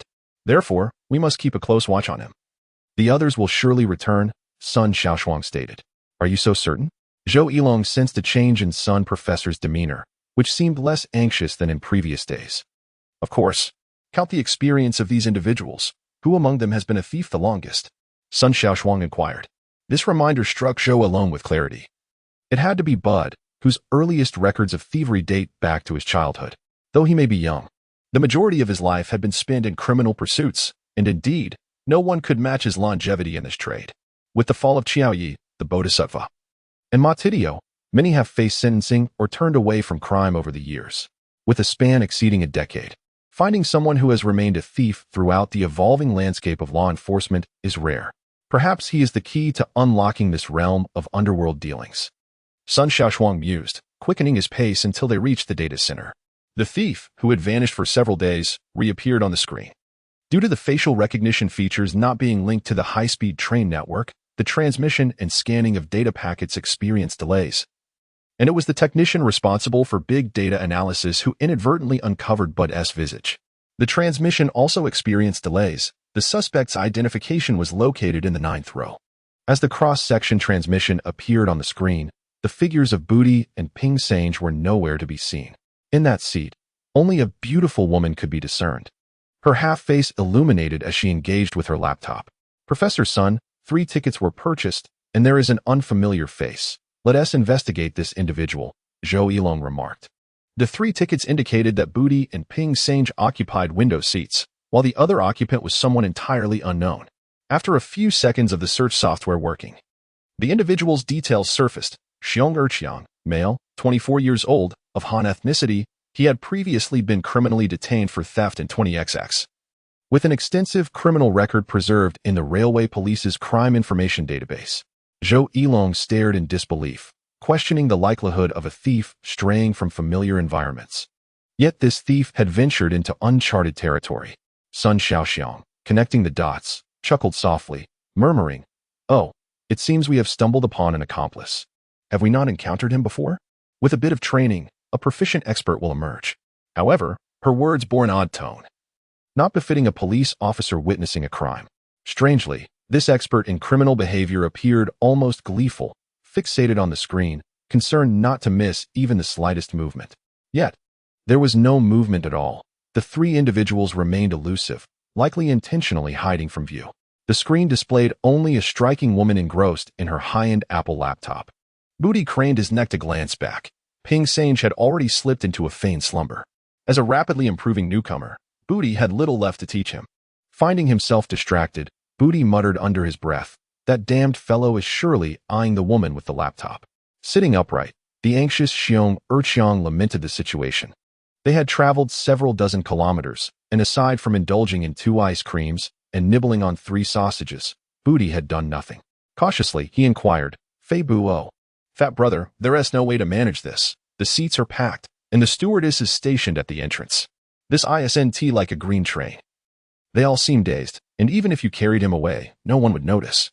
"I asked you to think, not to chatter. Can your mouth even grasp anything?" Booty retorted indignantly. Xiang bristled, defiantly replying, "Absolutely. I've seen someone skilled in oral tricks. That once belonged to the art of the razor blade, where a knife concealed beneath the tongue could swiftly cut the strap of a bag without the owner noticing. Even with surveillance cameras, his actions would remain imperceptible. Indeed, there are such skills." Booty gestured for silence, quietly explaining, "But that is far more challenging to master. You shouldn't expect to learn it in your lifetime. I'll choose something simpler to teach you, a quick method called to master this skill. One must first undergo self-castration." Xiang, taken aback, asked, "Are you joking with me?" "No. It's called to master this skill. One must have sharp eyes and keen ears. Let me ask you, how many seats are there on this train?" Booty inquired. Xiang was momentarily taken aback, preparing to count on his fingers, only to realize that his fingers were insufficient for the task. Rolling his eyes, he muttered, "You think I haven't learned arithmetic? Well, I truly haven't. Never mind, let me ask you again. How many men are on this bus and how many women?" Booty inquired. Xiang remained dumbfounded, still grappling with the arithmetic problem, and he declined to answer. "Surely you noticed how many bags are within reach." Booty pressed on. This he knew. Xiang's spirits lifted as he leaned in and whispered, 6 bags, all on the luggage rack. The wheeled ones alone are worth a fortune." "Wrong. Do you really believe you could carry that large bag?" Booty scolded. "Indeed, that large bag would be cumbersome to even shift, let alone in just a few minutes. How could one take it when the owner remains seated?" Xiang found himself at a loss for words. "Is there not something even more valuable?" "Are you blind?" Booty remarked, gesturing towards the neighboring seat. Charging phones, laptops, and televisions occupied Xiang's gaze, and in disbelief, he whispered, "Fat brother, you must be jesting. You're not attempting to play me, are you? With everyone watching, how could I possibly make off with anything at such speed? I might as well jump from the bus and tumble back to my grandmother's house. We're nearing our stop. It will halt," Booty reassured him. "Even if it stops. What good is it? Just a few minutes. What if no one disembarks? Wait a moment. This is a minor stop. People only board here. Hardly anyone gets off." Despite being a seasoned traveler, Xiang was not foolish. Yet in Booty's eyes, he appeared quite naive. With a smile, Booty continued, "The man in the 3rd row might get off. He has a brown leather bag that could be taken. The man in the 6th row, sitting by the aisle, could also disembark. His bag is black and equally attainable. The old woman in the row ahead of us might also exit, and her bag will be placed on the seat, making it accessible. If they do get off, they will use the door behind us. We can seize the opportunity to exit through the front door, waiting just a moment longer, timing it with when the attendant boards. Is this feasible?" Xiang expressed his skepticism. "A skilled hand can surpass a decade of practice. Wait and see. If you're too timid, feel free to exit the bus," Booty replied, turning his face to the window, signaling to Ping Sang in the back seat to prepare for departure. Ping Sang, who had not been asleep, nodded in acknowledgement. Xiang, feeling indignant, pressed on, "But what if they don't get off? Then I'll be embarrassed, and you'll have to leave too. No fun in that. Are you really counting on me to support you?" Booty responded. That answer left Xiang feeling quite vexed. He raised his middle finger in displeasure, saying, "Fat brother, I consider you a brother. Are you trying to fool me?" "Absolutely not a fool's errand. Merely a training exercise. Don't get riled up. I'll ask you this. If they get off, will you dare to act? Booty inquired. Xiang looked at him skeptically, noticing the bus was slowing down. Preparing to stop, Booty, pulling out a few bills from his pocket, provoked him. If they disembark, you act immediately. If none of them do, this money is yours. This was effective. Xiang pocketed the money, stating, you better mean it. At least it'll cover a meal. Oh, it will cover more than just one meal. Booty replied with a grin. The vehicle gradually came to a halt, and the moment the door swung open, Xiang's eyes widened in astonishment. The three individuals, 2 men and a woman, whom Booty had just pointed out, simultaneously rose and exited the vehicle from the rear. Stammering in surprise, Xiang gazed at Booty, who remained composed and quietly uttered, act naturally. I will provide cover for you. Without further ado, Xiang sprang into action, turning to the luggage rack, where he boldly seized a brown backpack. His neighboring passenger remained in a daze as he strode confidently toward the front door. Although he had no interest in the woman's handbag, he opportunistically snatched another black backpack on his way. At that moment, a witness caught sight of him, eyes wide, but was momentarily silenced by the sight of a grotesque face glaring back at him, which barked, mind your own business, or I'll deal with you. This proved highly effective. After all, the items were not his, and the startled traveler lowered his gaze, rendered mute. As Booty glanced back, he noticed the woman seated next to Ping Sange moving forward, while Ping Sange himself headed toward the rear door. Observing that Xiang had successfully slipped away, he deliberately moved back to block the rear exit, squeezing past a few passengers. However, he ultimately refrained from boarding. The truth was now evident. The three individuals were smokers. Seizing the opportunity to indulge in a few puffs during the brief stopover. As the train whistled away, Booty spotted a man anxiously peering out the window. But it was too late. The train could not be halted, nor could the bag be retrieved. Cheerfully, he jogged out of the station, running quite a distance before he reunited with Xiang and Ping Sange, who were squatting outside a small shop, already enjoying cold drinks. Upon the arrival of their leader, they quickly offered him a bottle, especially Xiang, who gave a thumbs up, exclaiming in admiration. In truth, there was nothing miraculous about it. He had sensed the lingering smell of smoke on those individuals the moment he boarded, knowing they had a few minutes at the stop. The ones with a strong craving for nicotine would certainly step out for a couple of puffs. Ping Sange remarked that he only understood the simplicity of the situation at the last moment. It was all intentional. Deep down, he felt a sense of shock. Booty had exploited this opportunity exceptionally well. Ping Sange harbored serious doubts that Booty might be a versatile thief, seemingly well-versed in the art of deception. Booty scolded him with a glare, saying, look at you, trailing behind and only now catching on. If I hadn't told you, would you have figured it out? I told you, with this trick, you could traverse the entire railway network without being caught. Hand over your money. I want to see what you've gotten. Having reclaimed his own possessions, Xiang joyfully opened the bag to reveal 2 laptops and even 2 spare mobile phones, along with a fine pack of cigarettes that nearly made him beam with delight, proclaiming that everyone who witnessed it would share in the spoils. Sange, what do you think? Are you impressed? Booty asked with pride. Ping Sange smirked and replied, ironically, that's the very question I wanted to ask you. It seems you've overlooked a few details, things you didn't notice. Surely not. What could possibly escape my keen eyes? Booty retorted, only to suddenly recollect that the woman had indeed moved forward. What could occur if a thief were near her? The thought struck him, and he exclaimed, goodness. Could it be that you also took advantage of the situation? Apologies, but the haul has been quite substantial. As Ping Sange rummaged through his pocket, he retrieved a wallet containing a stack of cash, which captivated both Buddy and Xiang, their mouths watering in anticipation. He then pulled out an ultra-thin Apple notebook tucked against his back, leaving Xiang astounded. How had he not noticed this treasure during their lengthy wait? This was indeed more impressive than hiding a tomato in his trousers. The dung beetle, dragging its ball of dung, was oblivious, while the true fool was the one who remained unaware. Buddy wore an expression of anguish, determination, and uncontainable excitement as he slapped his forehead, exclaiming, how remarkable! To sit beside such a beautiful girl and resist the urge to touch her, yet manage to liberate her wallet and laptop. What tremendous self-control. I could never do that. It's clear you have a natural talent for thievery. You will surely surpass me in success. Come, brothers, I'm in high spirits today. Let's find a place to sell our goods and share the profits. With a rallying cry, the trio of petty thieves sauntered away, disappearing without a trace in this unfamiliar locale. In Chang'an, large traffic signs directed vehicles toward the city. A drowsy Xiang felt a chill, shivering awake, only to realize that the sun had long set on the once warm slope. Buddy, the leader, was still snoring, while fellow inmate Ping Sange kept watch for approaching vehicles. A true thief not only steals, but also knows how to do so safely. Buddy undoubtedly embodied this skill. He had called a buyer in the city, and upon seeing such valuable goods, it was worth the trek of several dozen kilometers. Meanwhile, the three thieves eagerly awaited their opportunity to convert their loot into cash.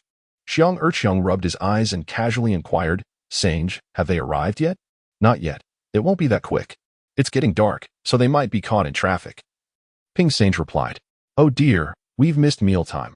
We can sell it later. No need to rush." Xiang responded with a hint of dissatisfaction, glancing at their haul, which they had no immediate use for but weren't in a hurry to liquidate. A thief must keep his stolen goods close.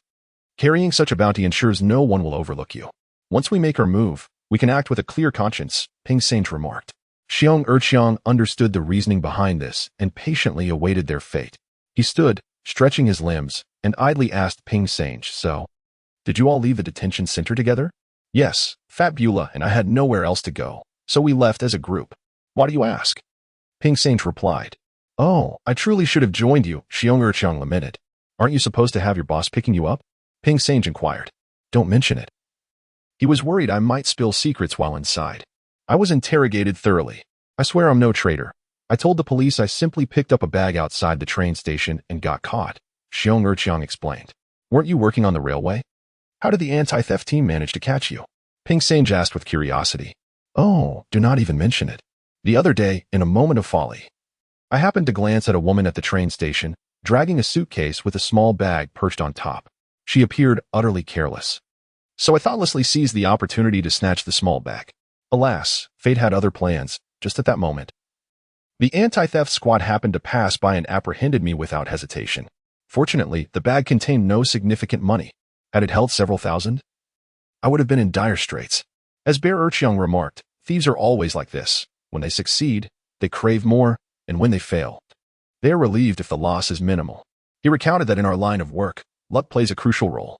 Some unfortunate souls, blinded by greed, have found themselves caught while unloading stolen goods. I recall one instance where a group attempted to steal military supplies, only to be apprehended moments later. The less one knows, the more one fears exposure. Bear Urchiang, sharing his streetwise wisdom, was clearly anxious about being underestimated. Ping Sange, who was listening, noticed this and sought to reassure him. "Fear not, Brother Bu is a cunning thief. While he may lack in other areas, his keen eyes are certainly formidable." In the courtyard, I initially mistook him for a simpleton. Bear Urchiang scoffed. "Bah, you're the simpleton." "Hey, Brother Bu, I was merely jesting. Compared to your esteemed self, I am merely at the level of a fool," Bear Urchiang flattered. "Haha, this is precisely why I appreciate you.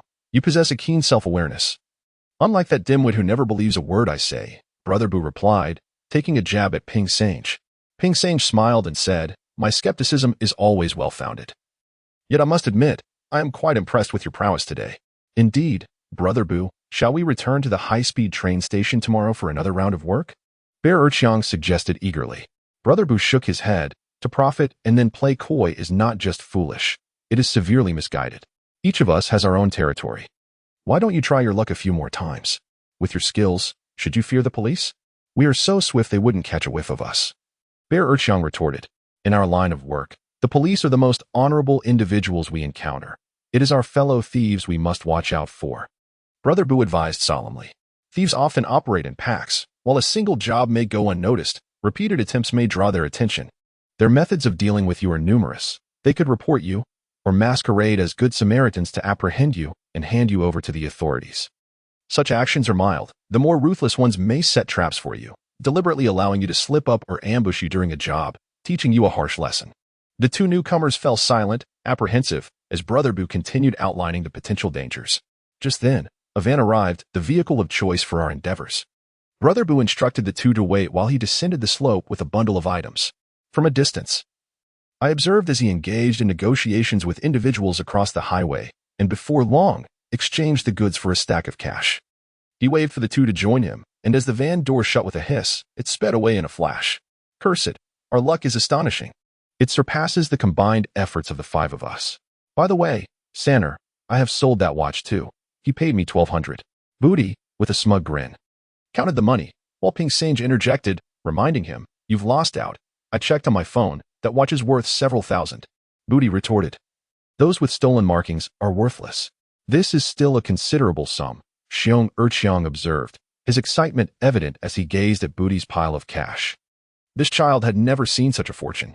"Imported goods are indeed valuable, even if stolen," Booty declared, and as they proceeded, they encountered a black car soliciting passengers.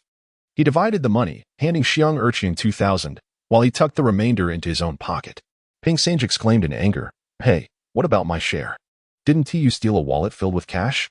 And you're only sharing this meager amount?" Booty refused to part with more. "You scoundrel, just wait." Ping Sange fumed. Exasperated, Booty chuckled foolishly, embodying the essence of one who relishes in gaining more than he deserves. Turning to Xiong, he asked, "Xiong, may I formally inquire if you wish to join us?" "Absolutely," Xiong replied, brimming with enthusiasm, almost ready to bow in reverence. "All right. Let us plan to return together in a day or two," Booty stated. However, Xiong suddenly recalled something, saying, "Brother Booty, may I request a couple of days off first?" "What the hell? We haven't even started and you're asking for leave. Has someone died in your family?" Booty responded, displeased. No, my family is fine. No one has died. I need to find someone. It seems that this area is not far from there. And I intended to search today, but I ran into you instead," Xiong explained. Booty paused, then blurted out, "Are you going to Shijing Town, Telu Village?" "Yes," Xiong replied in astonishment. "Are you looking for Master Chiao?" Booty inquired. "Huh? You know him too?" Xiong was taken aback. Before he could say anything, he was already regarding Booty with newfound reverence, explaining, "I heard our leader say that only direct disciples know this place. My leader is a direct disciple of Master Chiao. What do you need Master Chiao for?" Booty asked cautiously. "Well, since I've come this far, I have nowhere else to go. I wish to apprentice with Master Chiao. I've heard that anyone who trains with him for 3 years emerges as an influential figure." Xiong expressed, his eagerness to become a renowned thief palpable. However, Ping Sange interjected with derision, "Oh, like your leader, who was so formidable yet got caught. It's not quite that simple. Everyone has their moments of greatness in life. Look at us, struggling, impoverished, foolish, and ridiculous. We're labeled in every way, yet no one considers us remarkable. That's the difference. Isn't it, Brother Booty?" Xiong declared earnestly, revealing his desperation to shed the label of poverty. "Indeed, Feibu appreciates those who are idealistic and ambitious, even if they have nothing." Ping Sange replied with a smile on behalf of Booty. Unbeknownst to him, he misjudged the situation, as Xiong chuckled foolishly, saying, "I harbor no grudges. Who would I seek revenge against? Even if our leader treats me poorly, at least he secured me a meal ticket." Was left speechless, caught off guard.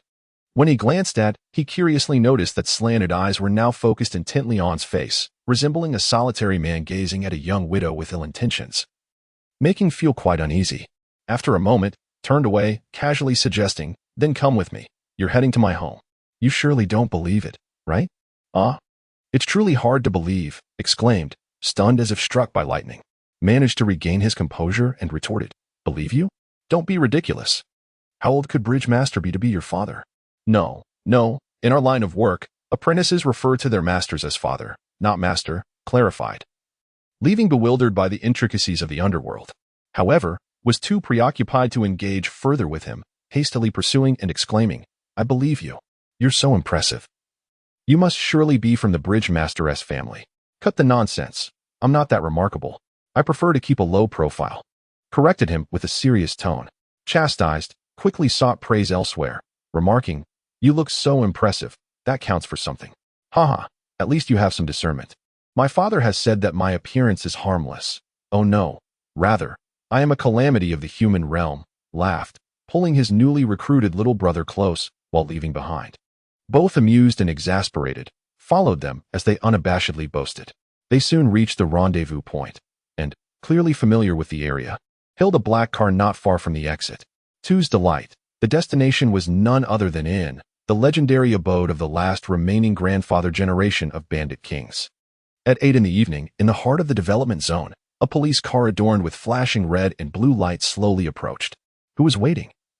Wore an added smile. She was there to meet a mysterious individual, at the very least, was unaware of who or what it could be. As an assistant to Professor, he believed it warranted a confidentiality label. Perhaps it was new equipment or an expert brought in from elsewhere. After all, the anti-theft task force was under increasing pressure, and thus far, there had been no substantial progress. Certainly, the newly named system had demonstrated notable effects compared to previous methods of visual identification and manual tracking. Efficiency had significantly improved, leading to an increase in apprehended thieves.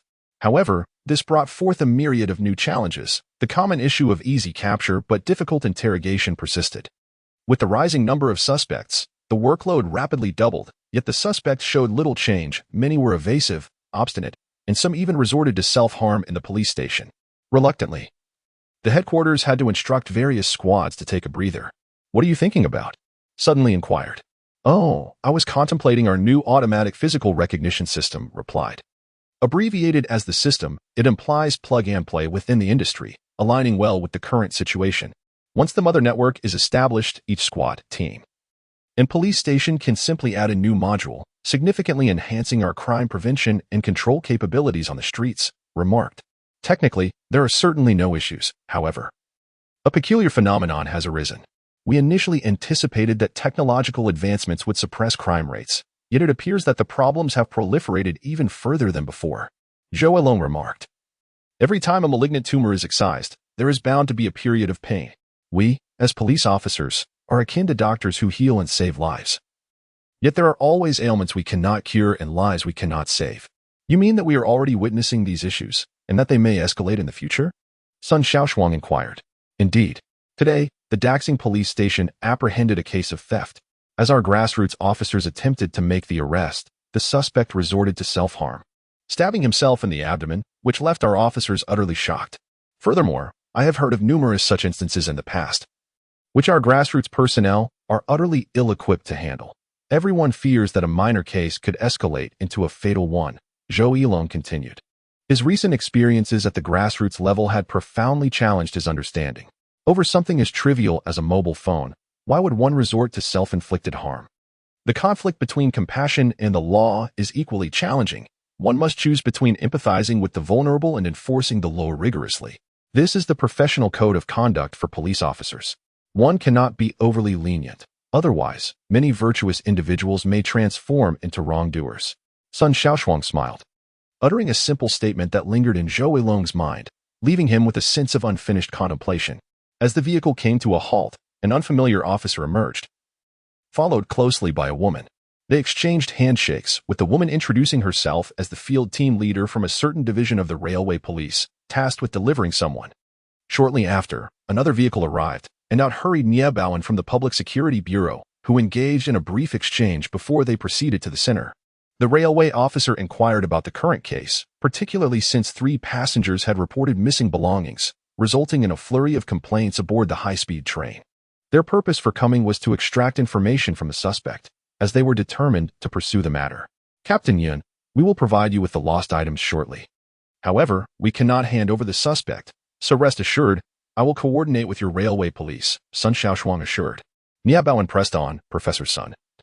I have assembled the individuals as required. What is the situation? Let Balin provide you with an introduction, Sun Shaoshuang replied. Nie Baoan was momentarily taken aback, extending his hand to the woman accompanying him. Oh, you must be Balin. We've spoken on the phone several times.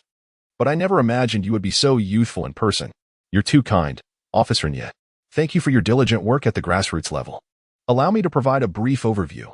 Based on the mobile number associated with the provided phone, we cross-referenced several suspects. I was primarily monitoring booty, inadvertently. One of the numbers I tested yesterday was located around the East City 3rd Ring Road, and to my surprise, I found the individual. Following this phone number, I arrived at the station today, initially thinking he would be departing, but unexpectedly, he began committing crimes en route, even acquiring an accomplice, this individual, Xiang Erqiang. Subsequently, they proceeded to the high-speed rail station. I suspected that these 3 thieves would be up to no good, so I obtained their tickets through the railway police, Balin explained. Her voice melodious and clear, seemingly incongruous with her role as a frontline police officer. Zhou Elong was taken aback. Was this not the woman who had been seated behind Xiang Erqiang, mingling with the trio of thieves? What is their level of skill? Sun Shaoshuang inquired with curiosity. It may not be particularly remarkable, yet the timing was exquisite. Two travelers, both with a penchant for tobacco, disembarked to indulge in a few puffs. Their stop lasting only a few minutes.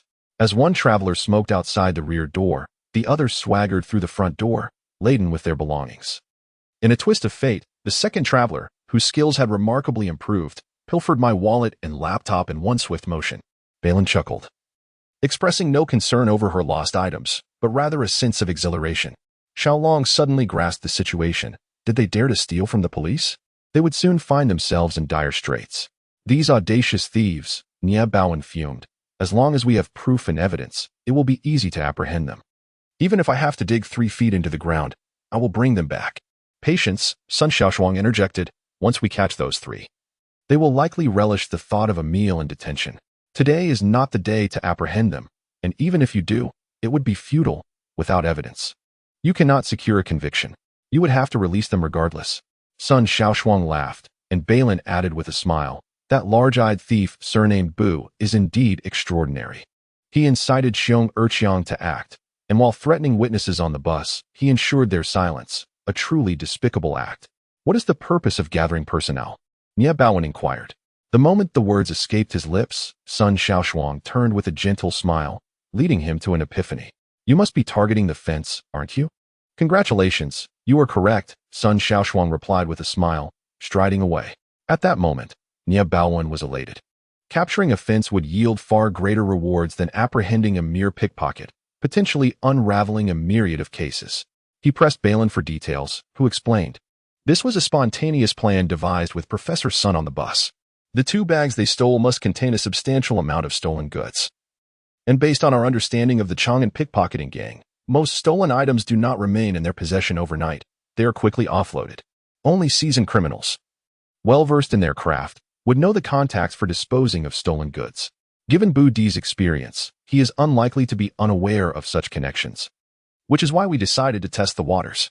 Did it work? Nie Baowen inquired with a grin, excitement radiating from him. Absolutely. Whenever we catch Bu Di, he will undoubtedly be as clean as a whistle, leaving not a single trace behind, let alone any stolen items. Yes, we have already arrived in Chang'an. Balin replied with a smile. Brimming with excitement, this marked the first time since the formation of their team that they had touched upon the trail of a fence. As the group entered the surveillance room, the interconnected monitors began relaying real-time conditions. This live stream was guided by 2 red dots. The signals from the stolen mobile phone and laptop, powered directly by their batteries, even if turned off, they would still emit an addressing signal. The red dots appeared near Chang'an Road. Shortly after Nie Baowen issued a command, real-time footage was transmitted back, revealing 2 individuals at a beer stall, enjoying barbecued food. The vigilance of these fences was considerably lower than that of the thieves. Even the plainclothes officers seated beside them went unnoticed. Capturing their conversation, that fat guy went off to ride the big wheel? What a peculiar character, stealing everything, and not under the boss's supervision. I mean, he's a bit foolish. I told him that MacBook is thin and light, worthless, yet he believed me and handed over 1,500. Huh. The fact that he can even recognize those numbers is impressive, one of them remarked, as the 2 individuals dined and conversed. They spoke of the foolish thief who sold a valuable MacBook for a mere pittance. Meanwhile, the observers at the center relaxed, enjoying the spectacle of this duo's brazen display of illicit activity. After finishing their meal and consuming a couple of beers, they departed over an hour later. By this time, the identities of the 2 had been confirmed. One was named Guoliju, unemployed. The other, Chen Shuanglong, operated a home appliance repair service. They first arrived at the appliance repair point on Daxing Road, where Guoliju drove away, while Chen Shuanglong returned home with the stolen goods, residing within the service point itself. As the clock approached 9, Professor Chen, the command was yours to issue. How should we proceed? Nie Baowen could hardly contain his anticipation. Let us avoid causing a commotion. We should raid this repair point, as it is likely a hideout. Sun Shaoshuang hesitated, but before she could ponder further, Nie Baowen interjected. The other option is more straightforward. We can alert the patrolling traffic police to check for drunk driving and silently detain him. Sun Shaoshuang paused. Then her eyes brightened with a smile, declaring, You should issue the command. I'm truly not adept at taking action. Rest assured, there will be no disturbance. Nie Baowen reassured her. He conferred briefly with the on-site team via his phone. Those seasoned field operatives, accustomed to navigating the city, quickly devised a clever plan. They positioned themselves at a broad alley outside a residential area on Daxing Road, flanked by shops.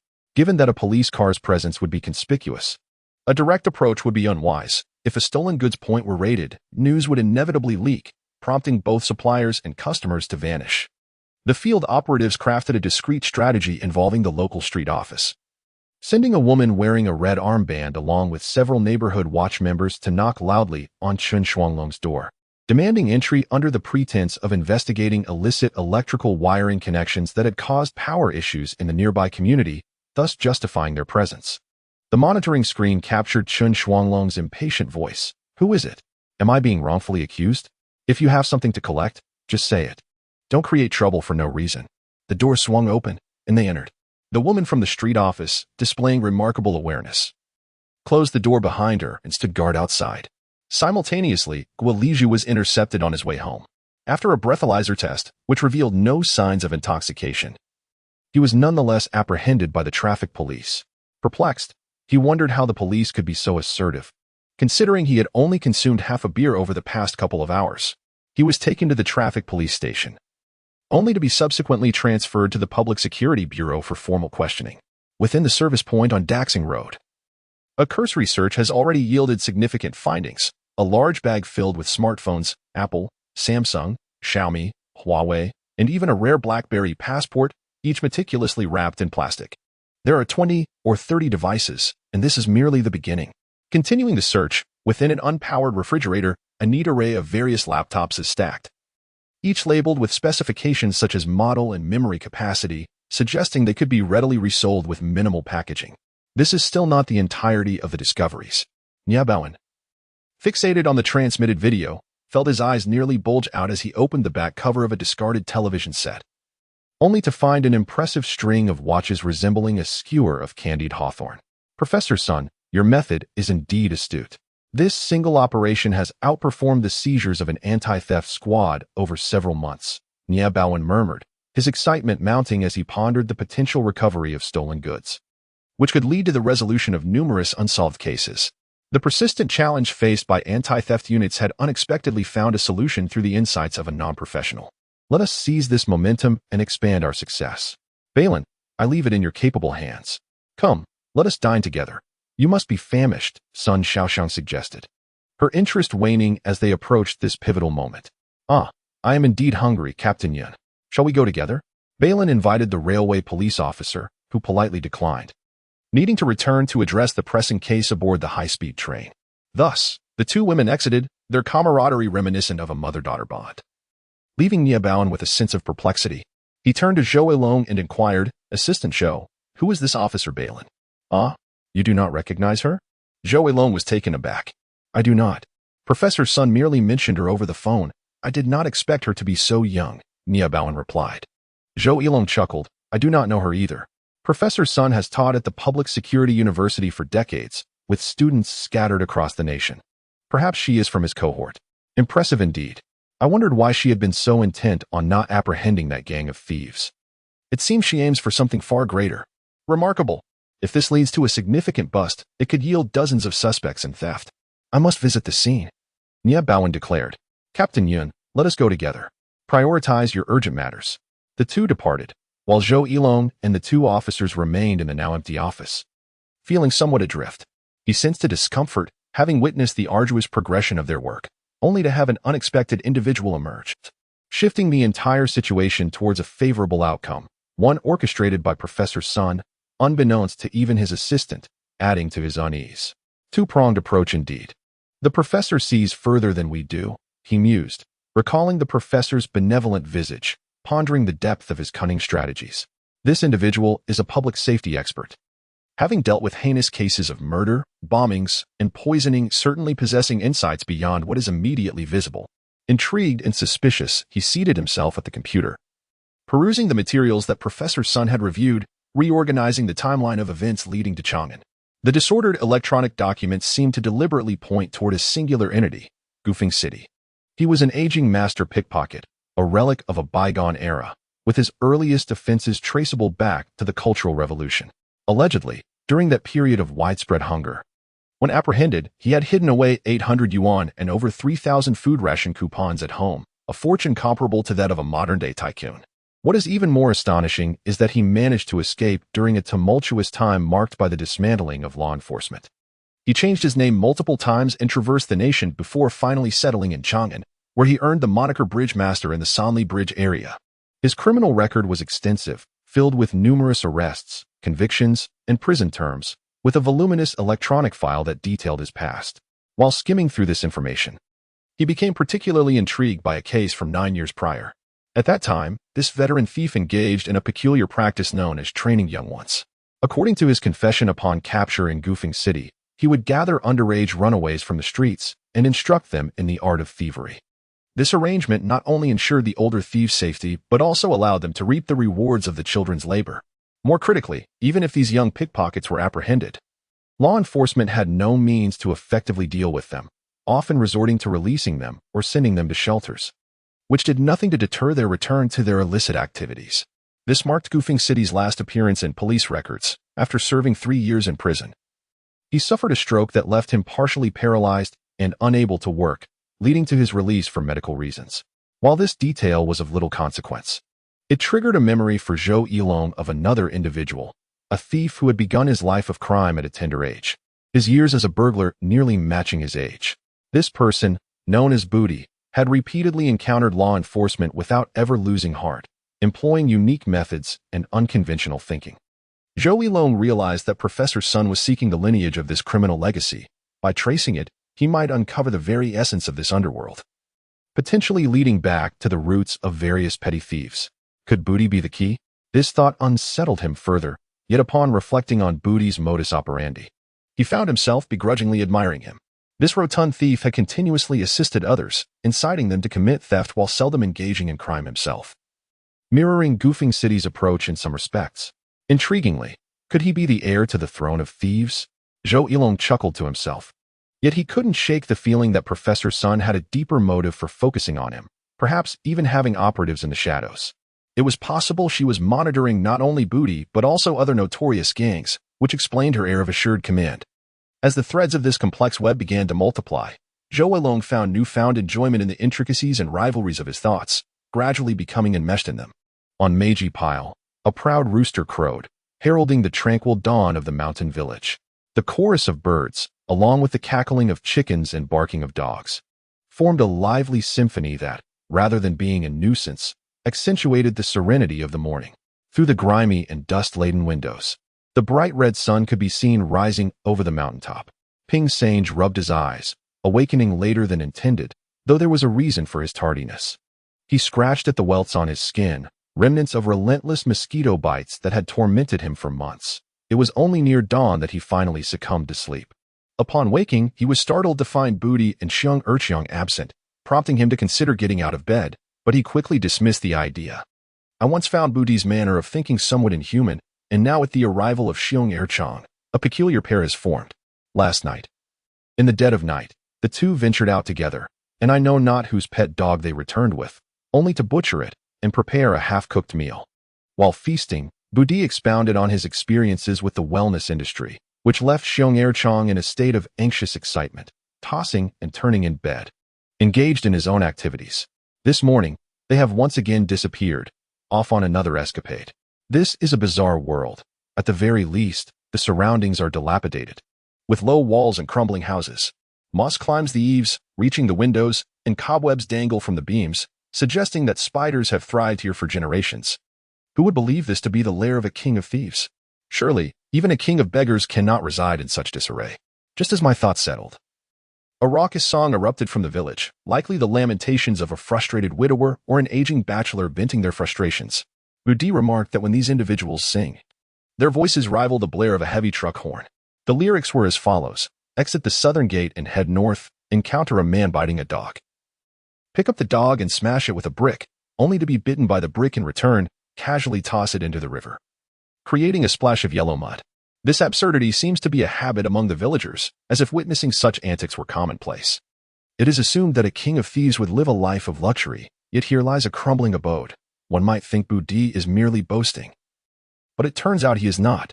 Even the black cab driver from last night was aware of the notorious thief Gu Fengqing, who had received a suspended death sentence during a crackdown. He is one of their own, and indeed Budi's father. It is also presumed that Budi would be regarded with reverence by the villagers, yet that too appears incorrect. The driver was quite amiable, and upon returning last night, two families offered him a bottle of wine, indicating that Budi had assisted them in the city. However, to think of him as a good person in his hometown is misguided, for he soon set off to steal someone else's dog. Life is incessant, and thievery knows no bounds. Being a thief can become an addiction, deriving a sense of superiority from taking what belongs to others without their knowledge. Of course, the greater satisfaction lies in claiming possessions that rightfully belong to others. Ping Sangu felt the hardness of a wallet beneath his pillow. Thankfully, his two accomplices had not targeted him. He drew out the wallet he had acquired yesterday, leather, long, light brown, exquisite and elegant, reminiscent of the lovely woman seated beside him. With phoenix-like eyes and a delicate nose, her skin undoubtedly reflecting the quality of the wallet. He felt a moment of infatuation, his mind conjuring images of the sunset, the evening glow, and a pair of lovers bathed in that warm light, a vision of a leisurely and carefree life, or perhaps a life he once had the chance to choose. Yet, why had he ended up in such a wretched state? His neck itched again, and he scratched at the two bumps. Just as his drowsiness began to dissipate, the sound of a diesel tricycle roared to life, with Budi's voice bellowing, "Sanair, rise and shine, we must go." Ping Sangu sprang up, gathered his belongings, slipped on his shoes, and dashed outside. Budi was driving a dilapidated tricycle, while Xiong Erchang sat in the cargo area, his head bent over something. Upon jumping onto the vehicle, Xiong Erchang tossed him a tomato. Having witnessed this fellow hide items in his trousers, Ping Sangu had developed a conditioned response and grinned without accepting it. "Come on, eat up. Freshly picked. And here is another cucumber for you," said Xiong Erchang with a polite demeanor. Buddy, who was driving, shifted gears with a clunk, finally engaging the vehicle before it surged forward with a swift whoosh. Ping Sange instinctively shouted, "Be careful. Do you even know how to drive a tricycle? You just learned." Buddy deliberately provoked Ping Sange, who grew wary, questioning, "You didn't steal this, did you? These two are capable of anything. If they get caught stealing in this desolate village, it won't end well." Buddy shook his head, while Xiang Erqiang clarified, "It's borrowed. Buddy got it from someone in the village. They were quite gracious." At this point, Ping Sange, puzzled, munched on a cucumber and inquired, "Hey, fat bud. You seem to have a good reputation in the village. Do you come back often?" "Not really. I return once every few months. But there are many from the village working in Chang'an, so sometimes I run into them," Buddy replied. Although he was a thief, he wasn't particularly stingy, likely having helped his fellow villagers at some point, accumulating a bit of merit. However, it probably wasn't much, as Ping Sange observed the pile of tomatoes, cucumbers, and carrots in the vehicle, dismissively remarking to Xiong Erqiang, "You won't be able to eat all this. Why steal so much from others?" Buddy said to pick more for the old man, Xiong Erqiang replied, bewildered. "What? You underestimate the old man? He is known as the king of thieves. You can't just bring a few cucumbers and tomatoes as a meeting gift," Ping Sange teased. Xiong Erqiang slapped his forehead, realizing that perhaps the gift was indeed a bit meager. He then loudly asked Buddy, "What should we bring as a gift? Does the old man enjoy drinking? Should we get a couple of bottles? Drinking? Even water is a hassle for him." "Don't ask, you'll see him soon," Buddy replied impatiently. "Is there something more to this?" Ping Sange and Xiong Erqiang exchanged glances, and just as Ping Sange was about to speak again, he thrust the cucumber into Xiong Erqiang's mouth, signaling him to be quiet. "That's waiting. He is out now. Over 60 years old. You can imagine the situation," Buddy noted. The atmosphere felt peculiar as he drove the vehicle to the edge of the town, stopping at a shop selling daily necessities. He rolled up a bedding set, bought a few sets of the 20 yuan worker camouflage outfits, and a stack of bed sheets, packaging everything for transport to another village. The location was quite unusual. Passing by a large chimney that marked a crematorium, the solitary yard felt eerie even in broad daylight. Following the hillside road downwards, a village appeared in the distance. And close by, another desolate courtyard, nameless and unmarked, was their destination. The vehicle halted, Buddy turned off the engine, and Ping Sange and Xiong Erqiang stared blankly at each other, sharing the same question. "What is this place?" "It's a nursing home," Buddy replied. "You're joking, right? Can a nursing home look like this?" Ping Sange expressed disbelief. In the countryside, privately run, it's full of neglected old men and women. Do you expect the government to manage it? The villagers run it themselves. They provide food and shelter while alive and handle the arrangements for the deceased, all for 680 a month, Buddy explained, picking up an item and beckoning the bewildered Shaoshuang to help carry things. Amused by their dazed expressions, he teased, "Don't believe me?" The old man is really in the yard. As he knocked on the door and entered, a shrill, raspy female voice echoed, "You fat idiot. You've owed money for months. If you don't pay, your father's meals are cut off." Buddy shouted back, "Then go ahead and cut them off. The commotion forced me to make yet another trip, as if I were willing." The two men shouted, while Ping Sange and Shaoshuang, who were outside, had yet to recover from their astonishment. Nervously, they stepped into this unfamiliar place, where 7 or 8 bewildered elderly men and women basked in the sun. Some dozed off. Some gaped with toothless grins, while others sat vacantly against the wall. Occasionally, one seemed somewhat normal, seated in a wheelchair with a solemn expression. However, upon closer inspection, it was evident that it was not solemnity, but rather a blankness, devoid of any expression. To reach such a state, abandoned even by one's kin, was truly to await death. The two stood there, dazed, until Booty assisted an elderly man out. This man was somewhat more agreeable, slender, and dressed relatively neatly, though his gait was unsteady. A closer look revealed that his right leg and arm appeared to be impaired, causing him to lean to one side, his face following suit. This was a form of paralysis, although not complete, merely a hemiplegia. After settling the old man into a chair, Booty fetched a basin of warm water and wiped his face. The two shared a silly grin, igniting a furious indignation in Shaoshuang, who bit his lower lip and muttered, "Damn it, we've been played." "Not necessarily. Perhaps it's true. Didn't you hear the driver say last night he returned with a suspended death sentence?" Ping Sange reminded. "But what am I to do? Oh, my unfortunate fate," Shaoshuang lamented, watching his grand ambitions of becoming a notorious thief dissolve into mere vapor, plunging him into despair. The education of such individuals must be blunt and direct, he thought, grinning through his distress. "What are you crying about? My father is still alive," Booty scolded. "If he were dead, that would be a reason to rejoice, not to weep. Come over and pay your respects." Infuriated, Shaoshuang approached Booty, questioning, "You must be deceiving me." "Why would I deceive you? This is indeed the realm of Master Chiao." "Without a doubt," Booty replied. "Absolutely not. My boss told me that Master Chiao has 800 disciples, traversing the seas, and it cannot possibly be like this." Shaoshuang countered. With a smile, Booty inquired, "Did your boss not describe what Master Chiao looks like?" "His hands are unlike those of others. He has 6 fingers." Shaoshuang said. "You fool, count for yourself," Booty retorted, pulling the elderly man's hands from his curled sleeves.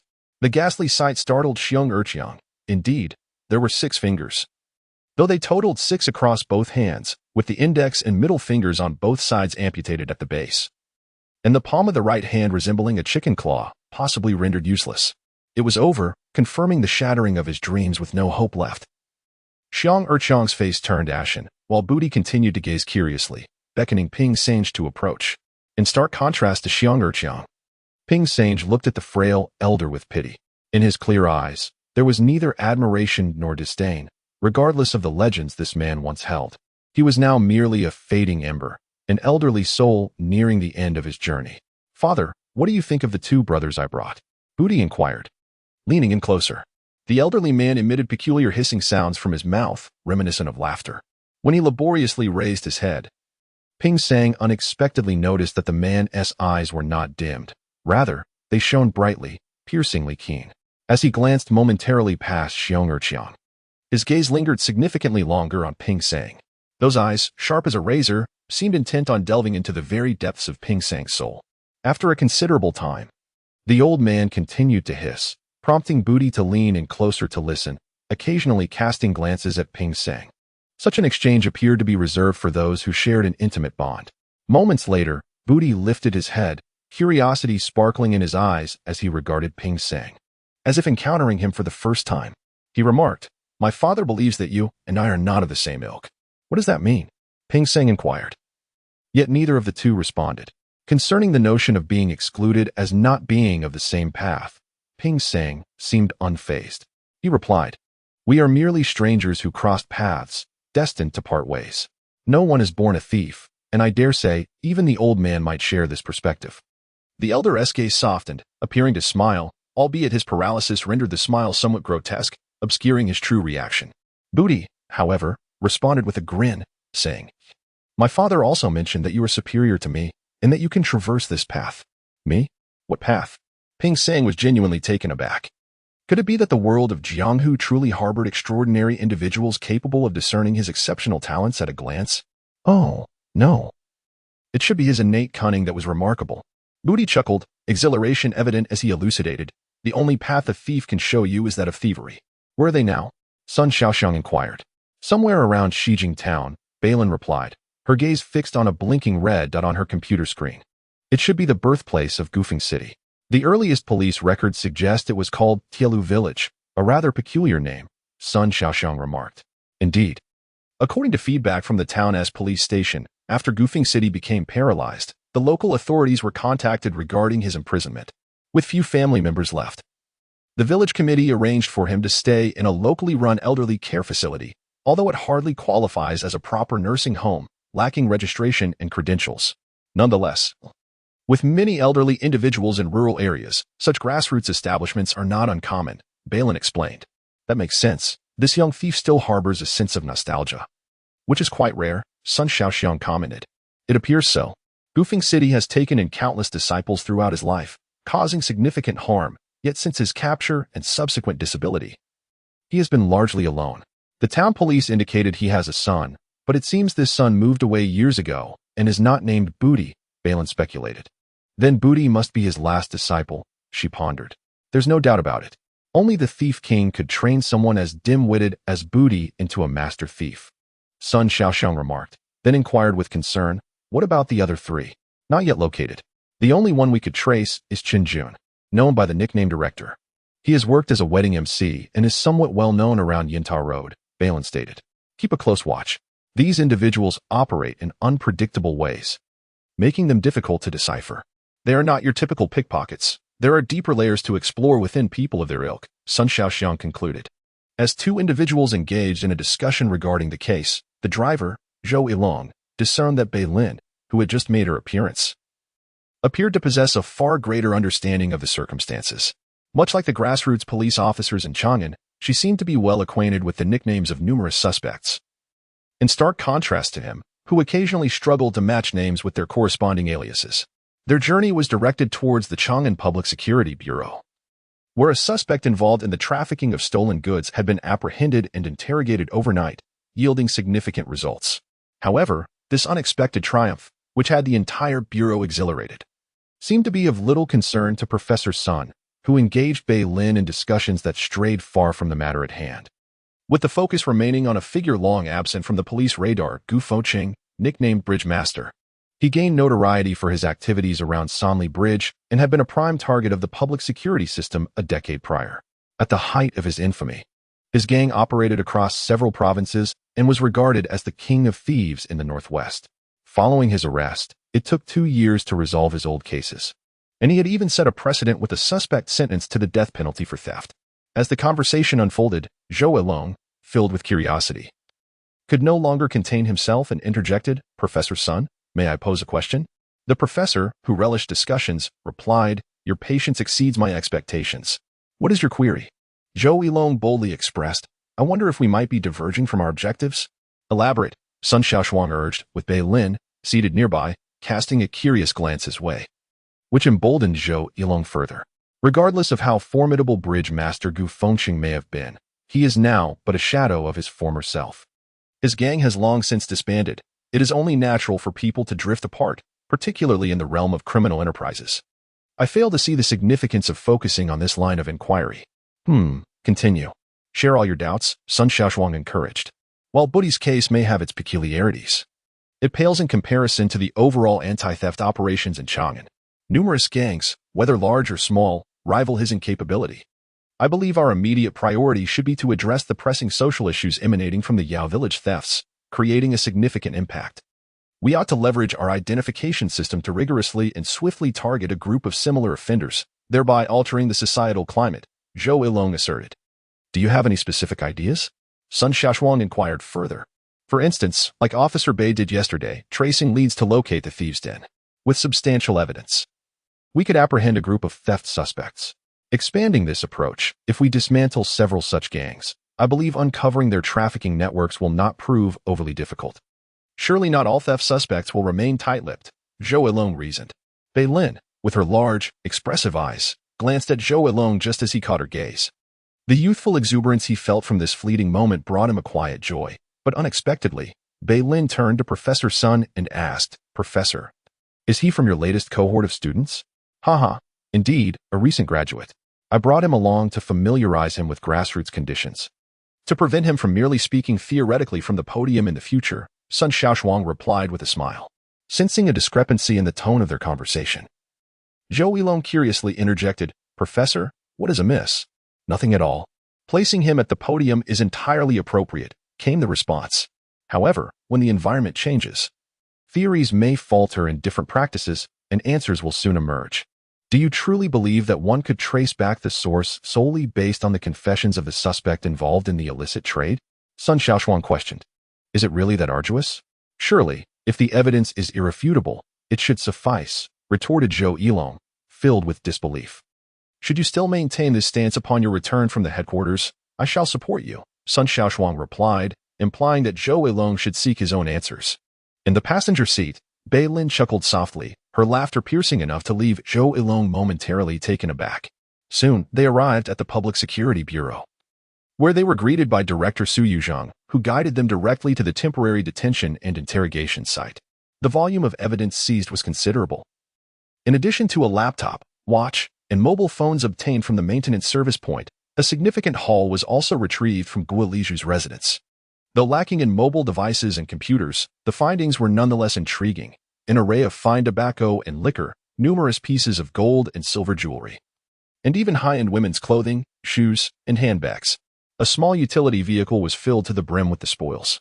The professional handlers of stolen goods had worked tirelessly through the night, and their efforts yielded a remarkable collection. Pointing towards the conference room brimming with stolen items that had just been catalogued, Director Su remarked as Sun Shaoshuang's eyes widened in astonishment. "How is it that even shoes were stolen?" The traffickers of stolen goods are indifferent to whether the items were pilfered through pickpocketing or residential burglary. As long as they are stolen, they will acquire them.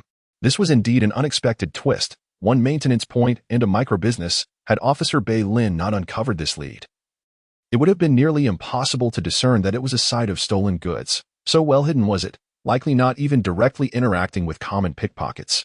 Director Su called over an officer, who soon returned with a prepared statement to hand to Sun Shaoshuang. As she perused the document, Director Su elucidated. "Your suggestion to keep this matter discreet and elevate the level of confidentiality aligns perfectly with our thoughts. These two individuals are responsible for this operation.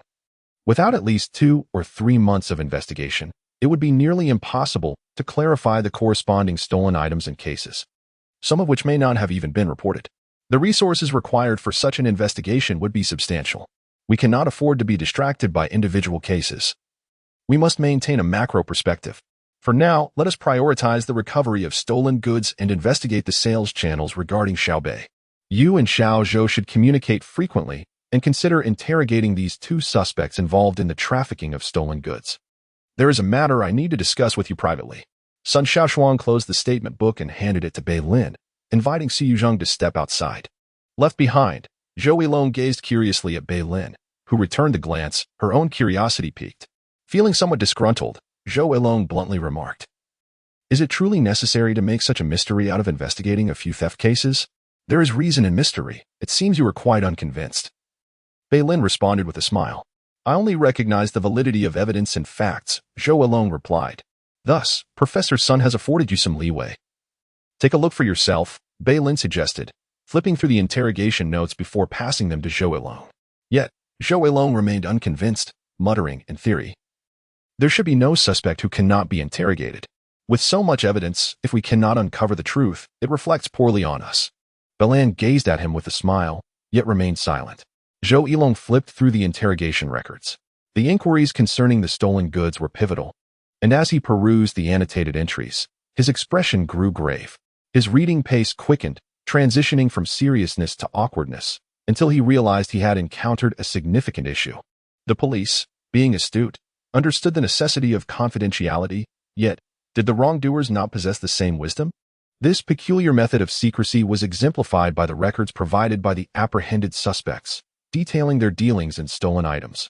On the date of the month, Tianji sold me a watch for 500 yuan. Last month, on a date I cannot recall, Hongshu called me about a laptop, a Hewlett-Packard. Last week, I believe it was Thursday, Bai Mao handed me 2 mobile phones, both Apple, in average condition, at 800 yuan each. I only know him as Tianji. I am truly unaware of his full name. Hongshu is a male. All our transactions are introduced by acquaintances. Hongshu knows Bai Mao, and we only accept items from known sources. I genuinely do not know his name. Sometimes they casually assign nicknames. As long as there is an intermediary, there is no fear. After all, it is a hand-to-hand exchange of goods and cash, and next time the details will be known.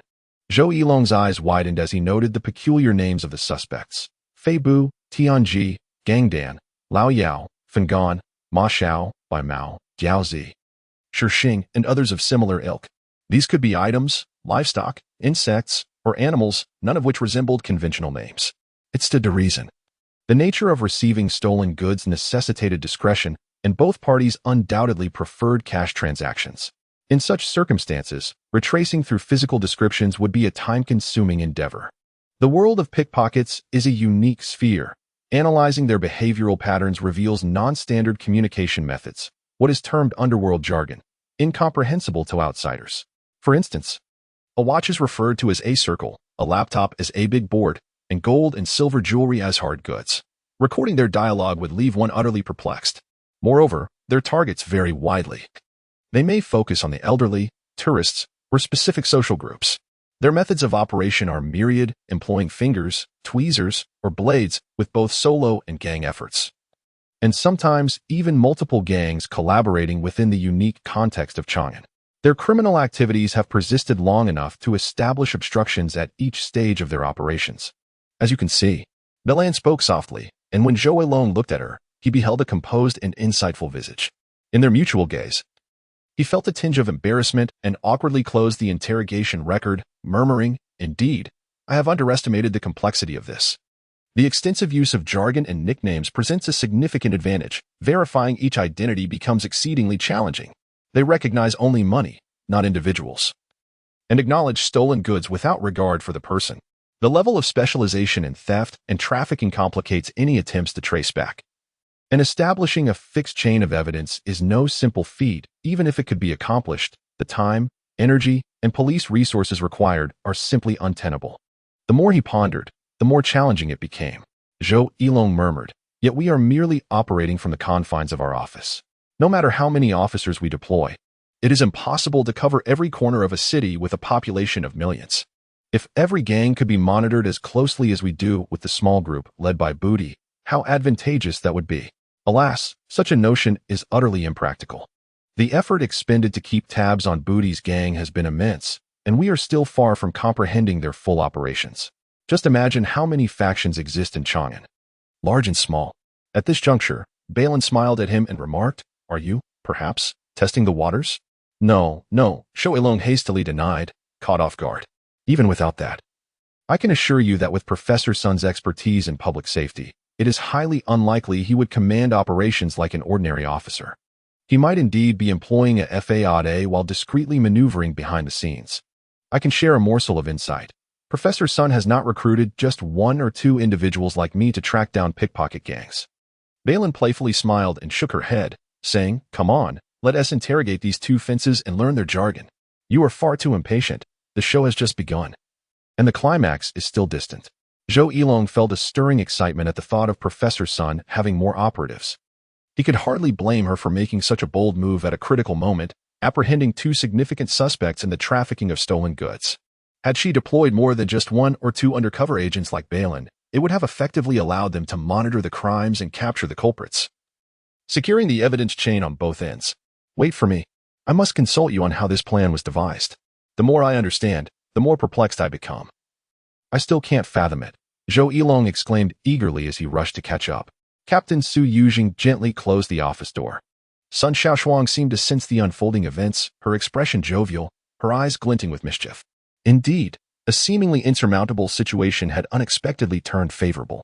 Initially, There had been skepticism regarding a female officer from an academy leading the city's anti-pickpocket operations, but after yesterday's successful takedown of 2 fencing dens, all doubts were silenced. Those engaged in anti-theft work knew all too well the challenges of dismantling such a den. It required precise leads, detailed information, and the ability to seize the opportune moment. Otherwise, the repercussions could be dire. A misstep could lead to significant embarrassment for the anti-theft officers, facing accusations of excessive force or wrongful arrests, and even without formal complaints, a single online post could result in disciplinary action. This case, however, was different, executed with precision to the finest detail. Su Young sat down, scrutinizing Sun Shaoshuang. With his decades of experience in public security, he found it impossible to gauge the depths of this skilled female officer's strategy, as he remained oblivious to any hidden maneuvers. I have assigned your team as field captain, Nie Baowen, to this case. Regardless of the circumstances, it will remain under the purview of the main unit, and our role is limited to providing technical support. Sun Shaoshuang said with a cunning smile. Su Yuzheng chuckled awkwardly. You've kept things quite under wraps. According to protocol, any police forces you bring into our jurisdiction for enforcement need to be coordinated through us. Your approach may not be entirely appropriate. The issue at hand is that the perpetrator would not give you prior notice. Please remain calm. I understand you have numerous questions, and that is why I have come promptly to alleviate your concerns. Sun Shaoshuang said. This caught Captain Su somewhat off guard. There must be a special plan. Undoubtedly approved by Director Liang. Sun Shaoshuang's politeness stemmed from cooperation and respect. Su Young steadied his thoughts and shifted the conversation, saying, We are collaborators, and we wholeheartedly support your plan, but you must inform me of its details. Furthermore, there is a concern regarding your deployment of police. Sending such a beautiful young woman to engage with those criminals poses great risks, and I would be left with no face if something went awry. Thank you. On behalf of Balin, I appreciate the captain's concern. She hails from the Binhai Rapid Response Patrol Team and adheres to the rigorous training standards of special police. So her self-defense is assured, Sun Shaoshuang replied.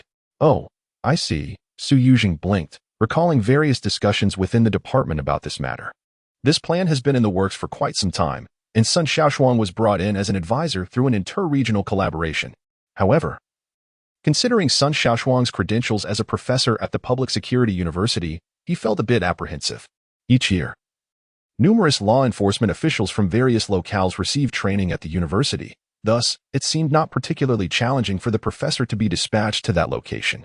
Sun Shaoshuang seemed to catch on to his thoughts and smiled, asking, What are you pondering? I am contemplating how much you are still withholding, Su Yuzheng replied. Not much, she responded. A few years ago, I attended a seminar for bureau chiefs where I encountered Director Liang. A former classmate of mine invited me, and I have been eager to meet him as well. The employment situation for graduates from law enforcement academies has become increasingly dire in recent years. I expressed to my old classmate the necessity of expanding job opportunities for graduates from your region, for if those with basic police training were left to their own devices, there is a risk that they may resort to criminal activities, potentially becoming more challenging to manage than ordinary offenders. Director Liang readily agreed. Su Yuzheng was unaware of that particular aspect, but given his understanding of leadership styles, he suspected it was not merely that straightforward. He blurted out, Did Director Liang also present you with a difficult challenge? Indeed. The task he assigned is even more formidable than what I proposed, to address the rampant thefts occurring on Chang'an Street. Moreover, he requisitioned my involvement through my school's supervisory body, as I am, after all, a public safety expert, and thus I cannot shirk my responsibilities, Sun Shaoshuang elaborated. The term requisition and the concept of inter-regional police deployment are not particularly comforting. They imply a loss of trust in those nearby and under one's command. Su Yuzheng's expression turned slightly uncomfortable as he sighed, saying, I understand this. Such societal issues significantly tarnish the image of tourist cities. Every now and then, incidents arise that leave us utterly embarrassed, and our official media generally refrains from commenting, for when they do, they are met with widespread criticism from the public. As long as we act with integrity, it suffices. When the community either praises or condemns us in unison, that is abnormal. A mixture of acclaim and disdain is to be expected, Sun Shaoshuang remarked. Su Yuzheng inclined his body slightly, a smile gracing his lips, as he exhibited a noticeable increase in acceptance towards the astute professor. He spoke courteously. The decisions made by Director Liang are indeed sound. Our perspectives and thoughts have become too rigid, confined to singular cases. However, in this position, I aspire to be a participant rather than a mere observer. I shall be direct. I hope we can engage candidly and commit wholeheartedly. Of course, that is precisely what I wish to convey. You find it peculiar that I have assigned others, do you not? Sun Shaoshuang interjected. I have no objections to your actions. Yet I am quite concerned about how this will be perceived in the future, Su Yuzhong replied. This plan evidently betrays a lack of trust in local law enforcement. Sun Shaoshuang chuckled softly, shaking her head. Then you ought to also relinquish another concern. I do not wish for this plan to encounter any mishaps. A simple criminal pattern, if escalated to a societal issue, will inevitably involve individuals from our vicinity, be it pyramid schemes, usury, or illicit fundraising. The temptations are abundant, and we cannot guarantee the complete purity of our team. This admission rendered the atmosphere somewhat awkward. Su Yuzhong contemplated retorting, but found himself at a loss for words. The unwillingness to broach this topic elicited a scoff from him as he clasped his hands atop the table, gazing intently at Sun Shaoshuang. She continued. According to psychological studies on human behavioral patterns, your subconscious action indicates that your guard is indeed raised against me.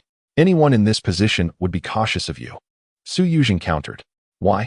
Our goals align. We are not adversaries, Sun Shaoshuang responded. Yet our methods differ. I would advise against such actions.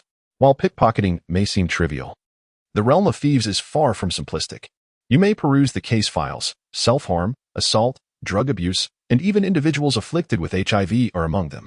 This is a group that possesses nothing and is exceedingly ruthless. Should their gang discover a traitor among them, do you comprehend the consequences? Su Yuzhong spoke gravely, emphasizing each word as he conveyed the answer to Sun Shaoshuang. They would sever fingers. Indeed, akin to disciplinary actions faced by police officers, perhaps even more severe. Individuals of notoriety, such as Qiao Yu and Gu Fengqing, have suffered grievously, and the downfall of prominent figures often leads to dire fates. If a police officer were to inadvertently infiltrate the ranks of pickpockets and their actions were exposed, the repercussions could be unimaginable. After a prolonged silence, Sun Shaoshuang appeared momentarily stunned. Su Yuzhong posed a direct inquiry. We must establish a fundamental level of trust. Regardless of how many individuals you deploy or who they may be, they ought to be documented at the headquarters, with emergency measures in place. Should an unforeseen incident arise, they must be able to retreat promptly. I can accept 1 or 2 additional petty theft cases, but I cannot tolerate the injury or loss of our colleagues and comrades. They are still young, and we cannot fathom the depths of depravity these suspects might possess. Should anything unfortunate occur, it would be a lifetime burden. Sun Shaoshuang's eyes shimmered with understanding, as if she had discerned the warm-hearted nature hidden beneath the stern effete of the captain. Feeling a twinge of embarrassment, she confided. There's no turning back. The plan was initiated before the new year, recruiting volunteers from various police teams in my province. The provincial departments have attempted to combine traditional investigation techniques with advancements in policing to gather experience in combating the high frequency of minor crimes. They've already infiltrated several pickpocket gangs. Otherwise, I would not have dared to take on this mess.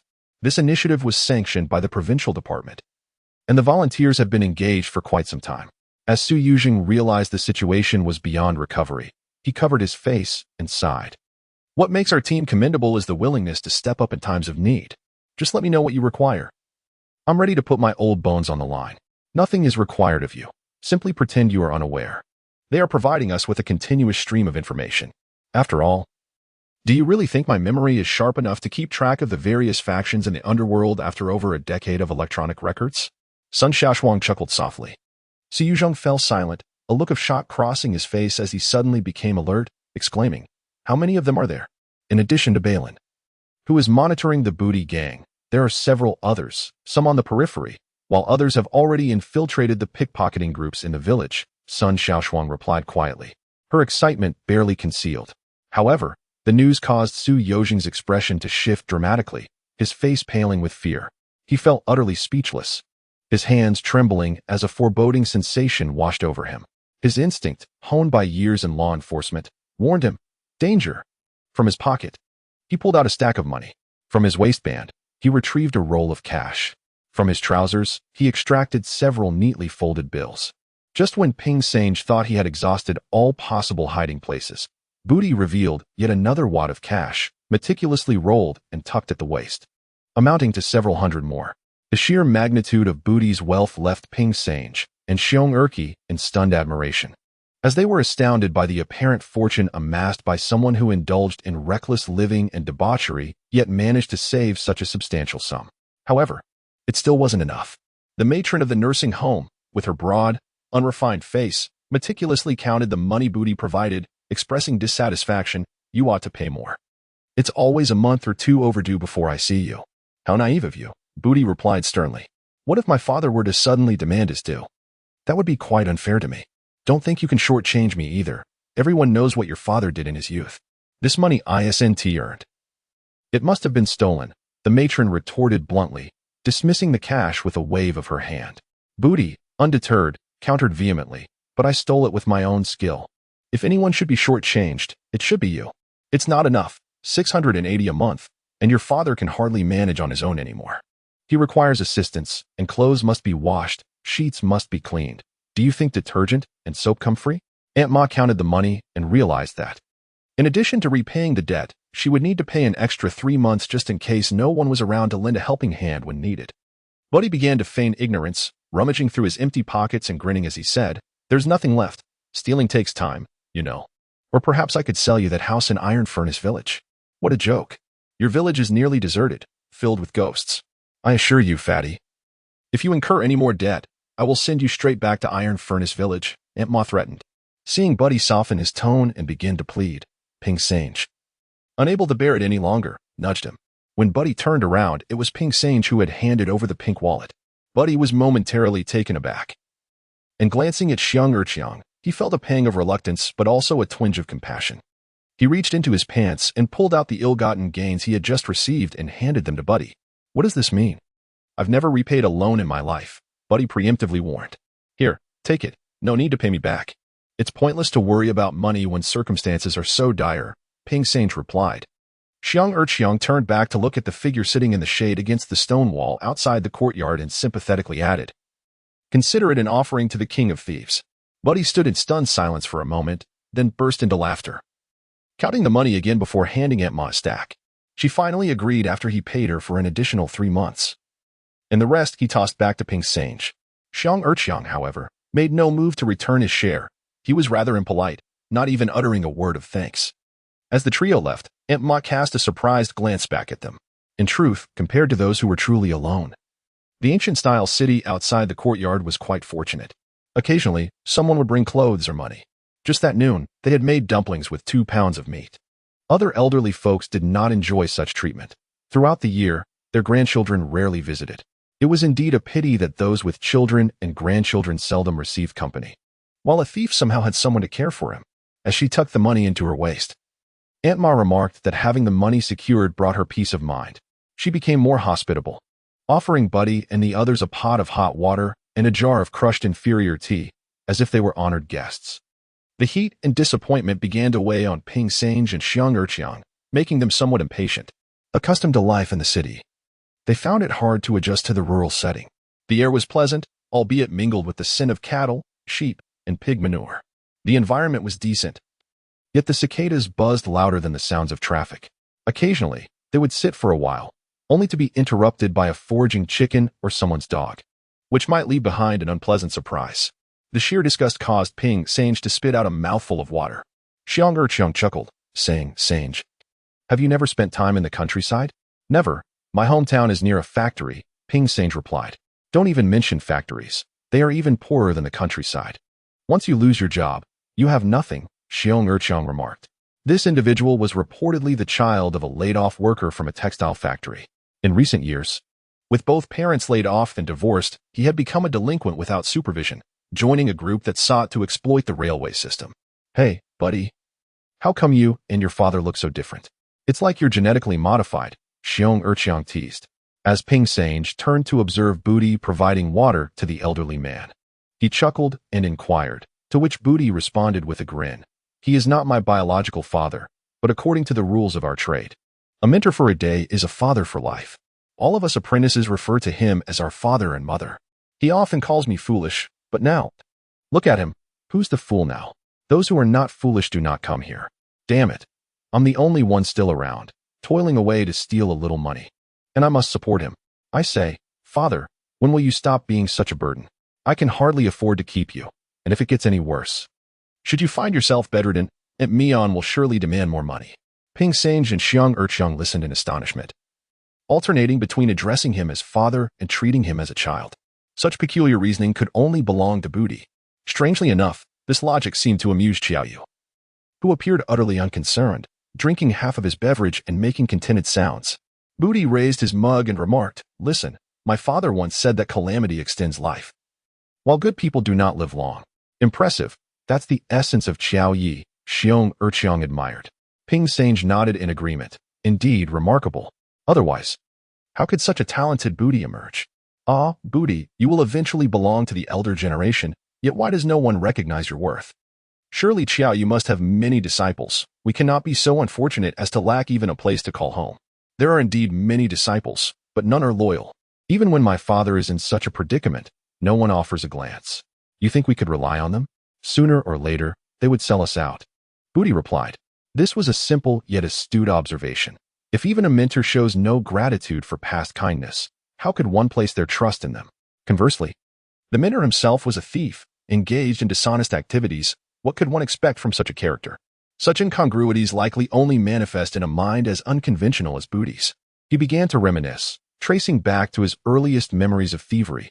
How early was it? Booty counted on his fingers, perhaps around 5 or 6 years old, during a time when ice pops on Chang'an Street cost just a dime. How did he steal? An adult accompanied him, dressed in respectable clothing, guiding him to the hotel bar to target guests checking in and out. Being shorter than the bar counter offered a measure of concealment, should they be discovered. The adult would step in, feigning a lesson and whisking the child away, leaving the guests none the wiser. However, if they remained undetected, disaster could strike. The suitcase would vanish in an instant. Booty fondly recalled those blissful days, a time devoid of surveillance and lax law enforcement, with his mother enjoying sumptuous meals in the restaurant, until the adult who had led him astray was apprehended, forcing him back to the streets to sleep beneath bridges. And what happened next? Xiang Erqiang inquired, his admiration evident. Booty's extensive experience as a thief was surely worthy of reverence, indicating that some extraordinary fate had led him to his current accomplishments. Need it be said? I was eventually taken in by that old man, lured away by a mere ice pop. Damn it, I ended up confined in Iron Furnace Village for training. The old man was, of course, Xiao Yi. The amusing tale of being swayed by an ice pop brought laughter to Ping Sange. However, Xiang Erqiang was curious about what kind of training was involved. Booty casually picked up a few small stones and demonstrated. We played with stones, crossing our hands, trying to keep them from touching the ground. With practice, one could manage 7 to 9 stones without dropping them, honing precision by tossing stones into a canister the size of a palm from 10 meters away.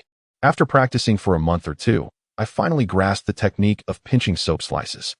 The water had to be heated to a point where it was almost unbearable to touch, yet not to the degree that it would cause my skin to peel.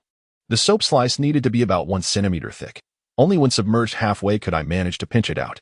If I failed, it would fall to the bottom of the basin, and I would immediately face the consequences from that old fellow with his darkened hands, who had always been the one to inflict punishment upon me the most.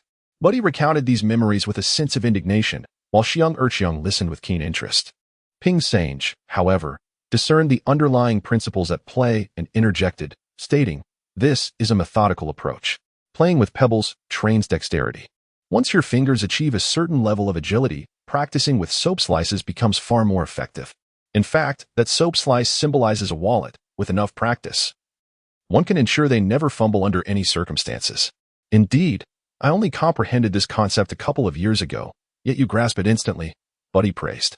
Ping Sange, feeling a bit sheepish, replied, "Isn't it akin to playing video games? The more you play, the more intuitive it becomes. How many can you manage now?" Buddy inquired with curiosity, tossing a few pebbles effortlessly.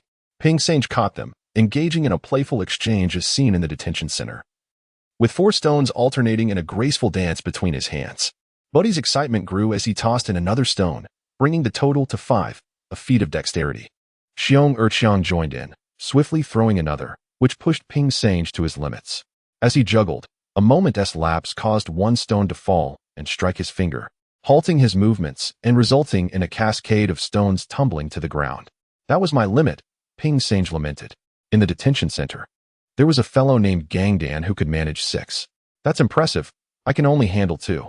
Buddy, how many can your father manage? Xiong Erqiang asked curiously. This method is of his own invention. Does he still play? Come on, brothers have put in their time and effort for this far-off visit.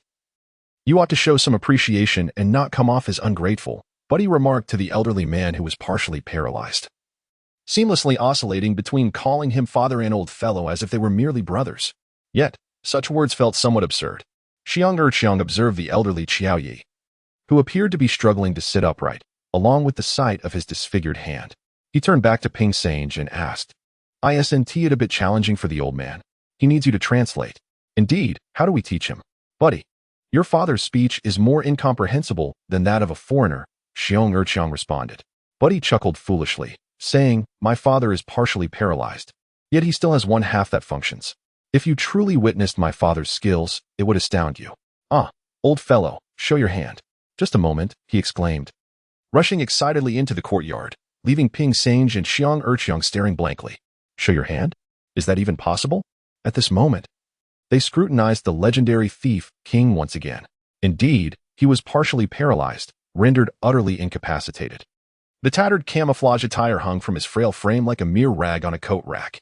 His face, as gaunt as his body, was overshadowed by disheveled white hair, accompanied by a visage riddled with deep wrinkles and a mouth that twitched sporadically, exuding an indescribable solitude and pity.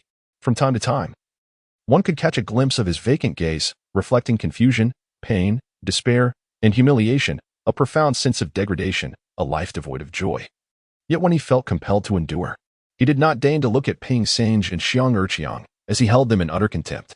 After a brief moment, Booty emerged, clutching a sticky mass, its dark hue suggesting it was coated in either soy sauce or brown sugar, exuding a pungent aroma.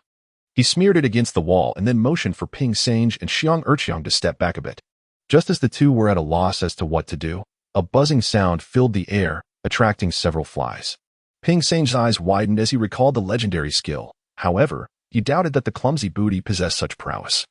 Even if the esteemed Qiao Yu had once held such talent, it was likely a thing of the past. Just as despair crept in, the legendary skill manifested before their eyes. With a hand as brittle as dry wood, Qiao Yi extended his left hand, the remaining 3 fingers moving with astonishing speed, accurately capturing a fly that darted towards the stain. It was as if a divine force guided his hand, a mere shadow flitting through the air before pinching the fly, which seemed to have targeted that very spot. Booty gestured for the others to come closer. Nestled between his ring and pinky fingers was the fly, firmly grasped by its back and abdomen, still buzzing and flapping its wings, striving to take flight. In that fleeting moment, a pinnacle of brilliance was achieved. Ping Sange's eyes widened in awe, a surge of admiration swelling within him. What he had once believed to be mere myth was now vividly real, showcased by a person with such a disability, leaving him utterly astonished. Qiao Ye's fingers suddenly released their grip, allowing the fly to soar away unharmed. Yet, as if infused with newfound magic, his 3-fingered hand reached out once more, swiftly capturing another fly in midair. With a gentle flick, he tossed the creature into the air, where it paused momentarily before flying off. Ping Sange stared in disbelief at the circling fly, recognizing the extraordinary precision and skill involved in such a feat. He understood the immense difficulty that lay behind it. When he glanced back at Goofing City, Qiao Yu remained seated in serene silence, his 2 remaining hands supporting a dark wooden staff, maintaining that posture as if he had not moved at all. Xiong Erqiang, meanwhile, struck with lightning speed, aiming for a buzzing fly. Alas, the fly continued to buzz, and in his haste, Xiong Erqiang inadvertently jabbed the wall. The green-headed fly seemed to mock him, zipping toward him with daring audacity, landing squarely on his face. Enraged, he slapped himself hard in the face. As a thief by trade, he was quick with his hands. This time, however, the fly met its demise, crushed under his palm. Xiong Erqiang extended his hand, revealing a sticky pile of fly remains. Just as he began to grin foolishly, a pang of realization struck him. There was a chance that another fly had emerged from the latrine. Grimacing, he hurriedly wiped his hand against the wall. Observing from the side, Booty erupted in laughter, his body shaking with mirth, offering Xiong Erqiang a precise judgment. "Fool. Hey, Booty, can you do it?" Xiong Erqiang inquired, curiosity piqued. "Not really, but I can manage it to this extent," Booty replied, fixated on the erratic flight of the buzzing fly. Suddenly, he made a swift move, capturing it in his palm. He then extended his hand towards Xiong Erqiang's face, releasing the buzzing fly back into the air. I've seen this before. Xiong dismissed the matter with disdain. During his idle hours at the detention center, this was a common pastime. The place was infested with flies and mosquitoes, leaving the poor insects to suffer as well. Among the detained thieves, gambling often revolved around who could catch the most flies. And the more grotesque aspect was that the loser had to consume all the flies they had caught. Naturally, no one dared to wager against Booty. Not because of his exceptional fly-catching skills, but because no one could out-eat him. With a mischievous grin, Booty made Xiong realize the futility of challenging him. Prompting a preemptive retort, "Don't even think about competing with me. I've never seen anyone who could out-eat you." Indeed, without a firm hand, they could not be controlled. Knowing Booty's appetite, Xiong refrained from engaging in such contests. The more one hesitated, the more one would have to consume. Despite his own hearty appetite, he was on a different level than Booty. Turning his face away, he attempted to change the subject, but as he moved, Booty seized him, lifting his chin in a gesture that silenced Xiong's intended words.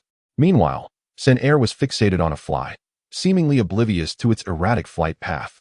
He eventually abandoned that pursuit and shifted his attention to another. The wall was already marred with grime, attracting a multitude of flies crawling, feeding, and occasionally taking flight, offering numerous targets akin to a thief selecting a mark, where one might only secure a guaranteed catch. This serene atmosphere, however, was disrupted by Booty and Xiong. Even Xiaoyu from Gufeng City noticed the change. Tilting his head slightly, his disability was not apparent when still. His keen eyes occasionally flashed with sharp insight, recognizing opportunities to act, while Ping Sange chose to forego such chances. Another fly arrived, tracing an elongated arc from the filth towards Ping Sange. Just as it hovered before the adept's chest, Ping Sange struck with precision, successfully trapping the small black dot. "Wow, impressive," Xiong exclaimed, startled. Booty leaned forward eagerly to witness the outcome. However, when Ping Sange gently released his fingers, the black dot did not take flight but instead plummeted, rolling on the ground. Regrettably, it had suffered a minor injury. One delicate wing had been severed due to excessive force. Ping Sange regarded his fingers with a hint of regret, despite his extensive practice.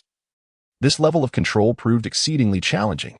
"That'll suffice. Your skill is nearly on par with their Gua," Booty consoled. Curious, Ping Sange inquired, "How do I compare to the mute?" "Well, you cannot match him. The mute has vast experience and has even mingled with the likes of Matadeo. Ordinary individuals stand no chance against him," Booty replied, revealing that the mute had once been a skilled knife fighter before setting aside his tools to hone his craft. His advantage lay in his wealth of experience, having encountered many styles, an accomplishment not easily attained by the average person. "Oh, I see," Ping Sange lamented, realizing that he was only slightly superior to the duo beside him, while the mute remained an insurmountable peak. Not to mention the legendary figures like Xiaoyu and De Biaogu beyond that. As the three conversed, Ping Sange swiftly extended his hand and accurately caught a fly, albeit slightly askew.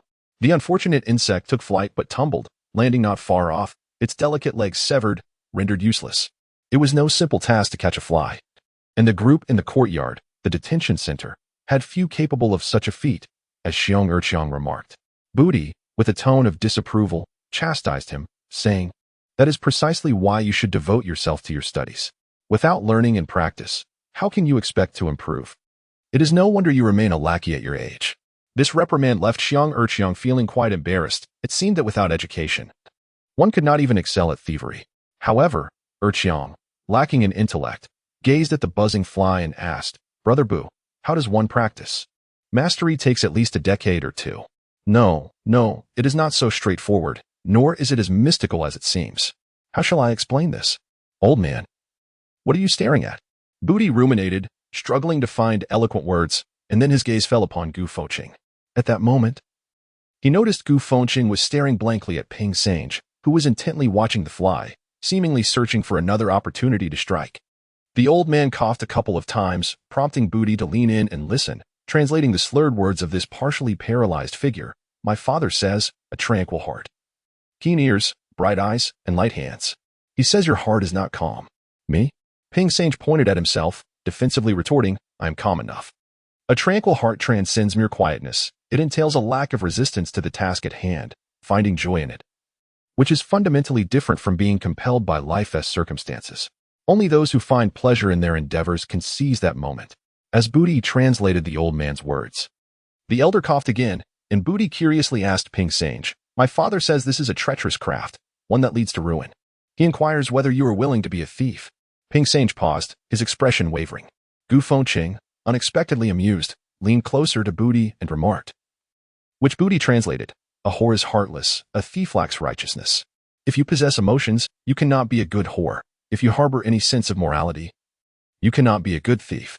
Morality is merely the distractions of your heart. Indeed, if one is not truly willing, how could one ever grasp the essence? A person's state of mind undoubtedly influences their realm of understanding." The theory of the Thief King left Ping Sange in a daze. He pondered that this Thief King was operating on a level far beyond mere appearances, perceiving the depths of his heart and its restraints, thus rendering him incapable of acting without reservations.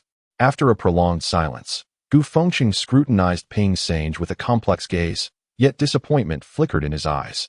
With considerable effort, he stood up, supported by Booty, who helped him back to the courtyard, where Xiang Erqiang, who had been listening attentively, finally spoke up. "Hey, Brother Boo, I am willing. Teach me too. I fear not the consequences, for I cannot afford a wife anyway." "Fool, can't you see your lack of talent? My father has no interest in you and cannot be bothered to guide you," Booty retorted, leaving Xiang Erqiang visibly frustrated. As he directed an obscene gesture toward the duo and spat defiantly, he then attempted to catch another fly with a swift motion. "Alas, it appears that my abilities are regrettably lacking, and once again I have struck the wall, causing pain that compels me to shake my fingers in dismay. Daring not to attempt it again. Guoliju, how long have you known the individual named Booty, with whom you transacted yesterday?" Beilin inquired. In the special inquiry room of the general team, Guoliju, who had returned to square one after a night of busting a den of thieves, appeared somewhat dispirited. This question seemed more intricate than the case itself, causing him to furrow his brow. He had confessed to a dozen incidents of receiving stolen goods, yet thus far, he had not divulged a single true name. It was not due to reluctance, but rather a complete lack of knowledge. The only case he was entirely clear about was the one from yesterday, where Booty had called him to meet outside the city. Initially, he had no intention of traveling that far, but upon receiving a picture which suggested a considerable amount of goods, he made the trip. Naturally, he could not shake the suspicion that he had been lured by the police. Guoliju pondered whether there was a hidden trap within his words. Zhou Yilong, striking the table, demanded, "The case is already quite clear. What are you hesitating for?" "It is not hesitation. I simply cannot recall," Guoliju lamented. "What do you mean? You cannot recall?" Beilin asked. "Well, it has been quite a long time, perhaps 7 or 8 years. I remember he was loitering on the streets when I was running an appliance repair shop," Guoliju replied, indicating that he could not clarify Booty's background either. "I have a question unrelated to the topic. Is Booty his surname and D his given name?" Beilin inquired. "Seemingly so. He mentioned he belongs to an ethnic minority, which might afford him leniency in legal matters. I truly do not know. In this line of work, we simply recognize familiar faces and do not inquire about names. It is the rule. If you genuinely know the other party's name, origin, and address, they would certainly refuse to transact with you," Guoliju remarked. "Who in this line of work does not exercise caution? Ordinary people even understand to seek pleasure close to home while gambling afar. Who did he associate with previously?" Beilin pressed further. "I do not know," he admitted. "What has he sold you in the past?" She continued. "Nothing at all, just this one time." "Is that so? You have known him for 7 or 8 years and only transacted once." Beilin scrutinized him. "This is indeed the only occasion." "I will think further." Guoliju's face paled, yet he could not provide more information. The quantity of stolen goods he had already mentioned was overwhelming, and he had yet to clarify those matters. Providing additional details would only exacerbate his predicament. Convincing the police with a solitary transaction was likely to prove futile. Perhaps the greater challenge lay in the fact that unraveling the information he provided would be nearly impossible. Once again, they found themselves at an impasse. Noticing the time, which had exceeded an hour, the colleagues outside were signaling. The two concluded their notes. Beilin cast another serious glance at the 30-year-old suspect, Guoliju, and solemnly stated, "You have a family. Your wife and children are waiting for you at home. Unlike those homeless pickpockets, reflect carefully. Harboring and concealing information will only compound your offenses." With a simple statement, Guoliju sighed deeply, despairingly covering his forehead with his cuffed hands. This expression caught Zhou Yilong's attention, and as they exited, he quietly asked Beilin, "He is unlike the pickpockets. He seems to display signs of remorse. How can you tell?" Beilin inquired casually. The moment his family was mentioned, it was evident how deeply it affected him. Zhou Yilong responded, "No, this is not remorse. Rather, it stems from the multitude of offenses committed, rendering any explanation impossible. If one were to address even a few incidents, it would necessitate revealing who sold him the stolen goods and their whereabouts. He has likely been involved in this for 7 or 8 years. How many such cases do you think there could be?" Balin inquired. "Indeed, the numbers are astronomical." A look of concern instantaneously crossed Zhou Yilong's face. With items such as notebooks, phones, and watches changing hands so swiftly, attempting to trace their origins would not merely be a matter of peeling away layers from the suspects, but could well strip the investigating officers of several layers of skin. After Professor Sun and Captain Su concluded their discussion, a colleague from the team ushered them out as they hurried away. This case has been fraught with difficulties. In typical cases, capturing one suspect often leads to uncovering an entire network. However, with this disposal of stolen goods, while it is evident that there are numerous dens, the challenge lies in determining how to delve deeper without alarming these transient thieves. If not handled delicately, even a seemingly simple case could take a year and a half to resolve. Rushing towards the parking area of the main team, Professor Sun held the door open for Captain Su, who was graciously yielding. As everyone entered the vehicle, Su casually asked, "Young lady, how do you feel? I imagine you never anticipated such difficulties." "Indeed," Balin replied, astonished, as she turned back to report to Captain Su. Guoliju and Qin Shuanglong are both hesitant. The quantity of stolen goods recovered is considerable, making denial untenable. Their explanations are vague, and apart from booty, the identities of others involved remain unconfirmed. However, I believe that given ample time, the colleagues from various teams should be able to manage it. But if it involves other cases, they may not dare to speak up. With such a significant volume of stolen goods, it is understandable that no one would wish to incriminate themselves further. Achieving merit? That is exceedingly difficult. Aspiring to gain credit implies confessing to even more transgressions, and the suspects are not foolish. This is quite normal. Do not press too hard. Interrogating a seasoned receiver of stolen goods could take months, so thank you for your efforts, Xiaobei, Professor Sun remarked, his tone suggesting a desire to refrain from escalating the situation further. At that moment, Captain Su adopted a serious demeanor, pondering aloud. "You are viewing this through a conventional lens. Have you considered that in the unconventional environment of Chang'an, there might be deeper reasons for their unwillingness to confess? Such as?" Balin inquired with curiosity. "Certainly," Su continued. "From the perspective of theft, the roles of the thief, the intermediary, the handler, and the distributor are distinctly defined, with different individuals responsible for each task, akin to a linear connection. Particularly, the suspects involved in selling stolen goods hold significant positions within their respective groups. They may not engage in theft themselves, yet they command a substantial share during the distribution of stolen items. A key reason for this is that they possess knowledge of the channels for selling stolen goods, and in fact, they often establish these channels themselves. For instance, is Chen Jun, nicknamed the Director, from the Booty Gang such a character?" Zhou Yilong inquired. "He is the least likely to resemble a thief." "Indeed. The pickpocketing gangs in Chang'an are quite peculiar. We once apprehended a suspect involved in the sale of stolen goods who was an employee of a state-owned enterprise. He maintained connections with 7 or 8 pickpockets, facilitating the sale of all their stolen items. Until we captured him along with the goods, we could scarcely believe it. Crime itself is an endeavor that challenges the limits of ordinary human imagination. The more improbable it seems, the closer it is to the truth." Su Yuzheng remarked thoughtfully. Balin blinked her beautiful eyes and pondered, responding, "Are you suggesting that this is a chain of interests? With Guoliju and Qin Shuanglong merely being links in the chain, too fearful to speak?"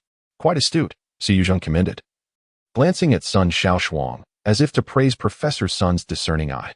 He continued, "This is akin to the incessant poaching of wild animals. Demand drives supply. The greater the demand, the more individuals are willing to take risks.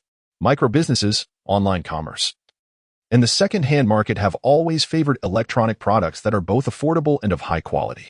I cannot fathom the magnitude of a market with nearly 10 million inhabitants.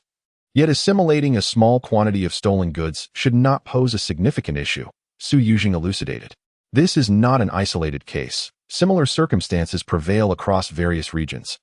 Balin added, "You have overlooked a crucial detail. That appliance service point serves as a hiding place for stolen goods rather than a selling point. A selling point would not harbor such a large quantity of contraband. Crime is dictated by cost, and the risks associated with selling are far greater than those of concealing. If a selling point were to be raided, it could result in significant losses. Our luck yesterday was remarkable. We unearthed a cache of stolen goods. However, we found no evidence of substantial financial transactions linked to Guoliju and Sun Shaoshuang. Quite the contrary. Guoliju possesses a certification for appliance repair, and the repair shop's computer yielded a significant quantity of decoding software. Furthermore, our investigation revealed that neither of their mobile phones contained any records of communication with Booty. How then did these two connect with Booty and Ping Sang's group? Su Yuzheng inquired. This is troubling. We may have startled the snake in the grass, Bei Lin lamented, expressing her frustration that they may not be able to provide any information, likely acting as pawns who cannot clarify the origins of the numerous stolen goods. Guoliju and Sun Shaoshuang are concealers, not sellers, and they are likely being incited by others, Professor Sun asserted, casting a somewhat apologetic glance at Captain Su. Regretting her earlier disregard for his insights, I genuinely admire the efforts you have made, and I feel a sense of shame. However, there are certain truths I must express, even if they seem to hinder progress or bolster others' ambitions. Our law enforcement standards are becoming increasingly stringent, and our approach more humane, which directly results in a lower threshold for crime and a faster escalation, particularly evident in minor offenses. The frequent pickpocketing incidents in Chang'an are inextricably linked to the region's economic, historical, and social conditions. The term jianghu is one we in law enforcement prefer to avoid. Yet it cannot be ignored here. The historical legacy encompasses both essence and dross, with clan influences, prominent families, kinship ties, and the long-standing cultural veneration of chivalry potentially becoming impediments to our enforcement efforts. The conflicts within this jianghu are already severe, before his imprisonment and paralysis. The old master of the bridge had his fingers broken. Matadeo suffered a similar fate, his hands mangled, and to this day, even they remain silent about their adversaries. In our ongoing battle against these pickpockets, we sustain injuries among our anti-theft officers annually, with cases numbering in the dozens, some even resulting in lifelong disabilities. Captain Su Yuzheng remarked that jianghu is far more perilous than one might imagine. Bei Lin was profoundly moved. She found herself perplexed by Captain Su's despondent demeanor. Casting a glance at Professor Sun, she heard Sun Shaoshuang's resigned remark, I have just conferred with Captain Su. We must fully respect the opinions of the command. It is time to hand over the decapitation plan to Captain Su. Decapitation? Zhou Yilong inquired curiously. It's merely about apprehending a thief. The rhetoric seems rather exaggerated. It pertains to severing hands, the right and left hands, while the thief represents the third hand, Bei Lin elucidated. She glanced at Captain Su, adjusting her posture to remind Zhou Yilong. Let us head to Torch Building on Weinan Road. That is our rendezvous point. Oh, all right, Zhou Yilong acknowledged, shifting his focus to the navigation as he turned the vehicle.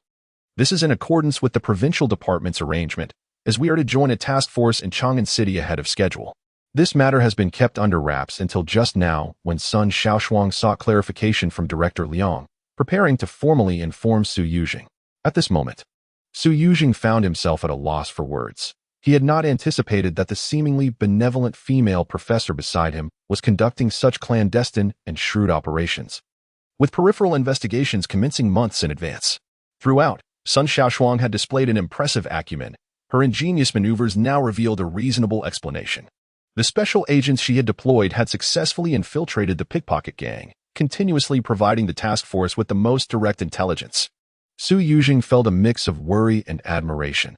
Astonishingly, there was more than one such special agent. You should join us too, Zhou, to alleviate any lingering suspicions, Sun Shaoshuang suggested with a smile.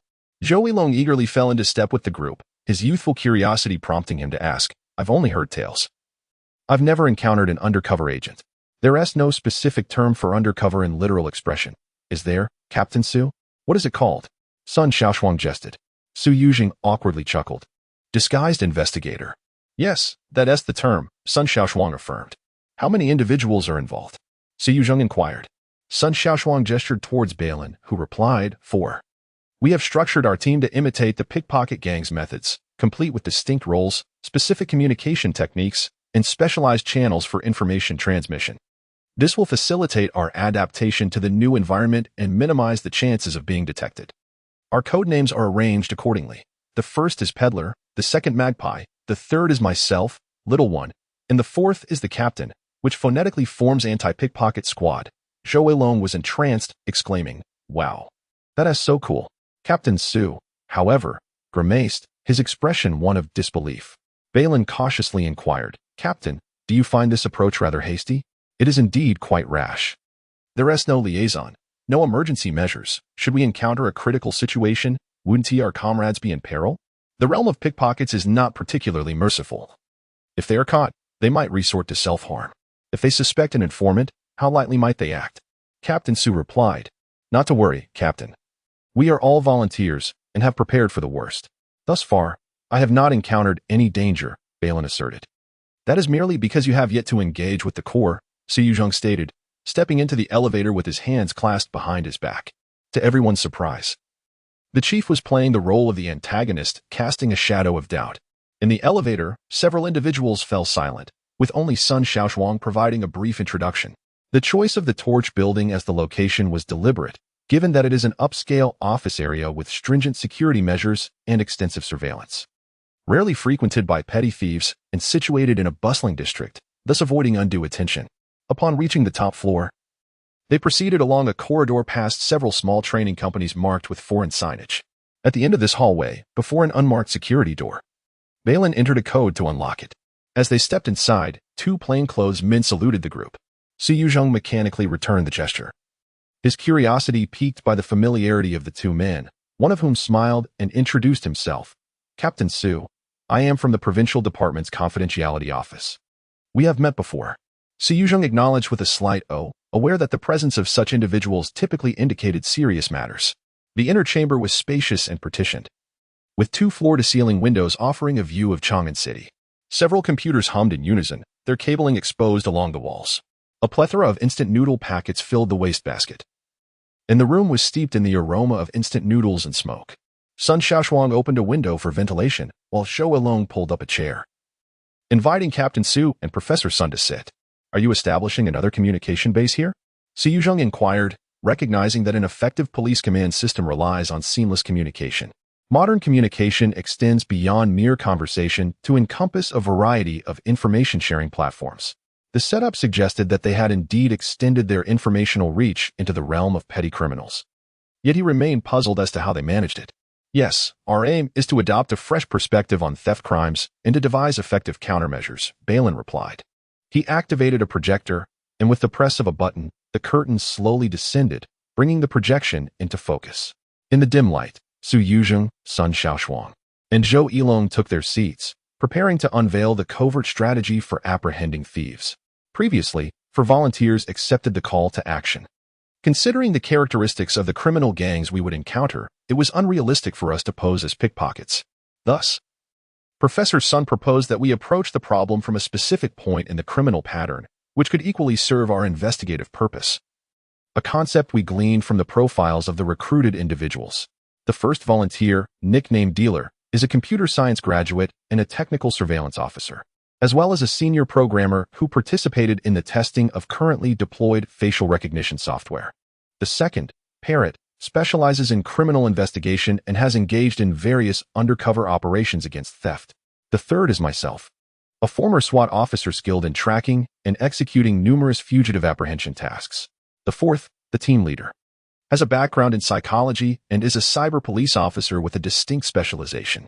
Su Yuzhong interjected, casting a glance at Sun Shaoshuang, who smiled and remarked, "Are you wondering why this seems like a hodgepodge?" "Indeed, it feels rather unprofessional given the variety of specializations," Su Yuzhong responded, echoing Zhou Long's thoughts. "Since this is an undercover investigation, it seems that only the Parrot would meet the requirements. Have you forgotten what items are most commonly stolen?" Sun Shaoshuang posed the question. "Mobile phones, wallets, jewelry," Su Yuzhong replied, curiously asking, "Is this related to your recruitment efforts?" "Certainly, it pertains to the necessity of decoding and unlocking mobile phones. Otherwise, the prospect of reselling them becomes impossible, and the same holds true for laptops. Apart from the specialized skills of decoding and encoding, criminal organizations are also employing instant messaging tools, potentially leading to the disposal of stolen goods. Thus, the first trafficker's point of entry as an undercover investigator was strategically chosen. Any electronic device that passed through his hands could undoubtedly be marked with an electronic identifier," Sun Shaoshuang remarked. Su Yozhing's eyes suddenly brightened as he recalled how Balin had deliberately allowed her mobile phone and laptop to be stolen. Thereby pinpointing a stash of stolen goods, it was certain that such advanced technology originated from this source. He exclaimed in astonishment, "Is this idea truly effective?" Indeed. He has been frequenting places like the said Computer City, mobile phone repair shops, and after-sales services, acquiring second-hand devices and peddling decoding software. Over the past few months, he has reprogrammed several hundred phones, Balin detailed, showcasing a series of video files. As the faces of various individuals seeking encoding flitted across the screen, those with criminal records had already been tagged within the system. Zhou Yilong chuckled at the thought that if future pickpockets learned that he was unlocking and encoding phones for the police, they would surely be at a loss for words. He was the most successful among them. With his exceptional skills, his reputation flourished, leading to an abundance of business. Some clients brought him dozens of phones for encoding, allowing him to earn over 10,000 yuan monthly in recent months. Sun Shaoshuang noted, while Balin and Zhou Yilong erupted into laughter, leaving Su Yuzheng in a state of bemusement. With a wry smile, he remarked, "Professor Sun, this does not adhere to protocol. That is precisely why I hesitated to inform you. Please do not take offense.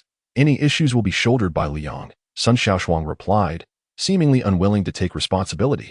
She then inquired, "Would you like to continue learning more?" "Ah, please proceed," Su Yuzheng conceded. Balin organized her thoughts and switched to another screen, stating, "The second approach, while lacking in novelty, has unveiled new discoveries. The rumored uncle Yao Zhengjun is not in Yao Village. The main culprits are a gang led by the likes of Ma Xiao, Gang Dan, and Tian Ji, who primarily operate in tourist areas, avoiding large-scale crimes in urban settings. Recent tracking by Beige has revealed their complex composition. Some wield knives, others use tweezers, and the group includes both elderly individuals and women. Their methods tend to be crude. At times, when theft fails in tourist spots, they resort to outright robbery, leading to several public disturbances as captured in his surveillance. When aggregated, these gangs number in the hundreds. The footage displayed on the screen made Captain Su feel a sense of embarrassment, showcasing tracking across over 30 scenic spots, including Gulu, Weiyang, the Imperial City, and Hot Springs. He was acutely aware of the effort involved. The level of detail prompted the captain to express his gratitude, saying, "Please extend my thanks to this comrade. Given the opportunity, I would like to meet him in person and pay my respects." "Certainly, I shall convey your sentiments," Balin responded, taken aback by the captain's heartfelt reaction. "He is a distinguished investigator, and I have come specifically to request his assistance." Despite the geographical disparities, it is precisely in tourist cities that thieving syndicates can overlook such differences, continuously morphing into outsiders, skillfully concealing themselves among the vast influx of transient populations, rendering them exceedingly difficult to detect. "Wouldn't you agree, Captain Su?" Sun Shaoshuang remarked with a hint of pride. Su Yuzheng nodded. Unable to suppress his admiration for the ingenuity of their design, he inquired, "And you, Xiaobei? How did you make your appearance ahead of time?" "My objective is to trace the whereabouts of de Biaogu, which necessitated my early emergence. It is rather unfortunate, as this individual is exceptionally elusive. All the information I have managed to gather amounts to mere hearsay and folklore. Very few have truly encountered de Biaogu," Bei Lin expressed with evident frustration. "Such endeavors are not easily accomplished. We have been tracking for several years," Su Yuzheng replied. "Allow me to elucidate a minor detail. When I initially delved into the archives concerning the theft cases in Chang'an, I discovered that irrespective of the starting point, one individual invariably emerged as a central figure." Sun Shaoshuang interjected. "Gu Fengqing, Qiaoyi," Su Yuzheng and Zhou Yilong exclaimed in unison. Indeed, he was once a leader of the underworld. A glance at his resume is enough to instill fear. He began his life of crime during the Cultural Revolution, displaying an exceptionally keen sense of danger, evading several crackdowns. Regrettably, he ultimately succumbed to infighting within his gang, reportedly suffering the loss of fingers to a rival. The reason we were able to apprehend him was that this tiger had already been defanged by other wolves, Sun Shaoshuang explained. "Yes, when he was captured, I was still with the criminal police team. Someone had reported his whereabouts. In truth, we cannot claim credit for his capture. It was more akin to rescuing him from a dire fate. He was apprehended and then swiftly sent to the hospital. He was acutely aware of his grave sins, and during subsequent interrogations, he cooperated, confessing to over 300 cases of theft and burglary. The 13 criminal police teams in the city were overwhelmed by the sheer volume of cases he disclosed, as if the autumn wind had swept away fallen leaves, revitalizing the entire societal atmosphere. the captain recounted. The capture of such a notorious criminal indeed brought great relief, as it resolved many long-standing cases and eased the burden on the police. Later, considering his cooperative attitude, he was given a 2-year suspended sentence, which, after 2 years, was commuted to life imprisonment. By that time, he had suffered a stroke, leaving him partially paralyzed, reportedly quite severely. Are you familiar with this matter? Sun Shaoshuang inquired. It is impossible not to be aware. I would prefer he perish within the confines of his prison. Upon receiving the news, the team accompanied 2 forensic doctors to the prison solely to verify his exact condition. Is there an issue with that? Su Yuzheng responded. There is no issue. Your actions were commendable. He is indeed partially paralyzed and has lost his ability to communicate. Upon his release, no one from his family came to retrieve him. He was instead handed over to the local township government. Subsequently, he was placed in a private nursing home. His hometown is Tailu Village in Xijing Town, correct? Sun Shaoshuang asked.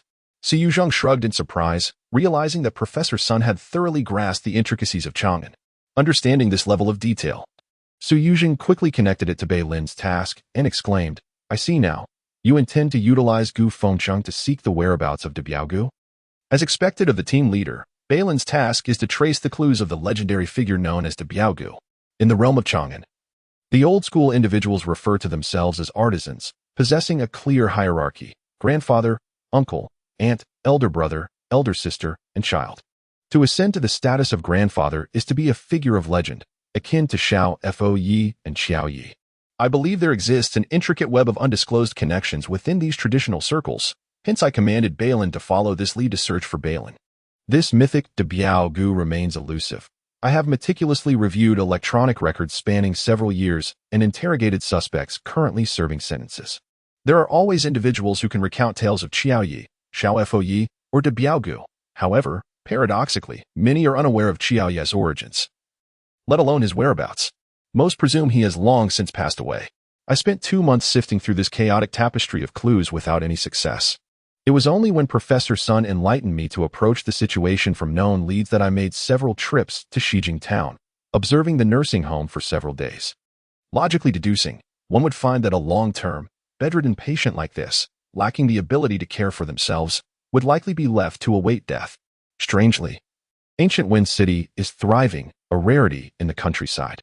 If someone without self-sufficiency can thrive, there is but one explanation. Someone is supporting him. Su Yuzheng blurted out. Indeed. Balin nodded. This revelation made the team leader smack his forehead. The existence of a benefactor indicates a close relationship, and furthermore, it suggests that the once-renowned master thief may yet resurface to wreak havoc. Stunned, Su Yuzheng inquired, who is it? Balin chuckled, presenting several long-distance candid photographs. One depicted a stout man assisting the elderly figure of Ancient Wind City, with both of them captured in the courtyard, the plump individual providing water to the old thief. However, the joy of familial bonds only caused Su Yuzheng discomfort, while Zhou Weilong chuckled, for the man was a notorious troublemaker known to the entire city's police, Booty. Now I understand why you've been pursuing this big-eyed thief. I was perplexed as to why you would invest so much effort into such a petty criminal, Su Yuzheng mused. The mysteries of his mind unraveling. Yet new questions arose as he curiously asked, have you made any discoveries? This fellow seems to lack a few screws.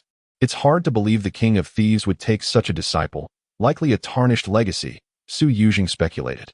Balin and Zhou Weilong chuckled, but unexpectedly, Sun Shaoshuang remarked. Do you not see it as precisely the opposite? To be reduced to such a state, yet still have someone steadfastly by their side. This is not blind folly, but rather a stroke of fortune. Su Yuzheng nodded thoughtfully. That may be true, but this Booty is certainly not cut out for major crimes. Then, after our prolonged pursuit, how would you assess his methods? Sun Shaoshuang inquired. Su Yuzheng pondered carefully as Balin seized the opportunity to showcase the shadowy remnants of their pursuit, images of those tiptoeing, navigating through the nightlife, and engaging in covert operations. Most of the photographs depicted individuals with their mouths stuffed with stolen items, while a few captured them defiantly gesturing at surveillance cameras. Wherever they appeared, one could be assured of a crime scene, prompting Su Yuzheng to reflect. This is akin to a child imitating an adult's walk, resulting in a grotesque imitation. Fortunately, their intellect seems somewhat limited. Had they been a tad more astute, they might have posed a genuine challenge. Nevertheless, individuals of such ilk are sufficient to cause us concern, resistant to both coercion and persuasion. exhibiting classic antisocial traits. The fear of legal repercussions, imprisonment, or interrogation holds no sway over them.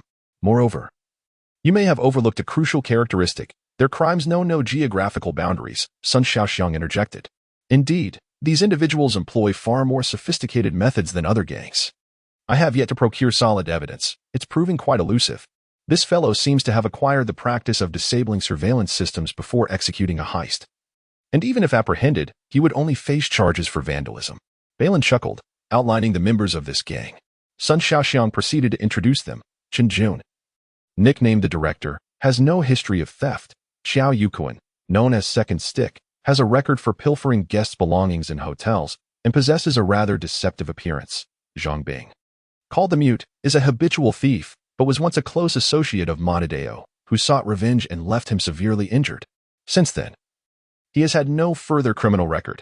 Don't you find it curious that these individuals have come together for a specific purpose? Indeed, they are not of the same ilk. Su Yuzheng remarked skeptically. The criminal path is fraught with twists and turns, obscured by countless obstacles. However, it is clear that they do not engage in the same type of theft.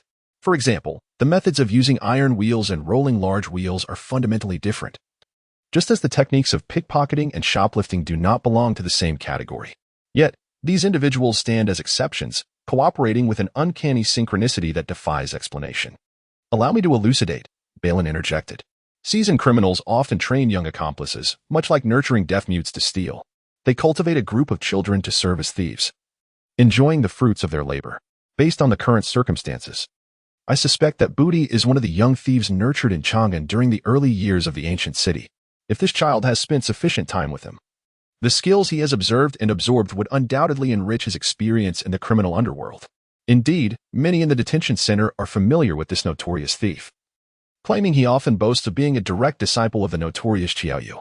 However, no one believes him. I, too, was skeptical until I saw him appear in Shijing town.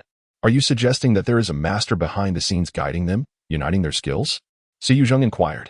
This master could very well be someone with ties to the traditional criminal underworld.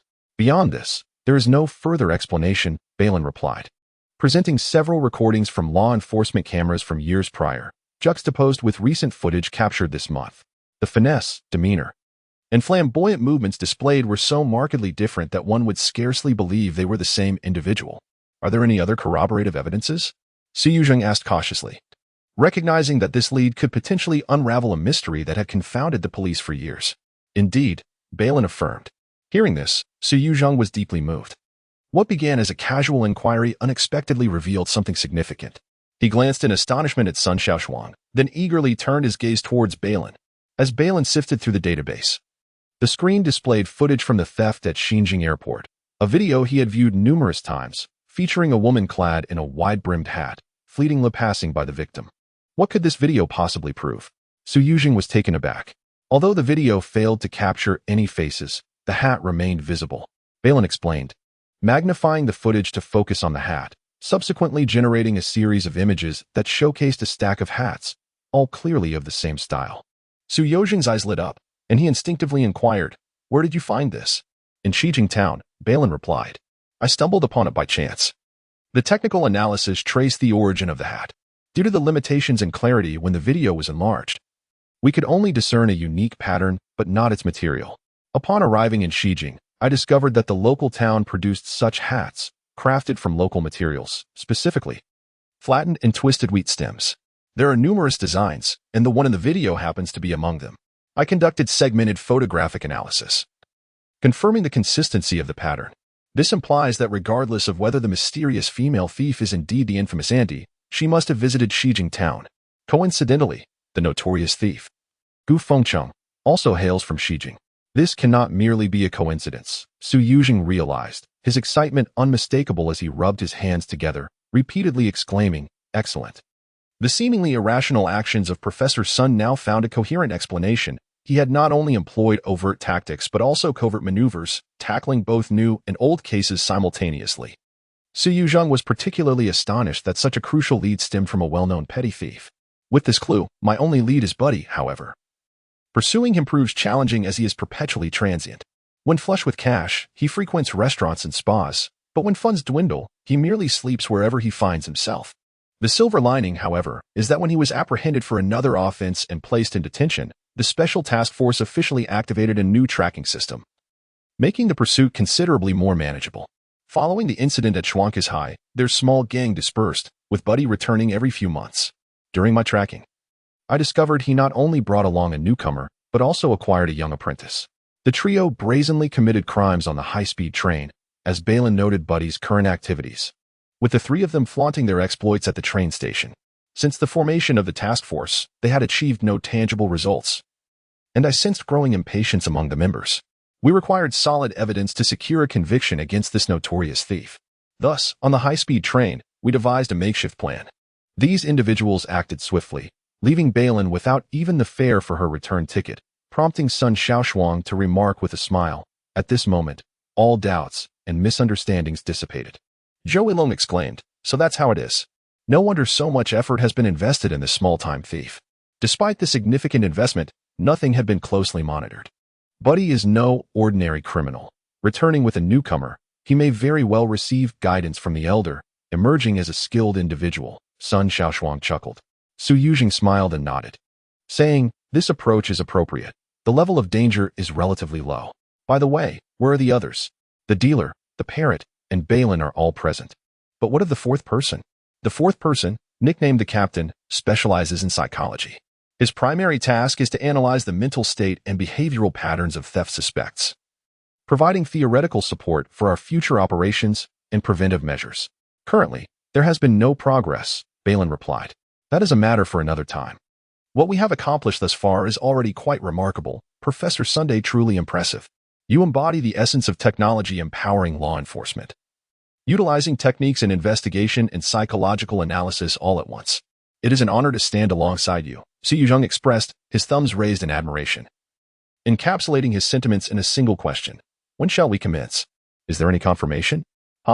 Your earlier flattery was merely a ploy to elicit that final question. When do you believe it would be appropriate to undertake a significant operation?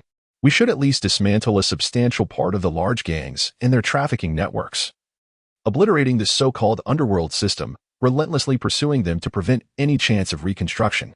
That would fundamentally alter the environment, Sun Shaoshuang articulated. If I had suggested this at the outset, it would have been dismissed as mere theoretical musings. However, voicing it now has undoubtedly bolstered Su Yuzheng's confidence. With such detailed intelligence as our foundation, we are poised for a decisive strike. He pondered. Opportunities abound, yet the guarantee of dismantling the trafficking networks remains uncertain. Then let this anti-theft squad provide you with a surprise. The time frame is 1 week from now, at a concert, Sun Shaoshuang said with a smile. A concert? The chief, pulling out his phone, learned from Zhou Yilong that it was an upcoming performance by a national girl group in Chang'an. From a law enforcement perspective, Su Yuzheng quickly understood, the more chaotic the crowd, the bolder the pickpockets become. Events such as concerts, exhibitions, and various gatherings are all prime hunting grounds for thieves. He contemplated. This opportunity for apprehension appears promising. As long as such events occur, we can certainly apprehend dozens of thieves, nothing particularly novel about that. Only a well-rehearsed act can bring forth new variations, Sun Shaoshuang remarked, handing her phone to Su Yuzheng. In the dim light, he scrutinized the content displayed on the screen, an impending large-scale operation titled, Severing Hands. Initially perplexed, his expression shifted from furrowed brows to a relaxed demeanor, and ultimately to excitement. He chuckled softly, stating, "This tactic is rather ruthless." Balin and Sun Shaoshuang exchanged glances, seemingly puzzled by his assessment, only to be surprised when Su Yuzheng added, "However, I find it quite appealing. Let us discuss it further. I shall take the lead." Sun Shaoshuang agreed with a smile. The moment the chief switched off his phone and handed it over, Zhou Yilong caught sight of the confidential plan's title, Severing Hands. 1, 2, 3 small, rounded pebbles soared into the air before descending. 4, 5, they flew upward and fell, gliding through Ping Seng's hands like a seamless dance. Since discovering the secret technique 3 days ago, the skill of this little trick has surged remarkably, effortlessly handling 5 stones. As the stones danced through the air, he picked up another from the surface of the stool, transforming 5 phoenixes facing the sun into 6 peaks of Qishan. The 6 stones spun like enchanted wheels within his hands. Artisans often bestow elegant names upon their crafts. After 6 peaks of Qishan comes 7 up and 8 down, with 7 and 8 stones being the most challenging to master. It is said that those who can reach such proficiency are exceedingly rare. as he attempted the seventh stone. In the fleeting moment between spins, he deftly extended his hand, flicked his fingers, and launched the stone into the swirling ensemble without any hesitation. A glimmer of joy began to appear on his face, yet he became increasingly cautious with the eighth stone. In a flash, he flicked his fingers again, adding yet another stone to the sequence, which continued to operate seamlessly, intensifying his delight. Do not underestimate this trick. It is a practical exercise for thieves. Honing the dexterity of one's fingers through the simultaneous manipulation of multiple stones. The act of incrementally adding stones during practice mirrors the precise moment of capturing a thief in action, only during the brief instant when all stones leave the hand. A mere fraction of a second can one deftly slip in, add, and launch a new stone while ensuring accuracy, avoiding contact with the other stones and keeping them within bounds to maintain the proper rotation. The difficulty escalates geometrically. 1 or 2 stones pose no challenge, as anyone can manage them. 3 or 4 stones require only minimal practice, but with each additional stone, the complexity increases tenfold. After 7 up and 8 down comes 9 stars in a chain, which nearly touches upon the secrets of mastery. He attempted several times with 9 stars, but the intervals were too brief, and he clearly sensed the challenge was formidable. Suddenly, he made a move. At the precise moment a stone left his hand, he reached out, pinching it, and launched it upward. He seized that fleeting opportunity, successfully propelling it, but his throw lacked precision, resulting in a collision with the previous stone. His mood darkened as the 2 stones veered off course. He quickly tried to remedy the situation, but it was too late. The colliding stones clinked and fell to the ground. Perhaps, as long as his state of mind remained unchanged, he would be halted here. He picked up the 2 fallen stones, feeling somewhat disheartened. Taking a seat, he paused to catch his breath and wiped the sweat from his brow. His gaze shifted to a pot of herbal concoction simmering over charcoal, which had begun to emit steam. Indeed, this was also a closely guarded secret. He set down the stones and examined his hands, which had been immersed in the herbal solution, soaking past the backs of his hands. After a day's worth of practice, he found that the next morning, his skin began to peel. Not only did calluses shed, but even the original skin would slough off a layer. Now, his hands were fair and tender, reminiscent of his idle youth.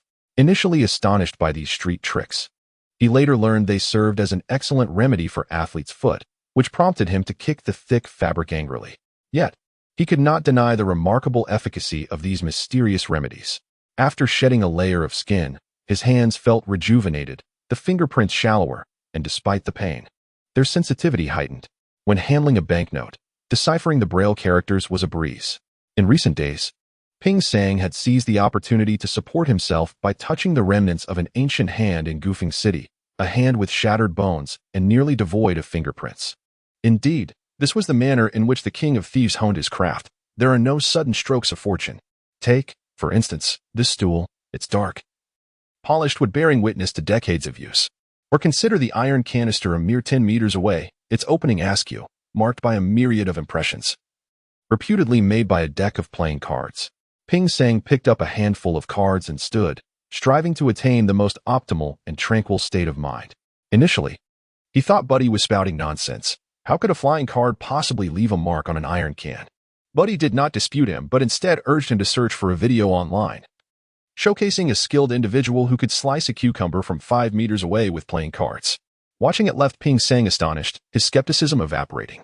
In this vast world, there exists an abundance of wonders. What one cannot accomplish does not imply that others are incapable either. Surprisingly, this notion was relayed by Buddy, echoing the teachings of his great aunt, who claimed to have witnessed cards thrown by her embed themselves half an inch deep into an apple held in someone's mouth from 5 meters away. After some practice, Ping Sang no longer doubted this, much like how one might inadvertently cut their finger on a sheet of paper in an office environment. It was all about angle, force, and perfect timing. With a swift flick of the wrist, a card shot forth, spinning gracefully through the air, accompanied by a faint sound, tracing a straight line into the canister's opening. Another card followed, arcing gently before striking the rim and tumbling inside. The flurry of cards began, almost a simultaneous release, as a cascade of cards flew toward the target, resembling celestial maidens scattering blossoms. Soon, his hands were empty. Most of the cards had successfully found their way into the canister, though a few fell around its base, missing their mark, an estimation revealing at least 9 misfires. This was the extent of his ability for the first day. He would inevitably lose half of them on the ground. Yet, As his skill progressed rapidly, he realized that achieving the feat of sending all 54 cards accurately into the canister would require years of practice. Precision, force, angle, and speed. Mastery of these elements was essential for fluid execution, akin to the way Bridge Master catches a fly without harming it, an exquisite balance of strength and angle. Previously, Ping Sang would have scoffed at the notion of dedicating one's life to such a pursuit. Now, however, he firmly embraced the path of the so-called fool. This was the essence of a true skill, one that transcended boundaries. The various techniques observed in the detention center, such as Long Chang'an Hui Huai Pai, all sought the optimal blend of force, angle, and speed, regarded by many as mere technical prowess. Yet, the Bridge Master imparted a different philosophy, suggesting that mastery comes from a willingness to embrace this arduous craft, leading to realms of achievement that are hard to fathom. As he grasped another card between his fingers and tilted his head back, the card shielded him from the increasingly oppressive sunlight.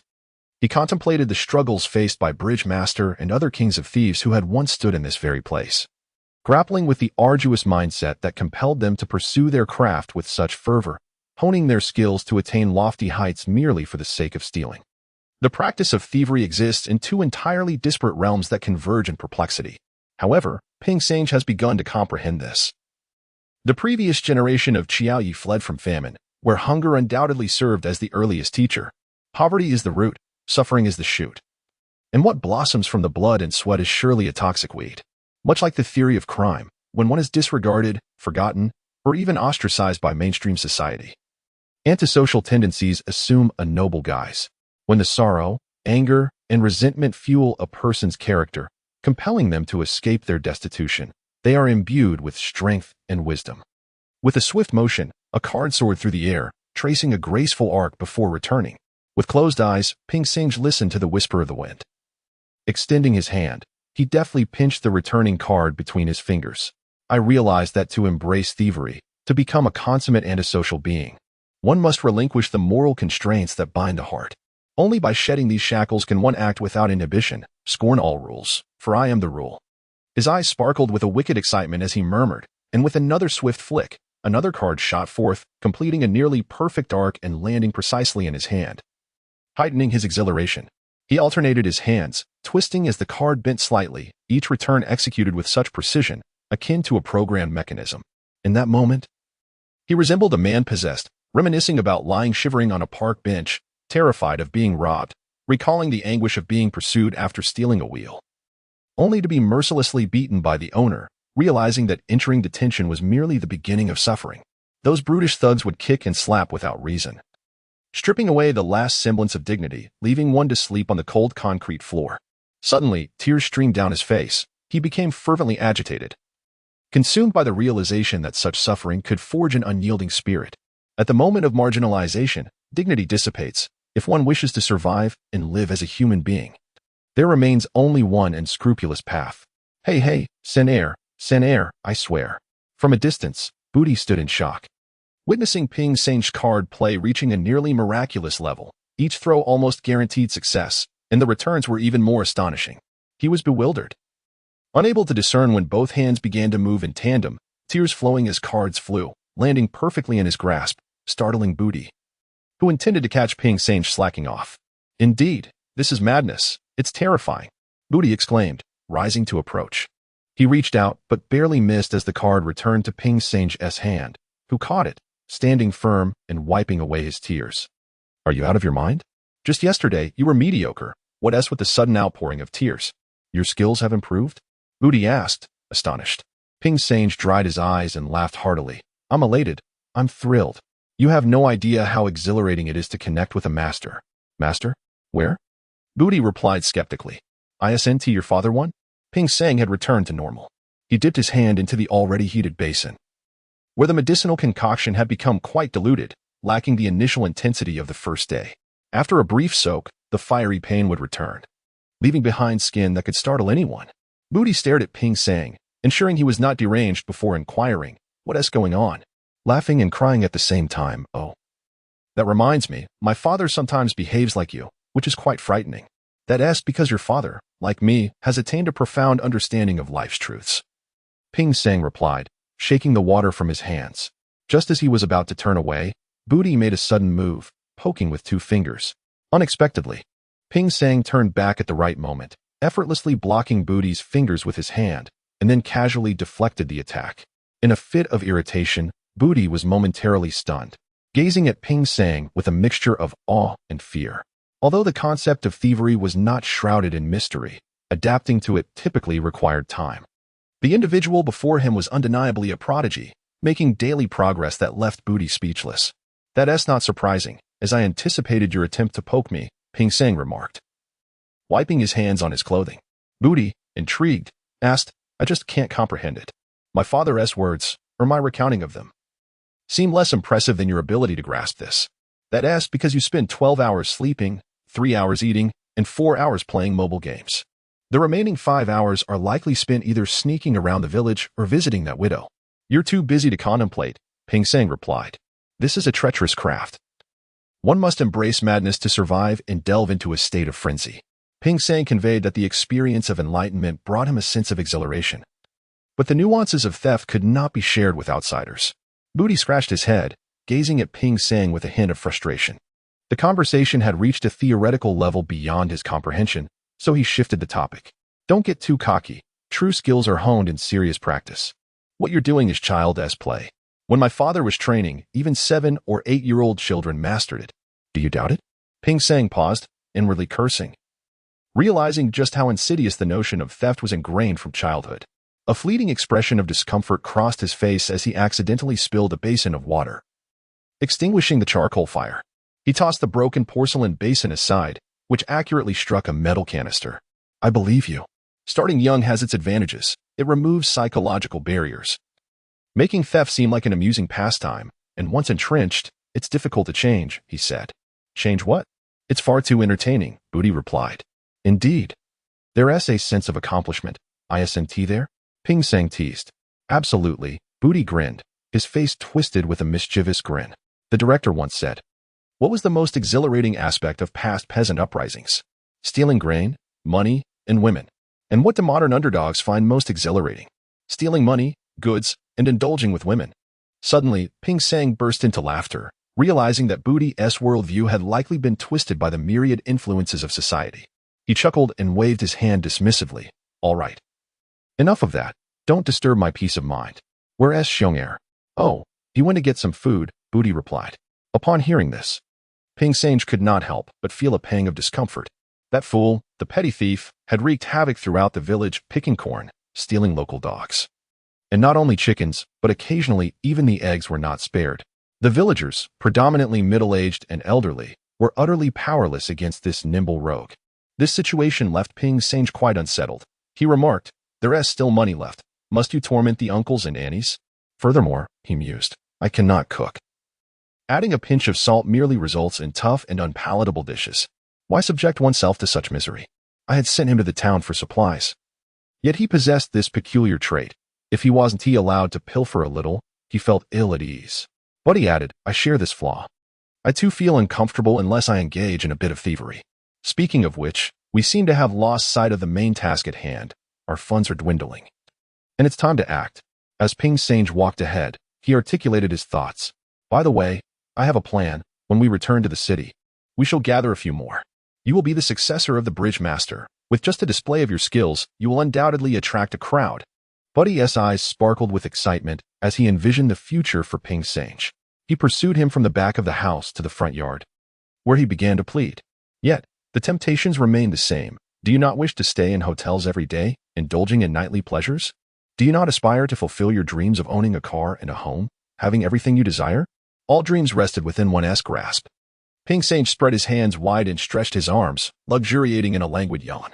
As he tilted his head back, the glaring sunlight prompted him to squint. And at that moment, he seemed to resonate with the mindset of the former king of thieves, filled with wicked ambition, ready to stride forth and transform his audacious dreams into reality. Now it was his turn, and with a smile, he declared, You speak the truth. It will be exhilarating. My only concern is the fear of future regret. Bah. Buddy retorted emphatically. What do you mean? Are you suggesting one cannot desire to indulge while also maintaining a faade of virtue? Ping Sang inquired with a chuckle. Indeed. One cannot wish to be both a monk and a rogue. Such a scenario is too good to be true. Just then, Buddy noticed a vehicle turning towards their dilapidated abode. Squinting, he recognized Shaoshuang poking his head out to greet them. As the vehicle drew closer, Buddy's expression soured. Ping Sane chuckled quietly. Buddy was principled, unwilling to easily forgive certain individuals. The vehicle came to a halt, and out stepped the director, Ergua, and the mute. Awkwardly disembarking, Shaoshuang eagerly approached, exclaiming, "Brother Bud, Sange, I ran into some acquaintances on the road. They mentioned heading to see the bridge master. So I thought I'd check in on you. What's wrong?" Buddy remained silent, pulling him aside. The bearded director chuckled awkwardly, attempting to engage the two brothers, saying, "What has got you all riled up? It's been quite some time. I figure your money is nearly gone, and it's time to get to work." "Heh. Look at you, fat bud. Have you gained a new brother?" Shaoshuang stared with wide eyes, confused by the exchange. Buddy, maintaining his stance, retorted, "Who are you? What business is it of yours? Don't be like that, Buddy. We're brothers. We've come to pay you a visit," Xiao Ergua interjected. Buddy's anger was evidently directed at the mute, glaring at him with unspent fury. Ping Sange felt the awkwardness intensify, unsure of what words to offer in solace. The mute, in a fit of anger, drew his blade, causing Bear Erchiang to turn tail and flee in terror. To his surprise, it seemed there was no immediate danger. The man wielding the knife appeared fierce but lacked conviction. He strode a few paces toward Booty and resolutely declared, "It was my folly. I need my right hand for work. A brick for a knife, that should suffice, no?" Booty scoffed disdainfully, seeing that forgiveness was out of reach. The mute gritted his teeth and, with a swift motion, aimed the blade at his own left hand. Gasps of astonishment filled the air. In that moment of self-infliction, it was Ping Sange who reacted the quickest, while the others stood frozen in shock. His outstretched finger, deftly manipulated, dislodged the knife point just in time, leaving even the mute, who intended to harm himself, taken aback. The director, overwhelmed with joy, was nearly brought to tears, murmuring, "The instant finger, the instant finger. This is the bridge master's instant finger." The mute, already quick with his hands, found it almost impossible to grasp the blade's tip. At that moment, even Ping Sange struggled to articulate how he had seized that instant. He stood there, bewildered, withdrawing his hand to examine his fingers, which had inexplicably become incredibly nimble. Responding with astonishing speed to his thoughts. "I was wrong, I truly was," the mute thought, astonished as he beheld the transformed Ping Sange, almost unrecognizable. "Now you realize your mistake?" Booty said with satisfaction, "My father once told me he could navigate this path. Do you know what he said about you? Your temperament is too aggressive. You are unfit for greatness. Do you understand what that means?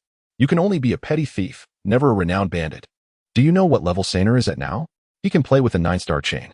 The educated mute expressed skepticism. "That can't be true. My cousin isn't even at that level." Yet, glancing at Ping Sange's delicate, fair hands, he felt a pang of defeat. Xiao Ergong chimed in, "It's possible. In this line of work, mere hard work isn't enough. It's about insight. Otherwise, how do you think my cousin reached her level? What on earth is going on here?" Aside from Feibu, we're all blind, the director exclaimed, eager to add a compliment, but Booty chastised him. "Stop the flattery. I have no interest in playing games with you." It was indeed blatant flattery. The director, holding the mute's knife, turned to Ping Sange, "If you don't mind, consider this knife a debt." "It's fine. Were it not for you, I wouldn't even be in this business," Ping Sange replied, extending his hand. The mute, feeling awkward, was caught off guard when Ping Sange embraced him, making him feel even more uncomfortable. This man harbored no grudges, making him easy to deal with. Xiao Ergong suggested, as a gesture of goodwill, "Let us pool some money for a thorough treat, until you're utterly exhausted." Booty, delighted, reached out as if ready to agree, but then put on a serious face, saying, "The police have caught me countless times and never bribed me. Let me tell you, I have principles. If we stand united, we can turn dust into gold. If not, we will ultimately pay with our lives." Well said.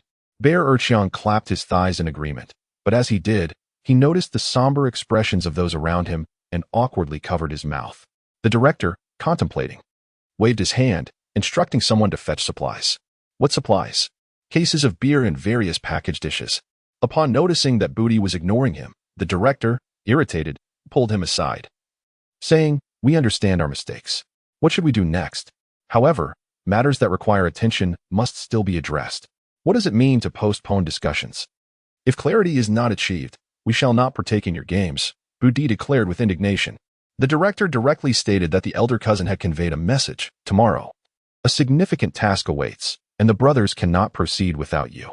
If you choose not to attend, we would not dare to act. Oh, a significant task? Let us see if it can proceed without me, Budi replied, his demeanor shifting dramatically. The term elder cousin possessed an almost enchanting power, compelling even Ping Sange to listen intently. A celebrity is arriving for a concert, the director informed. Huh? Really, brother? The time for prosperity has arrived. We shall see what you can achieve, Budi exclaimed joyfully, pulling Ping Sange into an exuberant embrace before dashing towards the vehicle. He first grabbed a bottle of beer, deftly popped off the cap with his thumb, and downed the entire contents in one go, eliciting cheers from the gathered thieves. The wild revelry commenced at that moment. The iron gate of the detention center clanked open. A woman, her hair in disarray and her face marked by dissatisfaction, emerged, with a disdainful spit to express her emotions. She prepared to leave this place of confinement. Udamii, detained for 8 days due to theft, was now released. Behind this punishment lay Udamii's undeniable frustration and resentment. On the day of her arrest, alongside Mao Gue, she had attempted to pickpocket but ended up with nothing. What sort of life had she endured? Consuming watery porridge accompanied by salted vegetables, the most daunting aspect was not the legal repercussions but the incessant torment of mosquitoes. Her body bore the marks of countless bites. It was utterly unbearable. Once, Udamii had enjoyed a certain prominence. In the 10-mile textile city, among hundreds of street girls, all she needed was a flick of her fingers to have a throng of admirers follow her into nightclubs, earning substantial sums. However, as time passed and the industry faced crackdowns, she weathered many hardships, ultimately realizing that she could not resist the overwhelming forces of fate. Now, she found herself in a dismal state, aging and weary, associating with petty thieves. With a sigh of resignation, she stood at the intersection, noticing no one had come to collect her. What a pity, she muttered, patting her pockets only to find them empty. She still owed for her meals at the detention center. Life was indeed fraught with difficulties. Even stepping out required worrying about the next meal. As she walked, thoughts of reaching out to an old client or borrowing from an acquaintance crossed her mind, but the pool of potential helpers dwindled. Since she began mingling in such circles at the tender age of 16, over 30 years had passed, and she had faced abandonment and betrayal numerous times. The reality was stark. She had lost even the opportunity to engage in the business of solicitation. Do not doubt it. The art of solicitation had evolved, now relying on mobile applications like WeChat. The smooth-talking skill she once honed in the nightlife had long since faded. While she pondered these thoughts, the sound of car horns interrupted her reverie. Turning to glance, she muttered an expletive but then paused, a rare smile breaking through. As the car came to a halt, she opened the door and sat heavily inside, reaching out to caress the driver's neck, her eyes sparkling with a hint of mischief. You still possess a semblance of conscience, she complimented. Of course, if I do not care for you, who else would? The man replied. Gao Xiangdong, driving a dilapidated van and donning a tattered shirt, appeared even more emaciated and disheveled than before. He offered a cigarette and a can of beer to Udamii, who was greedily indulging in both, and remarked, with nowhere to go, why not stay at my place? You're such a glutton, you might as well let me work to support you. Udamii scoffed, drawing from her 30 years of experience with men, noting that there were hardly any reliable ones. They either sought to patronize her or to introduce others who would. Jiao Huang, chuckling, replied, at your age, don't even think about supporting me. You might starve yourself. He continued, I'm planning to undertake a big job to earn some quick cash. What kind of job? Udamii retorted, you're like a monkey, no skills for theft, no courage for robbery, and too timid for murder. Pathetic. Her words struck a nerve with Jiao Huang, who momentarily faltered. He reached into the back of the van and handed her a piece of paper. Upon seeing it, her eyes widened in astonishment. It featured a group of scantily clad young girls. Are you kidding? You think you can attract such talent? She exclaimed. Oh, sister. This is a performance by a popular South Korean girl group, not a brothel, Jiao Huang lamented, noting that her mindset was stuck in a decade-old era of nightclubs and street walking. It's just a bit more upscale. Women aren't for sale. How else would one survive? Udamii dismissed. Wait, don't discard this. It's a major opportunity. Listen, he urged, whenever there's a large gathering, thousands of people turn up from various districts seeking work. Just imagine, tens of thousands of attendees equate to countless smartphones and wallets. Even a few of those would suffice for a while. But how could you steal with all those people around? She questioned. Those starry-eyed fans wave placards and shout in excitement. It's a collective frenzy, making it the perfect moment for action. You wouldn't even need to seek out opportunities. Just being at the event is enough. Your village must have dozens of people ready to join in, Jiao Huang explained. Understanding dawned on Udamii. It was indeed a clever scheme to capitalize on the concert. She reflected on how, at every gathering, the village's well-informed individuals always managed to team up and return with their pockets filled. Yet, she hesitated, saying, "It's not that simple. Your group and my group are all related, and we can't be sure anyone will partner with us. I'm already in the vehicle, talking to them, offering transportation and the chance to sell goods safely. There's money to be made right after the event," Jiao Huang insisted, his words laced with ulterior motives. Unbeknownst to her, Udamii missed the hint. She finished her beer, tossed the can out of the window, and waved her hand, declaring, "Fine, let us get this sorted. Otherwise, I'll be stuck here forever." "All right," Jiao Huang replied with excitement, releasing the clutch and speeding off, leaving a trail of smoke behind. The same vehicle vanished from the surveillance screens of the anti-theft unit in the textile city. Captain Li Chuang and Officer Yang Liqing exchanged knowing smiles. The officer, slightly uncertain, inquired, "Is this fellow reliable?" "At this hour, everyone's rushing in. No one will scrutinize the details," Li Chuang assured him, as they shared a conspiratorial grin. However, it was not a joyful smile. Rather, it marked a time of great concern for the police, particularly during significant events. From early morning, all personnel were required to cancel their leave and remain on standby, as a gathering of tens of thousands was expected at the Wulan-Weiqing Exhibition Center. This translated into a mobilization of anti-pickpocketing forces, resulting in overcrowded detention centers for a considerable time. The anti-pickpocketing team from the textile city was already gearing up for action. Yet Captain Li found himself perplexed by the lack of any notifications, even amidst the recent days of silence from the task force, which had proven to be oddly quiet. "Hey, Aunt, my uncle asked you to bring back 10 bottles, he said. "All right, just leave them at the door outside. Should I bring them inside? It would be a hassle to collect them later in the evening. Will it be enough by noon? That's another matter. Oh, young master, have a cigarette. What has the shipping cost? Don't mention it. We rely on my uncle to support the business. Why would I charge for a favor?" At the entrance of the village supermarket, a robust young man with a buzz cut and a mustache was unloading cases of chiffon liquor for the store owner. His vehicle, an old Hongguang, resembled that of a familiar delivery driver, though the store owner did not recognize him, only knowing him as a driver. At the village entrance, there were dozens of drivers like him. As he finished unloading, the owner, feeling guilty for not paying him, casually inquired, "Young man, do you also work outside the village?" "Ah, I often go with Uncle Gang to the tourist area," he replied, neatly stacking the goods. "Is there any work tonight?" the store owner asked. "Uncle didn't mention where to go. Usually, we head out during the day," the young man responded, puzzled. "Oh dear, I say this naive child. There are not just tourist jobs, there are other opportunities as well. Your vehicle is just right. Wait a moment. Xiaogang and the others are still looking for a ride. Head to the 7th courtyard, the one with a dog tied up at the entrance. Just say I referred you for an evening job." The enthusiastic aunt provided him with a valuable lead. The young man expressed his gratitude and parked not far from the entrance. As soon as he parked, the guard dog began to howl, prompting 3 or 4 people to emerge from within. The bald leader shouted, "What the hell? Where do you think you're parking?" "Steel brother, it's me. I brought some goods for Uncle Gang, and his aunt said to come here for a job," the young man quickly replied, jumping out of the car and hastily offering cigarettes to the group.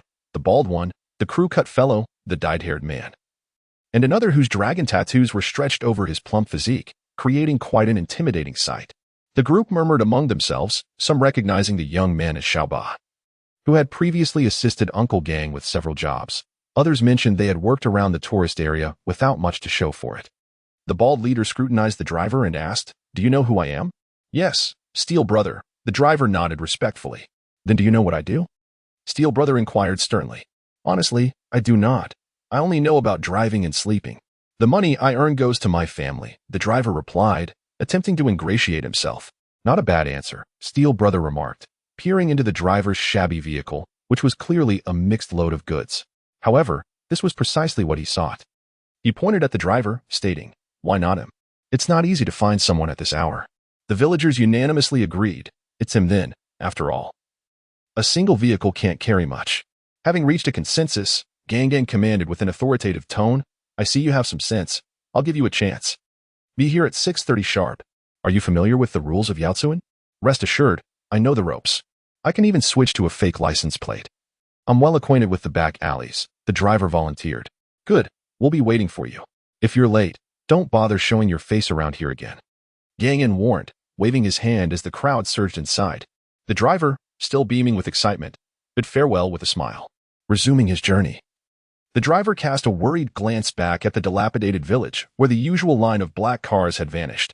Unbeknownst to outsiders, Yaozuan had earned a notorious reputation as a thieving village, where daily throngs of thieves would venture to tourist attractions in the city center to ply their trade. This circumstance had birthed a peculiar black car industry at the village's entrance, offering lucrative earnings for full-day rentals, explaining why so many drivers flocked to serve the village's interests. Upon reaching the highway, he slowed his pace, donned his earpiece, and dialed a number. Who's at the den? He inquired. Xiao here. Are we going for a brazen approach or a stealthy one? A female voice replied. No one. The brazen operation has a situation today.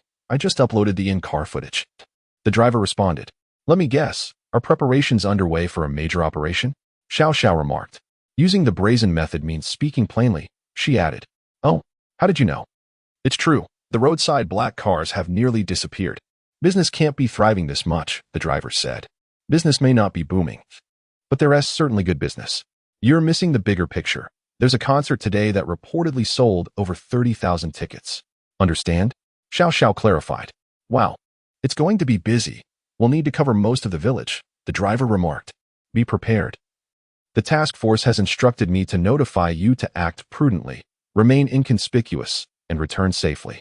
Today is your last day of undercover reconnaissance. The net is closing in. Xiao advised. Understood. The driver acknowledged before ending the call. He parked his vehicle at the roadside, exhilarated, and struck the steering wheel in triumph. Finally, he could bid farewell to this inhumane existence of being cooped up in a car for hours on end, growing a beard and neglecting hygiene. Just to embody the image of a scruffy, sweat-soaked black car driver. As this unique undercover mission approached its conclusion, he felt no nostalgia whatsoever. Damn it. They're just petty thieves who wouldn't even face criminal charges. It's infuriating for a detective like me, he thought, recalling the hidden footage he had gathered, which was mostly filled with thieves. Currently, the processing of this footage was taking place at Torch Building, with 2 confidentiality officers alongside Balin and Zhou Yilong. On the eve of the mission, he had been reassigned there, where it was said that the undercover operatives uploaded their footage to the cloud daily, and the cloud storage server was located at the cyber police headquarters. The extracted videos were being expertly handled by Balin and the 2 confidentiality officers, who were matching faces and cross-referencing with files to establish preliminary profiles. Zhou Yilong, who had seldom ventured into field work, suddenly inquired, the second undercover operative. Is he a black car driver? Yes, he is, the one they call Beige, Balin confirmed. The anti-theft squad, with each of its 4 members impressively distinct, has brought back a hidden stash of stolen goods. It seems that Beige has been entrenched in the thieves' village for quite some time, leading one to ponder the nature of such a life, which evokes a sense of longing in Zhou Yilong. Balin glanced at him, seemingly dismissing his musings with a hint of boredom. You will see it for yourself today. Delving deeper into the thieves' village is no simple task. External individuals are bound by familial ties that render them ineffective. During the preliminary investigations, he discovered an abundance of black market vehicles in the area surrounding the den of thieves. After following them for several days, he noted that these pickpockets often collaborated in groups, even renting vehicles, as the journey to and from the tourist attractions is not brief. Moreover, whether taking public transport or a coach, they risk being monitored. The black market vehicles in these urban-rural fringe areas pose a significant challenge to traffic management, as they are incessantly operational, thus providing an opportunity for him to exploit. No wonder Professor Sun is so well acquainted with the thieves' village, Zhou Yilong remarked. Despite his seemingly gentle demeanor, Professor Sun employs formidable tactics whenever a significant pattern of criminal activity emerges. Public safety experts like them must master the situation from both macro and micro perspectives. Look at this, folder number 09324, Balin added. Then addressed the 2 silent security officers. Please don't mind him. He is Professor Sun's assistant and will need to write the report and summarize the experiences afterward. The 2 officers smiled politely, offering no response. Zhou Yilong, however, was intrigued as he opened the folder, revealing hundreds of video clips labeled with names such as Hukinki Scenic Area, Rice Frog, and 320. A cursory glance revealed that these encompassed nearly all major tourist attractions in Chang'an. He quickly grasped that these were the three essential elements of the case: location, suspects, and time. The footage captured the incidents as they unfolded. "Impressive work, my disguised brother," Zhou Yilong exclaimed, awed by the contents. "Heh, the best is yet to come. Everything is in place. We just await the right moment," Balin replied. "The right moment?" Zhou Yilong was puzzled, yet he refrained from asking further questions in this confidential environment. He meticulously examined the videos, soon becoming overwhelmed as the faces of the sly suspects began to blend together, rendering the numerous aliases unrecognizable. Clearly, expertise is essential in such matters. "Quite professional indeed," remarked Shi Xiufeng in surprise from the corner of the fourth floor of the siege computer city. Although he was aware of the notorious reputation of Yin Wei among ordinary crowds, he appeared unremarkable. However, the individual before him was somewhat atypical: long hair, glasses, and adeptly disassembling a mobile phone to replace its battery. Occasionally, he would glance up at Shi as he spoke. His demeanor haughty and distinctly different from the street vendors usually encountered here. Even when Shi complimented him, he received no acknowledgement. "Hey, I'm talking to you." Shi Xiufeng tapped on the table. The technician, focused on tightening screws, replied directly, "Brand and model?" "Huh." Shi Xiufeng was taken aback, staring at him with curiosity. "What brand and model nonsense are you talking about? I specialize in repairing various mobile phones and changing batteries. What else could someone as professional as me do?" The young man responded, his demeanor refined and approachable. Shi Xiufeng smiled as he tossed a smartphone onto his workbench, cheerfully uttering, "Help me unlock it." The Apple phone, somewhat outdated, displayed a password prompt upon powering on. The technician rolled his eyes at Shi Xiufeng and queried, "Are you certain you wish to unlock it?" "Of course, otherwise. Why would I seek your assistance?" Shi Xiufeng replied, "Typically, I charge 150, but for you, I'll only take 50. The technician stated with a serious demeanor. Shi Xiufeng chuckled and placed a hefty sum on the workbench, remarking, "I've heard you're quite impressive. They say you can unlock a phone in 10 minutes. That rumor is somewhat exaggerated." The young man laughed, lifting the phone and adding, "For a device like yours, it merely takes 10 seconds. Shi Xiufeng was taken aback, exclaiming, "Oh, not only are you impressive, but you also have quite the bravado. That's a conservative estimate." The young technician replied, gently blowing on the phone's surface before deftly wielding a heat gun over it. His slender fingers danced across the screen with uncanny speed, attempting various passwords. Shi Xiufeng's eyes widened.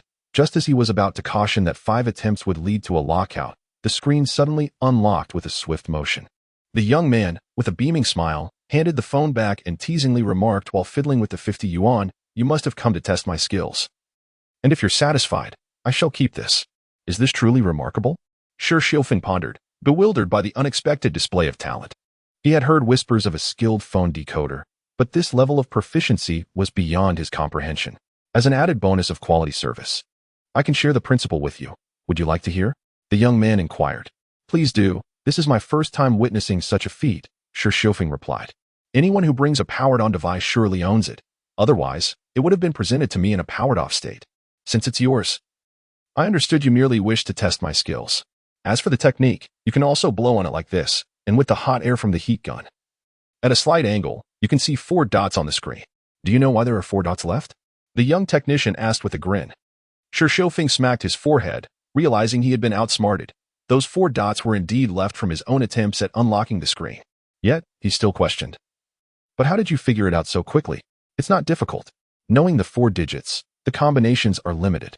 Your hands are large, and gripping it in the middle means your thumb will likely start from the top left corner and generally finish at the bottom right corner. Hence, it is either 1590 or 1509.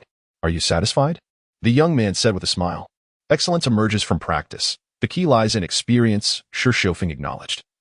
Raising his thumb in respect, the young man politely replied, "Thank you, sir.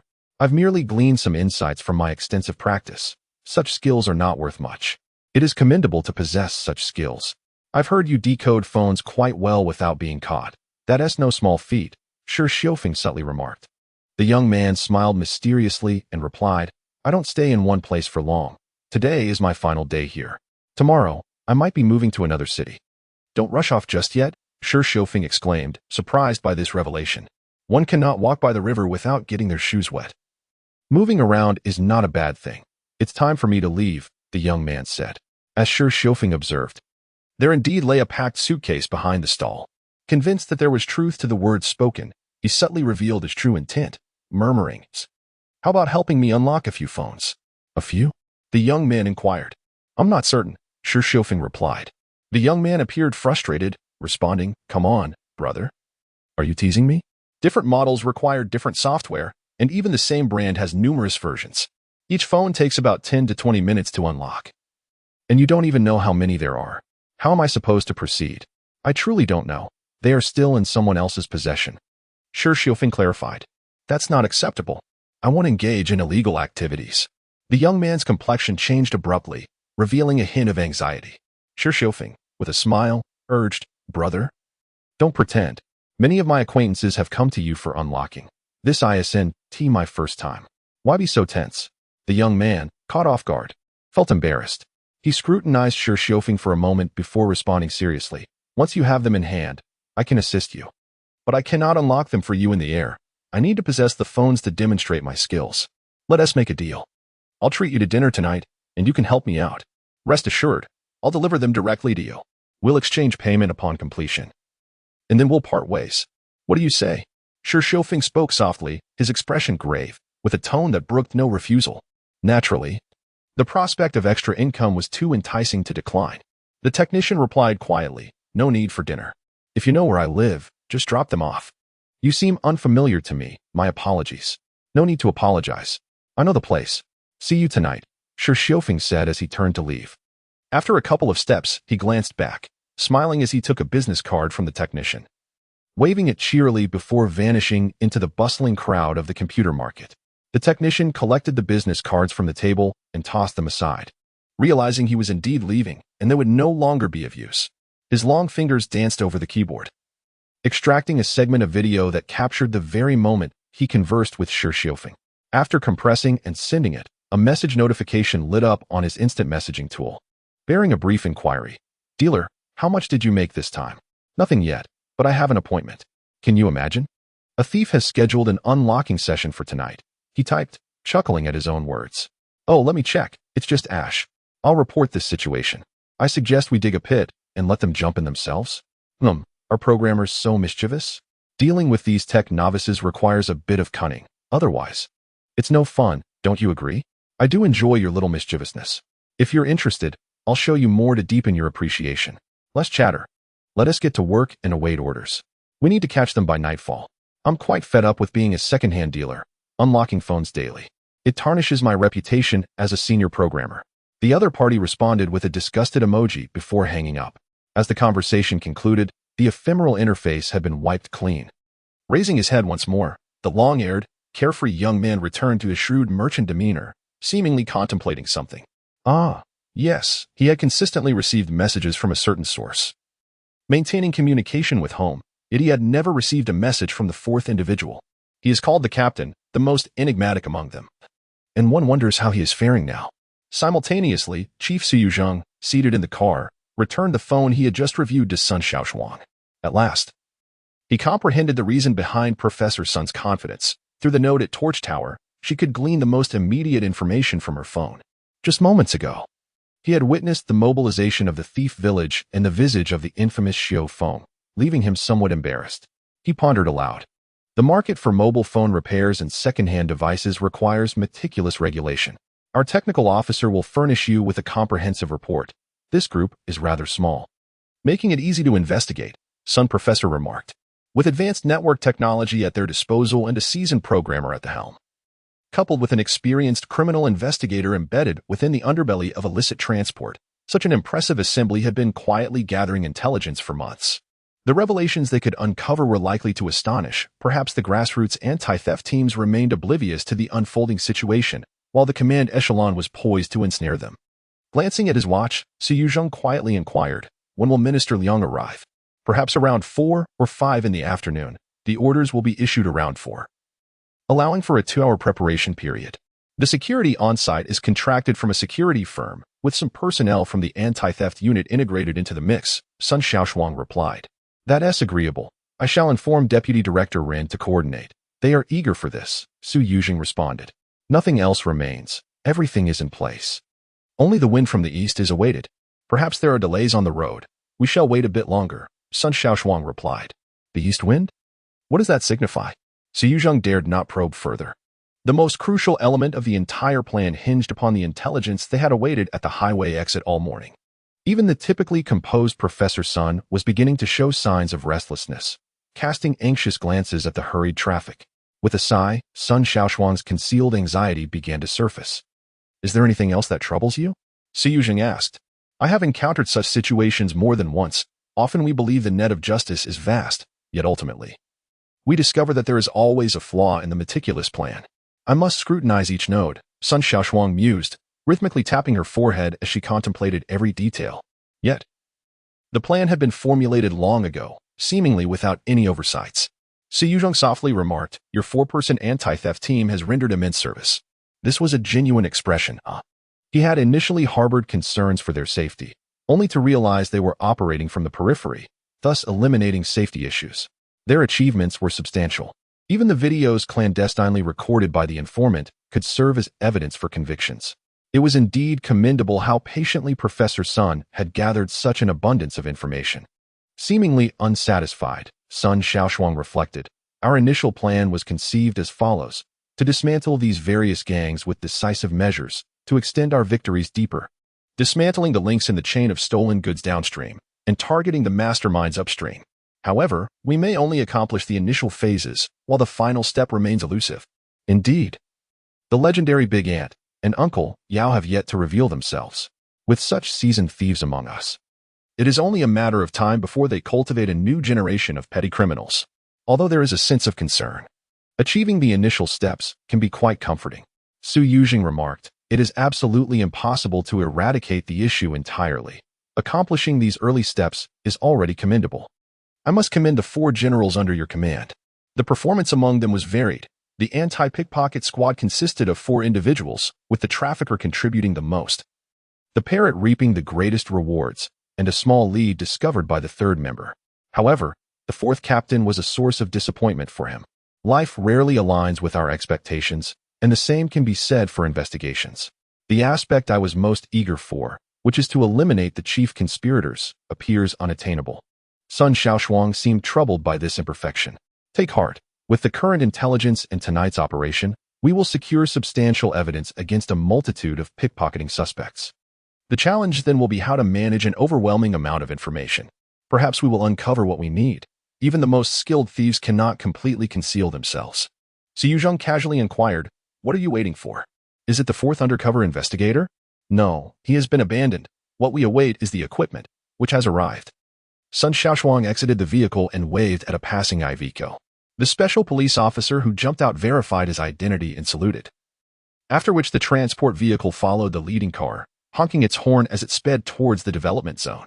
2 hours later, an order was issued for the assembly of anti-pickpocket, criminal, and public security forces throughout the city. Vehicles converged, personnel regrouped, mobile phones were confiscated, and radios fell silent as everyone awaited the command to depart. On the central electronic police map, red dots indicated the anti-pickpocket team, blue dots represented police stations, and yellow dots signified various public security teams, intertwining to form an invisible web. At the center of this web lay an unremarkable name, Yuelanhua City.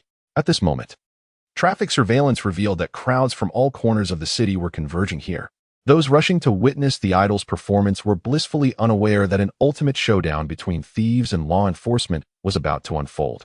Ping Sange followed the director, while the mute crowd returned to the city in a Wuling van. They visited an elderly care facility to pay respects to Elder Chow of Goofing City. According to the customs of the underworld, any money recovered by juniors must be split with their seniors, and the protocol was quite elaborate. When paying respects, one had to clasp their fists, bow twice, and perform 3 deep bows, honoring the heavens, the monarch, relatives, and teachers alike. Regrettably, the sincerity of the past has waned, and such formalities have diminished to mere symbolic gestures.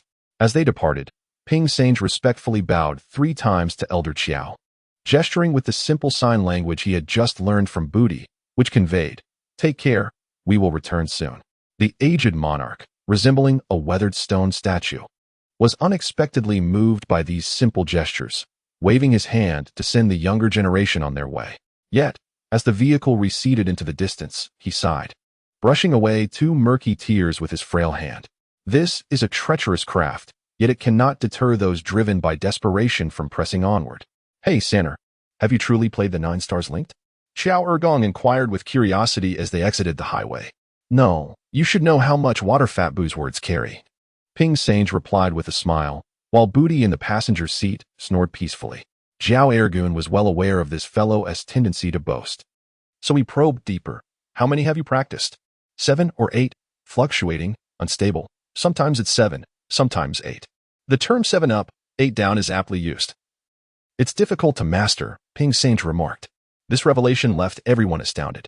The director exclaimed, damn. At that moment, a skeptic from the backseat challenged.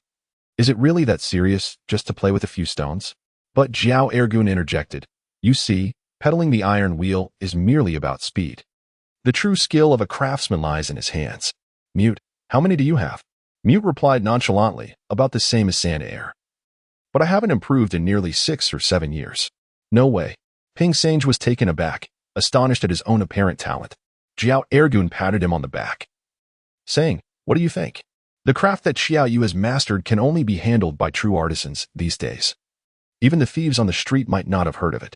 This profession requires more than brute strength. It demands perseverance and insight. Let me tell you, I've been a thief for over a decade, and I still can't get past the 5 phoenixes and the rising sun. He chuckled, recalling the first time he met Xiao Yi, who merely sneered and ignored him. At least Xiao Yi acknowledged Mute, the director teased, to which Zhao Ergun responded without anger. Humorously self-deprecating. I know my shortcomings. I love gambling and women. But conversely, if I earn money and refrain from drinking, gambling, and debauchery, what meaning would life hold? Indeed. Brother Zhao speaks with great wisdom, Xiong Erqiang added, to which Zhao Ergun felt a tinge of embarrassment, covering his face and saying, oh, Xiong Er, grown-ups are speaking. Children shouldn't interrupt. Hey, I'm not interrupting. I'm no longer a child. I can fully adapt to a life of indulgence, Xiong Erqiang replied. His humor even brought a smile to the usually impassive Mute. The director, driving, shouted, damn, where did Feibu find such a gem? In the detention center. I could get you a tomato, and thus a small tree of friendship would be planted, Xiong Erqiang retorted, adding with detail. The tomatoes from the detention center garden are mine to steal. I can fit 5 or 6 in my pants without anyone noticing. Laughter erupted in the van, nearly causing the director to veer into the guardrail, jolting Budi awake. He yelled, stop the chatter. I'm trying to sleep here. Let us make some money tonight for a good time. We need to be well rested. The laughter grew louder as they exited the highway, the sky nearing dusk. They arrived at a small eatery in the suburbs, each ordering a large bowl of pao ma to indulge in before commencing their tasks. At 6 o'clock, the car booked by Gang Dan arrived punctually at his doorstep amidst the barking of the wolf dogs. The group of leisurely men, having indulged in drink and meat at noon before taking a long nap, filled the vehicle to capacity. Thankfully it was a Wuling, or space would have been a concern. Their destination, Weilon Huaching. Minutes later, the renowned Udemy, known as the Sister of the Kiln, did not disappoint as she gathered a group to board the bus heading east for the concert, with tens of thousands expected, for those prone to thievery. It felt no different than pilfering from their own homes. Moreover, to the villagers, the city folk appeared foolish, flaunting expensive smartphones. Who wouldn't resent them? If not them, then who? Stealing from them felt justified. Indeed, from 6 in the evening, vehicles departing the village have been incessantly streaming forth, various small vans and private cars making their way towards Weilon Flower City. The images captured by the central surveillance have manifested in a rather alarming manner. Traffic monitoring and police checkpoints are perpetually triggered, with alarms sounding every few seconds. The cyber police, utilizing facial recognition databases, consistently retrieve information such as Li Xiaojiang, alias Steel Egg, suspected of theft Lu Dawei, alias Rice Frog, suspected of theft Zhang Jianjun, alias Ladle, suspected of theft. These individuals, notorious for their misdeeds, yield a plethora of criminal records upon inspection. What concerns the cyber officers even more is that this is merely the appearance of those in the driver and passenger seats. Who knows how many more nefarious characters might be concealed within those vehicles? However, for the officers familiar with Chang'an, this scenario is hardly surprising. Like the rampant looting often seen in suburban villages, it is widely acknowledged that the law struggles to contain the multitude. Thus, in this peculiar location known as Yao Village, Whenever a significant gathering or tourist season occurs, it invariably draws out the entire community, transforming this behavior into a lifestyle over time. Indeed, the arriving officer also recognized this truth. Disguised as a black cab driver, he had been trailing the suspected thieves for quite some time, but had never encountered such a concentrated situation before. Stopping just over a kilometer from the destination, he observed that many of the black cab drivers typically stationed at U Village's entrance had indeed arrived. As soon as a vehicle halted and doors swung open, a swarm of villagers would descend like dumplings, rushing towards the scene without uttering a word. These individuals, either concealing blades in their sleeves or stashing tweezers in their pockets, would converge at crowded spots. Some would intentionally shout, while others would jostle, and in the blink of an eye, they would spring into action, slashing bags, picking pockets, snatching phones, and extracting wallets with astonishing agility. As the sky darkened and only faint lights remained, the officer found himself in a state of anxious indecision. The passengers had instructed him to wait on the spot, poised to leave at any moment. He felt torn between following them or staying put. In his urgency, he began to communicate clearly from his vehicle. Xiao, the situation is chaotic.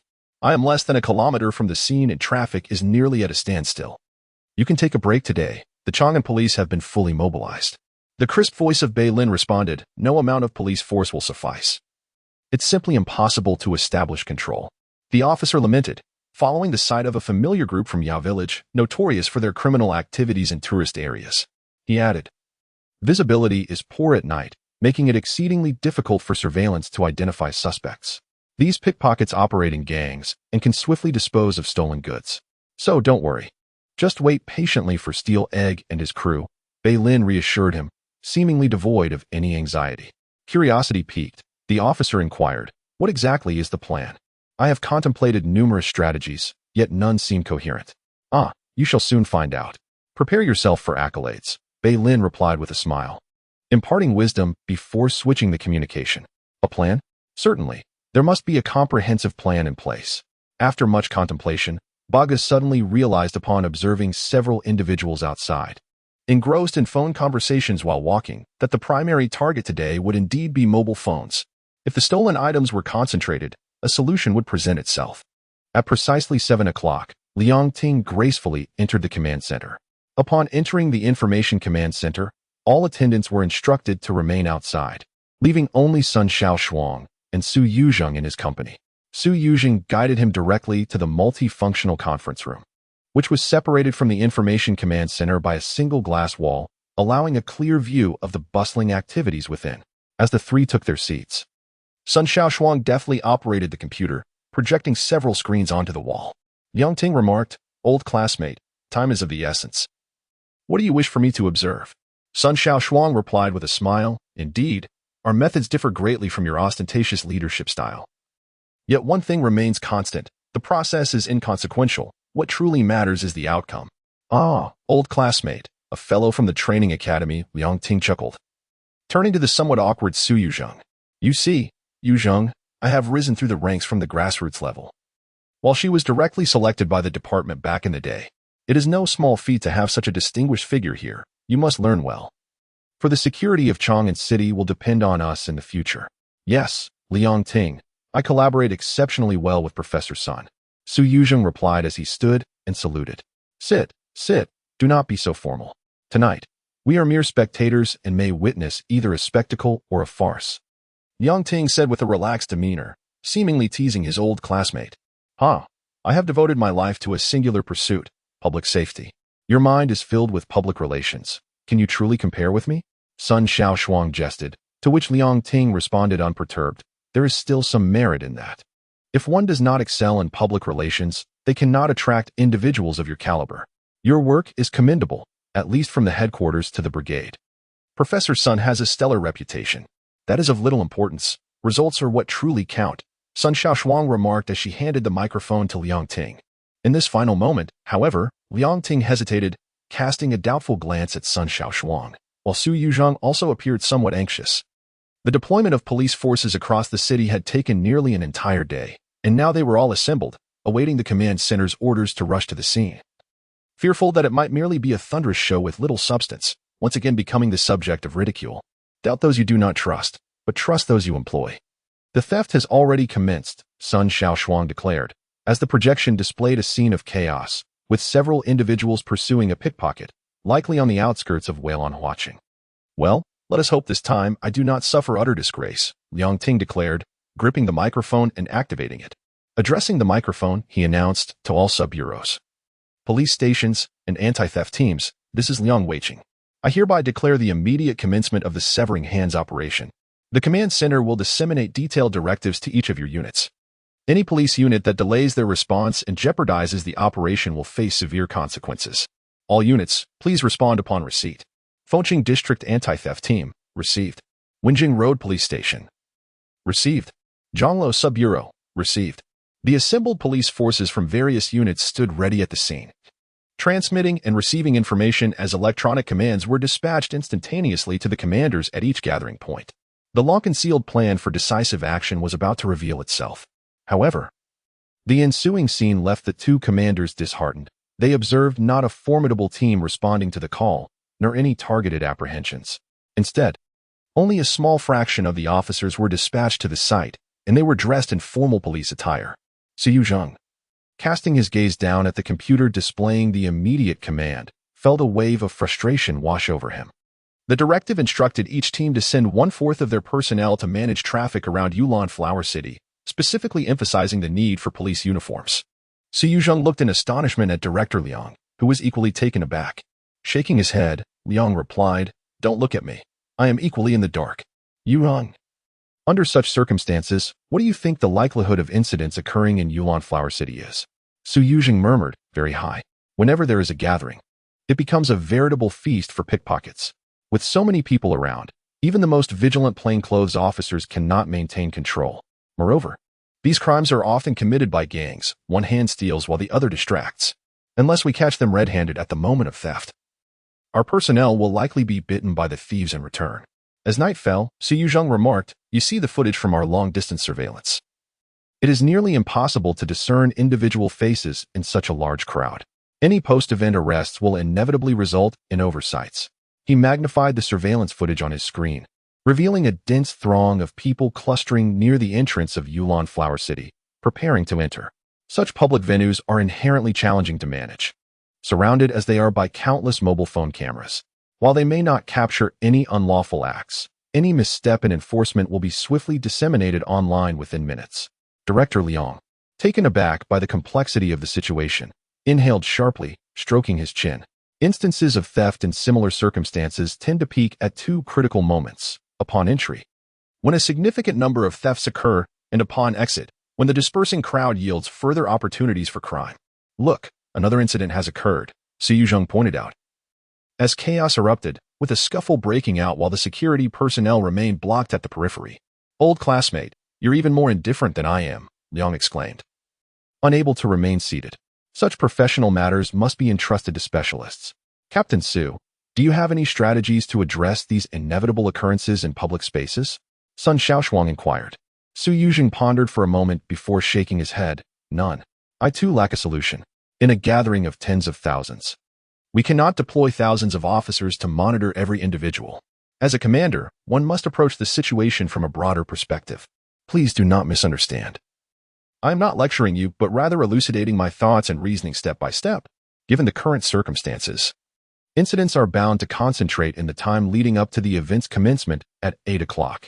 In a public space hosting around 30,000 individuals, is it feasible to apprehend potentially hundreds of pickpockets and their accomplices hidden within the crowd?" Sun Shaoshuang asked.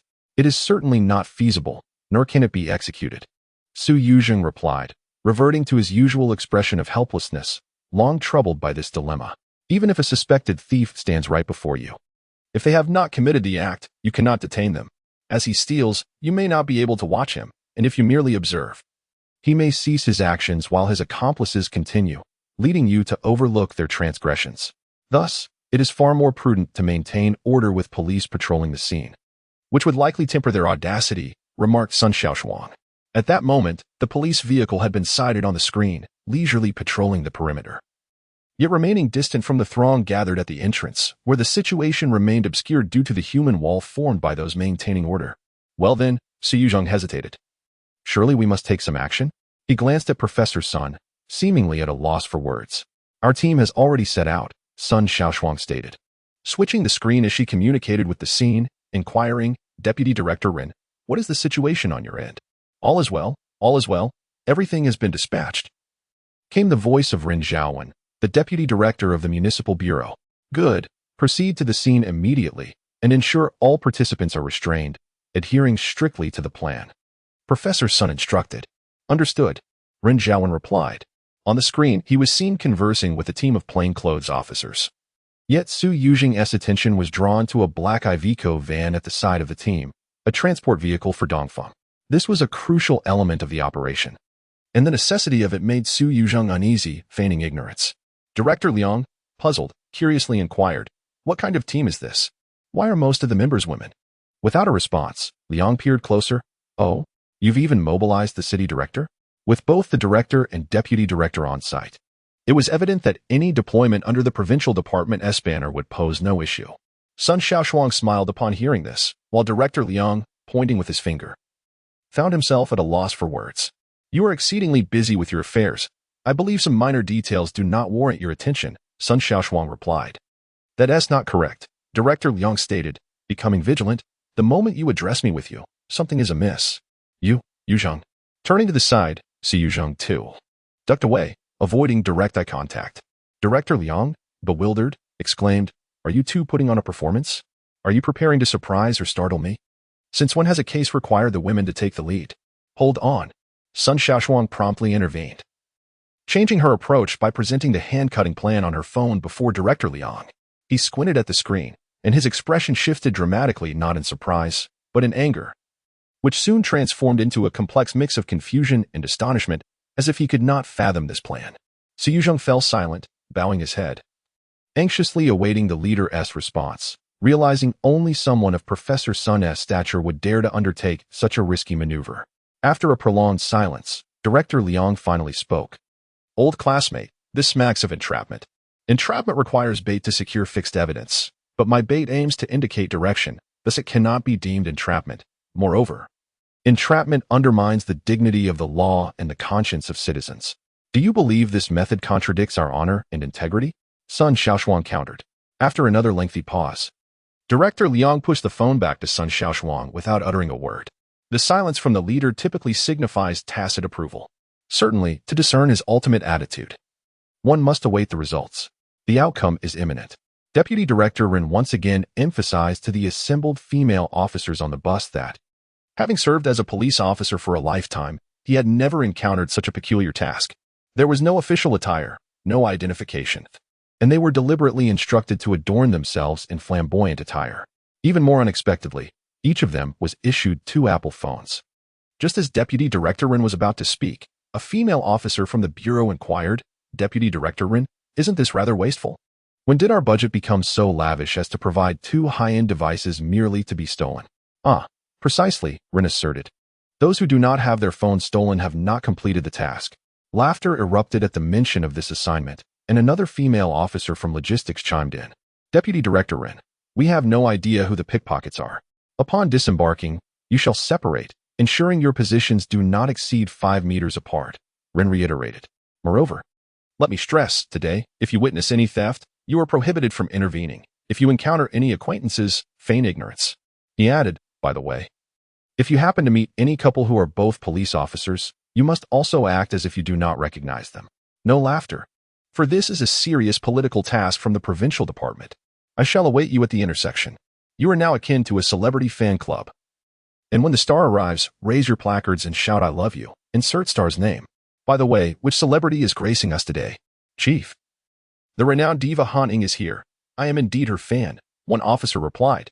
This led to a flurry of discussions about various artists, including girl groups and popular young idols, as it was rumored to be a grand performance sponsored by a real estate mogul, featuring an unprecedented assembly of celebrities. Ticket scalpers had reportedly inflated prices to over 8,000. Silence. You all sound as foolish as those celebrity enthusiasts. This task is essentially accomplished. From this moment forth, you are not police flowers, but rather infatuated fans. Disembark quickly, Deputy Director Rin directed at the entrance. The busload of female officers, chattering excitedly, hurried towards the concert venue. their demeanor suggesting genuine enthusiasm rather than mere pretense. In mere moments, the bus was emptied. This time, even the driver was the head of logistics, who gazed at the peculiar task with a mix of bewilderment and disbelief. As the door closed, he asked Rin, "Deputy Director, are we chasing stars or thieves?" "Both." Rin chuckled, adding, "and neither." In truth, he vaguely sensed that the issue lay with the phones. Yet the exact nature of the situation and how it would unfold remained unclear to him. He turned to gaze out the window, observing the throngs of people who seemed to surge like a tidal wave. In such an environment, releasing a few dozen individuals was akin to mercury spilling vanished in the blink of an eye. Another bus arrived, and as the doors opened, yet another group of starry-eyed officers melted into the crowd, disappearing in an instant. At this moment, the clock strikes 7:21, and the stars have yet to arrive. With 40 minutes remaining until the grand opening, reports from the 110 Command Center, responsible for the security in Whalonhuaching, indicate that over 20 incidents, including theft, brawls, and scalping, have already occurred. The security firm stationed at the venue has a contingent of 150 personnel, utterly overwhelmed and unable to attend to the lost belongings of the fans, who have already worked up a sweat in their fervent pursuit of celebrities. Under the night sky, the scene is engulfed by a sea of humanity, rendering it impossible to discern anything from the surveillance feeds. The only glimpses captured are sporadic disturbances or scalpers vocally hawking tickets, drawing crowds, perhaps someone lamenting a lost item, or the apprehension of a pickpocket by undercover agents.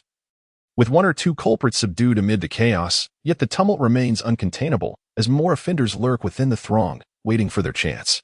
The streams of selected surveillance footage relay back to the command center, and Liang Hall finds himself clenching and unclenching his fists in frustration, powerless to intervene. Casting a glance at his old classmate, he notices Sun Shaoshuang sitting with remarkable tranquility, her frosted visage betraying no emotion. She calmly states, "The peak of thievery begins at 7:30. I hope the thieves of Chang'an are particularly audacious today. I have mobilized half the city's police force. Do not let me down." Perhaps disappointment will be avoided, as incoming reports of theft are rapidly escalating. The disturbances visible on several screens are increasingly numerous, with undercover agents on the scene frequently reporting their inability to maintain control as a greater turmoil unfolds. During the apprehension of a pickpocket, an accomplice seizes the opportunity to attack, delivering a stab to the agent's hip, and the patrolling officers arrive swiftly, yet the assailant remains elusive. The chaos is spreading, spiraling towards a loss of control. Meanwhile, Ping Sange's wooling vehicle unexpectedly parks along a roadside on Wenjing Road, not at Whalonhuaching. Stepping out, Ping Sange remarks in confusion, "Aren't we supposed to be at the concert?" "Indeed, the performing stars are right here," replies Qiao Ergong. "Then we certainly can't steal from here." Ping Sange is perplexed, aware that such upscale hotels are the forbidden zones for thieves. "Come here, let me brief you." The director calls for the group to gather. Each person is handed a large placard, and upon inspection, they are astonished to find it emblazoned with Han Eng, "I love you." Before Xiang Erqiang can inquire further, Booty swiftly covers his mouth. Yet, Ping Sange's eyes gleam with inspiration. This is a brilliant yet dubious idea. Holding this sign allows them to conceal their faces from the surveillance. I, Booty, and Xiang Erqiang will charge forward. When we emerge, we shout Han Eng, "I love you." Together, we rush in. There will be plenty of friends, fans, and paparazzi lurking at the entrance. Be careful to shield your faces. We cannot let any cameras capture us. If bodyguards attempt to stop us, can you handle them? The director explains to Xiang Erqiang, who shakes his head in response. "I'll teach you. If they try to block you, use your sign to cover their face, and then grab them where it hurts. Each of us will deal with one. Amidst the chaos, we can cry out that the celebrity-esque bodyguard is attacking us." Booty incites. "Am I to be beaten then?" Xiang Erqiang protests, unwilling to accept the prospect. The director slapped his palm and scolded, "So you intend to steal? Do you really think you can? Are you going to pilfer tomatoes? If so, go ahead and try." Reluctantly, Xiong Er conceded defeat. The remaining task became simpler. The director instructed, "Mute, air gun, Sen Air, you three, swiftly take action on the periphery. Gather as much as you can, especially you, Sen Air, since this is your first time at this. If you struggle, carefully observe how Mute and Air Gun execute their tasks. Listen closely, the opportunity is fleeting. With less than a minute to act. If we get separated, regroup at the entrance of the Zhao Yuan community we just passed. Begin now, and get to work." The instructions were delivered crisply and succinctly. 6 individuals, brandishing placards, moved swiftly, their peculiar behavior unnoticed amidst the crowd at the corner, in cars. And opposite the entrance of the Star Hotel, a throng had gathered, obsessive fans, paparazzi, and family members, none of whom detected the presence of this band of pickpockets. Brazenly advancing to the forefront of the hotel's driveway. Timing was impeccable. Just as they settled into position, the director's phone rang several times. He glanced at it, pocketed his phone, and with a nod, led the faux fan group toward the lobby. The farce of their star chasing was painfully obvious as Buddy's gruff voice, Xiong Air's quacking tone, and the director's deep baritone echoed in unison. Han Ing, I love you, just like a mouse loves rice. Their chant incited a frenzy, with genuine fans, accompanied by paparazzi, rushing from the street corner, the opposite side, and from vehicles, all clamoring toward the entrance. As they approached the ticket checkpoint, chaos ensued. The security personnel strained their voices to maintain order, shouting amidst the crowd surge, punctuated by a few women's shrieks and men's roars. Everyone, no pushing. Back up. One at a time. A wall of security guards struggled to uphold the order, wiping sweat from their brows as they shouted. At the southeast entrance, a few ruffians feigned protest. Don't push. Who the hell is pushing me? In truth, no one was crowding. They were deliberately creating a commotion. As the crowd shifted slightly, their accomplices seized the opportunity to reach into pockets and bags, even delving into women's purses. They nudged and stretched, stealing amidst the chaos, occasionally shouting, if you push again, you'll make me pregnant. Do not mistake this for mere jest. It was a code. Upon hearing that phrase, the accomplices ceased their pushing, lunging forward as hands exchanged stolen items below. Even if the victims noticed, it mattered little. Even if they were caught, the thieves wore expressions of innocence, exclaiming, who took your things? Search me. I'll let you search me naked. Clad in only shorts and a tank top, how could they possibly be thieves? The victims, left with no recourse, could only curse their misfortune. At the entrance's periphery, the situation escalated further, with a couple of rascals splashing water from mineral water bottles onto people's heads, hollering, "Ah, it's raining, it's raining." At the sight of water, everyone instinctively shielded their heads. What transpired was precisely this action, the hand extended, creating a momentary gap in the body. With utmost precision, the fingers, akin to a pair of tweezers, seized the phone, while the wallet was similarly grasped. A cautious lady clutched her bag to her chest, but as the rain fell, she instinctively covered her head, momentarily neglecting her belongings. When she finally reached for her bag, something felt amiss. A glance downward revealed her bag was gaping open, its contents spilling forth. Alas, a significant tear marred her bag, and both phone and wallet had vanished without a trace. A group of water-throwing thieves, unperturbed by her reaction, swiftly slipped away, finding another opportunity amidst the throng, resuming their nefarious activities as the rain continued to pour. Every profession possesses its own nuances, and through years of thievery, the residents of the village have ingeniously devised numerous methods to momentarily distract their victims, seizing the chance to pilfer their belongings. For instance, one might shout a desperate plea for help, their voice resonating with an anguished timbre, sufficient to capture the attention of onlookers. In that fleeting moment of distraction, an accomplice would strike. Another ruse involves a sudden, piercing scream from a woman, followed by a swift slap across a bewildered gentleman's face, accompanied by a scornful accusation of impropriety. The unfortunate man, taken aback, would protest his innocence, only to be met with a dismissive eye roll from the woman, who would nonchalantly depart. Moments later, the befuddled gentleman would realize his phone was missing, only to find that the woman had vanished without a trace. Even more cunning is the tactic where two individuals rush forward, pointing accusingly at a bystander, exclaiming that he is the thief. Their fury startles the accused, and upon closer inspection, one of the accusers retracts their claim, admitting a mistaken identity. The duo then swiftly retreats. The bewildered victim, sensing something amiss, checks his pockets, only to discover that he has been robbed. These absurd farces play out repeatedly, occasionally attracting the attention of plainclothes officers, who, seizing the moment, apprehend a few culprits and escort them away from the crowd. However, only a few meters away, hidden accomplices lie in wait, ready to trip or slash at the officers, ensuring that once the culprits are taken from the throng, the officers themselves become marked targets, their clothing sullied and torn, some even bloodied from the skirmish. Do not be misled into thinking this is merely an expression of frustration. For those whose garments have been slashed, it serves as a signal, marking them for identification amidst the crowd, rendering any attempt to conceal their identity futile. The chaos escalates as the crowd enters, reports of theft surging, and the pickpockets. Seizing their last chance, delve into a frenzy of theft, growing bolder amidst the tumult, with some brazenly groping others. At the entrance of the Star Hotel, pandemonium ensues. Yet the celebrities, accustomed to the frenzy of admirers, proceed with their usual aplomb.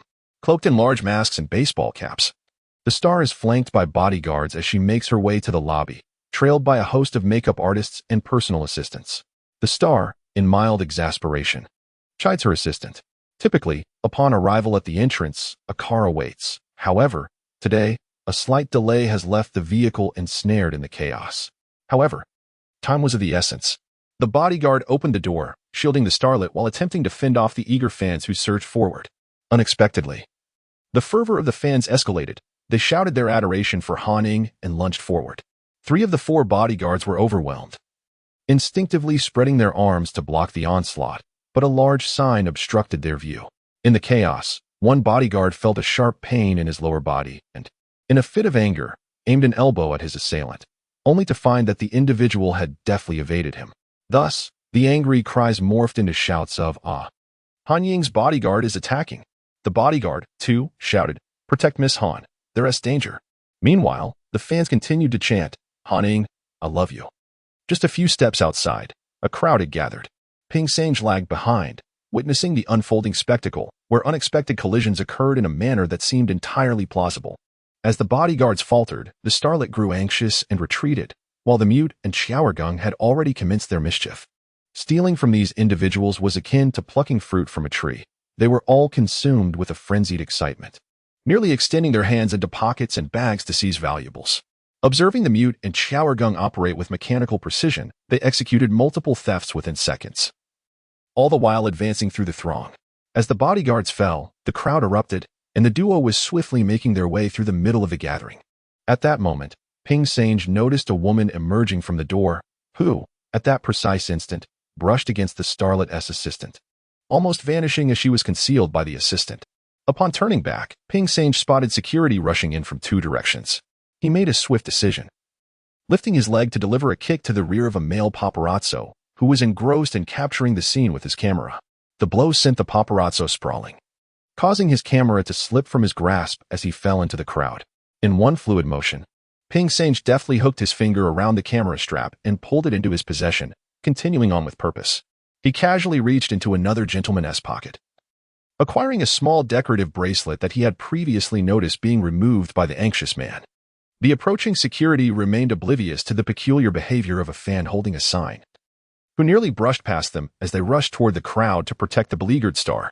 The bodyguards, having regained their composure, shielded the starlet while the security maintained order around them, ushering the group to their vehicle amidst the clamor of disgruntled fans. A particularly poignant voice rang out amidst the chaos. "Ah, where's my camera? Where's my camera?" Others lamented the loss of their phones, oblivious to their absence. As they pursued the celebrity's vehicle, the car backed away swiftly, escorted by security, hastily departing for the next event. At that moment, bewildered individuals stood, frantically patting their bodies. "Huh? Where's my phone? Where's my wallet?" Those hopes of recovery were futile, as the vehicle had already traveled a considerable distance. The slowest among them, Director Booty, had also exited the parking lot, both he and his companion wincing in pain, having endured quite a beating from the bodyguard, who was no pushover. Meanwhile, Xiong Air, nimble on his feet, had vanished from sight. As I boarded the vehicle and settled in, I turned the key while observing the chaotic scene outside the Galaxy Hotel. The director, brimming with excitement, boasted, "I am truly a genius. I can hardly contain my admiration for myself. Genius, indeed, is a mere illusion, reliant solely on the art of performance." Booty, equally self-satisfied, remarked as he rubbed his body. "Damn, it's still a martial arts performance." He added cautiously, "Getting beaten is still worthwhile. Fat Booty, let us place a bet. Who do you think will touch the most tonight? Excluding the big ant, of course." Booty casually replied, The mute one. I reckon his hands are quicker than Airgoon's." "Well, that leaves no room for betting. I'll wager on the mute as well." "How about you bet on Sanner?" The director teased. "Are you trying to trap me?" "Even if Sanner has skill, he is still a novice," Booty retorted. "I thought you had higher hopes for him, considering the 9-star chain. Let me tell you, without practical experience, all theory is worthless," the director scoffed. "Let us bet then. Who is afraid?" Booty was provoked into agreeing. If you lose, your share goes to me," the director stated. This seemed to intimidate Booty, who hesitated for a long while before quietly suggesting, "How about we bid a smaller amount? I fear his inexperience might hinder him." This description amused the director, who chuckled lewdly as they chatted and drove towards the assembly point, with accomplices stealthily boarding the vehicle. Swiftly departing from the scene of the crime, heading in a direction entirely opposite to that of the Wile and Flower City. The first 15 minutes after entry were nothing short of exhilarating. At each entrance, dozens of security personnel formed human walls to maintain order, anxious to prevent any stampede. They had no time to notice the chaos erupting amidst the crowd, which, despite not being overly crowded, would occasionally swell, causing people to shout about lost items, quickly drowned out by authoritative commands. Among the throng, one could only move mechanically, resigning to misfortune, with even tickets being snatched away, leading to further commotion as security detained those claiming to have lost their tickets. This area fell under the jurisdiction of the Wenjing substation, which had deployed 9 vehicles and 6 patrol teams, along with a bus designated for detaining pickpockets captured on site. Beginning from the 19th, they brought groups back.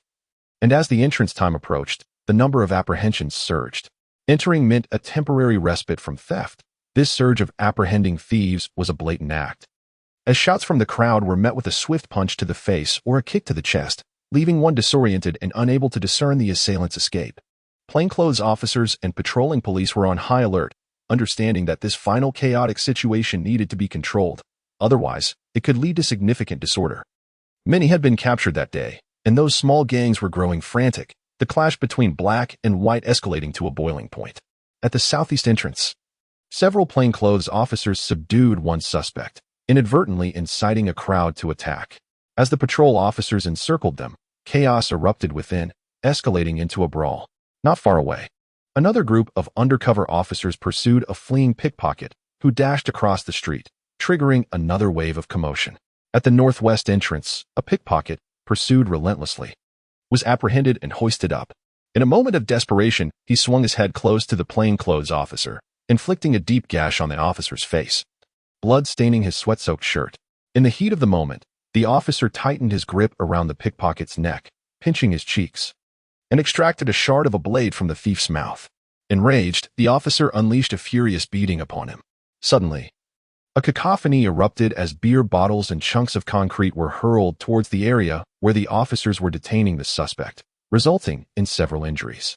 More patrol officers arrived, giving chase, while those waiting for an opportunity to rescue their comrades scattered in all directions. In mere moments, amidst the chaos of people and vehicles, it became all too easy for them to vanish. The pursuing officers often returned empty-handed, caught off guard by another flying beer bottle aimed at them. At 7:50 p.m., a convoy of police cars, adorned with flashing red and blue lights, arrived, parking at the 2 exits. Stepping out, they donned riot gear, wielding shields and imposing batons, establishing an intimidating presence on either side of the entrance, which brought a momentary stillness to the scene. A collective sigh of relief was palpable. Yet the lingering question remained: why did the reinforcements always arrive so tardily? The onlookers, too, were perplexed, wondering why the police had not acted sooner, merely playing the role of sentinels for the celebrities until their arrival. The pickpockets, sensing the shift in the atmosphere, had already fled before the police convoy arrived. Among those left waiting by the roadside was a certain driver, who finally spotted his returning employers. Bold as brass, they swaggered back, consisting of a bald man known as Steel Egg and a ponytailed individual referred to as Spoon, whose real names were unknown. As they entered the vehicle, Steel Egg exclaimed, "Let's go." Without inquiring about their destination, the driver sped off, casting furtive glances at the rearview mirror. The duo began rummaging through their belongings, pulling out items from their arms, pockets, and even their groins, accumulating a veritable heap on the seat beside them. Steel Egg then retrieved a prepared black plastic bag from beneath the seat, counting and stuffing it with their loot: 41 mobile phones, 8 wallets, and 2 gold chains. From their conversation, it seemed that 3 members of their crew had been apprehended. What's the fuss about? Can they really execute someone for merely stealing a phone? A few days in there could save a fortune, Steel Egg grumbled, showing little concern for their captured comrades, believing that they would soon be released, gaining experience for future endeavors. Spoon, however, quietly inquired, "Steel Egg, will we return for the second half?" Indeed, there were 2 opportunities for thievery: entering and exiting the venue. Now, With 3 of their crew caught, the odds appeared grim. Steeleg remarked, "I doubt it will work out. With the riot police here, they mean business." Tonight went too far, especially with that scoundrel engaging the police. "I saw it. Pretty brave of him," Spoon noted. "Shut up. If you're going to be a thief, then be a thief. Don't play tough. Can you really outdo the police?" Steeleg admonished. The quiet driver, the one behind the wheel, smirked and seized a moment to ask, "Steeleg, where to next?" "Just wait a moment," was the reply. Steeleg dialed a number on his mobile phone, seemingly unaware of his destination. Upon connection, he mentioned a location, Xinjiapo, in front of the 4th Provincial Construction Company. It was a good 10 kilometers away. With urgency, the driver pressed down on the accelerator, racing toward their final objective. At 7:50 p.m., Balin, stationed at the liaison point in Torch Tower, received orders to initiate signal tracking. As the control request was dispatched, a high-powered receiving antenna atop the building responded, illuminating clusters of lights on the electronic map. With Balin's assistant, Zhou Yilong, his eyes sparkled with excitement. They exchanged knowing smiles. There was no need for further explanation. The stolen mobile phones would serve as beacons for the entire operation. Meanwhile, at the command center, Deputy Director Ren reported the operation's progress on the screen. A total of 300 phones were dispatched. "I have recovered 126, while 174 have been stolen. Fortunately, none of the female officers were injured, though some had their pockets slashed. All personnel on site are to return to the precinct and must not leave or communicate with the outside world until the operation concludes." Sun Shaoshuang issued the directive. "Understood." "Executing immediately," replied Deputy Director Ren. With communication severed, this chapter was turned. Sun Shaoshuang observed the somber expression of Director Liang, who was playing a technical video on her computer. A bespectacled man in police uniform demonstrated how to open a mobile phone's back cover, removing the battery while holding a shorter battery simultaneously, explaining, "This is a tracker that can be embedded within the smartphone's battery casing. It may utilize the phone's inherent power supply to remain operational even when switched off, making it undetectable unless disassembled. While it might be somewhat basic for major police operations, it suffices for combating theft. Thieves typically turn off their phones immediately after stealing, and they are not ignorant. They know modern smartphones are locked. Thus, they act swiftly, and the stolen items inevitably end up in the hands of technicians who can unlock and reprogram them for resale. I believe we can deliver a decisive blow to this type of crime at this juncture." With 174 phones equipped with tracking signals, Director Liang contemplated the chaotic scene from an hour prior, suppressing his anticipation as he awaited the signal to be sent out. A smile crept onto his face as he casually inquired, "The anti-theft squad, for characters, for individuals, are these the ones you brought in?" "Indeed, he is the first character. The first person, codenamed Peddler. He is a technical investigator and an advanced programmer, providing me with a realm of possibilities in terms of technology. We may not understand the intricacies of theft or the underworld of pickpockets, but they may equally lack comprehension of modern policing and technology," Sun Shaoshuang replied. "Therefore, by circumventing our investigative shortcomings and leveraging our strengths, we can strike at the vulnerabilities of such crimes." Quite intriguing, Director Liang's expression softened, and he curiously asked, "So what are we waiting for? Let us not rush. If we capture them now, we may only apprehend a thief. Once they make a move, we can capture the individual responsible for disposing of the stolen goods, and then it will not be too late to catch the thief as well." Providing us with an additional witness, Sun Shaoshuang responded, "The perpetrators of theft must be apprehended, and they are far easier to deal with than mere petty criminals." Upon realizing this, Chief Liang could not suppress a smile. He turned to Captain Suyuzhang and inquired, "How are the preparations on your end?" "The vast network of law enforcement is in place, ensuring no detail is overlooked," Suyuzhang replied, gesturing towards the police deployment map. It became apparent that the scattered distribution of forces was intentional, with concentrated points of presence along main thoroughfares and intersections throughout the urban and suburban areas. From the overall map of the city, it was clear that any designated location could be reached in the shortest time possible. Su indicated that this would take less than 4 minutes. As my team analyzed the characteristics of frequent thefts in Chang'an, we identified a pattern. The criminals operated with clear division of labor, first consolidating their efforts and then dispersing rapidly after committing the crime, making them exceedingly difficult to trace. Previous attempts to combat similar crimes focused heavily on capturing both the criminals and the stolen goods, a challenging endeavor as the act of theft occurs in an instant, necessitating that our anti-theft officers possess superior skills, an impractical expectation. Professor Sun Shaoshuang remarked, pointing to several blinking red dots on the map. Even the most skilled swimmer can drown, and the most adept archer may fall from their horse. Often, individuals stumble in their areas of strength. My initial thought was to approach their strongest advantage with a well-defined division of labor and organized teamwork, while also centralizing and professionalizing the disposal of stolen goods. If we can trace the upstream sources of this network and then pursue the downstream elements, the effectiveness would be significantly amplified. Targeting the disposal dens and the channels would lead to a noticeable decrease in crime rates, ultimately cleansing the social atmosphere. I support Professor Sun's view, he continued. A short-term pain is preferable to prolonged suffering. I propose that we take this opportunity to conduct a concentrated operation in the notorious Yaozuan, where public sentiment has strongly indicated severe security concerns. The label of Thief Village must be removed. Su Yuzheng cautiously reminded him. The notorious nature of the village makes gathering evidence challenging. Maintaining stability is the paramount duty of government departments, and no one dares to confront this issue head-on. Petty thefts, after all, do not even qualify as significant cases in the eyes of the police. Therefore, removing this label ultimately depends on the results of your efforts. Chief Liang reflected gravely. We must not overstep our boundaries. We cannot afford to disturb public sentiment. Even if a few individuals are detrimental to the community, we must allow them to continue unchecked. Over time, the lines between law enforcement and lawbreaking can become blurred, with the police emerging as the vulnerable party, leading to a hesitance to act. Su Yuzheng cast a disappointed glance at Sun Shaoshuang, who responded with a radiant smile. If I uncover festering wounds and you hesitate to take action, do not blame me. In this struggle between light and darkness, there is no middle path. Evidence will amass beyond your disbelief. Moreover, I currently possess evidence of her slightly irate demeanor. Disinclined to take action, as she called upon the technician in the adjacent room to directly place the archived video evidence onto Liang Hall's notebook. This evidence, retrieved over the past few months by the anti-theft team, was revealing.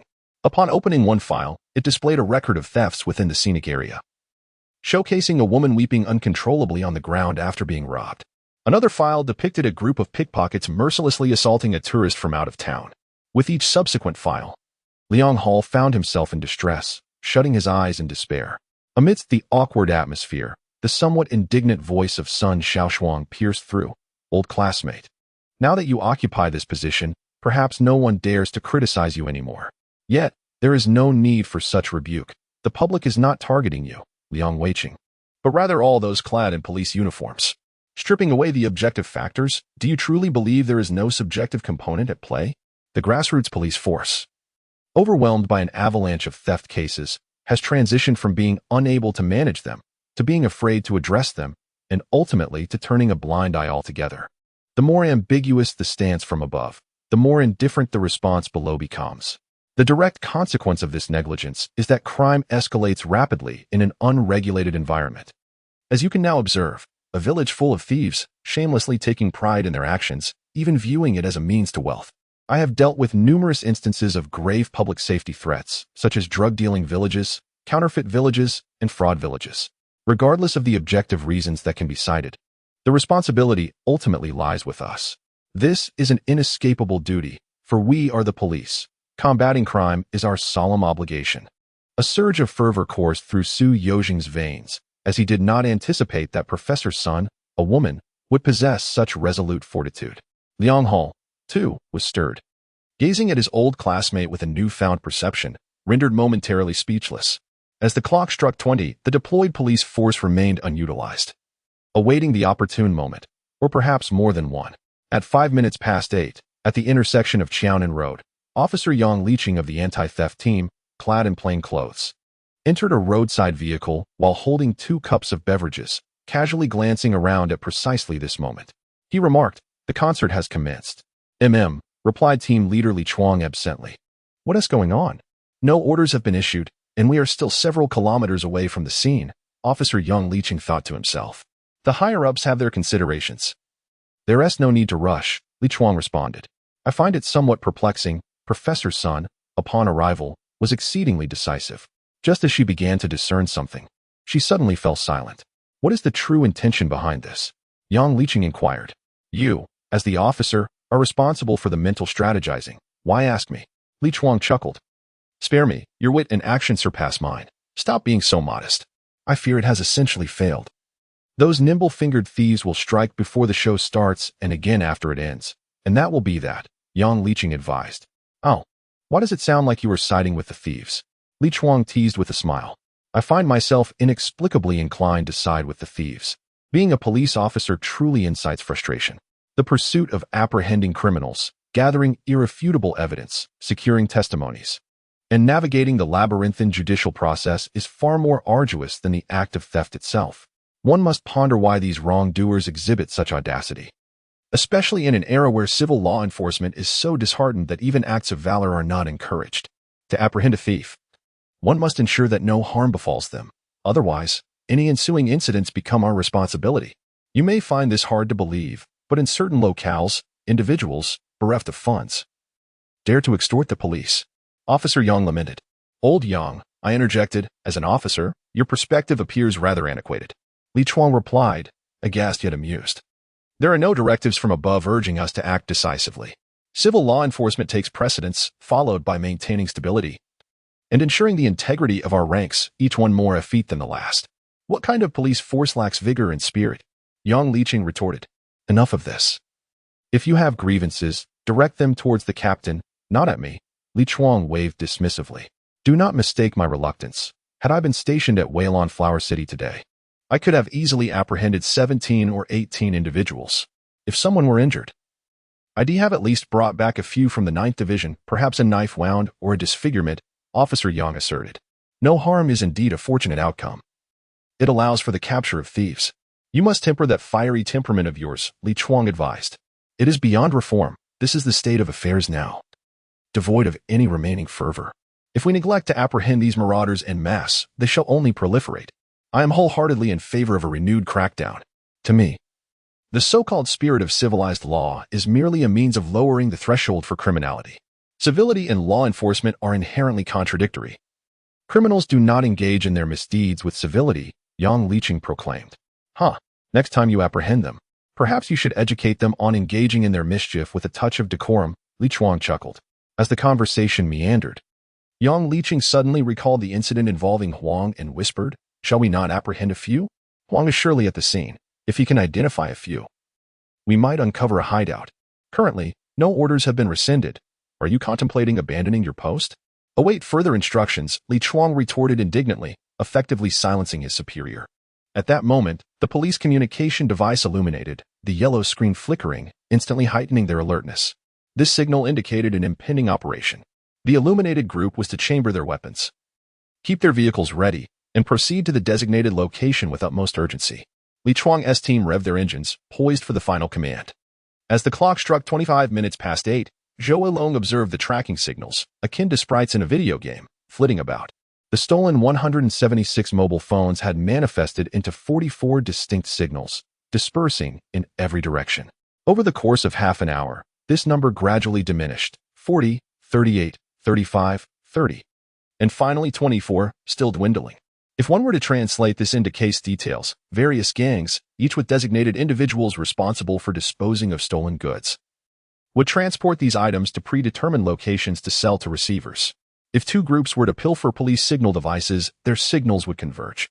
Naturally, some would be hidden, with additional signals leading directly back to the village, indicating that they were concealed within homes, awaiting an opportunity to resell. When shall we take action? Zhou Long remarked that the signal had been dispatched. Just wait a moment. Today's strategy is to feign capture in order to ensnare the thief while recovering the stolen goods. If the apprehended individual turns out to be the thief, it loses its intrigue. Valen responded with a smile, gesturing towards the schematic. Observe this group on Desai Road. I suspect he is operating as a mobile receiver, having collected 3 batches already. The total amount of stolen goods must be substantial. If all signals become static or point in opposite directions, it indicates a successful handover. As for these 3 groups, they have not yet changed hands. The culprit rides an electric bike, which explains the sluggish pace. There is another advantage to the signal, Zhou Long continued, as it precisely locates the individuals transporting the stolen items.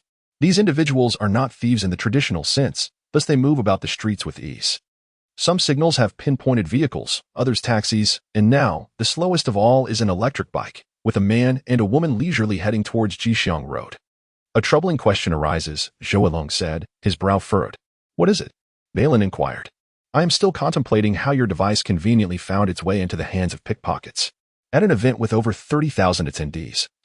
Only a little over 100 undercover officers were present, and out of 300 mobile phones, a third were successfully pilfered. This astonishing success rate is perplexing. Let us not forget that our team leader is a criminal psychologist. If you meticulously analyze pickpocketing cases, it becomes less astonishing. The most common items to be lost are found in back pockets and jacket pockets. The most vulnerable targets are women aged 20 to 40. These two data points lead the way in big data analysis. Pickpockets also assess their victims. Those with a fierce appearance may deter them, while individuals clutching their bags tightly to their chests might also escape their clutches. Moreover, they tend to avoid older individuals, knowing there is little of value to be gained. Thus, Balin smirked as she played a clip of a video, revealing a dispatched female officer clad in uniform trousers and a top, with a phone tucked in her back pocket and another in her front pocket, both conspicuous and inviting to thieves. In such a crowded setting, it would be remarkable if she were not robbed. Impressive, I must say. This tactic is quite ingenious, Zhou Yilong admitted, momentarily taken aback. Are there any further questions? Balin asked again. Yes, how can you be so certain that the stolen phones will enter the resale channels in such a short span of time? What if they are hidden at home? Zhou Yilong challenged, deliberately probing for flaws in the logic. It appears unlikely now. But if one could ascertain it prior to any incidents occurring, that would indeed be remarkable. While a solitary pickpocket might attempt such a strategy, once a gang operation escalates, their modus operandi becomes established. Stolen items are swiftly transferred, gathered together, and quickly dispatched to resale channels, where they are subsequently dealt with. This model significantly minimizes the risk for the actual thieves. Even if apprehended, they may struggle to clarify the whereabouts of the stolen goods. Or if you capture the ones selling them, they may not be able to explain where the items originated. The transfer and concealment process is brief, and without concrete evidence to substantiate claims, you are rendered powerless against them. This has been the case in Chang'an for years, where they have been arrested and released repeatedly, evading justice effortlessly. Balin concluded. Indeed, this model does effectively mitigate risks, Zhou Yilong acknowledged. Zhou Yilong pondered curiously, casting inquisitive glances at Balin, sensing that there were unarticulated questions lingering in the air. Balin, with a smile, elucidated, our anti-theft squad comprises 4 members, each skilled in technology, undercover reconnaissance, and tracking. They may evade many, yet they cannot escape the discerning eyes of criminal psychologists like us. As for Team 17, we are nearing our limits.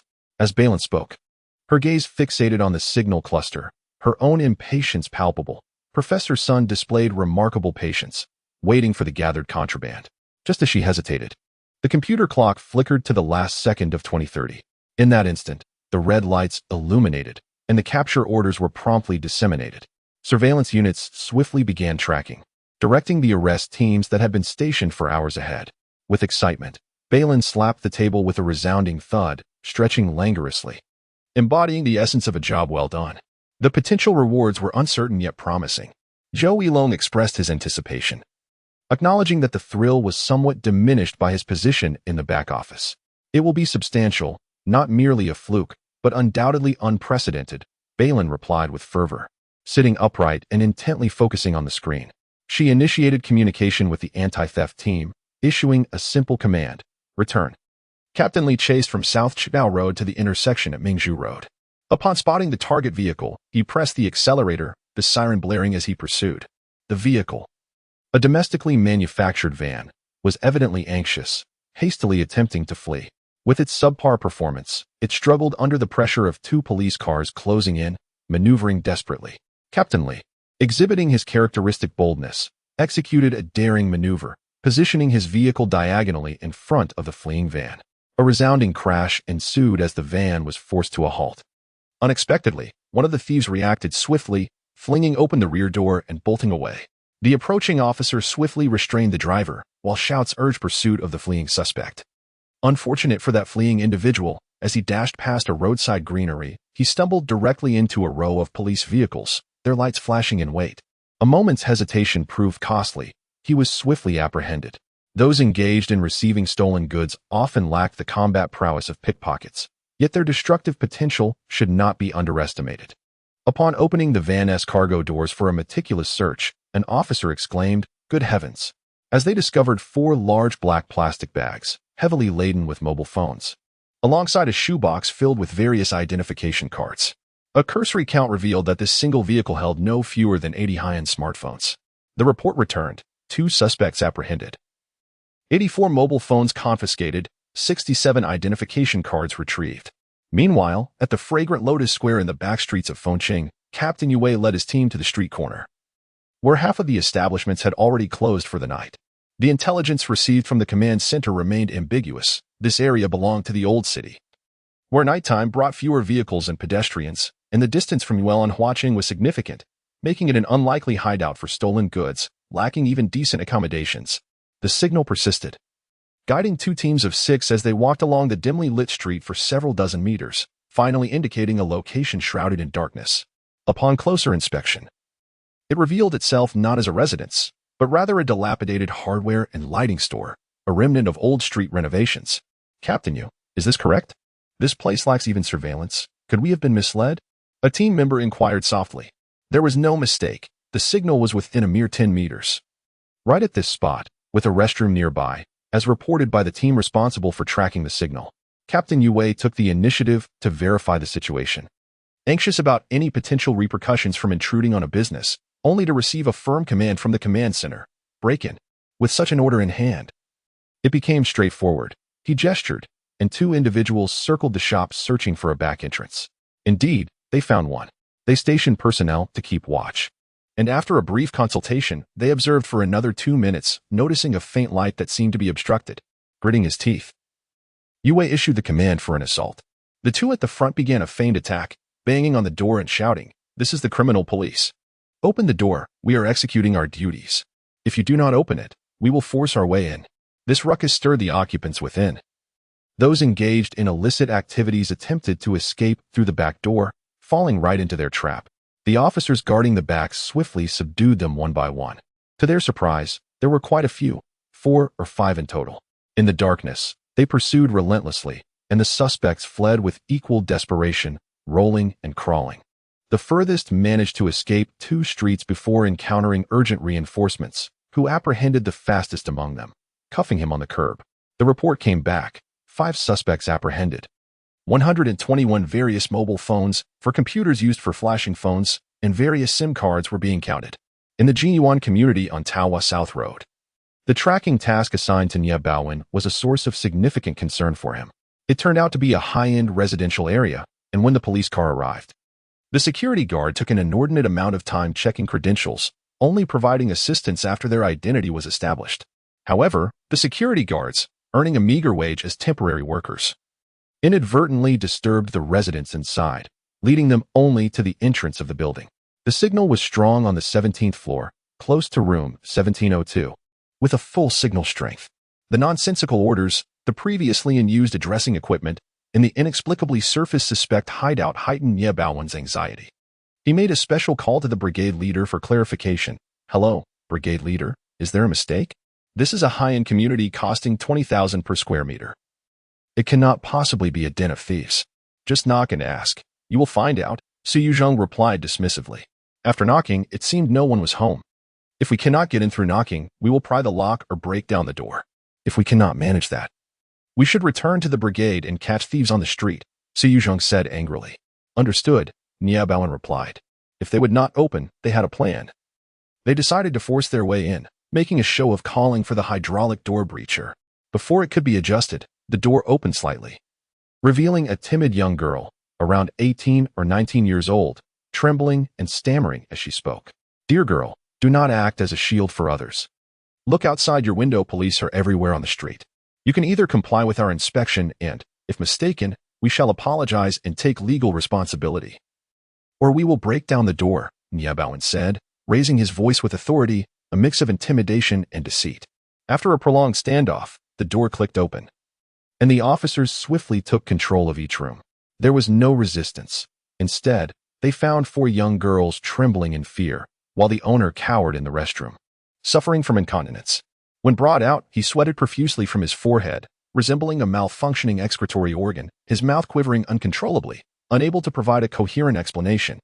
"This is an extraordinary place, a hub for a Taobao merchant," bustling with printed express orders, meticulously packaged parcels, and an array of dazzling electronic peripherals. Not to mention, there is a substantial bag of smartphones that startled the proprietor, all high-end models, which he claimed were acquired at 1,200 each, totaling 30 units. Just as they entered the door, they were apprehended. The command report stated, 30 stolen mobile phones confiscated. The situation at this location is complex and under verification. Less than 9 kilometers from this spot, in a residence at Ziminfang, there exists an even more intricate scenario. When the anti-pickpocket squad burst through the door on Wenjing Road, a fierce battle ensued. Inside, in total darkness, 4 or 5 individuals armed with steel pipes and knives engaged in a struggle with the officers. The team leader fired 2 warning shots to quell the tumult, forcing the assailants into corners, where they squatted against the wall, awaiting reinforcements to commence the scene's clearance. Resistance was not without costs. This location housed over 400 mobile phones, operated by a merchant specializing in second-hand devices. When questioned about the source of the phones, the individuals remained silent, leading to their immediate detainment. The command response startled the command center. For 180 assorted mobile phones, accessories have yet to be counted. In Huimin community at Dingjiao Bridge, a mobile phone dealer was apprehended, a professional receiver of stolen goods. In Huayuan East Village, they inadvertently stumbled upon a drug den while capturing stolen merchandise, where this group, having acquired dozens of inexpensive phones, indulged themselves in a high, leaving them oblivious to the police's arrival, claiming they had no cash for purchases and requested credit instead. At a garage in Fenghe district on Yong'an Road, a box of stolen items was seized, but when officers attempted to apprehend the owner, he slipped away upon receiving word of their approach. The efficacy of deploying police is now evident. Within mere minutes, they made contact with the targets, efficiently unearthing much of the stolen property that had already flowed into illicit channels. At 22:45, they rushed to Yaozuan to apprehend thieves, concluding this prolonged operation that lasted over 10 minutes on a triumphant note. No, a comma. The operation continues. Splendid, simply splendid. In a surge of excitement, Director Liang dashed from the conference room to the command center.